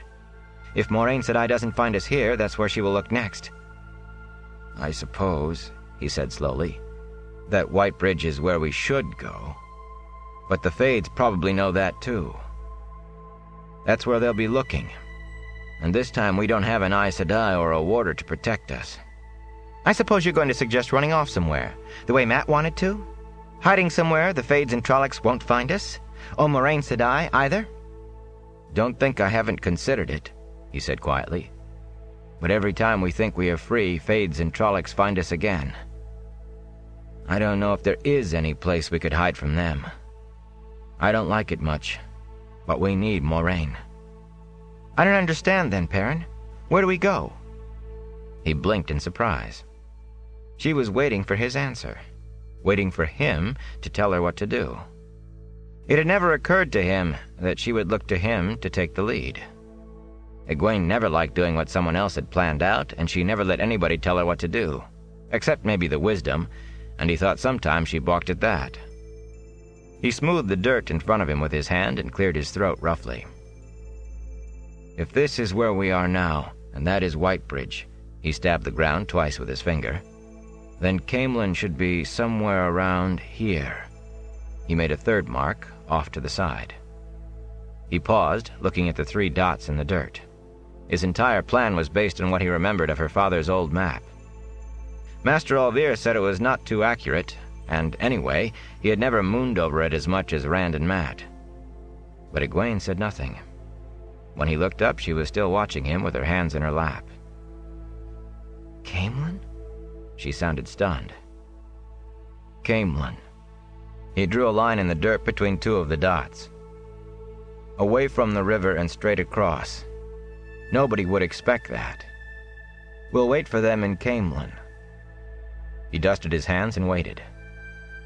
He thought it was a good plan, but surely she would have objections now. He expected she would take charge. She was always bullying him into something, and that was all right with him. To his surprise, she nodded. There must be villages. We can ask directions. What worries me, Perrin said, is what we do if the Aes Sedai doesn't find us there. Light. Who'd ever have thought I'd worry about something like that? What if she doesn't come to Caemlyn? Maybe she thinks we're dead. Maybe she'll take Rand and Mat straight to Tar Valon. Moraine Sedai said she could find us, Egwene said firmly. If she can find us here, she can find us in Caemlyn. And she will. Perrin nodded slowly. If you say so. But if she doesn't appear in Caemlyn in a few days, we go on to Tar Valon and put our case before the Amyrlin seat. He took a deep breath. 2 weeks ago, you'd never even seen an Aes Sedai, and now you're talking about the Amyrlin seat. Light. According to Lan, there's a good road from Caemlyn. He looked at the oiled paper packet beside Egwene and cleared his throat. What chance of a little more bread and cheese? This might have to last a long time, she said, unless you have better luck with snares than I did last night. At least the fire was easy.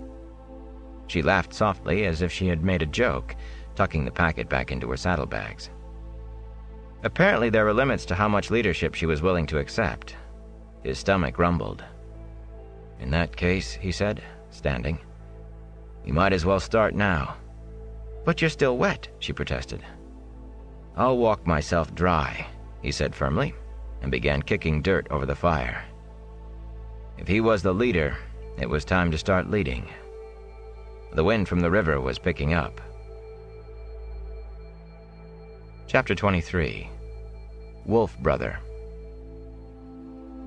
From the start, Perrin knew the journey to Caemlyn was going to be far from comfortable, beginning with Egwene's insistence that they take turns riding Bella. They did not know how far it was, she said, but it was too far for her to be the only one who rode. Her jaw firmed and her eyes stared at him unblinking. I'm too big to ride Bella, he said. I'm used to walking and I'd rather. And I'm not used to walking?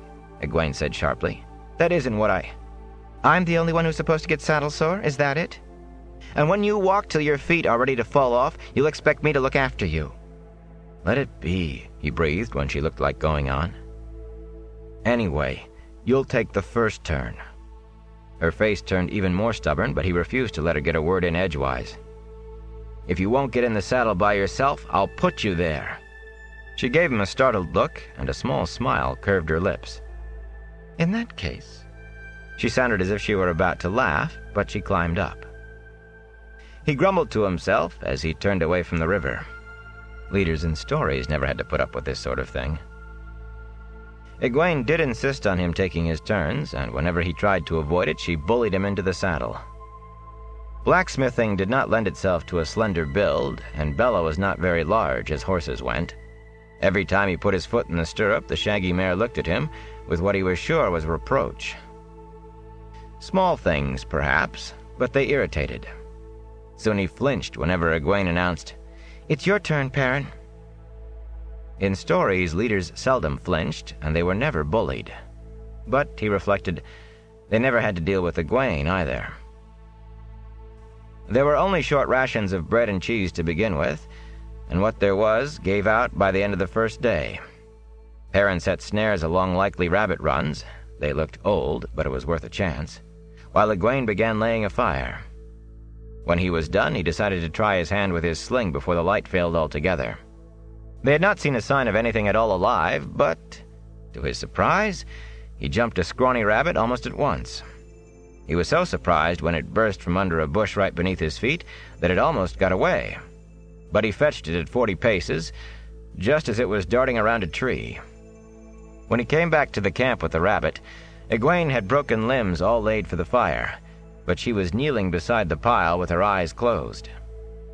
"What are you doing? You can't wish a fire." Egwene gave a jump at his first words and twisted around to stare at him with a hand to her throat. You startled me." "I was lucky," he said, holding up the rabbit.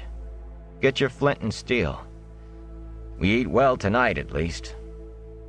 "I don't have a flint," she said slowly. "It was in my pocket, and I lost it in the river." "Then how?" "It was so easy back there on the riverbank, Perrin. Just the way Moraine said I showed me.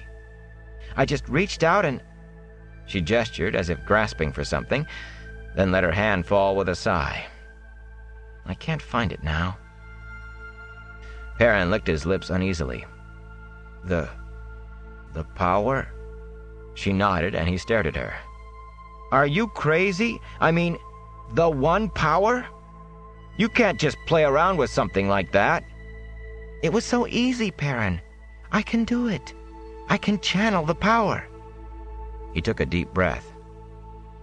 "I'll make a fire bow, Egwene. Promise you won't try this thing again." "I will not." Her jaw firmed in a way that made him sigh. "Would you give up that axe of yours, Perrin Barra? Would you walk around with one hand tied behind your back? I won't do it." "I'll make the fire bow," he said wearily. "At least don't try it again tonight. Please?" She acquiesced grudgingly, and even after the rabbit was roasting on a spit over the flames, he had the feeling she felt she could have done it better. She would not give up trying either, every night, though the best she ever did was a trickle of smoke that vanished almost immediately. Her eyes dared him to say a word, and he wisely kept his mouth shut. After that one hot meal, they subsisted on coarse, wild tubers and a few young shoots. With still no sign of spring, none of it was plentiful, and none of it was tasty either. Neither complained, but not a meal passed without one or the other sighing regretfully, and they both knew it was for the tang of a bit of cheese or even the smell of bread. A find of mushrooms, Queen's crowns, the best, one afternoon in a shady part of the forest was enough to seem a great treat. They gobbled them down, laughing and telling stories from back in Emond's Field. Stories that began, "Do you remember when?"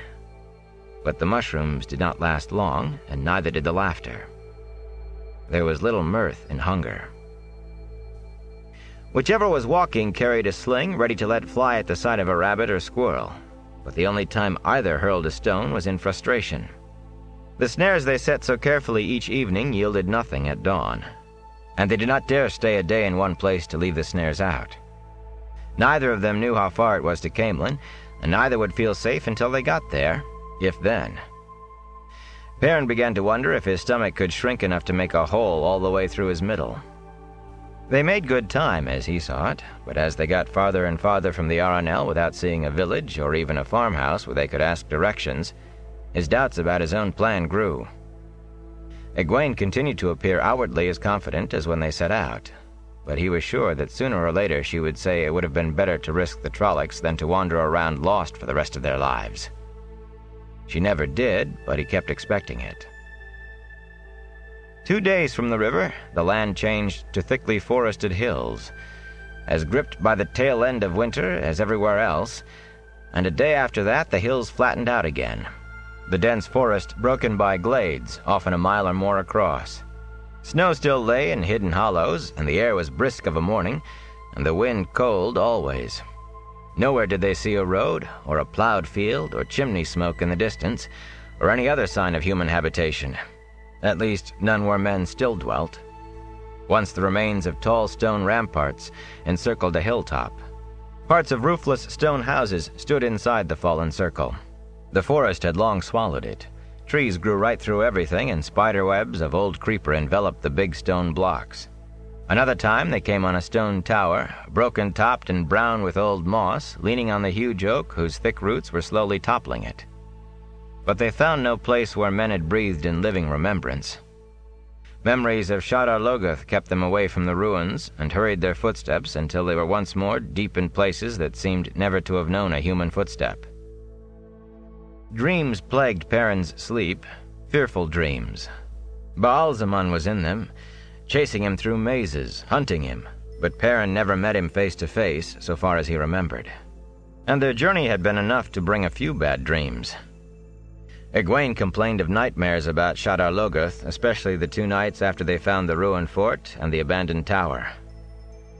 Perrin kept his own counsel, even when he woke sweating and shaking in the dark.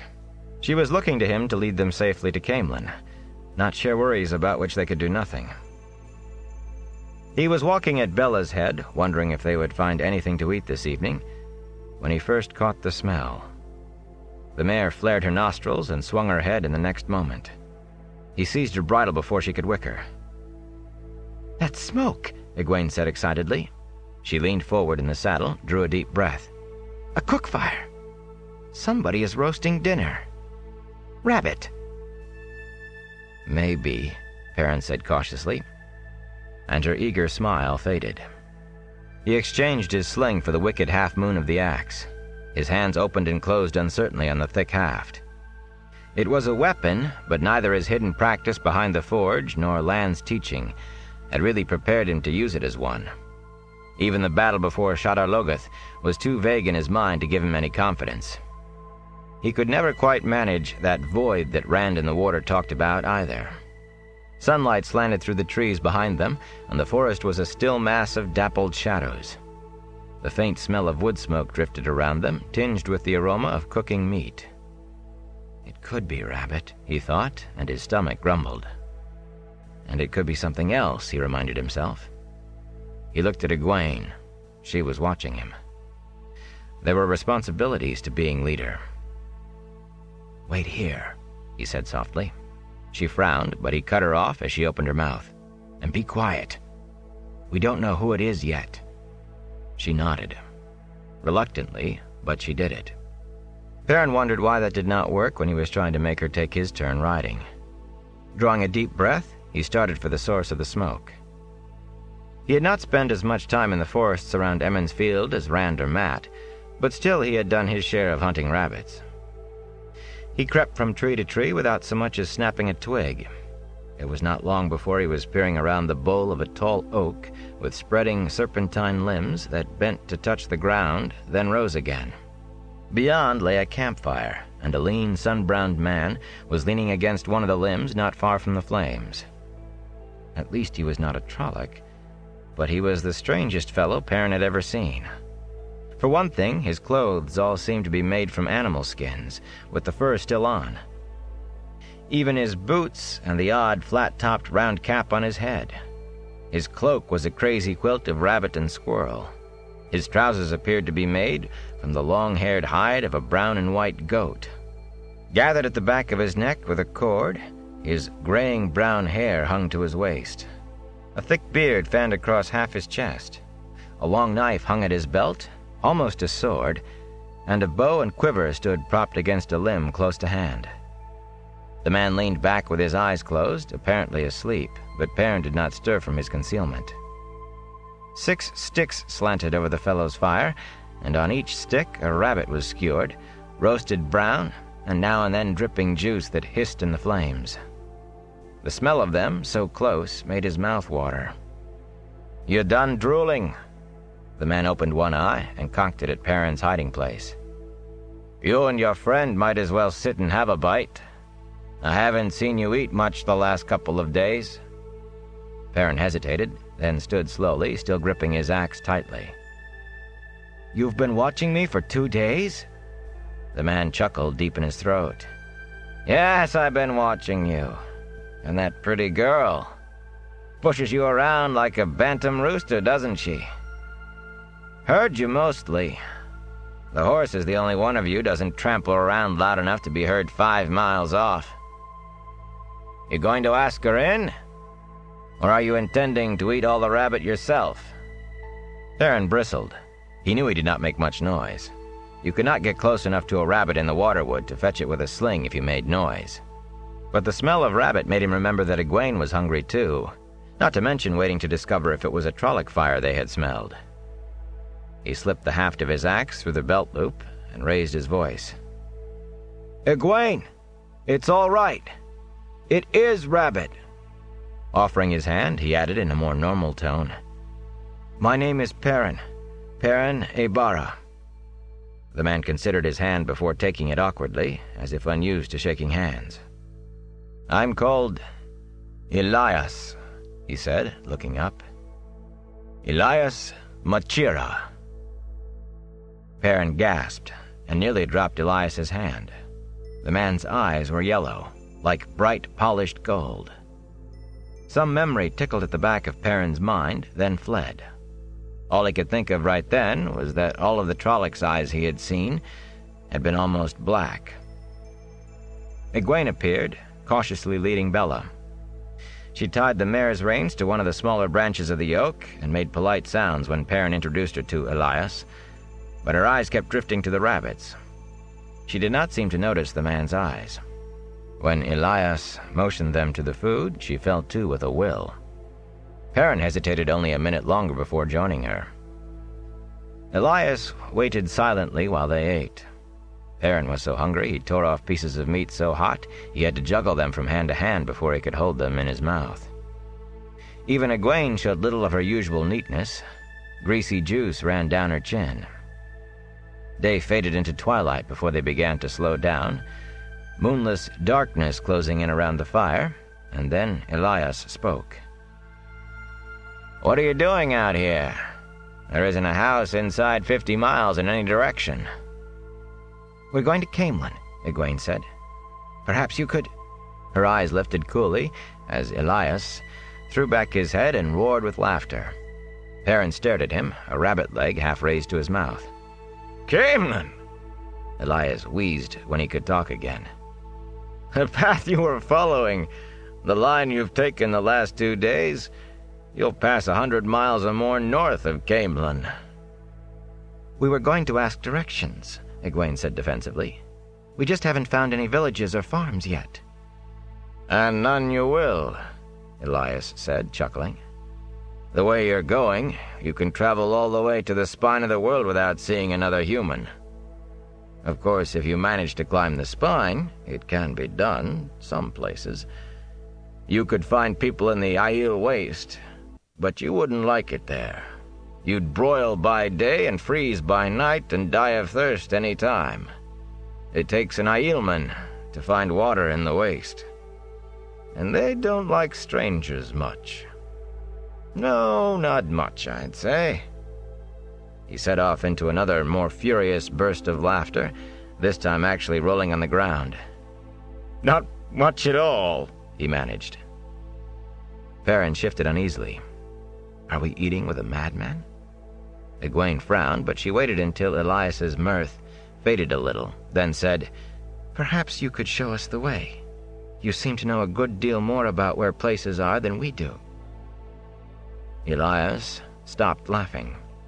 Raising his head, he replaced his round fur cap, which had fallen off while he was rolling about, and stared at her from under lowered brows. "I don't much like people," he said in a flat voice. Cities are full of people. I don't go near villages or even farms very often. Villagers, farmers, they don't like my friends. I wouldn't even have helped you if you hadn't been stumbling around as helpless and innocent as newborn cubs. But at least you can tell us which way to go, she insisted. If you direct us to the nearest village, even if it's 50 miles away, surely they'll give us directions to Caemlyn. Be still, Elias said. My friends are coming. Bella suddenly whinnied in fear and began jerking to pull her reins free. Perrin half rose as shapes appeared all around them in the darkening forest. Bella reared and twisted, screaming. Quiet the mare, Elias said. They won't hurt her. Or you, if you're still. 4 wolves stepped into the firelight, shaggy, waist-high forms, with jaws that could break a man's leg. As if the people were not there, they walked up to the fire and laid down between the humans. In the darkness among the trees, firelight reflected off the eyes of more wolves, on all sides. Yellow eyes, Perrin thought, like Elias's. That was what he had been trying to remember. Carefully watching the wolves among them, he reached for his axe. I would not do that, Elias said. If they think you mean harm, they'll stop being friendly. They were staring at him, those 4 wolves, Perrin saw. He had the feeling that all the wolves, those in the trees as well, were staring at him. It made his skin itch. Cautiously, he moved his hands away from the axe. He imagined he could feel the tension ease among the wolves. Slowly, he sat back down. His hands shook until he gripped his knees to stop them. Egwene was so stiff she almost quivered. One wolf, close to black with a lighter gray patch on his face, lay nearly touching her. Bella had ceased her screaming and rearing. Instead, she stood trembling and shifting in an attempt to keep all of the wolves in view, kicking occasionally to show the wolves that she could, intending to sell her life dearly. The wolves seemed to ignore her and everyone else. Tongues lolling out of their mouths, they waited at their ease. There, Elias said. That's better. Are they tame? Egwene asked faintly, and hopefully, too. They're pets? Elias snorted. Wolves don't tame, girl. Not even as well as men.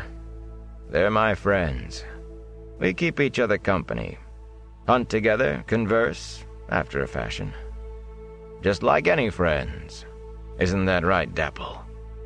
A wolf with fur that faded through a dozen shades of gray, dark and light, turned her head to look at him. You talk to them? Perrin marveled. It isn't exactly talking, Elias replied slowly. The words don't matter, and they aren't exactly right either. Her name isn't Dapple. It's something that means the way shadows play on a forest pool at a midwinter dawn, with the breeze rippling the surface, and the tang of ice when the water touches the tongue, and a hint of snow before nightfall in the air. But that isn't quite it either. You can't say it in words. It's more of a feeling. That's the way wolves talk. The others are Burn, Hopper, and Wind. Burn had an old scar on his shoulder that might explain his name, but there was nothing about the other 2 wolves to give any indication of what their names might mean. For all the man's gruffness, Perrin thought Elias was pleased to have the chance to talk to another human. He seemed eager enough to do it, at least. Perrin eyed the wolf's teeth glistening in the firelight and thought it might be a good idea to keep him talking. How did you learn to talk to wolves, Elias? They found out, Elias replied. I didn't. Not at first. That's always the way of it, I understand. The wolves find you, not you them. Some people thought me touched by the Dark One, because wolves started appearing wherever I went. I suppose I thought so too, sometimes.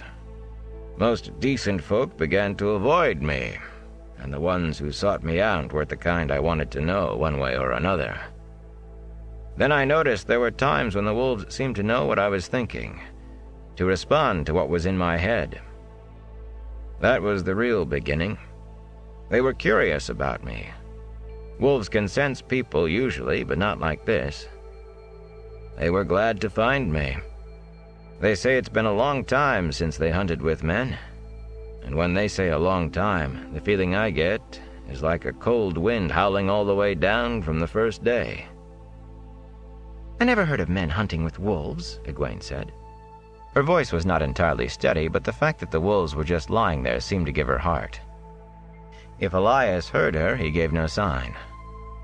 Wolves remember things differently from the way people do, he said.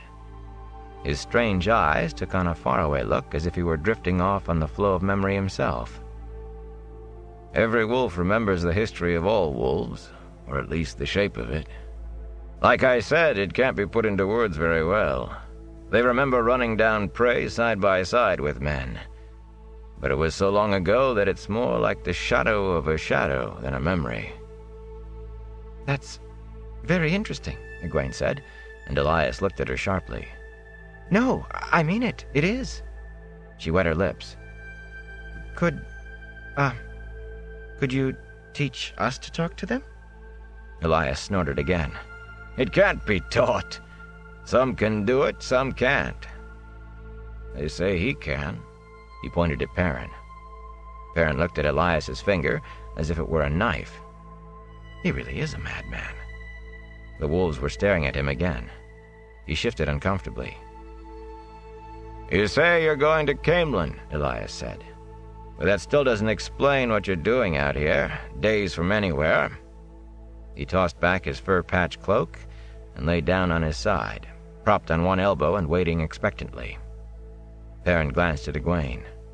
Early on, they concocted a story for when they found people to explain where they were going without bringing them any trouble, without letting anyone know where they were really from or where they were really going, eventually. Who knew what careless word might reach a Fade's ear? They had worked on it every day, patching it together, honing out flaws. And they had decided Egwene was the one to tell it. She was better with words than he was, and she claimed she could always tell when he was lying by his face. Egwene began at once, smoothly. They were from the north, from Saldaea, from farms outside a tiny village. Neither of them had been more than 20 miles from home in their whole lives before this. But they had heard gleemen's stories and merchants' tales, and they wanted to see some of the world. Caemlyn and Ilion, the Sea of Storms, and maybe even the fabled islands of the sea folk. Perrin listened with satisfaction. Not even Tom Maryland could have made a better tale from the little they knew of the world outside the two rivers, or one better suited to their needs. From Saldaea, eh? Elias said when she was done. Perrin nodded. That's right. We thought about seeing Moradon first. I'd surely like to see the king. But the capital city would be the first place our fathers would look. That was his part of it, to make it plain they had never been to Moradon. That way no one would expect them to know anything about the city, just in case they ran into someone who really had been there. It was all a long way from Emond's Field and the events of Winternight. Nobody hearing the tale would have any reason to think of Tar Valon or Aes Sedai. Quite a story, Elias nodded. Yes, quite a story. There's a few things wrong with it, but the main thing is, Dapple says it's all a lump of lies. Every last word. Lies! Egwene exclaimed. Why would we lie? The four wolves had not moved, but they no longer seemed to be just lying there around the fire. They crouched instead, and their yellow eyes watched the Emond's Fielders without blinking. Perrin did not say anything, but his hand strayed to the axe at his waist. The four wolves rose to their feet in one quick movement, and his hand froze. They made no sound, but the thick hackles on their necks stood erect. One of the wolves, back under the trees, raised a growling howl into the night. Others answered. 5, 10, 20, till the darkness rippled with them. Abruptly, they too were still. Cold sweat trickled down Perrin's face. If you think... Egwene stopped to swallow. Despite the chill in the air, there was sweat on her face too. If you think we're lying, Then you'll probably prefer that we make our own camp for the night, away from yours. Ordinarily I would, girl. But right now I want to know about the Trollocs and the Half-Men. Perrin struggled to keep his face impassive and hoped he was doing better at it than Egwene. Elias went on in a conversational tone. Dapple says she smelled Half-Men and Trollocs in your minds while you were telling that fool story. They all did. You're mixed up with Trollocs somehow, and the Eyeless. Wolves hate Trollocs and Half-Men worse than wildfire, worse than anything. And so do I. Byrne wants to be done with you. It was Trollocs gave him that mark when he was a yearling. He says game is scarce and you're fatter than any deer he's seen in months, and we should be done with you. But Byrne is always impatient. Why don't you tell me about it? I hope you're not dark friends. I don't like killing people after I've fed them. Just remember, they'll know if you lie. And even Dapple is already near as upset as Byrne. His eyes, as yellow as the wolf's eyes, blinked no more than theirs did. They are a wolf's eyes, Perrin thought. Egwene was looking at him, he realized, waiting for him to decide what they should do. Light. Suddenly I'm the leader again. They had decided from the first that they could not risk telling the real story to anyone, but he saw no chance for them to get away, even if he managed to get his axe out before... Dapple growled deep in her throat, and the sound was taken up by the other three around the fire, then by the wolves in the darkness. The menacing rumble filled the night. "All right," Perrin said quickly. "All right!" The growling cut off, sharp and sudden. Egwene unclenched her hands and nodded. "It all started a few days before winter night," Perrin began, "when our friend Matt saw a man in a black cloak." Elias never changed his expression or the way he lay on his side, but there was something about the tilt of his head that spoke of ears pricking up. The four wolves sat down as Perrin went on. He had the impression they were listening too. The story was a long one, and he told almost all of it. The dream he and the others had had in Baerlon, though, he kept to himself. He waited for the wolves to make some sign that they had caught the omission, but they only watched. Dapple seemed friendly, Byrne angry. He was hoarse by the time he finished. "And if she doesn't find us in Caemlyn, we'll go on to Tar Valon. We don't have any choice except to get help from the Aes Sedai." "Trollocs and Half-Men this far south," Elias mused. "Now that's something to consider." He rooted behind him and tossed Perrin a hide water bag, not really looking at him. He appeared to be thinking. He waited until Perrin had drunk and replaced the plug before he spoke again. "I don't hold with Aes Sedai. The Red Ajah, those that like hunting for men who mess with the One Power, they wanted to gentle me once. I told them to their faces they were Black Ajah. Serve the Dark One, I said. And they didn't like that at all. They couldn't catch me, though, once I got into the forest. But they did try. Yes, they did. Come to that, I doubt any Aes Sedai would take kindly to me after that. I had to kill a couple of warders.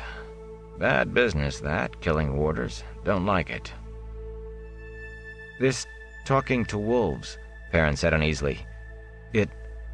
It has to do with the power?" "Of course not," Elias growled. "Wouldn't have worked on me, gentling, but it made me mad, them wanting to try.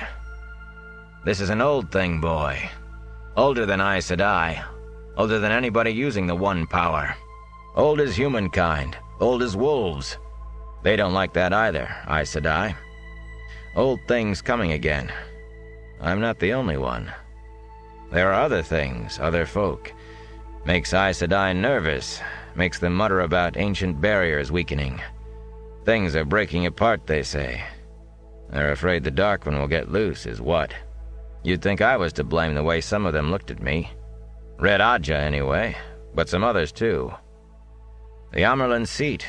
Ah! I keep clear of them mostly, and clear of friends of Aes Sedai as well. You will too, if you're smart." "I'd like nothing better than to stay away from Aes Sedai," Perrin said. Egwene gave him a sharp look. He hoped she would not burst out that she wanted to be an Aes Sedai. But she said nothing, though her mouth tightened, and Perrin went on. It isn't as if we have a choice. We've had Trollocs chasing us, and Fades, and Drakkar. Everything but dark friends. We can't hide, and we can't fight back alone. So who is going to help us? Who else is strong enough, except Aes Sedai?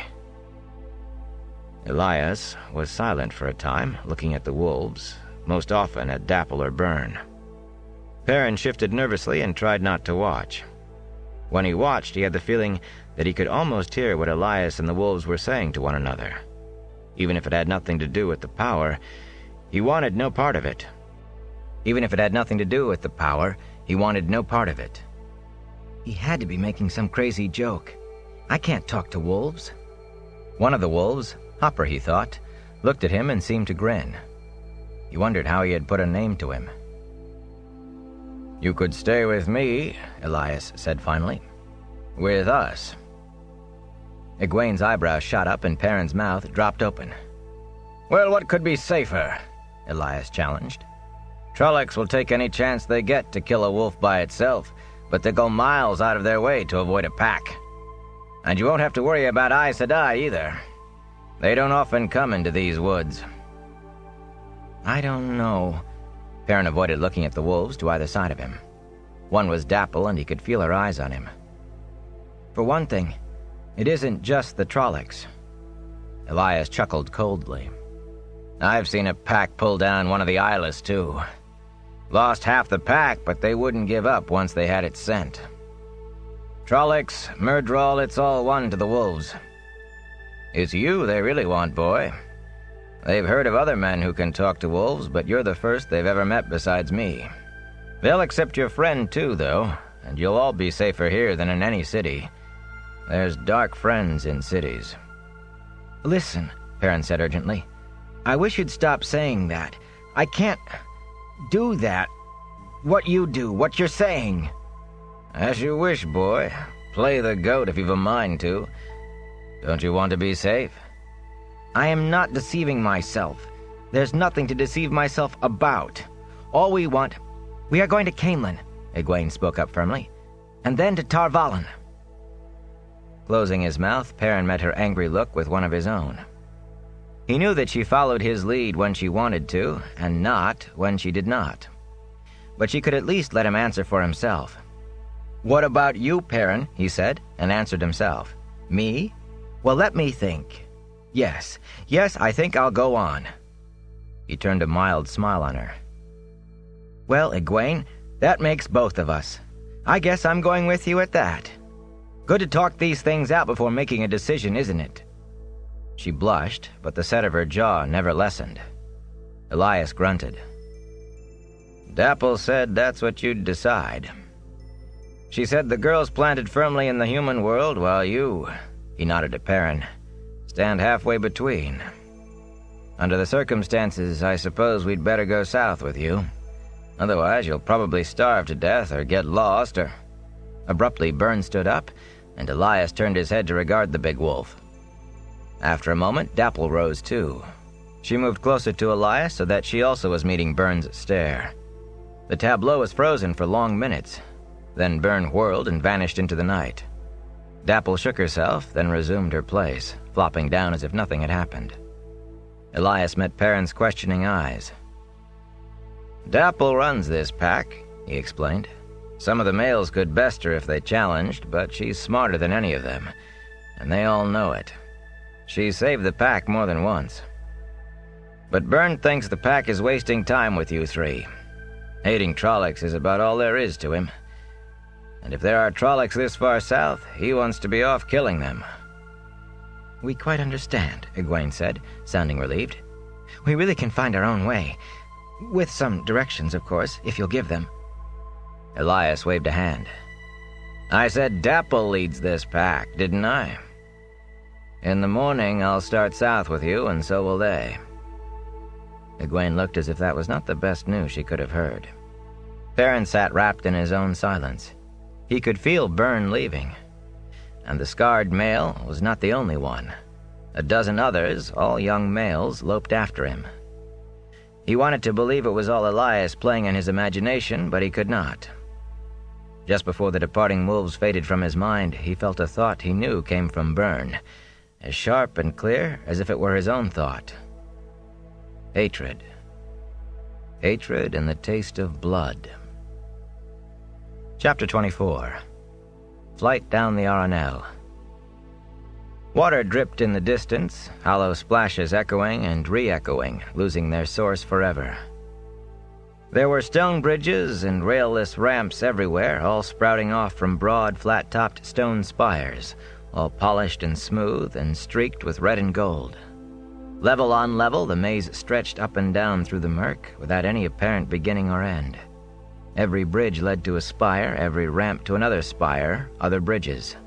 Whatever direction Rand looked, as far as his eye could make out in the dimness, it was the same, above as well as below.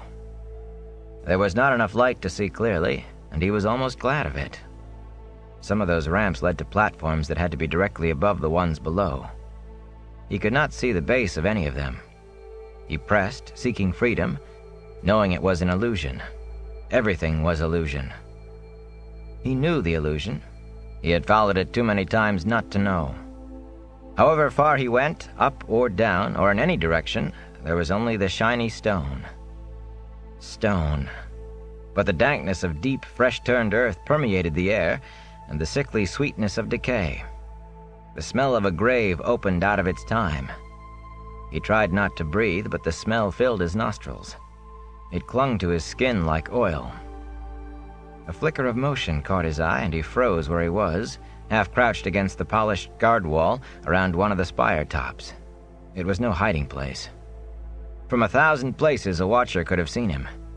Shadow filled the air, but there were no deeper shadows in which to hide. The light did not come from lamps or lanterns or torches. It was simply there, such as it was, as if it seeped out of the air. Enough by which to see, after a fashion. Enough by which to be seen. But stillness gave a little protection. The movement came again, and now it was clear. A man striding up a distant ramp, careless of the lack of railings and the drop to nothing below. The man's cloak rippled with his stately haste, and his head turned, searching. The distance was too far for Rand to see more than the shape in the murk, but he did not need to be closer to know the cloak was the red of fresh blood, that the searching eyes blazed like two furnaces. He tried tracing the maze with his eyes to see how many connections Baalzamon needed before reaching him, then gave it up as useless. Distances were deceiving here, another lesson he had learned. What seemed far away might be reached by turning a corner. What appeared close could be out of reach altogether. The only thing to do, as it had been from the beginning, was to keep moving. Keep moving and not think. Thinking was dangerous, he knew. Yet, as he turned away from Baalzamon's distant form, he could not help wondering about Matt. Was Matt somewhere in this maze? Or are there two mazes, two Baalzamons? His mind skittered away from that. It was too dreadful to dwell on. Is this like Baerlon?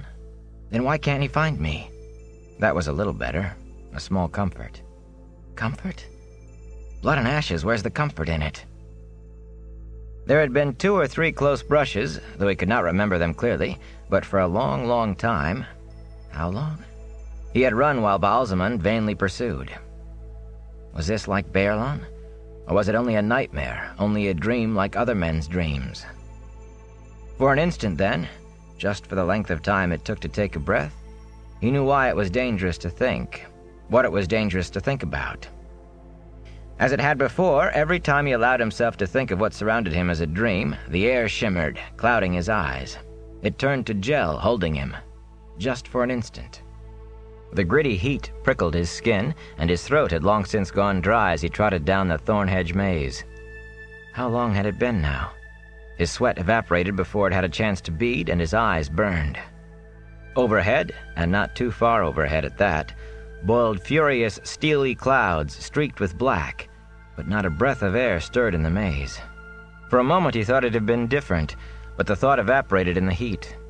He had been here a long time. It was dangerous to think, he knew that. Smooth stones, pale and rounded, made a sketchy pavement, half buried in the bone-dry dust that rose in puffs at even his lightest step. It tickled his nose, threatening a sneeze that might give him away. When he tried to breathe through his mouth, dust clogged his throat until he choked. This was a dangerous place. He knew that too. Ahead of him, he could see 3 openings in the high wall of thorns. Then the way curved out of sight. Baalzamon could be approaching any one of those corners at that very moment.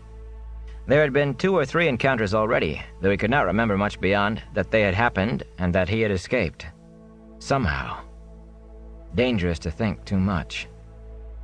Panting in the heat, he stopped to examine the maze wall. Thickly woven thorn bushes, brown and dead-looking, with cruel black thorns like inch-long hooks. Too tall to see over, too dense to see through. Gingerly he touched the wall and gasped. Despite all his care, a thorn pierced his finger, burning like a hot needle.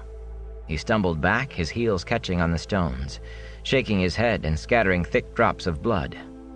The burn began to subside, but his whole hand throbbed. Abruptly, he forgot the pain. His heel had overturned one of the smooth stones, kicked it out of the dry ground. He stared at it, and empty eye sockets stared back. A skull. A human skull. He looked along the pathway at all the smooth, pale stones, all exactly alike. He shifted his feet hastily, but he could not move without walking on them, and he could not stay still without standing on them. A stray thought took vague shape that things might not be what they seemed, but he pushed it down ruthlessly. Thinking was dangerous here. He took a shaky hold on himself. Staying in one place was dangerous too. That was one of the things he knew dimly, but with certainty. The flow of blood from his finger had dwindled to a slow drip, and the throb was almost gone. Sucking his fingertip, he started down the path in the direction he happened to be facing. One way was as good as another in here. Now he remembered hearing once that you could get out of a maze by always turning in the same direction. At the first opening in the wall of thorns, he turned right, then right again at the next, and found himself face to face with Baalzamon. Surprise flitted across Baalzamon's face, and his blood-red cloak settled as he stopped short. Flames soared in his eyes, but in the heat of the maze, Rand barely felt them. How long do you think you can evade me, boy? How long do you think you can evade your fate? You are mine. Stumbling back, Rand wondered why he was fumbling at his belt as if for a sword. "Light, help me," he muttered. "Light, help me." He could not remember what it meant. The light will not help you, boy, and the eye of the world will not serve you. You are my hound, and if you will not course at my command, I will strangle you with the corpse of the great serpent. Baalzamon stretched out his hand, and suddenly Rand knew a way to escape, a misty half-formed memory that screamed danger, but nothing to the danger of being touched by the Dark One. "A dream!" Rand shouted. "This is a dream!" Baalzamon's eyes began to widen, in surprise or anger or both. Then the air shimmered and his features blurred and faded. Rand turned about in one spot, staring at his own image thrown back at him 1,000-fold, 10,000-fold. Above was blackness and blackness below, but all around him stood mirrors. Mirrors set at every angle. Mirrors as far as he could see, all showing him, crouched and turning, staring wide-eyed and frightened. A red blur drifted across the mirrors. He spun, trying to catch it, but in every mirror it drifted behind his own image and vanished. Then it was back again, but not as a blur. Baalzamon strode across the mirrors, 10,000 Baalzamons, searching, crossing and recrossing the silvery mirrors. He found himself staring at the reflection of his own face, pale and shivering in the knife-edge cold. Baalzamon's image grew behind his, staring at him. Not seeing, but staring still. In every mirror the flames of Baalzamon's face raged behind him, enveloping, consuming, merging. He wanted to scream, but his throat was frozen. There was only one face in those endless mirrors. His own face. Baalzamon's face. One face. Rand jerked and opened his eyes. Darkness lessened only slightly by a pale light. Barely breathing, he moved nothing except his eyes. A rough wool blanket covered him to his shoulders, and his head was cradled on his arms. He could feel smooth wooden planks beneath his hands. Deck planks. Rigging creaked in the night. He let out a long breath. He was on the spray. It was over. For another night, at least. Without thinking, he put his finger in his mouth. At the taste of blood, he stopped breathing.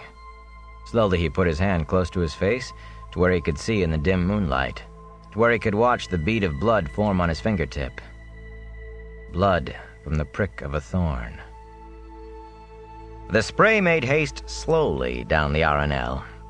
The wind came strong, but from directions that made the sails useless. With all Captain Doman's demand for speed, the vessel crept along. By night, a man in the bows cast a tallowed lead by lantern light, calling back the depth to the steersman, while the current carried her downriver against the wind with the sweeps pulled in. There were no rocks to fear in the Arenelle, but shallows and shoals there were aplenty, where a boat could go hard aground to remain, bows and more, dug into the mud, until help came. If it was help that came first. By day the sweeps worked from sunrise to sunset, but the wind fought them as if it wanted to push the boat back upriver. They did not put into shore, neither by day nor by night. Bayle Doman drove boat and crew alike hard, railing at the contrary winds, cursing the slow pace. He blistered the crew for sluggards at the oars and flayed them with his tongue for every mishandled line, his low, hard voice painting Trollocs 10 feet tall among them on the deck, ripping out their throats. For 2 days, that was enough to send every man leaping. Then the shock of the Trolloc attack began to fade, and men began to mutter about an hour to stretch their legs ashore and about the dangers of running downriver in the dark.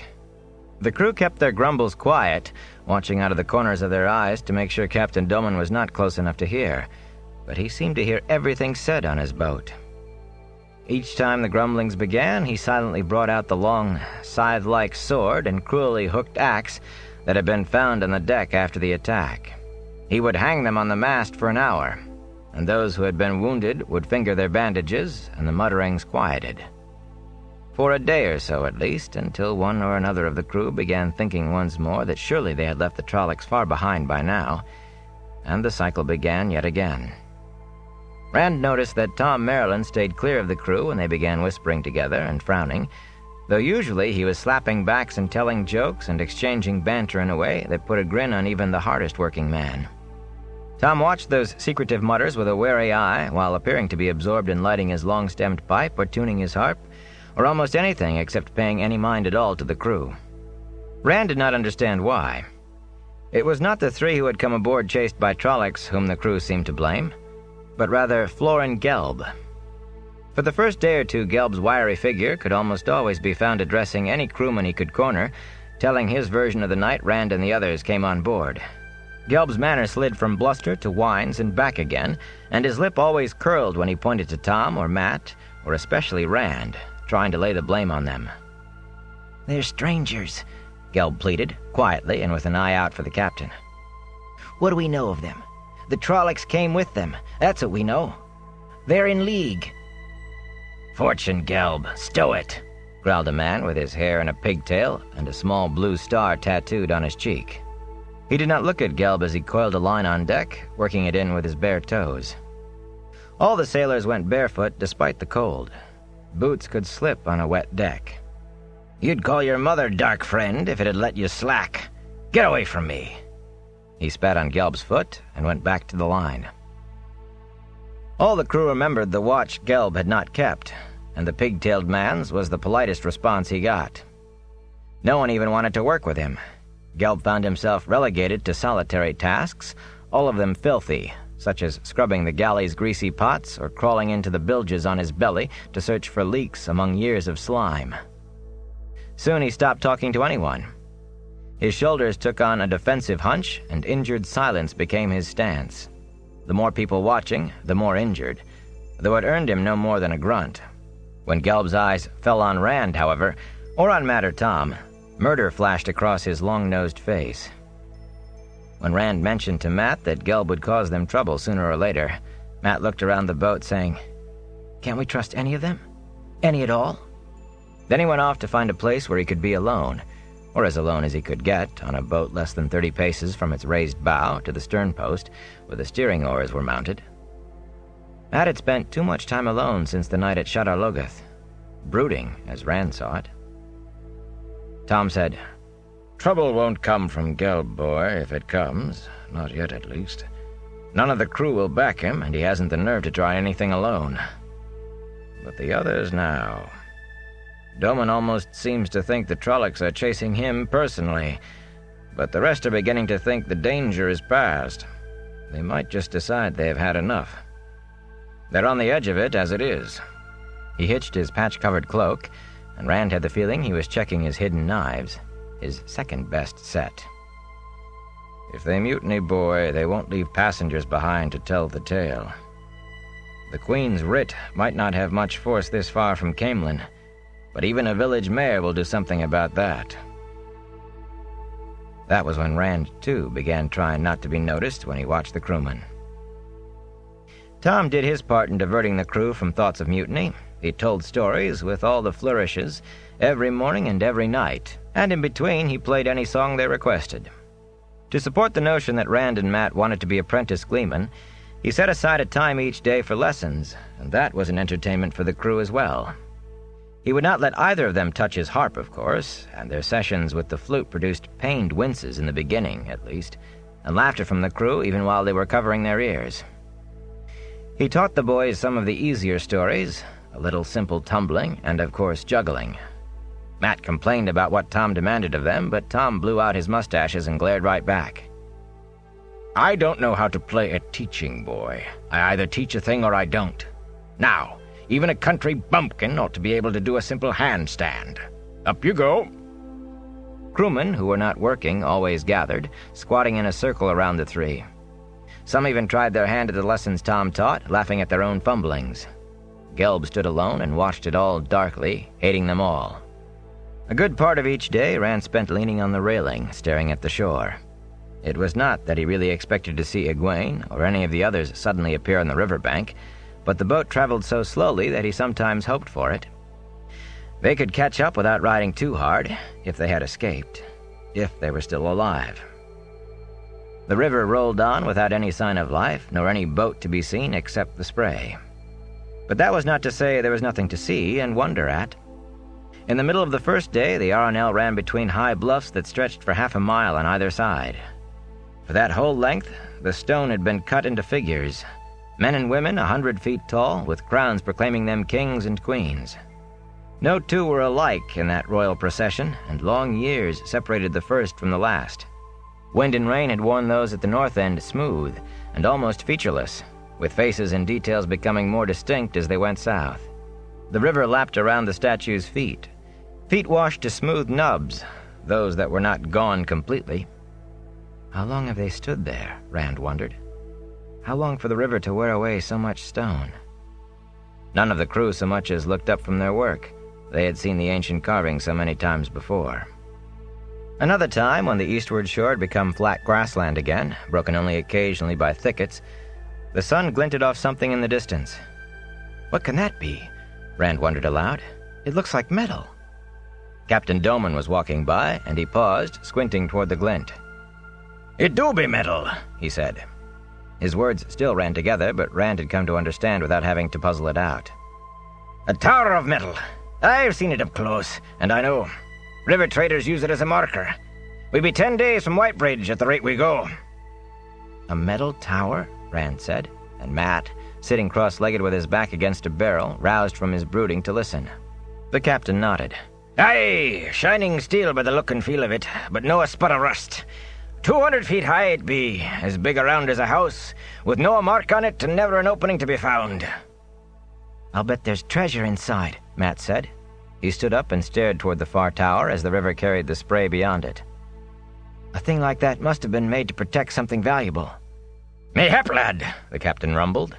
"There be stranger things in the world than this, though. On Tremalking, one of the sea folks' isles, there be a stone hand 50 feet high sticking out of a hill, clutching a crystal sphere as big as this vessel. There be treasure under that hill if there be treasure anywhere, but the island people want no part of digging there, and the sea folk care for naught but sailing their ships and searching for the Coromor, their chosen one." "I'd dig," Mat said. "How far is this Tremalking?" A clump of trees slid in front of the shining tower, but he stared as if he could see it yet. Captain Doman shook his head. No, lad. It no be the treasure that makes for seeing the world. If you find yourself a fistful of gold or some dead king's jewels, all well and good. But it be the strangeness, you see, that pulls you to the next horizon. In Tonchico, that be a port on the Arth Ocean. Part of the Ponarch's palace were built in the Age of Legend, so it be said. There be a wall there, with a frieze showing animals no man living has ever seen. Any child can draw an animal nobody's ever seen, Rand said, and the captain chuckled. Aye, lad, so they can. But can a child make the bones of those animals? In Tonchico they have them, all fastened together like the animal was. They stand in a part of the Ponarch's palace, where any can enter and see. The breaking left 1,000 wonders behind, and there been 6 empires or more since, some rivaling Arthur Hawkwing's, every one leaving things to see and find. Light sticks and razor lace and heartstone, a crystal lattice covering an island, and it hums when the moon is up. A mountain hollowed into a bowl, and in its center a silver spike 100 spans high, and any who comes within a mile of it dies. Rusted ruins and broken bits, and things found in the bottom of the sea, things not even the oldest books know the meaning of. I've gathered a few myself, things you never dreamed of in more places than you can see in 10 lifetimes. That be the strangeness that will draw you on. We used to dig up bones in the sand hills, Rand said slowly. Strange bones. There was part of a fish, I think it was a fish, as big as this boat once. Some said it was bad luck, digging in the hills. The captain eyed him shrewdly. You thinking about home already, lad, and you just set out in the world? The world will put a hook in your mouth. You'll set off chasing the sunset, you wait and see. And if you ever go back, your village will be no big enough to hold you. No! He gave a start. How long had it been since he had thought of home, of Emmons Field? And what of Tam? It had to be days. It felt like months. I will go home. One day, when I can. I'll raise sheep like my father. And if I never leave again, it will be too soon. Isn't that right, Matt? As soon as we can, we're going home and forget all this even exists. With a visible effort, Matt pulled away from staring upriver after the vanished tower. What? Oh.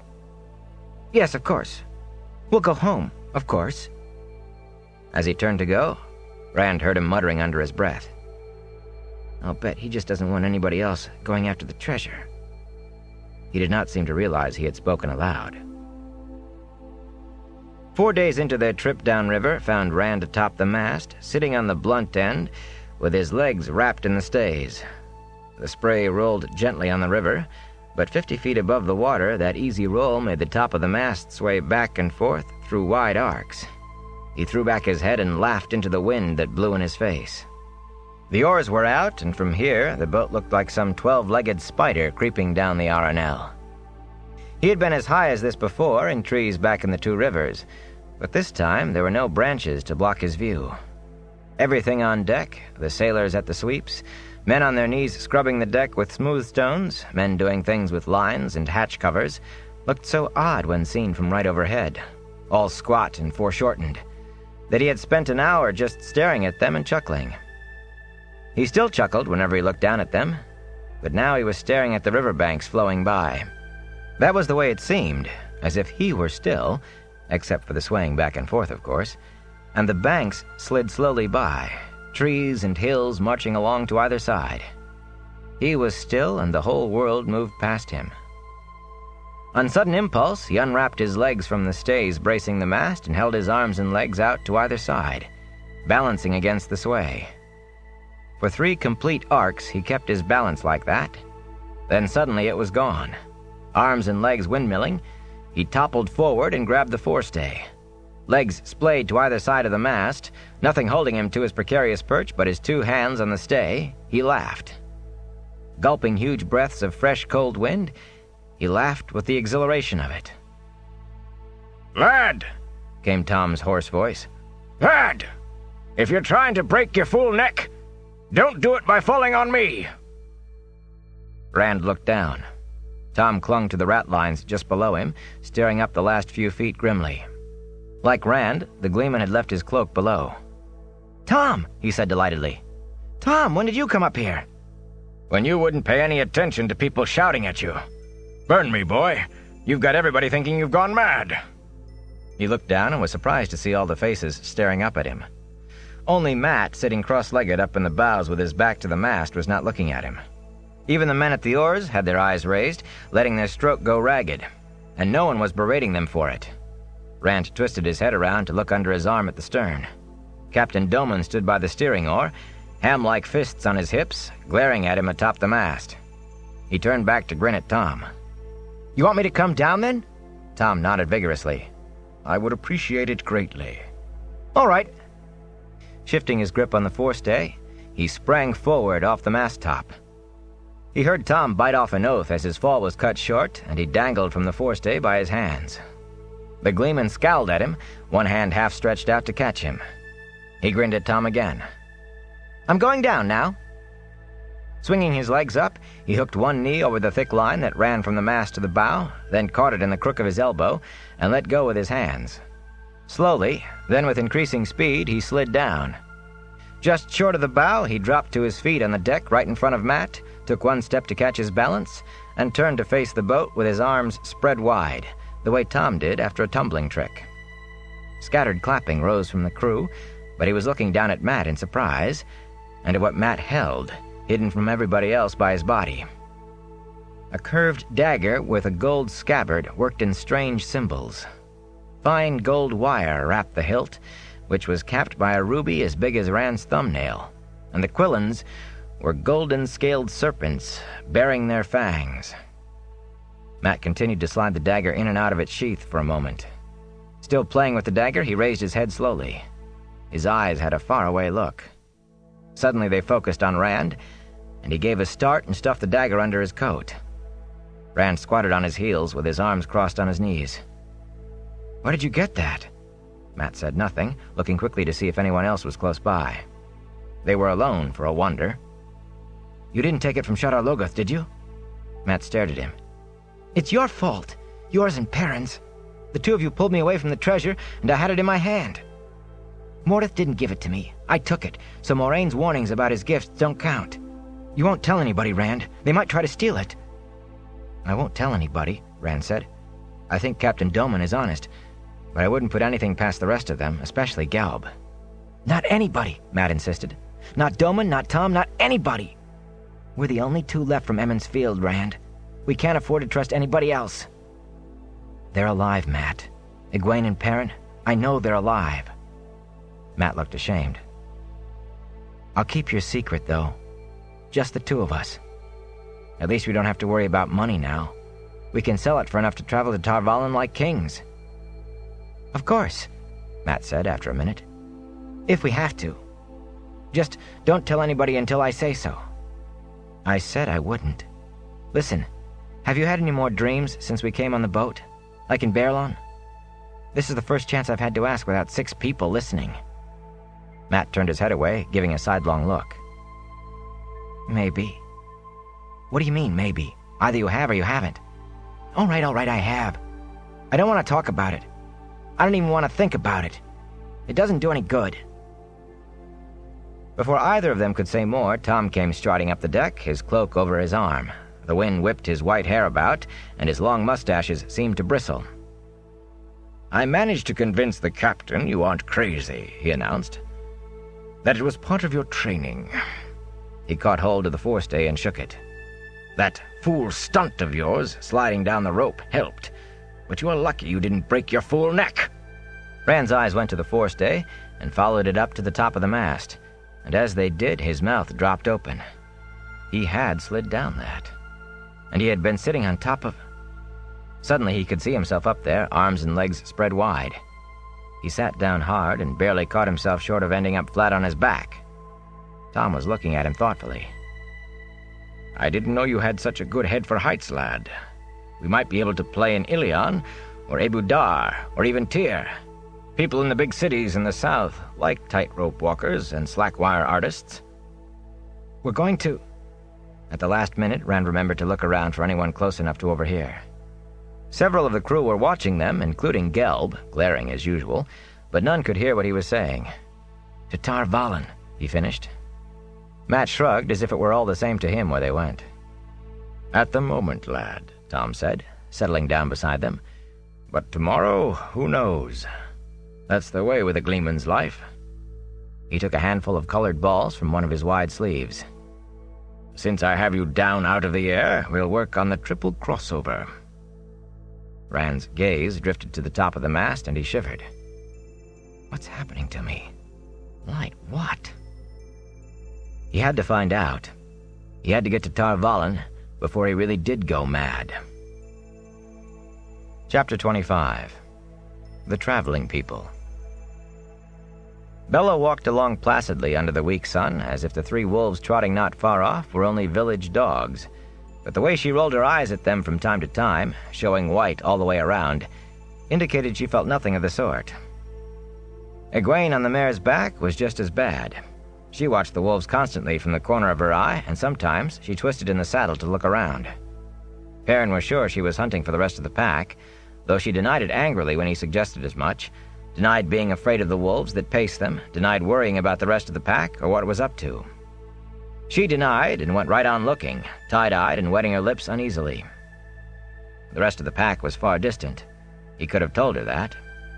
What good, even if she believed me, especially if she did? He was of no mind to open that basket of snakes until he had to. He did not want to think about how he knew. The fur-clad man loped ahead of them, sometimes looking almost like a wolf himself, and he never looked around when Dapple, Hopper, and the Wind appeared, but he knew too. The Emmons Fielders had wakened at dawn that first morning to find Elias cooking more rabbit and watching them over his full beard without much expression. Except for Dapple, Hopper, and Wind, no wolves were to be seen.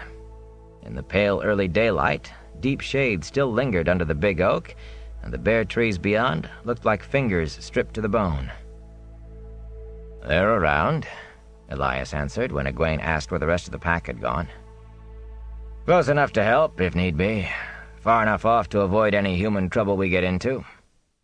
Sooner or later, there's always trouble when there's two humans together. If we need them, they'll be there." Something tickled the back of Perrin's mind as he ripped free a bite of roast rabbit. A direction vaguely sensed. Of course, that's where they... The hot juices in his mouth abruptly lost all taste. He picked at the tubers Elias had cooked in the coals. They tasted something like turnips, but his appetite was gone. When they had started out, Egwene insisted that everyone take a turn riding, and Perrin did not even bother to argue. "First turn is yours," he told her. She nodded. "And then you, Elias." "My own legs are good enough for me," Elias said. He looked at Bella, and the mare rolled her eyes as if he were one of the wolves. "Besides, I don't think she wants me riding her." "That's nonsense," Egwene replied firmly. "There is no point in being stubborn about it. The sensible thing is for everybody to ride sometimes. According to you, we have a long way still to go." "I said no, girl." She took a deep breath, and Perrin was wondering if she would succeed in bullying Elias the way she did him, when he realized she was standing there with her mouth open, not saying a word. Elias was looking at her, just looking, with those yellow wolf's eyes. Egwene stepped back from the raw-boned man and licked her lips, and stepped back again. Before Elias turned away, she had backed all the way to Bella and scrambled up onto the mare's back. As the man turned to lead them south, Perrin thought his grin was a good deal like a wolf's, too. For 3 days they traveled in that manner, walking and riding south and east all day, stopping only when twilight thickened. Elias seemed to scorn the haste of city men, but he did not believe in wasting time when there was somewhere to go. The three wolves were seldom seen. Each night they came to the fire for a time, and sometimes in the day they showed themselves briefly, appearing close at hand when least expected, and vanishing in the same manner. Perrin knew they were out there, though, and where. He knew when they were scouting the path ahead, and when they were watching the back trail. He knew when they left the pack's usual hunting grounds, and Dapple sent the pack back to wait for her. Sometimes the three that remained faded from his mind, but long before they were close enough to see again, he was aware of them returning. Even when the trees dwindled to wide scattered groves separated by great swaths of winter-dead grass, they were as ghosts when they did not want to be seen. But he could have pointed a finger straight at them at any time. He did not know how he knew, and he tried to convince himself that it was just his imagination playing tricks, but it did no good. just as Elias knew, he knew. He tried not thinking about wolves, but they crept into his thoughts all the same.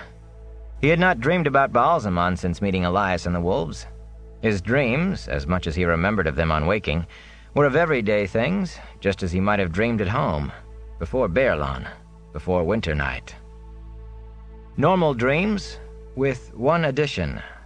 In every dream, he remembered there was a point where he straightened from Master Luhan's forge to wipe the sweat from his face, or turned from dancing with the village girls on the green, or lifted his head from a book in front of the fireplace, and whether he was outside or under a roof, there was a wolf close to hand.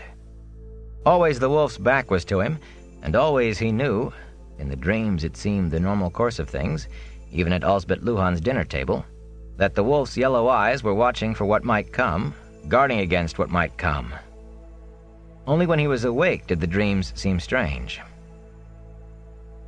3 days they journeyed, with Dapple, Hopper, and Wind bringing them rabbits and squirrels, and Elias pointing out plants, few of which Perrin recognized as good to eat. Once a rabbit burst out, almost from under Bella's hooves. Before Perrin could get a stone in his sling, Elias skewered it with his long knife at 20 paces. Another time Elias brought down a fat pheasant on the wing with his bow. They ate far better than they had when on their own, but Perrin would as soon have gone back on short rations if it had meant different company. He was not sure how Egwene felt, but he would have been willing to go hungry if he could do it without the wolves. 3 days into the afternoon. A stand of trees lay ahead, larger than most they had seen, a good 4 miles across. The sun sat low in the western sky, pushing slanted shadows off to their right, and the wind was picking up. Perrin felt the wolves give over quartering behind them and start forward, not hurrying.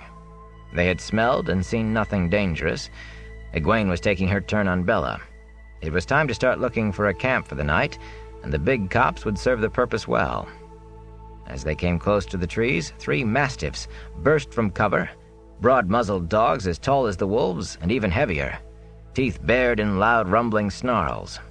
They stopped short as soon as they were in the open, but no more than 30 feet separated them from the 3 people, and their dark eyes kindled with a killing light.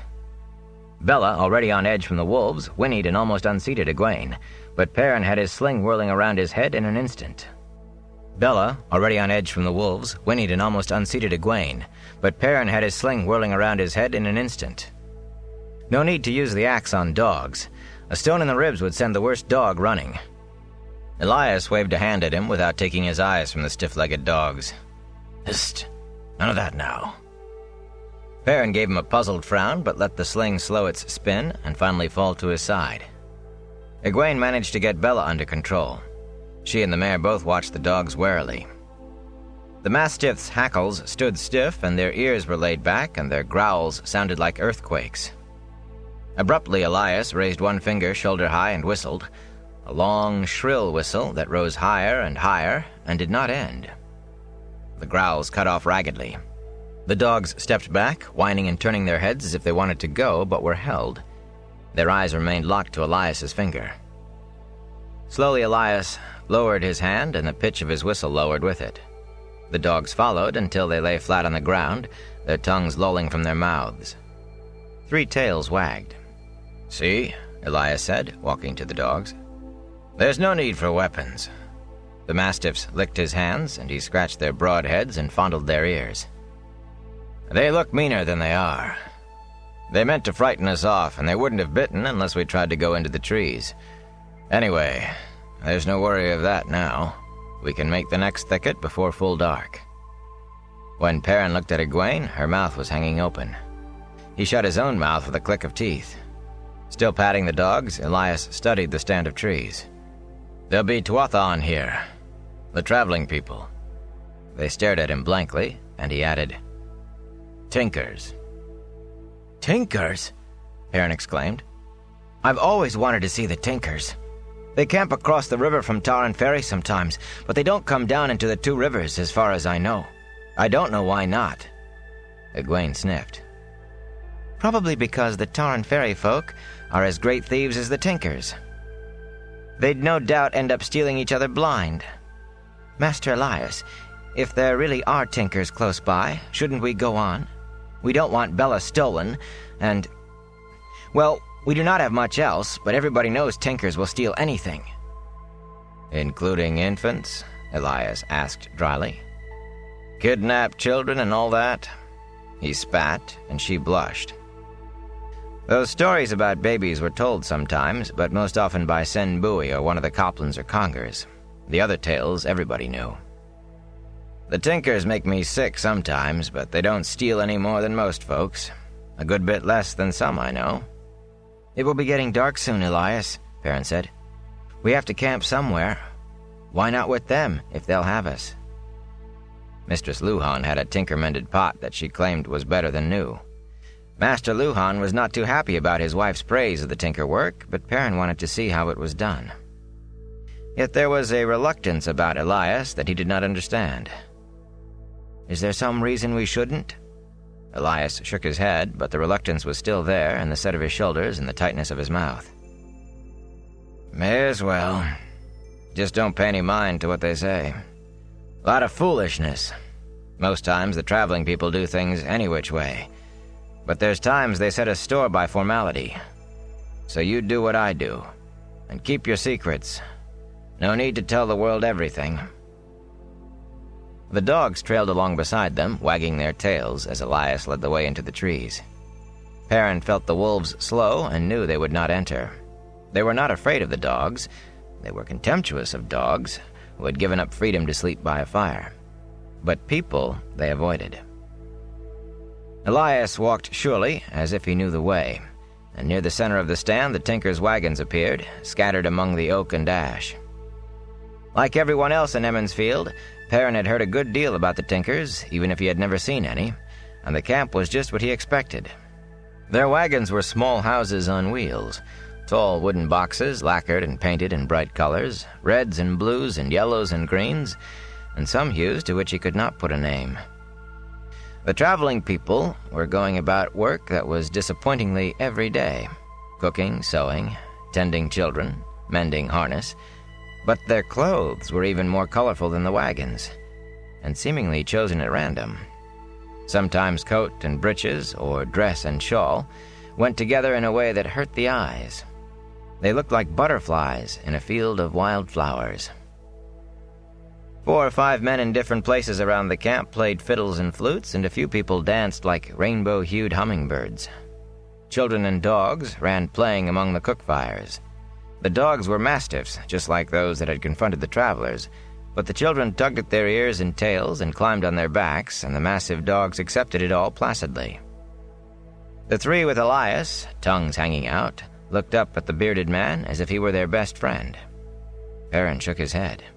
They were still big enough to reach a man's throat while barely getting their front feet off the ground. Abruptly, the music stopped, and he realized all the tinkers were looking at him and his companions. Even the children and dogs stood still and watched, warily, as if on the point of flight. For a moment there was no sound at all. Then a wiry man, gray-haired and short, stepped forward and bowed gravely to Elias. He wore a high-collared, red coat and baggy, bright green trousers tucked into knee boots. "You are welcome to our fires. Do you know the song?" Elias bowed in the same way, both hands pressed to his chest. "Your welcome warms my spirit, Mahdi, as your fires warm the flesh. But I do not know the song." "Then we seek still," the gray-haired man intoned. "As it was, so shall it be, if we but remember, seek, and find." He swept an arm toward the fires with a smile, and his voice took on a cheerful lightness. "The meal is almost ready. Join us, please." As if that had been a signal, the music sprang up again, and the children took up their laughter and ran with the dogs. Everyone in the camp went back to what they had been doing, just as though the newcomers were long-accepted friends. The gray-haired man hesitated, though, and looked at Elias. "Your other friends? They will stay away? They frightened the poor dogs so." "They'll stay away, Rain." Elias's headshake had a touch of scorn. "You should know that by now." The gray-haired man spread his hands as if to say nothing was ever certain. As he turned to lead them into the camp, Egwene dismounted and moved close to Elias. "You two are friends?" A smiling tinker appeared to take Bella. Egwene gave the reins up reluctantly after a wry snort from Elias. "We know each other," the fur-clad man replied curtly. "His name is Mahdi?" Perrin said. Elias growled something under his breath. "His name's Rain. Mahdi's his title. Seeker. He's the leader of this band. You can call him Seeker if the other sounds odd. He won't mind." "What was that about a song?" Egwene asked. "That's why they travel," Elias said, "or so they say. They're looking for a song. That's what the Mahdi seeks. They say they lost it during the breaking of the world, and if they can find it again, the paradise of the Age of Legends will return." He ran his eye around the camp and snorted. "They don't even know what the song is. They claim they'll know it when they find it.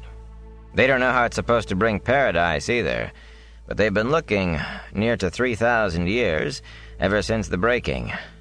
I expect they'll be looking until the wheel stops turning." They reached Rain's fire, then, in the middle of the camp.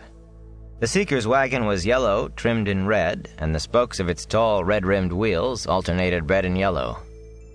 A plump woman, as gray as Rain, but smooth-cheeked still, came out of the wagon and paused on the steps at its back end, straightening a blue-fringed shawl on her shoulders. Her blouse was yellow and her skirt red, both bright. The combination made Perrin blink, and Egwene made a strangled sound. When she saw the people following Rain, the woman came down with a welcoming smile. She was Ila, Rain's wife, a head taller than her husband, and she soon made Perrin forget about the colors of her clothes. She had a motherliness that reminded him of Mistress Alvir and had him feeling welcome from her first smile. Ila greeted Elias as an old acquaintance, but with a distance that seemed to pain Rain. Elias gave her a dry grin and a nod. Perrin and Egwene introduced themselves, and she clasped their hands in both of hers with much more warmth than she had shown Elias, even hugging Egwene. "Why, you're a lovely child," she said, cupping Egwene's chin and smiling. "And chilled to the bone, too, I expect. You sit close to the fire, Egwene. All of you sit. Supper is almost ready." Fallen logs had been pulled around the fire for sitting. Elias refused even that concession to civilization. He lounged on the ground instead. Iron tripods held 2 small kettles over the flames, and an oven rested in the edge of the coals. Ila tended them. As Perrin and the others were taking their places, a slender young man wearing green stripes strolled up to the fire. He gave Rain a hug and Ila a kiss, and ran a cool eye over Elias and the Emmons Fielders. He was about the same age as Perrin, and he moved as if he were about to begin dancing with his next step. "Well, Aram," Ila smiled fondly, "you have decided to eat with your old grandparents for a change, have you?" Her smile slid over to Egwene as she bent to stir a kettle hanging over the cook fire. "I wonder why." Aram settled to an easy crouch, with his arms crossed on his knees across the fire from Egwene. "I am Aram," he told her in a low, confident voice. He no longer seemed aware that anyone was there except her. "I have waited for the first rose of spring, and now I find it at my grandfather's fire." Perrin waited for Egwene to snicker, then saw that she was staring back at Aram. He looked at the young tinker again. Aram had more than his share of good looks, he admitted. After a minute, Perrin knew who the fellow reminded him of. Will Alcine, who had all the girls staring and whispering behind his back whenever he came up from Devon Ride to Emmons Field. Will courted every girl in sight and managed to convince every one of them that he was just being polite to all the others. "Those dogs of yours," Perrin said loudly, and Egwene gave a start, "look as big as bears. I'm surprised you let the children play with them." Aram's smile slipped, but when he looked at Perrin it came back again, even more sure than before. "They will not harm you. They make a show to frighten away danger and warn us, but they are trained according to the Way of the Leaf." "The Way of the Leaf?" Egwene said. "What is that?" Aram gestured to the trees, his eyes fastened intently on hers. The leaf sits its appointed time and does not struggle against the wind that carries it away. The leaf does no harm, and finally falls to nourish new leaves. So it should be with all men and women. Egwene stared back at him, a faint blush rising in her cheeks. "But what does that mean?" Perrin said. Aram gave him an irritated glance, but it was Rain who answered. "It means that no man should harm another for any reason whatsoever." The Seeker's eyes flickered to Elias. "There is no excuse for violence. None. Not ever." "What if somebody attacks you?" Perrin insisted. "What if somebody hits you or tries to rob you or kill you?" Rain sighed, a patient sigh, as if Perrin was just not seeing what was so clear to him. "If a man hit me, I would ask him why he wanted to do such a thing. If he still wanted to hit me, I would run away, as I would if he wanted to rob or kill me. Much better that I let him take what he wanted, even my life, than that I should do violence. And I would hope that he was not harmed too greatly." "But you said you wouldn't hurt him," Perrin said. "I would not. But violence harms the one who does it as much as the one who receives it." Perrin looked doubtful. "You could cut down a tree with your axe," Rain said. "The axe does violence to the tree and escapes unharmed. Is that how you see it? Wood is soft compared to steel, but the sharp steel is dulled as it chops, and the sap of the tree will rust and pit it. The mighty axe does violence to the helpless tree and is harmed by it. So it is with men, though the harm is in the spirit. But—" "Enough," Elias growled, cutting Perrin off. "Rain, it's bad enough you trying to convert village younglings to that nonsense. It gets you in trouble almost everywhere you go, doesn't it? But I didn't bring this lot here for you to work on them. Leave over." "And leave them to you," Ela said, grinding herbs between her palms and letting them trickle into one of the kettles. Her voice was calm, but her hands rubbed the herbs furiously. "Will you teach them your way, to kill or die? Will you lead them to the fate you seek for yourself, dying alone with only the ravens and your friends to squabble over your body?" "Be at peace, Ela," Rain said gently, as if he had heard this all and more 100 times. "He has been welcomed to our fire, my wife." Ela subsided, but Perrin noticed that she made no apology. Instead, she looked at Elias and shook her head sadly, then dusted her hands and began taking spoons and pottery bowls from a red chest on the side of the wagon. Rain turned back to Elias. "My old friend, how many times must I tell you that we do not try to convert anyone? When village people are curious about our ways, we answer their questions. It is most often the young who ask, true, and sometimes one of them will come with us when we journey on. But it is of their own free will." "You tried telling that to some farm wife who's just found out her son or daughter has run off with you tinkers," Elias said wryly. "That's why the bigger towns won't even let you camp nearby. Villages put up with you for your mending things, but the cities don't need it, and they don't like you talking their young folks into running off." "I would not know what the cities allow." Rain's patience seemed inexhaustible. He certainly did not appear to be getting angry at all. "There are always violent men in cities. In any case, I do not think the song could be found in a city." "I don't mean to offend you, Seeker," Perrin said slowly, "but, well, I don't look for violence. I don't think I've even wrestled anybody in years except for feast day games. But if somebody hit me, I'd hit him back. If I didn't, I would just be encouraging him to think he could hit me whenever he wanted to. Some people think they can take advantage of others, and if you don't let them know they can't, they'll just go around bullying anybody weaker than they are." "Some people," Aram said with a heavy sadness, "can never overcome their baser instincts." He said it with a look at Perrin that made it clear he was not talking about the bullies Perrin spoke of. "I'll bet you get to run away a lot," Perrin said. And the young tinker's face tightened in a way that had nothing to do with the way of the leaf. "I think it is interesting," Egwene said, glaring at Perrin. To meet someone who doesn't believe his muscles can solve every problem. Aram's good spirits returned, and he stood, offering her his hands with a smile. "Let me show you our camp. There is dancing. I would like that." She smiled back. Hila straightened from taking loaves of bread from the small iron oven. "But supper is ready, Aram." "I'll eat with Mother," Aram said over his shoulder, as he drew Egwene away from the wagon by her hand. "We will both eat with Mother." He flashed a triumphant smile at Perrin.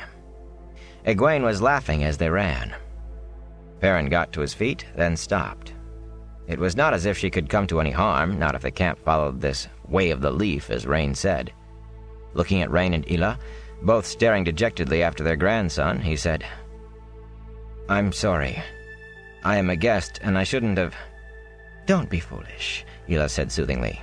"It was his fault, not yours. Sit down and eat." "Aram is a troubled young man," Rain added sadly. "He is a good boy, but sometimes I think he finds the way of the leaf a hard way. Some do, I fear. Please, my fire is yours. Please?" Perrin sat back down slowly, still feeling awkward. "What happens to somebody who can't follow the way?" he asked. "A tinker, I mean." Rain and Hila exchanged a worried look, and Rain said, "They leave us. The lost go to live in the villages." Hila stared in the direction her grandson had gone.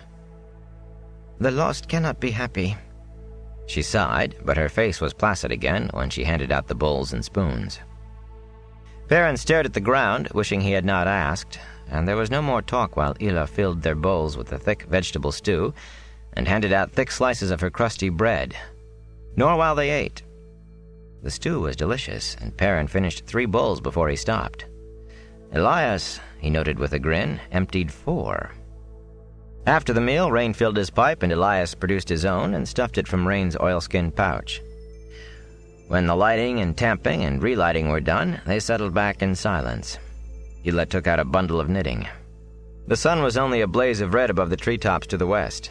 The camp had settled in for the night, but the bustle did not slow, only changed.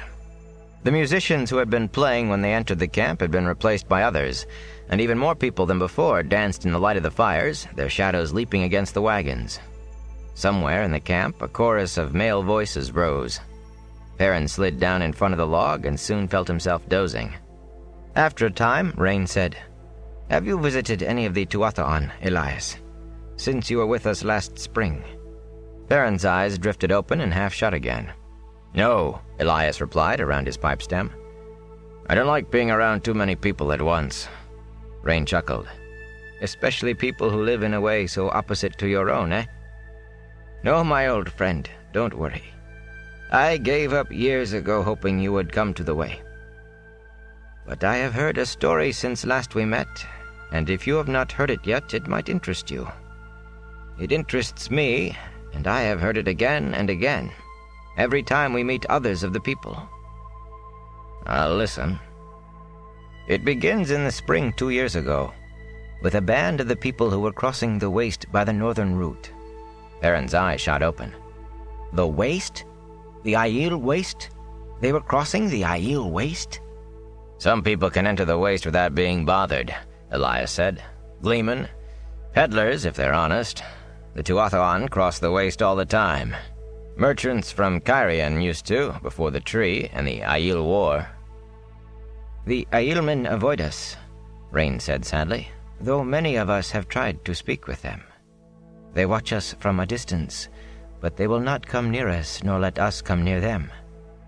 Sometimes I worry that they might know the song, though I suppose it isn't likely. Among Aiel, men do not sing, you know. Isn't that strange? From the time an Aiel boy becomes a man, he will not sing anything but battle chants or their dirge for the slain. I have heard them singing over their dead and over those they have killed. That song is one to make the stones weep." Hila, listening, nodded agreement over her knitting. Perrin did some quick rethinking. He had thought the Tinkers must be afraid all the time, with all this talk of running away. But no one who was afraid would even think of crossing the Aiel waste. From what he had heard, no one who was sane would try crossing the waste. "If this is some story about a song," Elias began, but Rain shook his head. "No, my old friend, not a song. I am not sure I know what it is about." He turned his attention to Perrin. "Young Aiel often travel into the Blight. Some of the young men go alone, thinking for some reason that they have been called to kill the Dark One. Most go in small groups, to hunt Trollocs." Rain shook his head sadly, and when he went on, his voice was heavy. 2 years ago, a band of the people crossing the waste about 100 miles south of the Blight found one of these groups. "Young women," Hila put in, as sorrowful as her husband. "Little more than girls." Perrin made a surprised sound, and Elias grinned at him wryly. "Aiel girls don't have to tend house and cook if they don't want to, boy. The ones who want to be warriors instead join one of the warrior societies. Far Darai's Mai, the Maidens of the Spear, and fight right alongside the men." Perrin shook his head. Elias chuckled at his expression. Rain took up the story again, distaste and perplexity mingled in his voice. "The young women were all dead, except one, and she was dying. She crawled to the wagons. It was clear she knew they were Tuatha'an. Her loathing outweighed her pain, but she had a message so important to her that she must pass it on to someone, even us, before she died. Men went to see if they could help any of the others. There was a trail of her blood to follow, but all were dead, and so were 3 times their number in Trollocs." Elias sat up, his pipe almost falling from between his teeth. 100 miles into the waste? Impossible. Javik Kashar. That's what Trollocs call the waste. The dying ground. They wouldn't go 100 miles into the waste if all the Myrddraal and the Blight were driving them." "You know an awful lot about Trollocs, Elias," Perrin said. "Go on with your story," Elias told Rain gruffly. "From trophies the Aiel carried, it was obvious they were coming back from the Blight. The Trollocs had followed, but by the tracks only a few lived to return after killing the Aiel. As for the girl, she would not let anyone touch her, even to tend her wounds. But she seized the seeker of that band by his coat. And this is what she said, word for word. 'Leaf Blighter means to blind the eye of the world, Lost One. He means to slay the great serpent. Warn the people, Lost One. Sightburner comes. Tell them to stand ready for he who comes with the dawn. Tell them.' And then she died. Leaf Blighter and Sightburner," Rain added to Perrin, "are Aiel names for the Dark One. But I don't understand another word of it. Yet she thought it important enough to approach those she obviously despised, to pass it on with her last breath. But to who? We are ourselves the people, but I hardly think she meant it for us.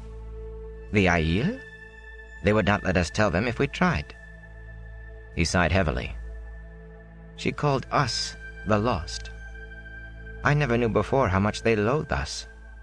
Hila set her knitting in her lap and touched his head gently. "Something they learned in the Blight," Elias mused, "but none of it makes sense. Slay the great serpent? Kill time itself? And blind the eye of the world?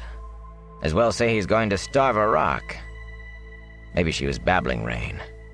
Wounded, dying, she could have lost her grip on what was real. Maybe she didn't even know who those Tuatha'an were.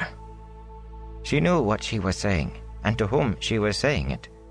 Something more important to her than her own life, and we cannot even understand it. When I saw you walking into our camp, I thought perhaps we would find the answer at last, since you were." Elias made a quick motion with his hand, and Rain changed what he had been going to say. "Are a friend, and know many strange things." "Not about this," Elias said in a tone that put an end to talk. The silence around the campfire was broken only by the music and laughter drifting from other parts of the night-shrouded camp. Lying with his shoulders propped on one of the logs around the fire, Perrin tried puzzling out the Aiel woman's message, but it made no more sense to him than it had to Rain or Elias. The eye of the world. That had been in his dreams more than once, but he did not want to think about those dreams. Elias now. There was a question there he would like answered. What had Rain been about to say about the bearded man, and why had Elias cut him off? He had no luck with that either. He was trying to imagine what Aiel girls were like, going into the Blight where only warders went that he had ever heard, fighting Trollocs. When he heard Egwene coming back, singing to herself. Scrambling to his feet, he went to meet her at the edge of the firelight. She stopped short, looking at him with her head tilted to one side. In the dark, he could not read her expression. "You've been gone a long time," he said. "Did you have fun?" "We ate with his mother," she answered, "and then we danced and laughed. It seems like forever since I danced."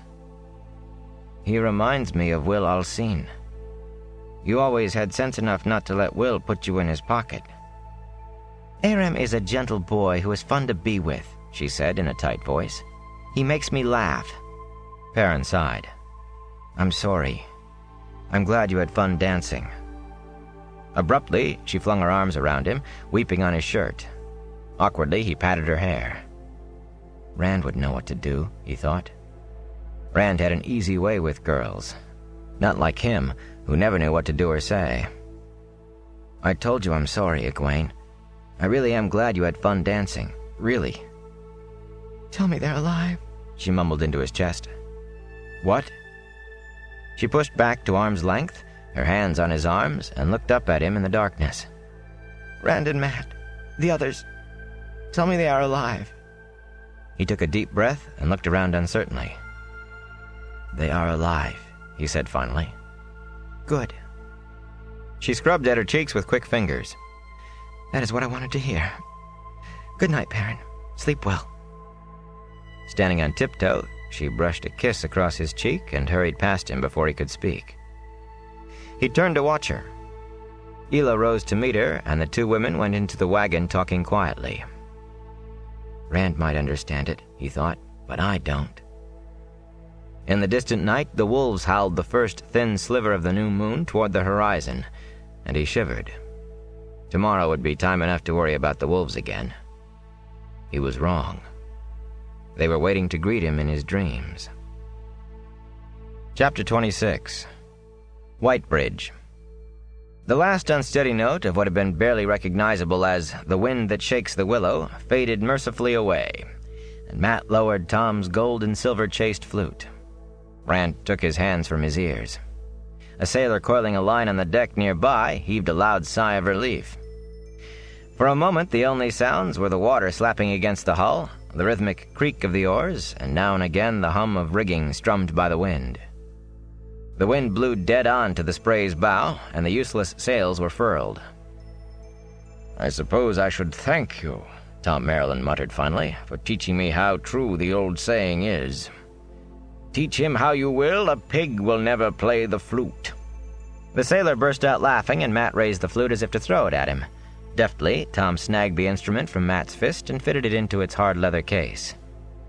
"I thought all you shepherds whiled away the time with the flock playing the pipes or the flute. That will show me to trust what I don't know firsthand." "Rand's the shepherd," Mat grumbled. "He plays the pipes, not me." "Yes, well, he does have a little aptitude. Perhaps we had better work on juggling, boy. At least you show some talent for that." "Tom," Rand said, "I don't know why you're trying so hard." He glanced at the sailor and lowered his voice. "After all, we aren't really trying to become Gleeman. It's only something to hide behind until we find Moraine and the others." Tom tugged at an end of his mustache and seemed to be studying the smooth, dark brown leather of the flute case on his knees. "What if you don't find them, boy? There's nothing to say they're even still alive." "They're alive," Rand said firmly. He turned to Mat for support, but Mat's eyebrows were pinched down on his nose, and his mouth was a thin line, and his eyes were fixed on the deck. "Well, speak up," Rand told him. "You can't be that mad over not being able to play the flute." "I can't either, not very well. You never wanted to play the flute before." Mat looked up, still frowning. "What if they are dead?" he said softly. "We have to accept facts, right?" At that moment, the lookout in the bow sang out, "Whitebridge! Whitebridge ahead!" For a long minute, unwilling to believe that Matt could say something like that so casually, Rand held his friend's gaze amid the scrabble of sailors preparing to put in. Matt glowered at him with his head pulled down between his shoulders. There was so much Rand wanted to say, but he could not manage to get it all into words. They had to believe the others were alive. They had to. Why? Nagged a voice in the back of his head. So it will all turn out like one of Tom's stories? The heroes find the treasure and defeat the villain and live happily ever after? Some of his stories don't end that way. Sometimes even heroes die. Are you a hero, Rand al'Thor? Are you a hero, sheep herder? Abruptly, Matt flushed and pulled his eyes away. Freed from his thoughts, Rand jumped up to move through the hurly-burly to the rail. Matt came after him slowly, not even making an effort to dodge the sailors who ran across his path. Men dashed about the boat, bare feet thumping the deck, hauling on ropes, tying off some lines, and untying others. Some brought up big oilskin bags stuffed almost to bursting with wool, while others readied the cables as thick as Rand's wrist. Despite their haste, they moved with the assurance of men who had done it all 1,000 times before. But Captain Doman stumped up and down the deck shouting orders and cursing those who did not move fast enough to suit him. Rand's attention was all for what lay ahead, coming plainly into sight as they rounded a slight bend of the Aranel. He had heard of it in song and story and peddler's tales, but now he would actually see the legend. The white bridge arched high over the wide waters, twice as high as the Spray's mast and more. And from end to end it gleamed milky white in the sunlight, gathering the light until it seemed to glow. Spidery piers of the same stuff plunged into the strong currents, appearing too frail to support the weight and width of the bridge. It looked all of one piece, as if it had been carved from a single stone or molded by a giant's hand, broad and tall, leaping the river with an airy grace that almost made the eye forget its size. All in all, it dwarfed the town that sprawled about its foot on the east bank, though Whitebridge was larger by far than Emmons Field, with houses of stone and brick as tall as those in Tarrant Ferry, and wooden docks like thin fingers sticking out into the river. Small boats dotted the Aranel thickly, fishermen hauling their nets. And over it all, the white bridge towered and shone. "It looks like glass," Rand said to no one in particular. Captain Doman paused behind him and tucked his thumbs behind his broad belt. "Nay, lad, whatever it be, it no be glass. Never so hard the rains come, it no be slippery, and the best chisel and the strongest arm no make a mark on it." "A remnant from the age of legends," Tom said. "I've always thought it must be." The captain gave a dour grunt.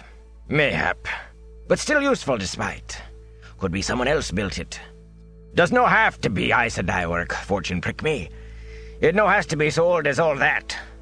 Put your back into it, you bloody fool!" He hurried off down the deck. Rand stared even more wonderingly.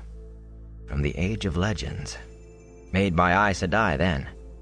That was why Captain Doman felt the way he did, for all his talk about the wonder and strangeness of the world. Aes Sedai work. One thing to hear about it, another to see it and touch it. You know that, don't you? For an instant it seemed to Rand that a shadow rippled through the milk-white structure. He pulled his eyes away, to the docks coming nearer, but the bridge still loomed in the corner of his vision. "We made it, Tom," he said, then forced a laugh. "And no mutiny." The gleeman only harumphed and blew out his mustaches, but two sailors readying a cable nearby gave Rand a sharp glance, then bent quickly back to their work. He stopped laughing and tried not to look at the two for the rest of the approach to Whitebridge. The Spray curved smoothly in beside the first dock, thick timbers sitting on heavy, tar-coated pilings, and stopped with a backing of oars that swirled the water to froth around the blades. As the oars were drawn in, sailors tossed cables to men on the dock who fastened them off with a flourish, while other crewmen slung the bags of wool over the side to protect the hull from the dock pilings. Before the boat was even pulled snug against the dock, carriages appeared at the end of the dock, tall and lacquered, shiny black, each one with a name painted on the door in large letters, gold or scarlet. The carriage's passengers hurried up the gangplank as soon as it dropped in place, smooth-faced men in long velvet coats and silk-lined cloaks and cloth slippers, each followed by a plainly dressed servant carrying his iron-bound money box. They approached Captain Doman with painted smiles that slipped when he abruptly roared in their faces. "You!" He thrust a thick finger past them, stopping Florin Gelb in his tracks at the length of the boat. The bruise on Gelb's forehead from Rand's boot had faded away, but he still fingered the spot from time to time, as if to remind himself. "You've slept on watch for the last time on my vessel, or on any vessel if I have my way of it. Choose your own side, the dock or the river. But off my vessel now!" Gelb hunched his shoulders and his eyes glittered hate at Rand and his friends. At Rand especially, a poisonous glare.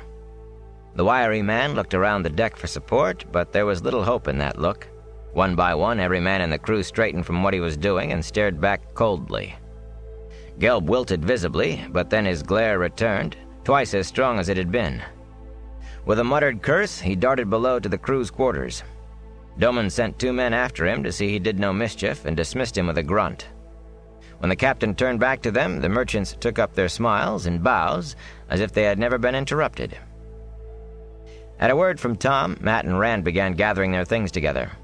There was not much aside from the clothes on their backs, not for any of them. Rand had his blanket roll and saddlebags and his father's sword. He held the sword for a minute, and homesickness rolled over him so strongly that his eyes stung. He wondered if he would ever see Tam again. Or home. Home. Going to spend the rest of your life running and afraid of your own dreams. With a shuddering sigh, he slipped the belt around his waist over his coat. Gelb came back on deck, followed by his twin shadows. He looked straight ahead, but Rand could still feel hatred coming off him in waves. Back rigid and face dark, Gelb walked stiff-legged down the gangplank and pushed roughly into the thin crowd on the dock. In a minute he was gone from sight, vanished beyond the merchants' carriages. There were not a great many people on the dock, and those were a plainly dressed mix of workmen, fishermen mending nets, and a few townspeople who had come out to see the first boat of the year to come downriver from Saldaia. None of the girls was Egwene, and no one looked the least bit like Moraine or Lan, or anyone else Rand was hoping to see. "Maybe they didn't come down to the dock," he said. "Maybe," Tom replied curtly. He settled his instrument cases on his back with care. "You two keep an eye out for Gelb. He will make trouble if he can. We want to pass through Whitebridge so softly that nobody remembers we were here 5 minutes after we're gone." Their cloaks flapped in the wind as they walked to the gangplank. Matt carried his bow crossed in front on his chest.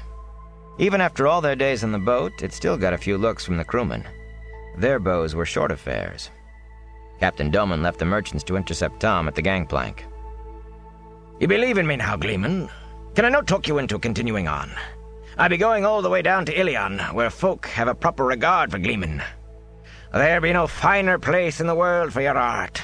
I'd get you there in good time for the Feast of Sifen. The competitions, you know. 100 gold marks for the best telling of the great hunt of the Horn." "A great prize, Captain," Tom replied with an elaborate bow and a flourish of his cloak that set the patches to fluttering.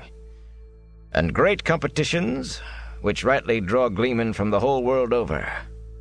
But," he added dryly, "I fear we could not afford the fare at the rates you charge." "Aye, well, as to that." The captain produced a leather purse from his coat pocket and tossed it to Tom. It clinked when Tom caught it. "Your fare's back, and a bit more besides. The damage was no so bad as I thought, and you've worked your way and more with your tails and your harp. I could maybe manage as much again if you stay aboard to the Sea of Storms, and I would set you ashore in Ilion. A good gleeman can make his fortune there, even aside from the competitions." Tom hesitated, weighing the purse on his palm, but Rand spoke up. "We're meeting friends here, Captain, and going on to Camelin together. We'll have to see Ilion another time." Tom's mouth twisted wryly, then he blew out his long mustaches and tucked the purse into his pocket.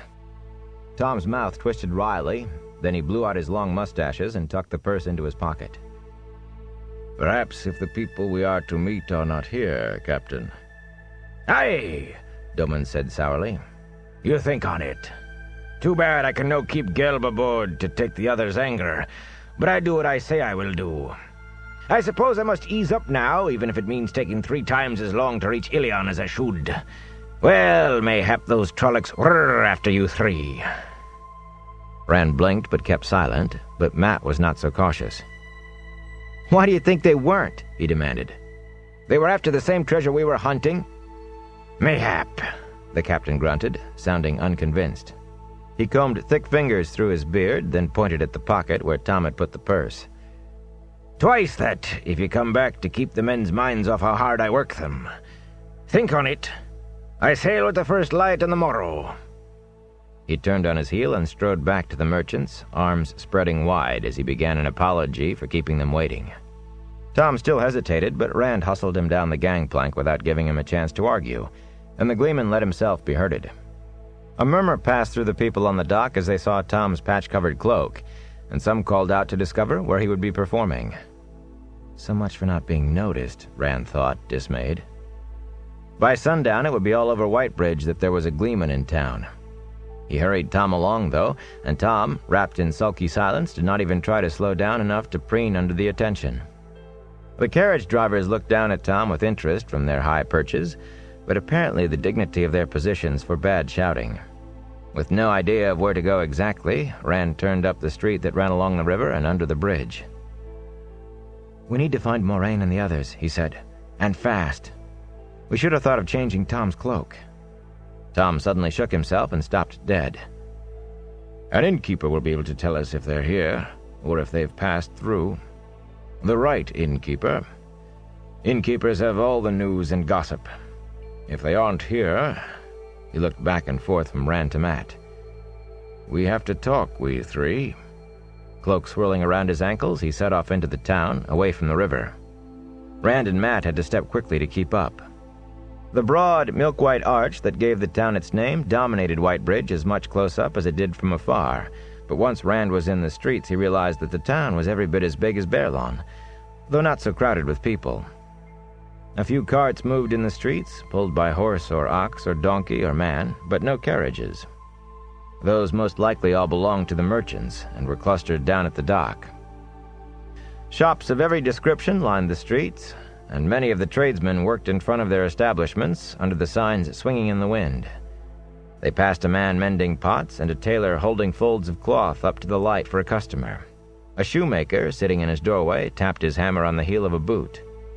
Hawkers cried their services at sharpening knives and scissors, or tried to interest the passer-by in their skimpy trays of fruit or vegetables.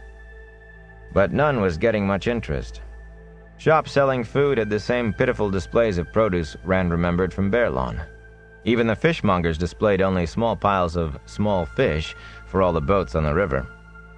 Times were not really hard yet, but everyone could see what was coming if the weather did not change soon, and those faces that were not fixed into worried frowns seemed to stare at something unseen, something unpleasant.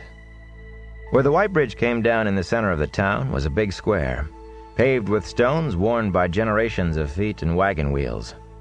Inns surrounded the square, and shops, and tall red brick houses with signs out front bearing the same names Rand had seen on the carriages at the dock. It was into one of those inns, seemingly chosen at random, that Tom ducked. The sign over the door, swinging in the wind, had a striding man with a bundle on his back on one side, and the same man with his head on a pillow on the other, and proclaimed, "The Wayfarer's Rest." The common room stood empty except for the fat innkeeper drawing ale from a barrel, and two men in rough workman's clothes, staring glumly into their mugs at a table in the back. Only the innkeeper looked up when they came in. A shoulder-high wall split the room in two from front to back, with tables and a blazing fireplace on each side. Rand wondered idly if all innkeepers were fat and losing their hair. Rubbing his hands together briskly, Tom commented to the innkeeper on the late cold and ordered hot spiced wine, then added quietly, "Is there somewhere my friends and I could talk without being disturbed?" The innkeeper nodded to the low wall. "The other side, that's as best I've got, unless you want to take a room. Or when sailors come up from the river. Seems like half the crew's got grudges against the other half. I won't have my place broken up by fights, so I keep them apart." He had been eyeing Tom's cloak the whole while, and now he cocked his head to one side, a sly look in his eyes. "You stayin'? Haven't had a Gleeman here in some time. Folks would pay real good for something as would take their minds off things. I'd even take some off on your room and meals." Unnoticed, Rand thought glumly. You are too generous, Tom said with a smooth bow. Perhaps I will take up your offer, but for now, a little privacy. I'll bring you wine. Good money here for a gleeman. The tables on the far side of the wall were all empty, but Tom chose one right in the middle of the space. So no one can listen without us knowing, he explained. Did you hear that fellow? He'll take some off. Why, I'd double his custom just by sitting here. Any honest innkeeper gives a gleeman room and board and a good bit besides. The bare table was none too clean, and the floor had not been swept in days, if not weeks. Rand looked around and grimaced. Master Alvir would not have let his inn get that dirty if he had had to climb out of a sickbed to see to it. We're only after information, remember? Why here? Matt demanded. We passed other inns that looked cleaner. Straight on from the bridge, Tom said, is the road to Camelin. Anyone passing through Whitebridge comes through this square, unless they're going by river, and we know your friends aren't doing that. If there is no word of them here, it doesn't exist. Let me do the talking. This has to be done carefully. Just then the innkeeper appeared, 3 battered pewter mugs gripped in one fist by the handles. The fat man flicked at the table with a towel, set the mugs down, and took Tom's money. If you stay, you won't have to pay for your drinks. Good wine here. Tom's smile touched only his mouth. I will think on it, innkeeper. What news is there? We have been away from hearing things. Big news, that's what. Big news. The innkeeper draped the towel over his shoulder and pulled up a chair. He crossed his arms on the table, took root with a long sigh, saying what a comfort it was to get off his feet. His name was Bartim, and he went on about his feet in detail, about corns and bunions and how much time he spent standing and what he soaked them in, until Tom mentioned the news again, and then he shifted over with hardly a pause. The news was just as big as he said it was. Loghain, the false dragon, had been captured after a big battle near Lugard, while he was trying to move his army from Gillidan to Tyr. The prophecies, they understood. Tom nodded, and Bartim went on. The roads in the south were packed with people, the lucky ones, with what they could carry on their backs. Thousands fleeing in all directions.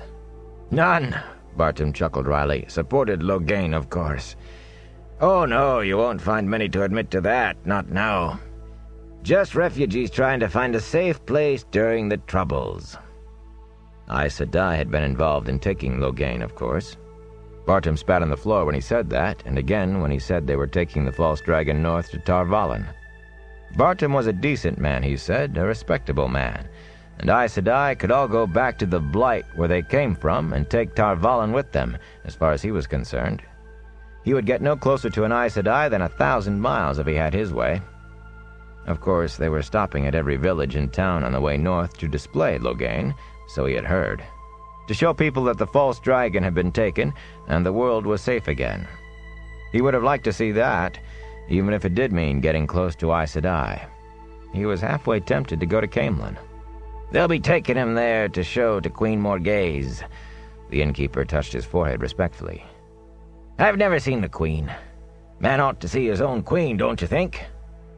Loghain could do things, and the way Bartim's eyes shifted and his tongue darted across his lips made it clear what he meant. He had seen the last false dragon 2 years ago when he was paraded through the countryside, but that was just some fellow who thought he could make himself a king. There had been no need for Aes Sedai that time. Soldiers had had him chained up on a wagon, a sullen-looking fellow who moaned in the middle of the wagon bed, covering his head with his arms whenever people threw stones or poked him with sticks. There had been a lot of that, and the soldiers had done nothing to stop it, as long as they did not kill the fellow. Best to let the people see he was nothing special after all. He could not do things. This Loghain would be something to see, though. Something for Bartim to tell his grandchildren about. If only the inn would let him get away. Rand listened with an interest that did not have to be faked. When Padan Fain had brought word to Emond's Field of a false dragon, a man actually wielding the power, it had been the biggest news to come into the Two Rivers in years. What had happened since had pushed it to the back of his mind. but it was still the sort of thing people would be talking about for years and telling their grandchildren about, too. Bartim would probably tell his that he had seen Loghain, whether he did or not. Nobody would ever think what happened to some village folk from the Two Rivers was worth talking about, not unless they were Two Rivers people themselves. That, Tom said, would be something to make a story of. A story they'd tell for 1,000 years. I wish I had been there. He sounded as if it was the simple truth, and Rand thought it really was. I might try to see him anyway. You didn't say what route they were taking. Perhaps there are some travelers around. They might have heard the route. Bartim waved a grubby hand dismissively. North, that's all anybody knows around here. You want to see him? Go to Camelin, that's all I know. And if there's anything to know in Whitebridge, I know it. No doubt you do, Tom said smoothly. I expect a lot of strangers passing through stop here. Your sign caught my eye from the foot of the Whitebridge. Not just from the west, I'll have you know. 2 days ago there was a fellow in here, an Illianer, with a proclamation all done up with seals and ribbons. Read it right out there in the square. Said he's taking it all the way to the Mountains of Mist. Maybe even to the Arith Ocean, if the passes are open. Said they've sent men to read it in every land in the world. The innkeeper shook his head. The Mountains of Mist. I hear they're covered with fog all the year round. And there's things in the fog will strip the flesh off your bones before you can run. Matt snickered, earning a sharp look from Bartim. Tom leaned forward intently. What did the proclamation say? Why, the hunt for the horn, of course, Bartim exclaimed. Didn't I say that? The Illianers are calling on everybody, as will swear their lives to the hunt, to gather in Ilion. Can you imagine that? Swearing your life to a legend? I suppose they'll find some fools. There's always fools around. This fellow claimed the end of the world is coming, the last battle with the Dark One. He chuckled, but it had a hollow sound. A man laughing to convince himself something really was worth laughing at. Guess they think the Horn of Val'ir has to be found before it happens. Now what do you think of that? He chewed a knuckle pensively for a minute. Course, I don't know as I could argue with them after this winter. The winter, and this fellow Loghain, and those other two before as well. Why all these fellows the last few years claiming to be the dragon? And the winter must mean something. What do you think? Tom did not seem to hear him. In a soft voice, the Gleeman began to recite to himself. In the last lone fight, against the fall of long night, the mountains stand guard, and the dead shall be ward, for the grave is no bar to my call. That's it! Bartim grinned as if he could already see the crowds handing him their money while they listened to Tom. That's it! The great hunt of the horn. You tell that one, and they'll be hanging from the rafters in here. Everybody's heard about the proclamation. Tom still seemed to be 1,000 miles away, so Rand said, "We're looking for some friends who are coming this way, from the west. Have there been many strangers passing through in the last week or two?" "Some," Bartim said slowly. "There's always some, from east and west both." He looked at each of them in turn, suddenly wary. "What do they look like, these friends of yours?" Rand opened his mouth, but Tom, abruptly back from wherever he had been, gave him a sharp, silencing look. With an exasperated sigh, the Gleeman turned to the innkeeper. 2 men and 3 women, he said reluctantly. They may be together or maybe not. He gave thumbnail sketches, painting each one in just a few words, enough for anyone who had seen them to recognize without giving away anything about who they were. Bartim rubbed one hand over his head, disarranging his thinning hair, and stood up slowly. "Forget about performing here, Gleeman. In fact, I'd appreciate it if you drank your wine and left. Leave Whitebridge if you're smart." "Someone else has been asking after them?" Tom took a drink, as if the answer were the least important thing in the world, and raised an eyebrow at the innkeeper. "Who would that be?"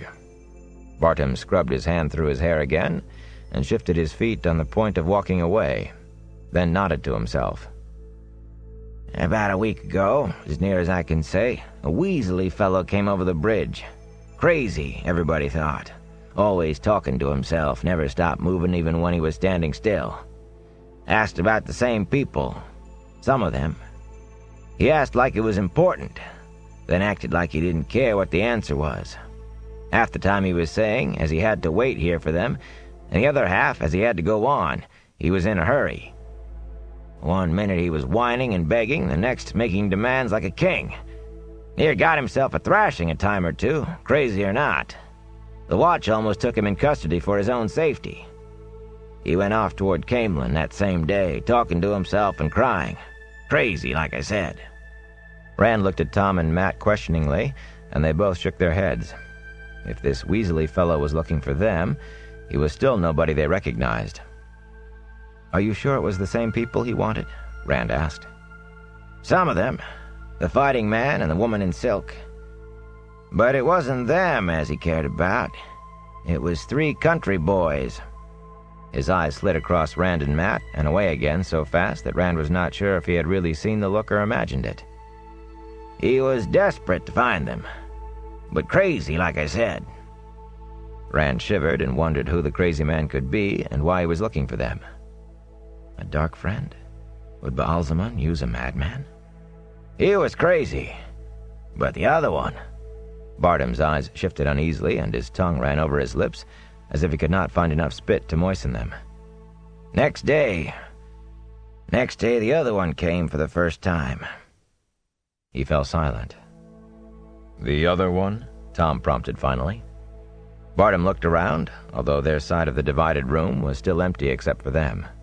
He even raised up on his toes and looked over the low wall. When he finally spoke, it was in a whispered rush. All in black he is. Keeps the hood of his cloak pulled up so you can't see his face, but you can feel him looking at you. Feel it like an icicle shoved into your spine.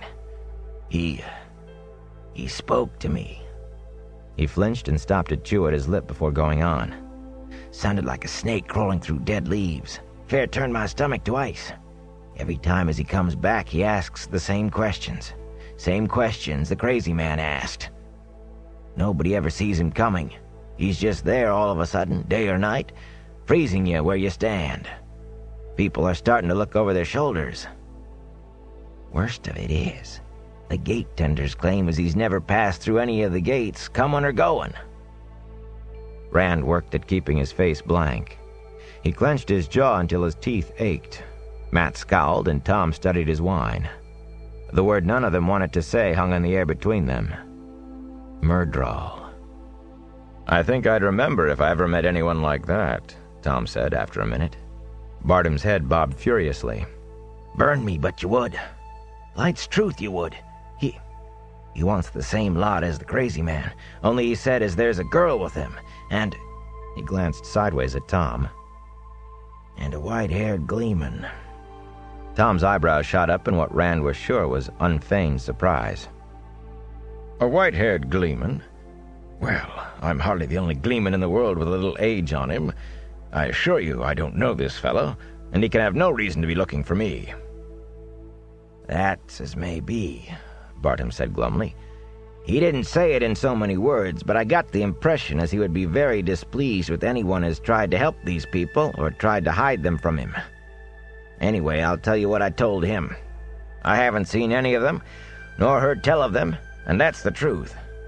Not any of them," he finished pointedly. Abruptly, he slapped Tom's money down on the table. "Just finish your wine and go. All right, all right?" And he trundled away as fast as he could, looking over his shoulder. "A fade," Matt breathed when the innkeeper was gone. "I should have known they'd be looking for us here." "And he'll be back," Tom said, leaning across the table and lowering his voice. "I say we sneak back to the boat and take Captain Doman up on his offer. The hunt will center on the road to Camelin, while we're on our way to Ilion, 1,000 miles from where the Myrddraal expect us." "No," Rand said firmly. "We wait for Moraine and the others in Whitebridge, or we go on to Camelin. One or the other, Tom. That's what we decided." "That's crazed, boy. Things have changed. You listen to me. No matter what this innkeeper says, when a Myrddraal stares at him, he'll tell all about us down to what we had to drink and how much dust we had on our boots. Rand shivered, remembering the Fade's eyeless stare. As for Caemlyn, you think the Halfmen don't know you want to get to Tar Valon? It's a good time to be on a boat headed south. No, Tom. Rand had to force the words out, thinking of being 1,000 miles from where the Fades were looking, but he took a deep breath and managed to firm his voice. No. Think, boy. Ilion. There isn't a grander city on the face of the earth. And the great Hunt of the Horn. There hasn't been a Hunt of the Horn in near 400 years. A whole new cycle of stories waiting to be made. Just think. You never dreamed of anything like it. By the time the Myrddraal figure out where you've gone to, you'll be old and gray and so tired of watching your grandchildren you won't care if they do find you. Rand's face took on a stubborn set. How many times do I have to say no? They'll find us wherever we go. There'd be Fades waiting in Ilion, too. And how do we escape the dreams? I want to know what's happening to me, Tom, and why. I'm going to Tar Valon. With Moraine if I can. Without her if I have to. Alone if I have to. I need to know. But Ilion, boy. And a safe way out, downriver, while they're looking for you in another direction. Blood and ashes, a dream can't hurt you. Rand kept silent. A dream can't hurt? Do dream thorns draw real blood? He almost wished he had told Tom about that dream, too. Do you dare tell anybody? Baalzamon is in your dreams, but what's between dreaming and waking now? Who do you dare to tell that the Dark One is touching you? Tom seemed to understand. The Gleeman's face softened. Even those dreams, lad. They are still just dreams, aren't they? For the light's sake, Matt, talk to him. I know you don't want to go to Tar Valon at least. Matt's face reddened, half embarrassment and half anger. He avoided looking at Rand and scowled at Tom instead.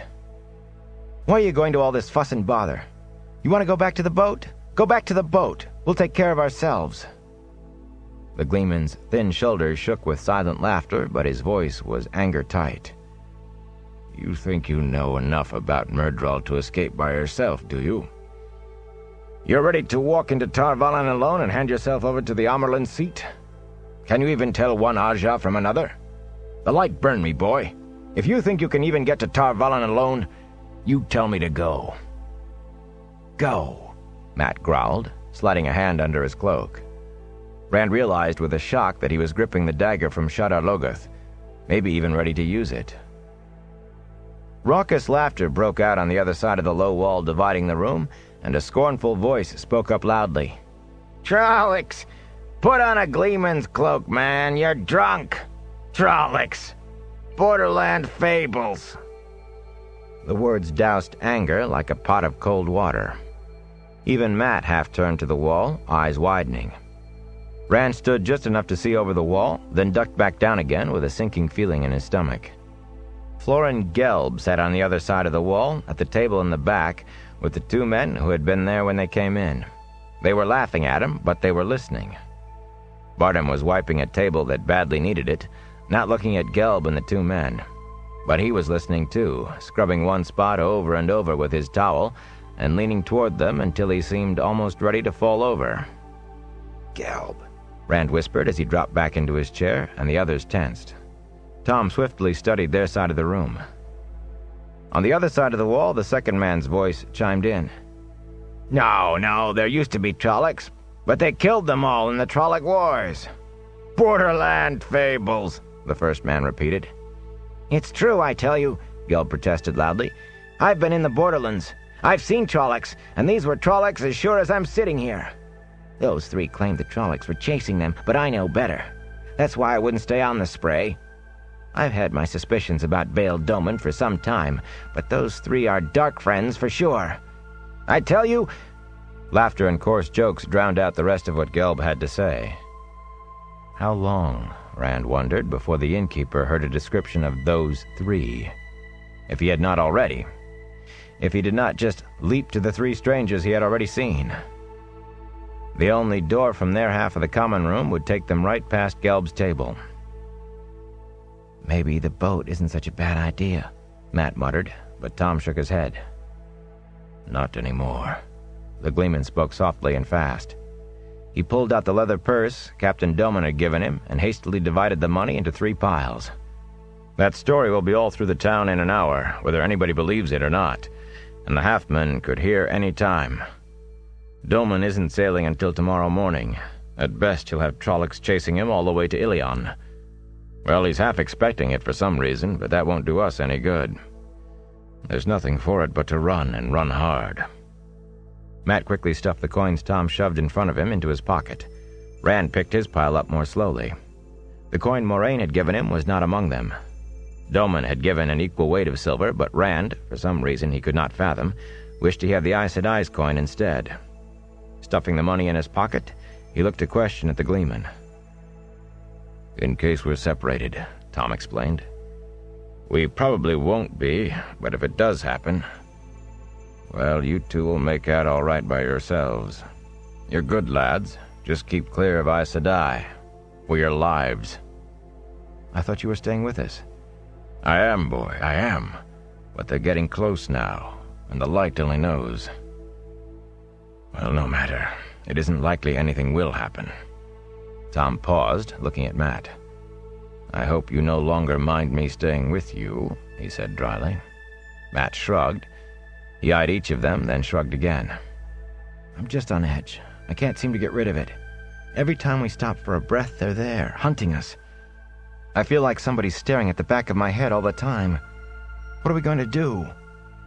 The laughter erupted on the other side of the wall, broken again by Gelb trying loudly to convince the 2 men that he was telling the truth. How much longer, Rand wondered. Sooner or later, Bartram had to put together Gelb's 3 and the 3 of them. Tom eased his chair and rose, but kept his height crouched. No one looking casually toward the wall from the other side could see him.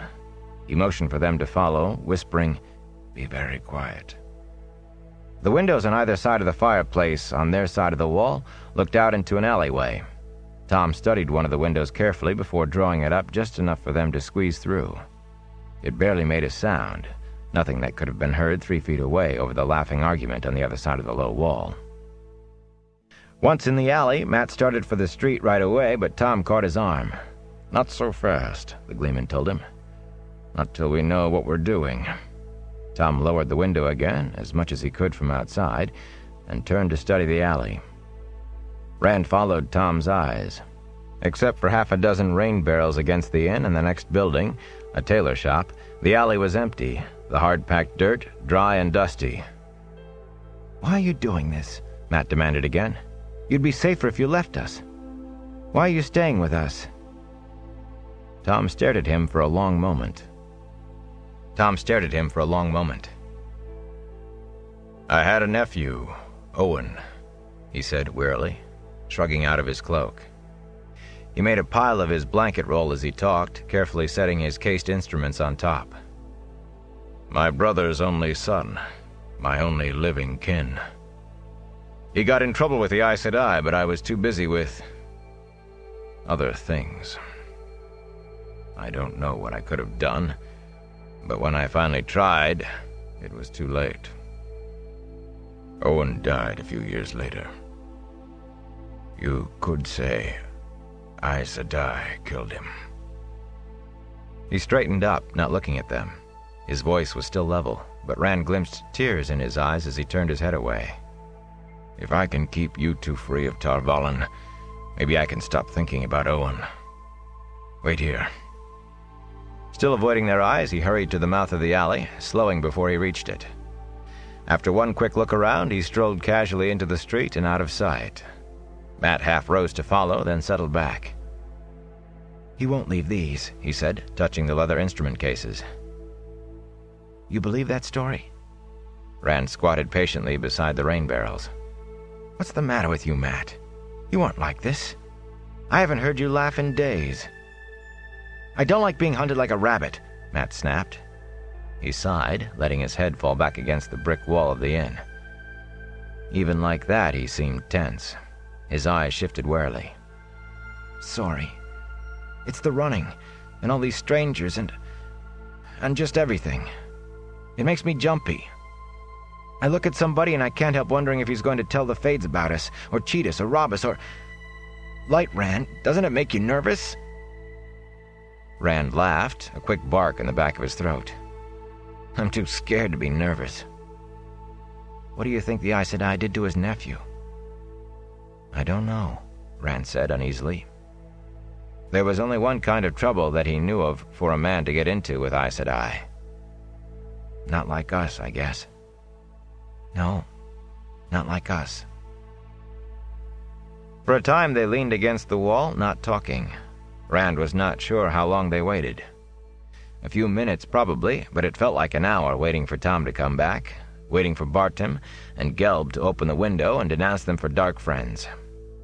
Then a man turned in at the mouth of the alley, a tall man with the hood of his cloak pulled up to hide his face.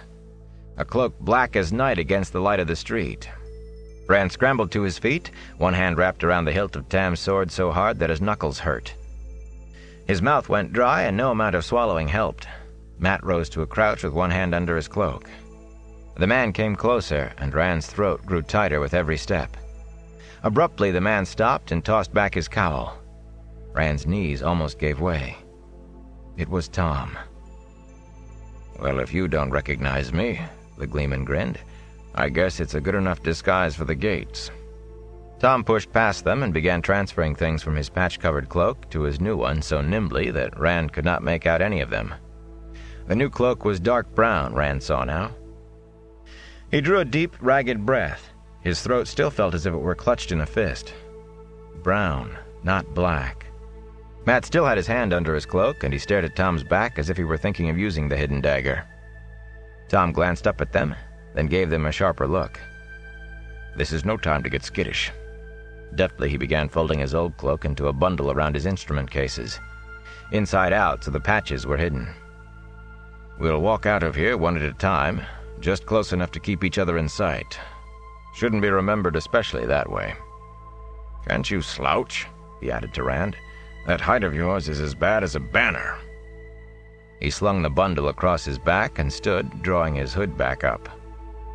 He looked nothing like a white-haired Gleeman. He was just another traveler, a man too poor to afford a horse, much less a carriage. Let's go. We've wasted too much time already. Rand agreed fervently, but even so he hesitated before stepping out of the alley into the square. None of the sparse scattering of people gave them a second look. Most did not look at them at all, but his shoulders knotted, waiting for the cry of dark friend that could turn ordinary people into a mob bent on murder. He ran his eyes across the open area, over people moving about on their daily business, and when he brought them back, a Myrddraal was halfway across the square. Where the fate had come from, he could not begin to guess, but it strode toward the three of them with a slow deadliness, a predator with the prey under its gaze. People shied away from the black-cloaked shape, avoided looking at it. The square began to empty out as people decided they were needed elsewhere. The black cowl froze Rand where he stood. He tried to summon up the void, but it was like fumbling after smoke. The Fade's hidden gaze knifed to his bones and turned his marrow to icicles. Don't look at its face, Tom muttered. His voice shook and cracked, and it sounded as if he were forcing the words out. The light burn you, don't look at its face. Rand tore his eyes away. He almost groaned. It felt like tearing a leech off of his face. But even staring at the stones of the square, he could still see the Myrddraal coming. A cat playing with mice, amused at their feeble efforts to escape, until finally the jaws snapped shut. The Fade had halved the distance. Are we just going to stand here? He mumbled. We have to run, get away. But he could not make his feet move. Matt had the ruby-hilted dagger out at last in a trembling hand. His lips were drawn back from his teeth, a snarl, and a rictus of fear.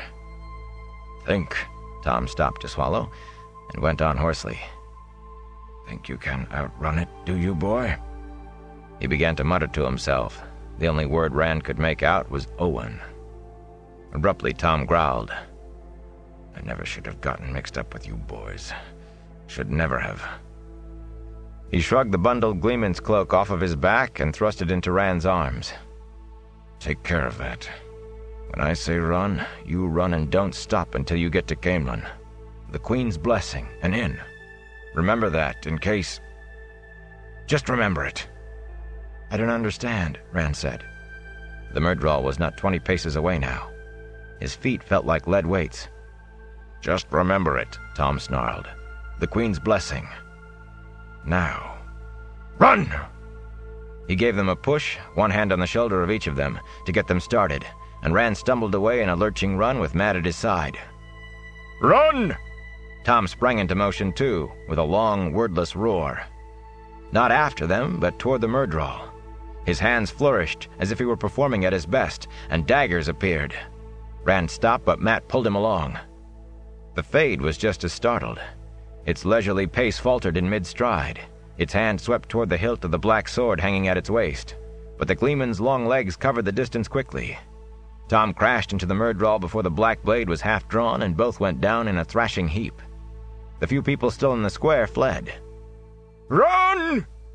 The air in the square flashed an eye-searing blue, and Tom began to scream, but in the middle of the scream he managed a word. "Run!" Rand obeyed. The Gleeman's screams pursued him. Clutching Tom's bundle to his chest, he ran as hard as he could. Panic spread from the square out through the town as Rand and Mat fled on the crest of a wave of fear. Shopkeepers abandoned their goods as the boys passed. Shutters banged down over storefronts, and frightened faces appeared in the windows of houses, then vanished. People who had not been close enough to see ran through the streets wildly, paying no heed.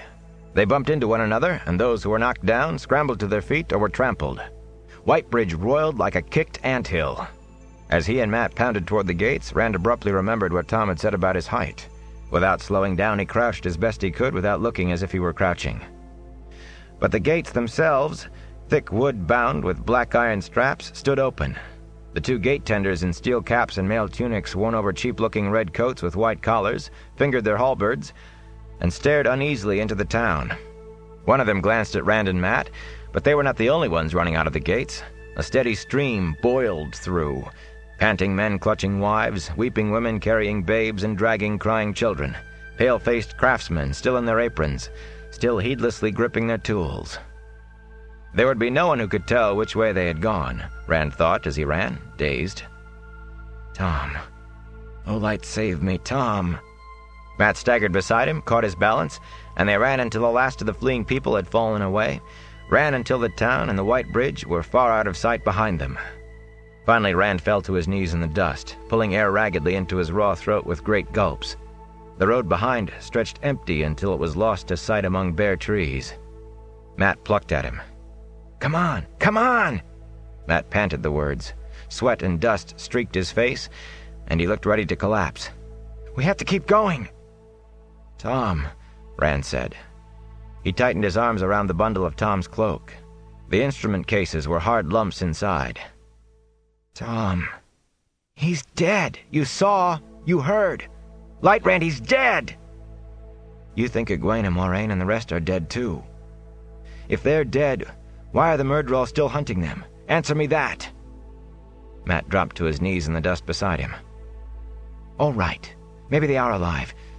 But Tom, you saw. Blood and ashes, Rand. The same thing can happen to us." Rand nodded slowly. The road behind them was still empty. He had been halfway expecting, hoping at least, to see Tom appear, striding along, blowing out his mustaches to tell them how much trouble they were. The Queen's blessing in Caemlyn. He struggled to his feet and slung Tom's bundle on his back alongside his blanket roll. Mat stared up at him, narrow-eyed and wary. "Let's go," Rand said, and started down the road toward Caemlyn. He heard Mat muttering, and after a moment, he caught up to Rand. They trudged along the dusty road, heads down and not talking. The wind spawned dust devils that whirled across their path. Sometimes Rand looked back, but the road behind was always empty. Chapter 27. Shelter from the Storm. Perrin fretted over the days spent with the Tuatha'an, traveling south and east in a leisurely fashion. The traveling people saw no need to hurry. They never did. The colorful wagons did not roll out of a morning until the sun was well above the horizon, and they stopped as early as mid-afternoon if they came across a congenial spot. The dogs trotted easily alongside the wagons, and often the children did too. They had no difficulty in keeping up. Any suggestion that they might go further, or more quickly, was met with laughter, or perhaps, "Ah, but would you make the poor horses work so hard?" He was surprised that Elias did not share his feelings. Elias would not ride in the wagons. He preferred to walk, sometimes loping along at the head of the column. But he never suggested leaving or pressing on ahead. The strange bearded man in his strange skin clothes was so different from the gentle Tuatha'an that he stood out whenever he went among the wagons. Even from across the camp, there was no mistaking Elias for one of the people, and not just because of clothes.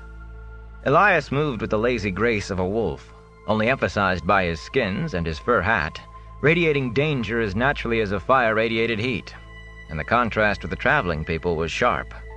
Young and old, the people were joyful on their feet. There was no danger in their grace, only delight. Their children darted about, filled with the pure zest of moving, of course. But among the Tuatha'an, graybeards and grandmothers, too, still stepped lightly, their walk a stately dance no less exuberant for its dignity. All the people seemed on the point of dancing, even when standing still, even during the rare times when there was no music in the camp. Fiddles and flutes, dulcimers and zithers, and drums spun harmony and counterpoint among the wagons at almost any hour, in camp or on the move. Joyous songs, merry songs, laughing songs, sad songs. If someone was awake in the camp, there was usually music. Elias met friendly nods and smiles at every wagon he passed, and a cheerful word at any fire where he paused. This must be the face the people always showed to outsiders. Open, smiling faces. But Perrin had learned that hidden beneath the surface was the wariness of a half-tamed deer. Something deep lay behind the smiles directed at the Emmonsfielders, something that wondered if they were safe, something that faded only slightly over the days. With Elias, the wariness was strong, like deep summer heat shimmering in the air, and it did not fade. When he was not looking, they watched him openly as if unsure what he was going to do. When he walked across the camp, feet ready for dancing, seemed ready for flight as well. Elias was certainly no more comfortable with their way of the leaf than they were with him. His mouth wore a permanent twist when he was around the Tuatha'an. It was not quite condescension, and certainly not contempt, but looked as though he would rather be elsewhere than where he was. Almost anywhere else. Yet whenever Perrin brought up leaving, Elias made soothing noises about resting, just for a few days. "You had hard days before you met me," Elias said, the third or fourth time he asked. "And you'll have harder still ahead, with Trollocs and half-men after you, and Aes Sedai for friends." He grinned around a mouthful of Ila's dried apple pie. Perrin still found his yellow-eyed gaze disconcerting, even when he was smiling. Perhaps even more when he was smiling. Smiles seldom touched those hunters' eyes. Elias lounged beside Rain's fire, as usual, refusing to sit on the logs drawn up for the purpose. "Don't be in such a bloody hurry to put yourself in Aes Sedai hands." "What if the Fades find us? What's to keep them from it if we just sit here waiting? 3 wolves can't hold them off, and the traveling people won't be any help. They won't even defend themselves. The Trollocs will butcher them, and it will be our fault. Anyway, we have to leave them sooner or later. It might as well be sooner." "Something tells me to wait. Just a few days." "Something." "Relax, lad. Take life as it comes. Run when you have to, fight when you must, rest when you can." "What are you talking about? Something?" "Have some of this pie. Ila doesn't like me, but she surely feeds me well when I visit. Always good food in the people's camps." "What something?" Perrin demanded. "If you know something you aren't telling the rest of us." Elias frowned at the piece of pie in his hand, then set it down and dusted his hands together. "Something," he said finally, with a shrug of his shoulders, as if he did not understand it completely himself. "Something tells me it's important to wait. A few more days. I don't get feelings like this often, but when I do, I've learned to trust them. They've saved my life in the past. This time it's different somehow, but it's important. That's clear. You want to run on? Then run on. Not me." That was all he would say, no matter how many times Perrin asked. He lay about, talking with Rain, eating, napping with his hat over his eyes, and refused to discuss leaving. Something told him to wait. Something told him it was important. He would know when it was time to go. "Have some pie, lad. Don't lather yourself. Try some of this stew. Relax." Perrin could not make himself relax. At night he wandered among the rainbow wagons, worrying, as much because no one else seemed to see anything to worry about, as for any other reason. The Tuatha'an sang and danced, cooked and ate around their campfires, fruits and nuts, berries and vegetables. They ate no meat, and went about a myriad domestic chores as if they had not a care in the world. The children ran and played everywhere, hide-and-seek among the wagons, climbing in the trees around the camp, laughing and rolling on the ground with the dogs. Not a care in the world for anyone. Watching them, he itched to get away. Go before we bring the hunters down on them. They took us in, and we repay their kindness by endangering them. At least they have reason to be lighthearted. Nothing is hunting them. But the rest of us... It was hard to get a word with Egwene. Either she was talking with Ila, their heads together in a way that said no men were welcome, or she was dancing with Aram, swinging around and round to the flutes and fiddles and drums, to the tunes the Tuatha'an had gathered from all over the world, or to the sharp, trilling songs of the traveling people themselves. Sharp, whether they were quick or slow. They knew many songs, some he recognized from home, though often under different names than they were called in the Two Rivers. 3 girls in the meadow, for instance, the Tinkers named Pretty Maids Dancing, and they said the wind from the north was called Hard Rain Falling in some lands, and Baron's Retreat in others. When he asked, not thinking, for the Tinker has my pots, they fell all over themselves laughing. They knew it, but as toss the feathers. He could understand wanting to dance to the people's songs. Back in Emond's Field, no one considered him more than an adequate dancer, but these songs tugged at his feet, and he thought he had never danced so long or so hard or so well in his life. Hypnotic, they made his blood pound in rhythm to the drums. It was the second evening when, for the first time, Perrin saw women dance to some of the slow songs. The fires burned low, and the night hung close around the wagons, and fingers tapped a slow rhythm on the drums. First one drum, then another, until every drum in the camp kept the same low, insistent beat. There was silence except for the drums. A girl in a red dress swayed into the light, loosening her shawl. Strings of beads hung in her hair, and she had kicked off her shoes. A flute began the melody, wailing softly, and the girl danced. Outstretched arms spread under her shawl behind her. Her hips undulated as her bare feet shuffled to the beat of the drums. The girl's dark eyes fastened on Perrin, and her smile was as slow as her dance. She turned in small circles, smiling over her shoulder at him. He swallowed hard. The heat in his face was not from the fire. A second girl joined the first, the fringe on their shawls shaking in time to the drums and the slow rotation of their hips. They smiled at him, and he cleared his throat hoarsely. He was afraid to look around. His face was as red as a beet, and anyone who was not watching the dancers was probably laughing at him. He was sure of it. As casually as he could manage, he slid off the log as if he were just getting comfortable. But he carefully ended up looking away from the fire, away from the dancers. There was nothing like that in Emond's Field. Dancing with the girls on the green on a feast day did not even come close. For once he wished the wind would pick up to cool him off. The girls danced into his field of view again, only now they were 3. One gave him a sly wink. His eyes darted frantically. Light, he thought. What do I do now? What would Rand do? He knows about girls. The dancing girls laughed softly.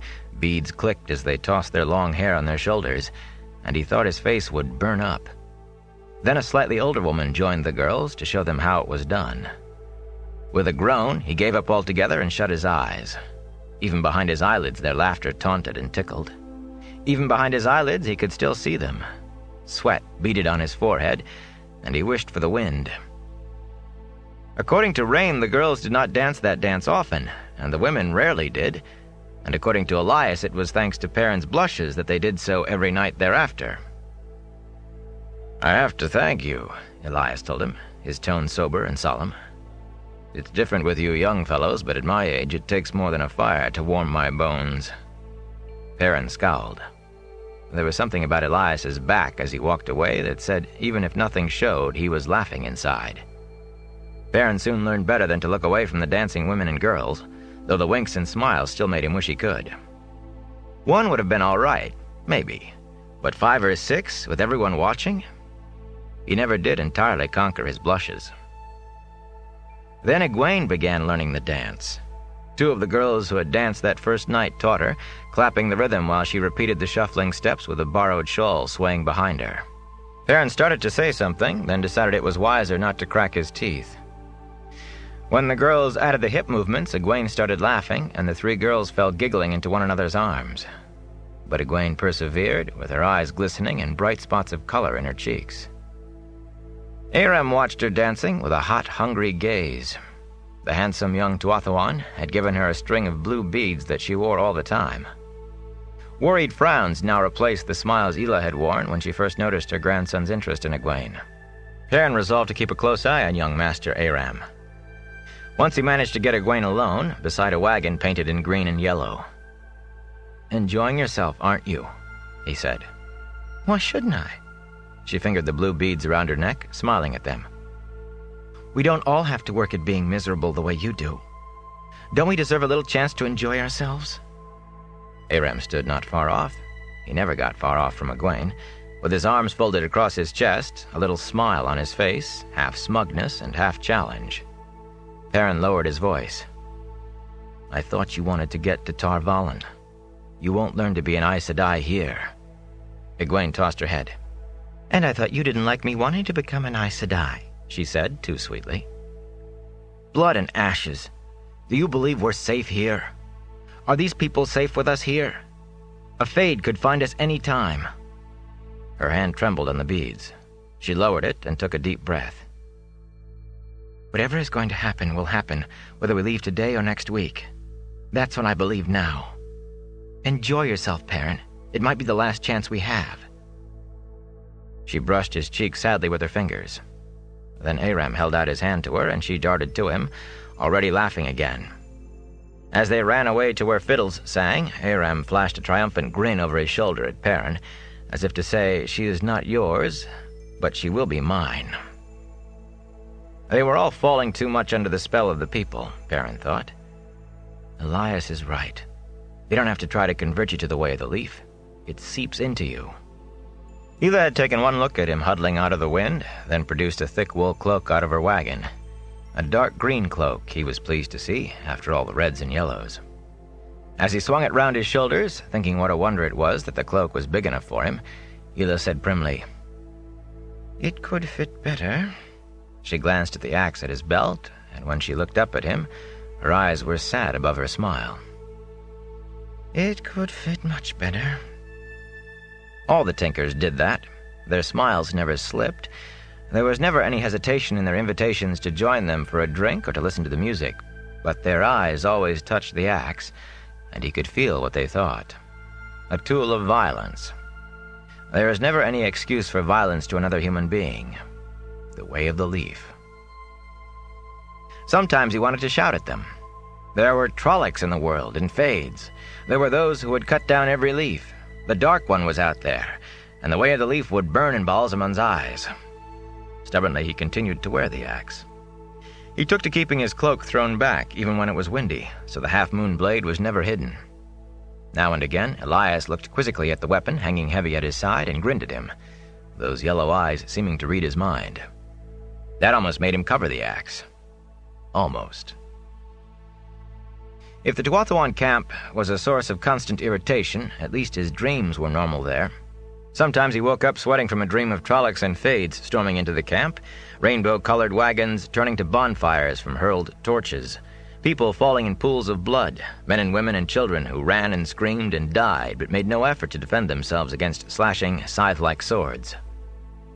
Night after night he bolted upright in the dark, panting and reaching for his axe before he realized the wagons were not in flames, that no bloody-muzzled shapes snarled over torn and twisted bodies littering the ground.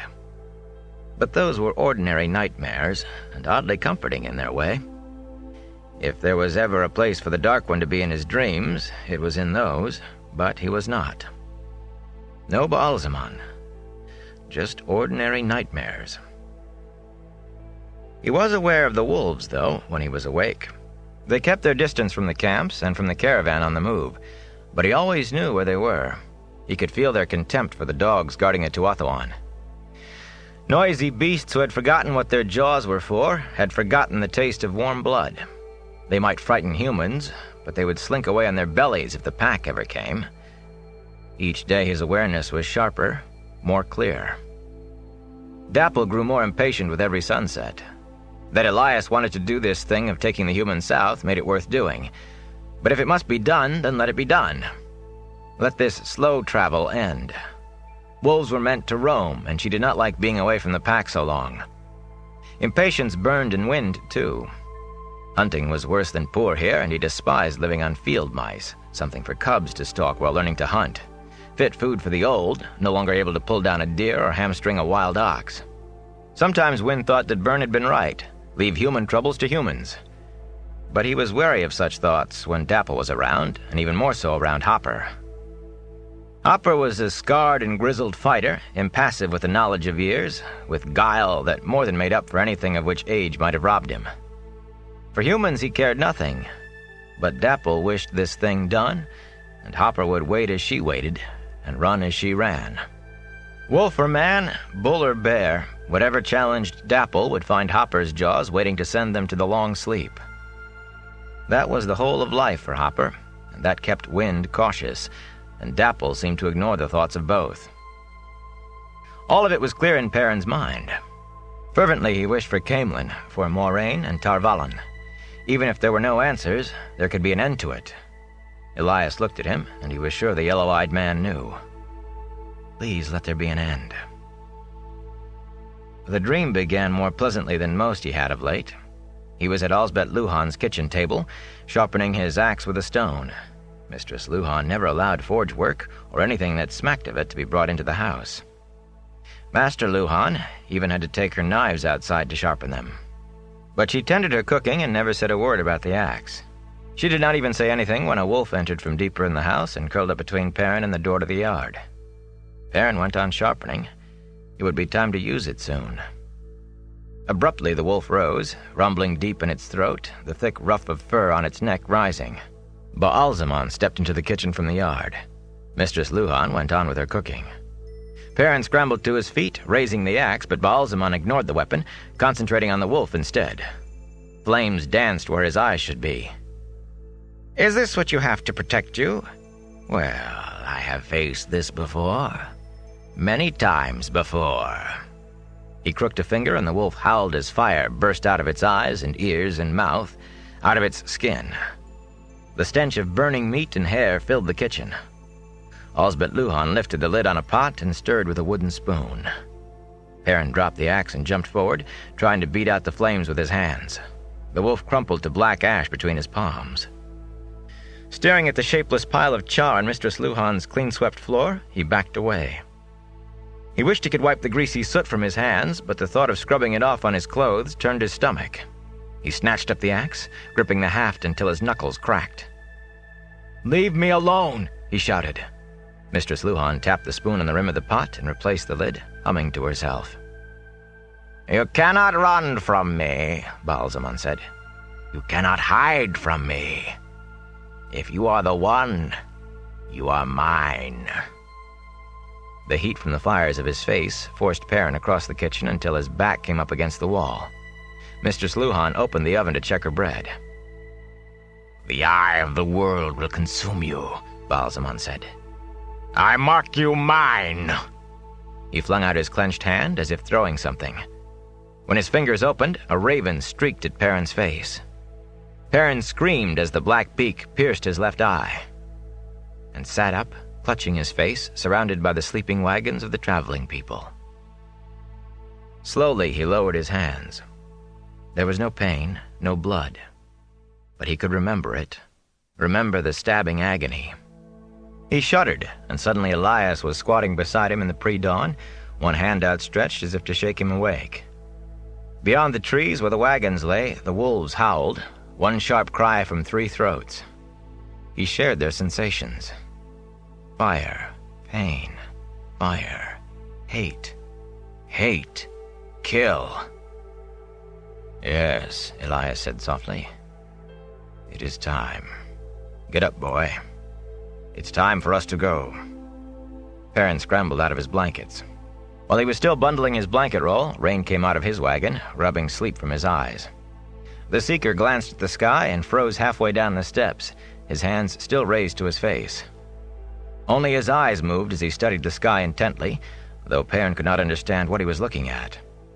A few clouds hung in the east, undersides streaked with pink from the sun yet to rise, but there was nothing else to see. Rain seemed to listen as well, and smell the air, but there was no sound except the wind in the trees, and no smell but the faint, smoky remnant of last night's campfires. Elias returned with his own scanty belongings, and Rain came the rest of the way down. "We must change the direction we travel, my old friend." The Seeker looked uneasily at the sky again. "We go another way this day. Will you be coming with us?" Elias shook his head, and Rain nodded as if he had known all along. "Well, take care, my old friend. There is something about today." He started to look up once more, but pulled his eyes back down before they rose above the wagon tops. "I think the wagons will go east, perhaps all the way to the spine of the world. Perhaps we'll find a steading and stay there a while." "Trouble never enters the steading," Elias agreed, "but the Ogier are none too open to strangers." "Everyone is open to the traveling people," Rain said, and grinned. "Besides, even Ogier have pots and things to mend. Come, let us have some breakfast and we'll talk about it." "No time," Elias said. "We move on today too, as soon as possible." "It's a day for moving, it seems." Rain tried to convince him to at least stay long enough for food, and when Ila appeared from the wagon with Egwene, she added her arguments, though not as strenuously as her husband. She said all of the right words, but her politeness was stiff, and it was plain she would be glad to see Elias's back, if not Egwene's. Egwene did not notice the regretful sidelong looks Ila gave her. She asked what was going on, and Perrin prepared himself for her to say she wanted to stay with the Tuathoan, but when Elias explained, she only nodded thoughtfully and hurried back into the wagon to gather her things. Finally, Rain threw up his hands.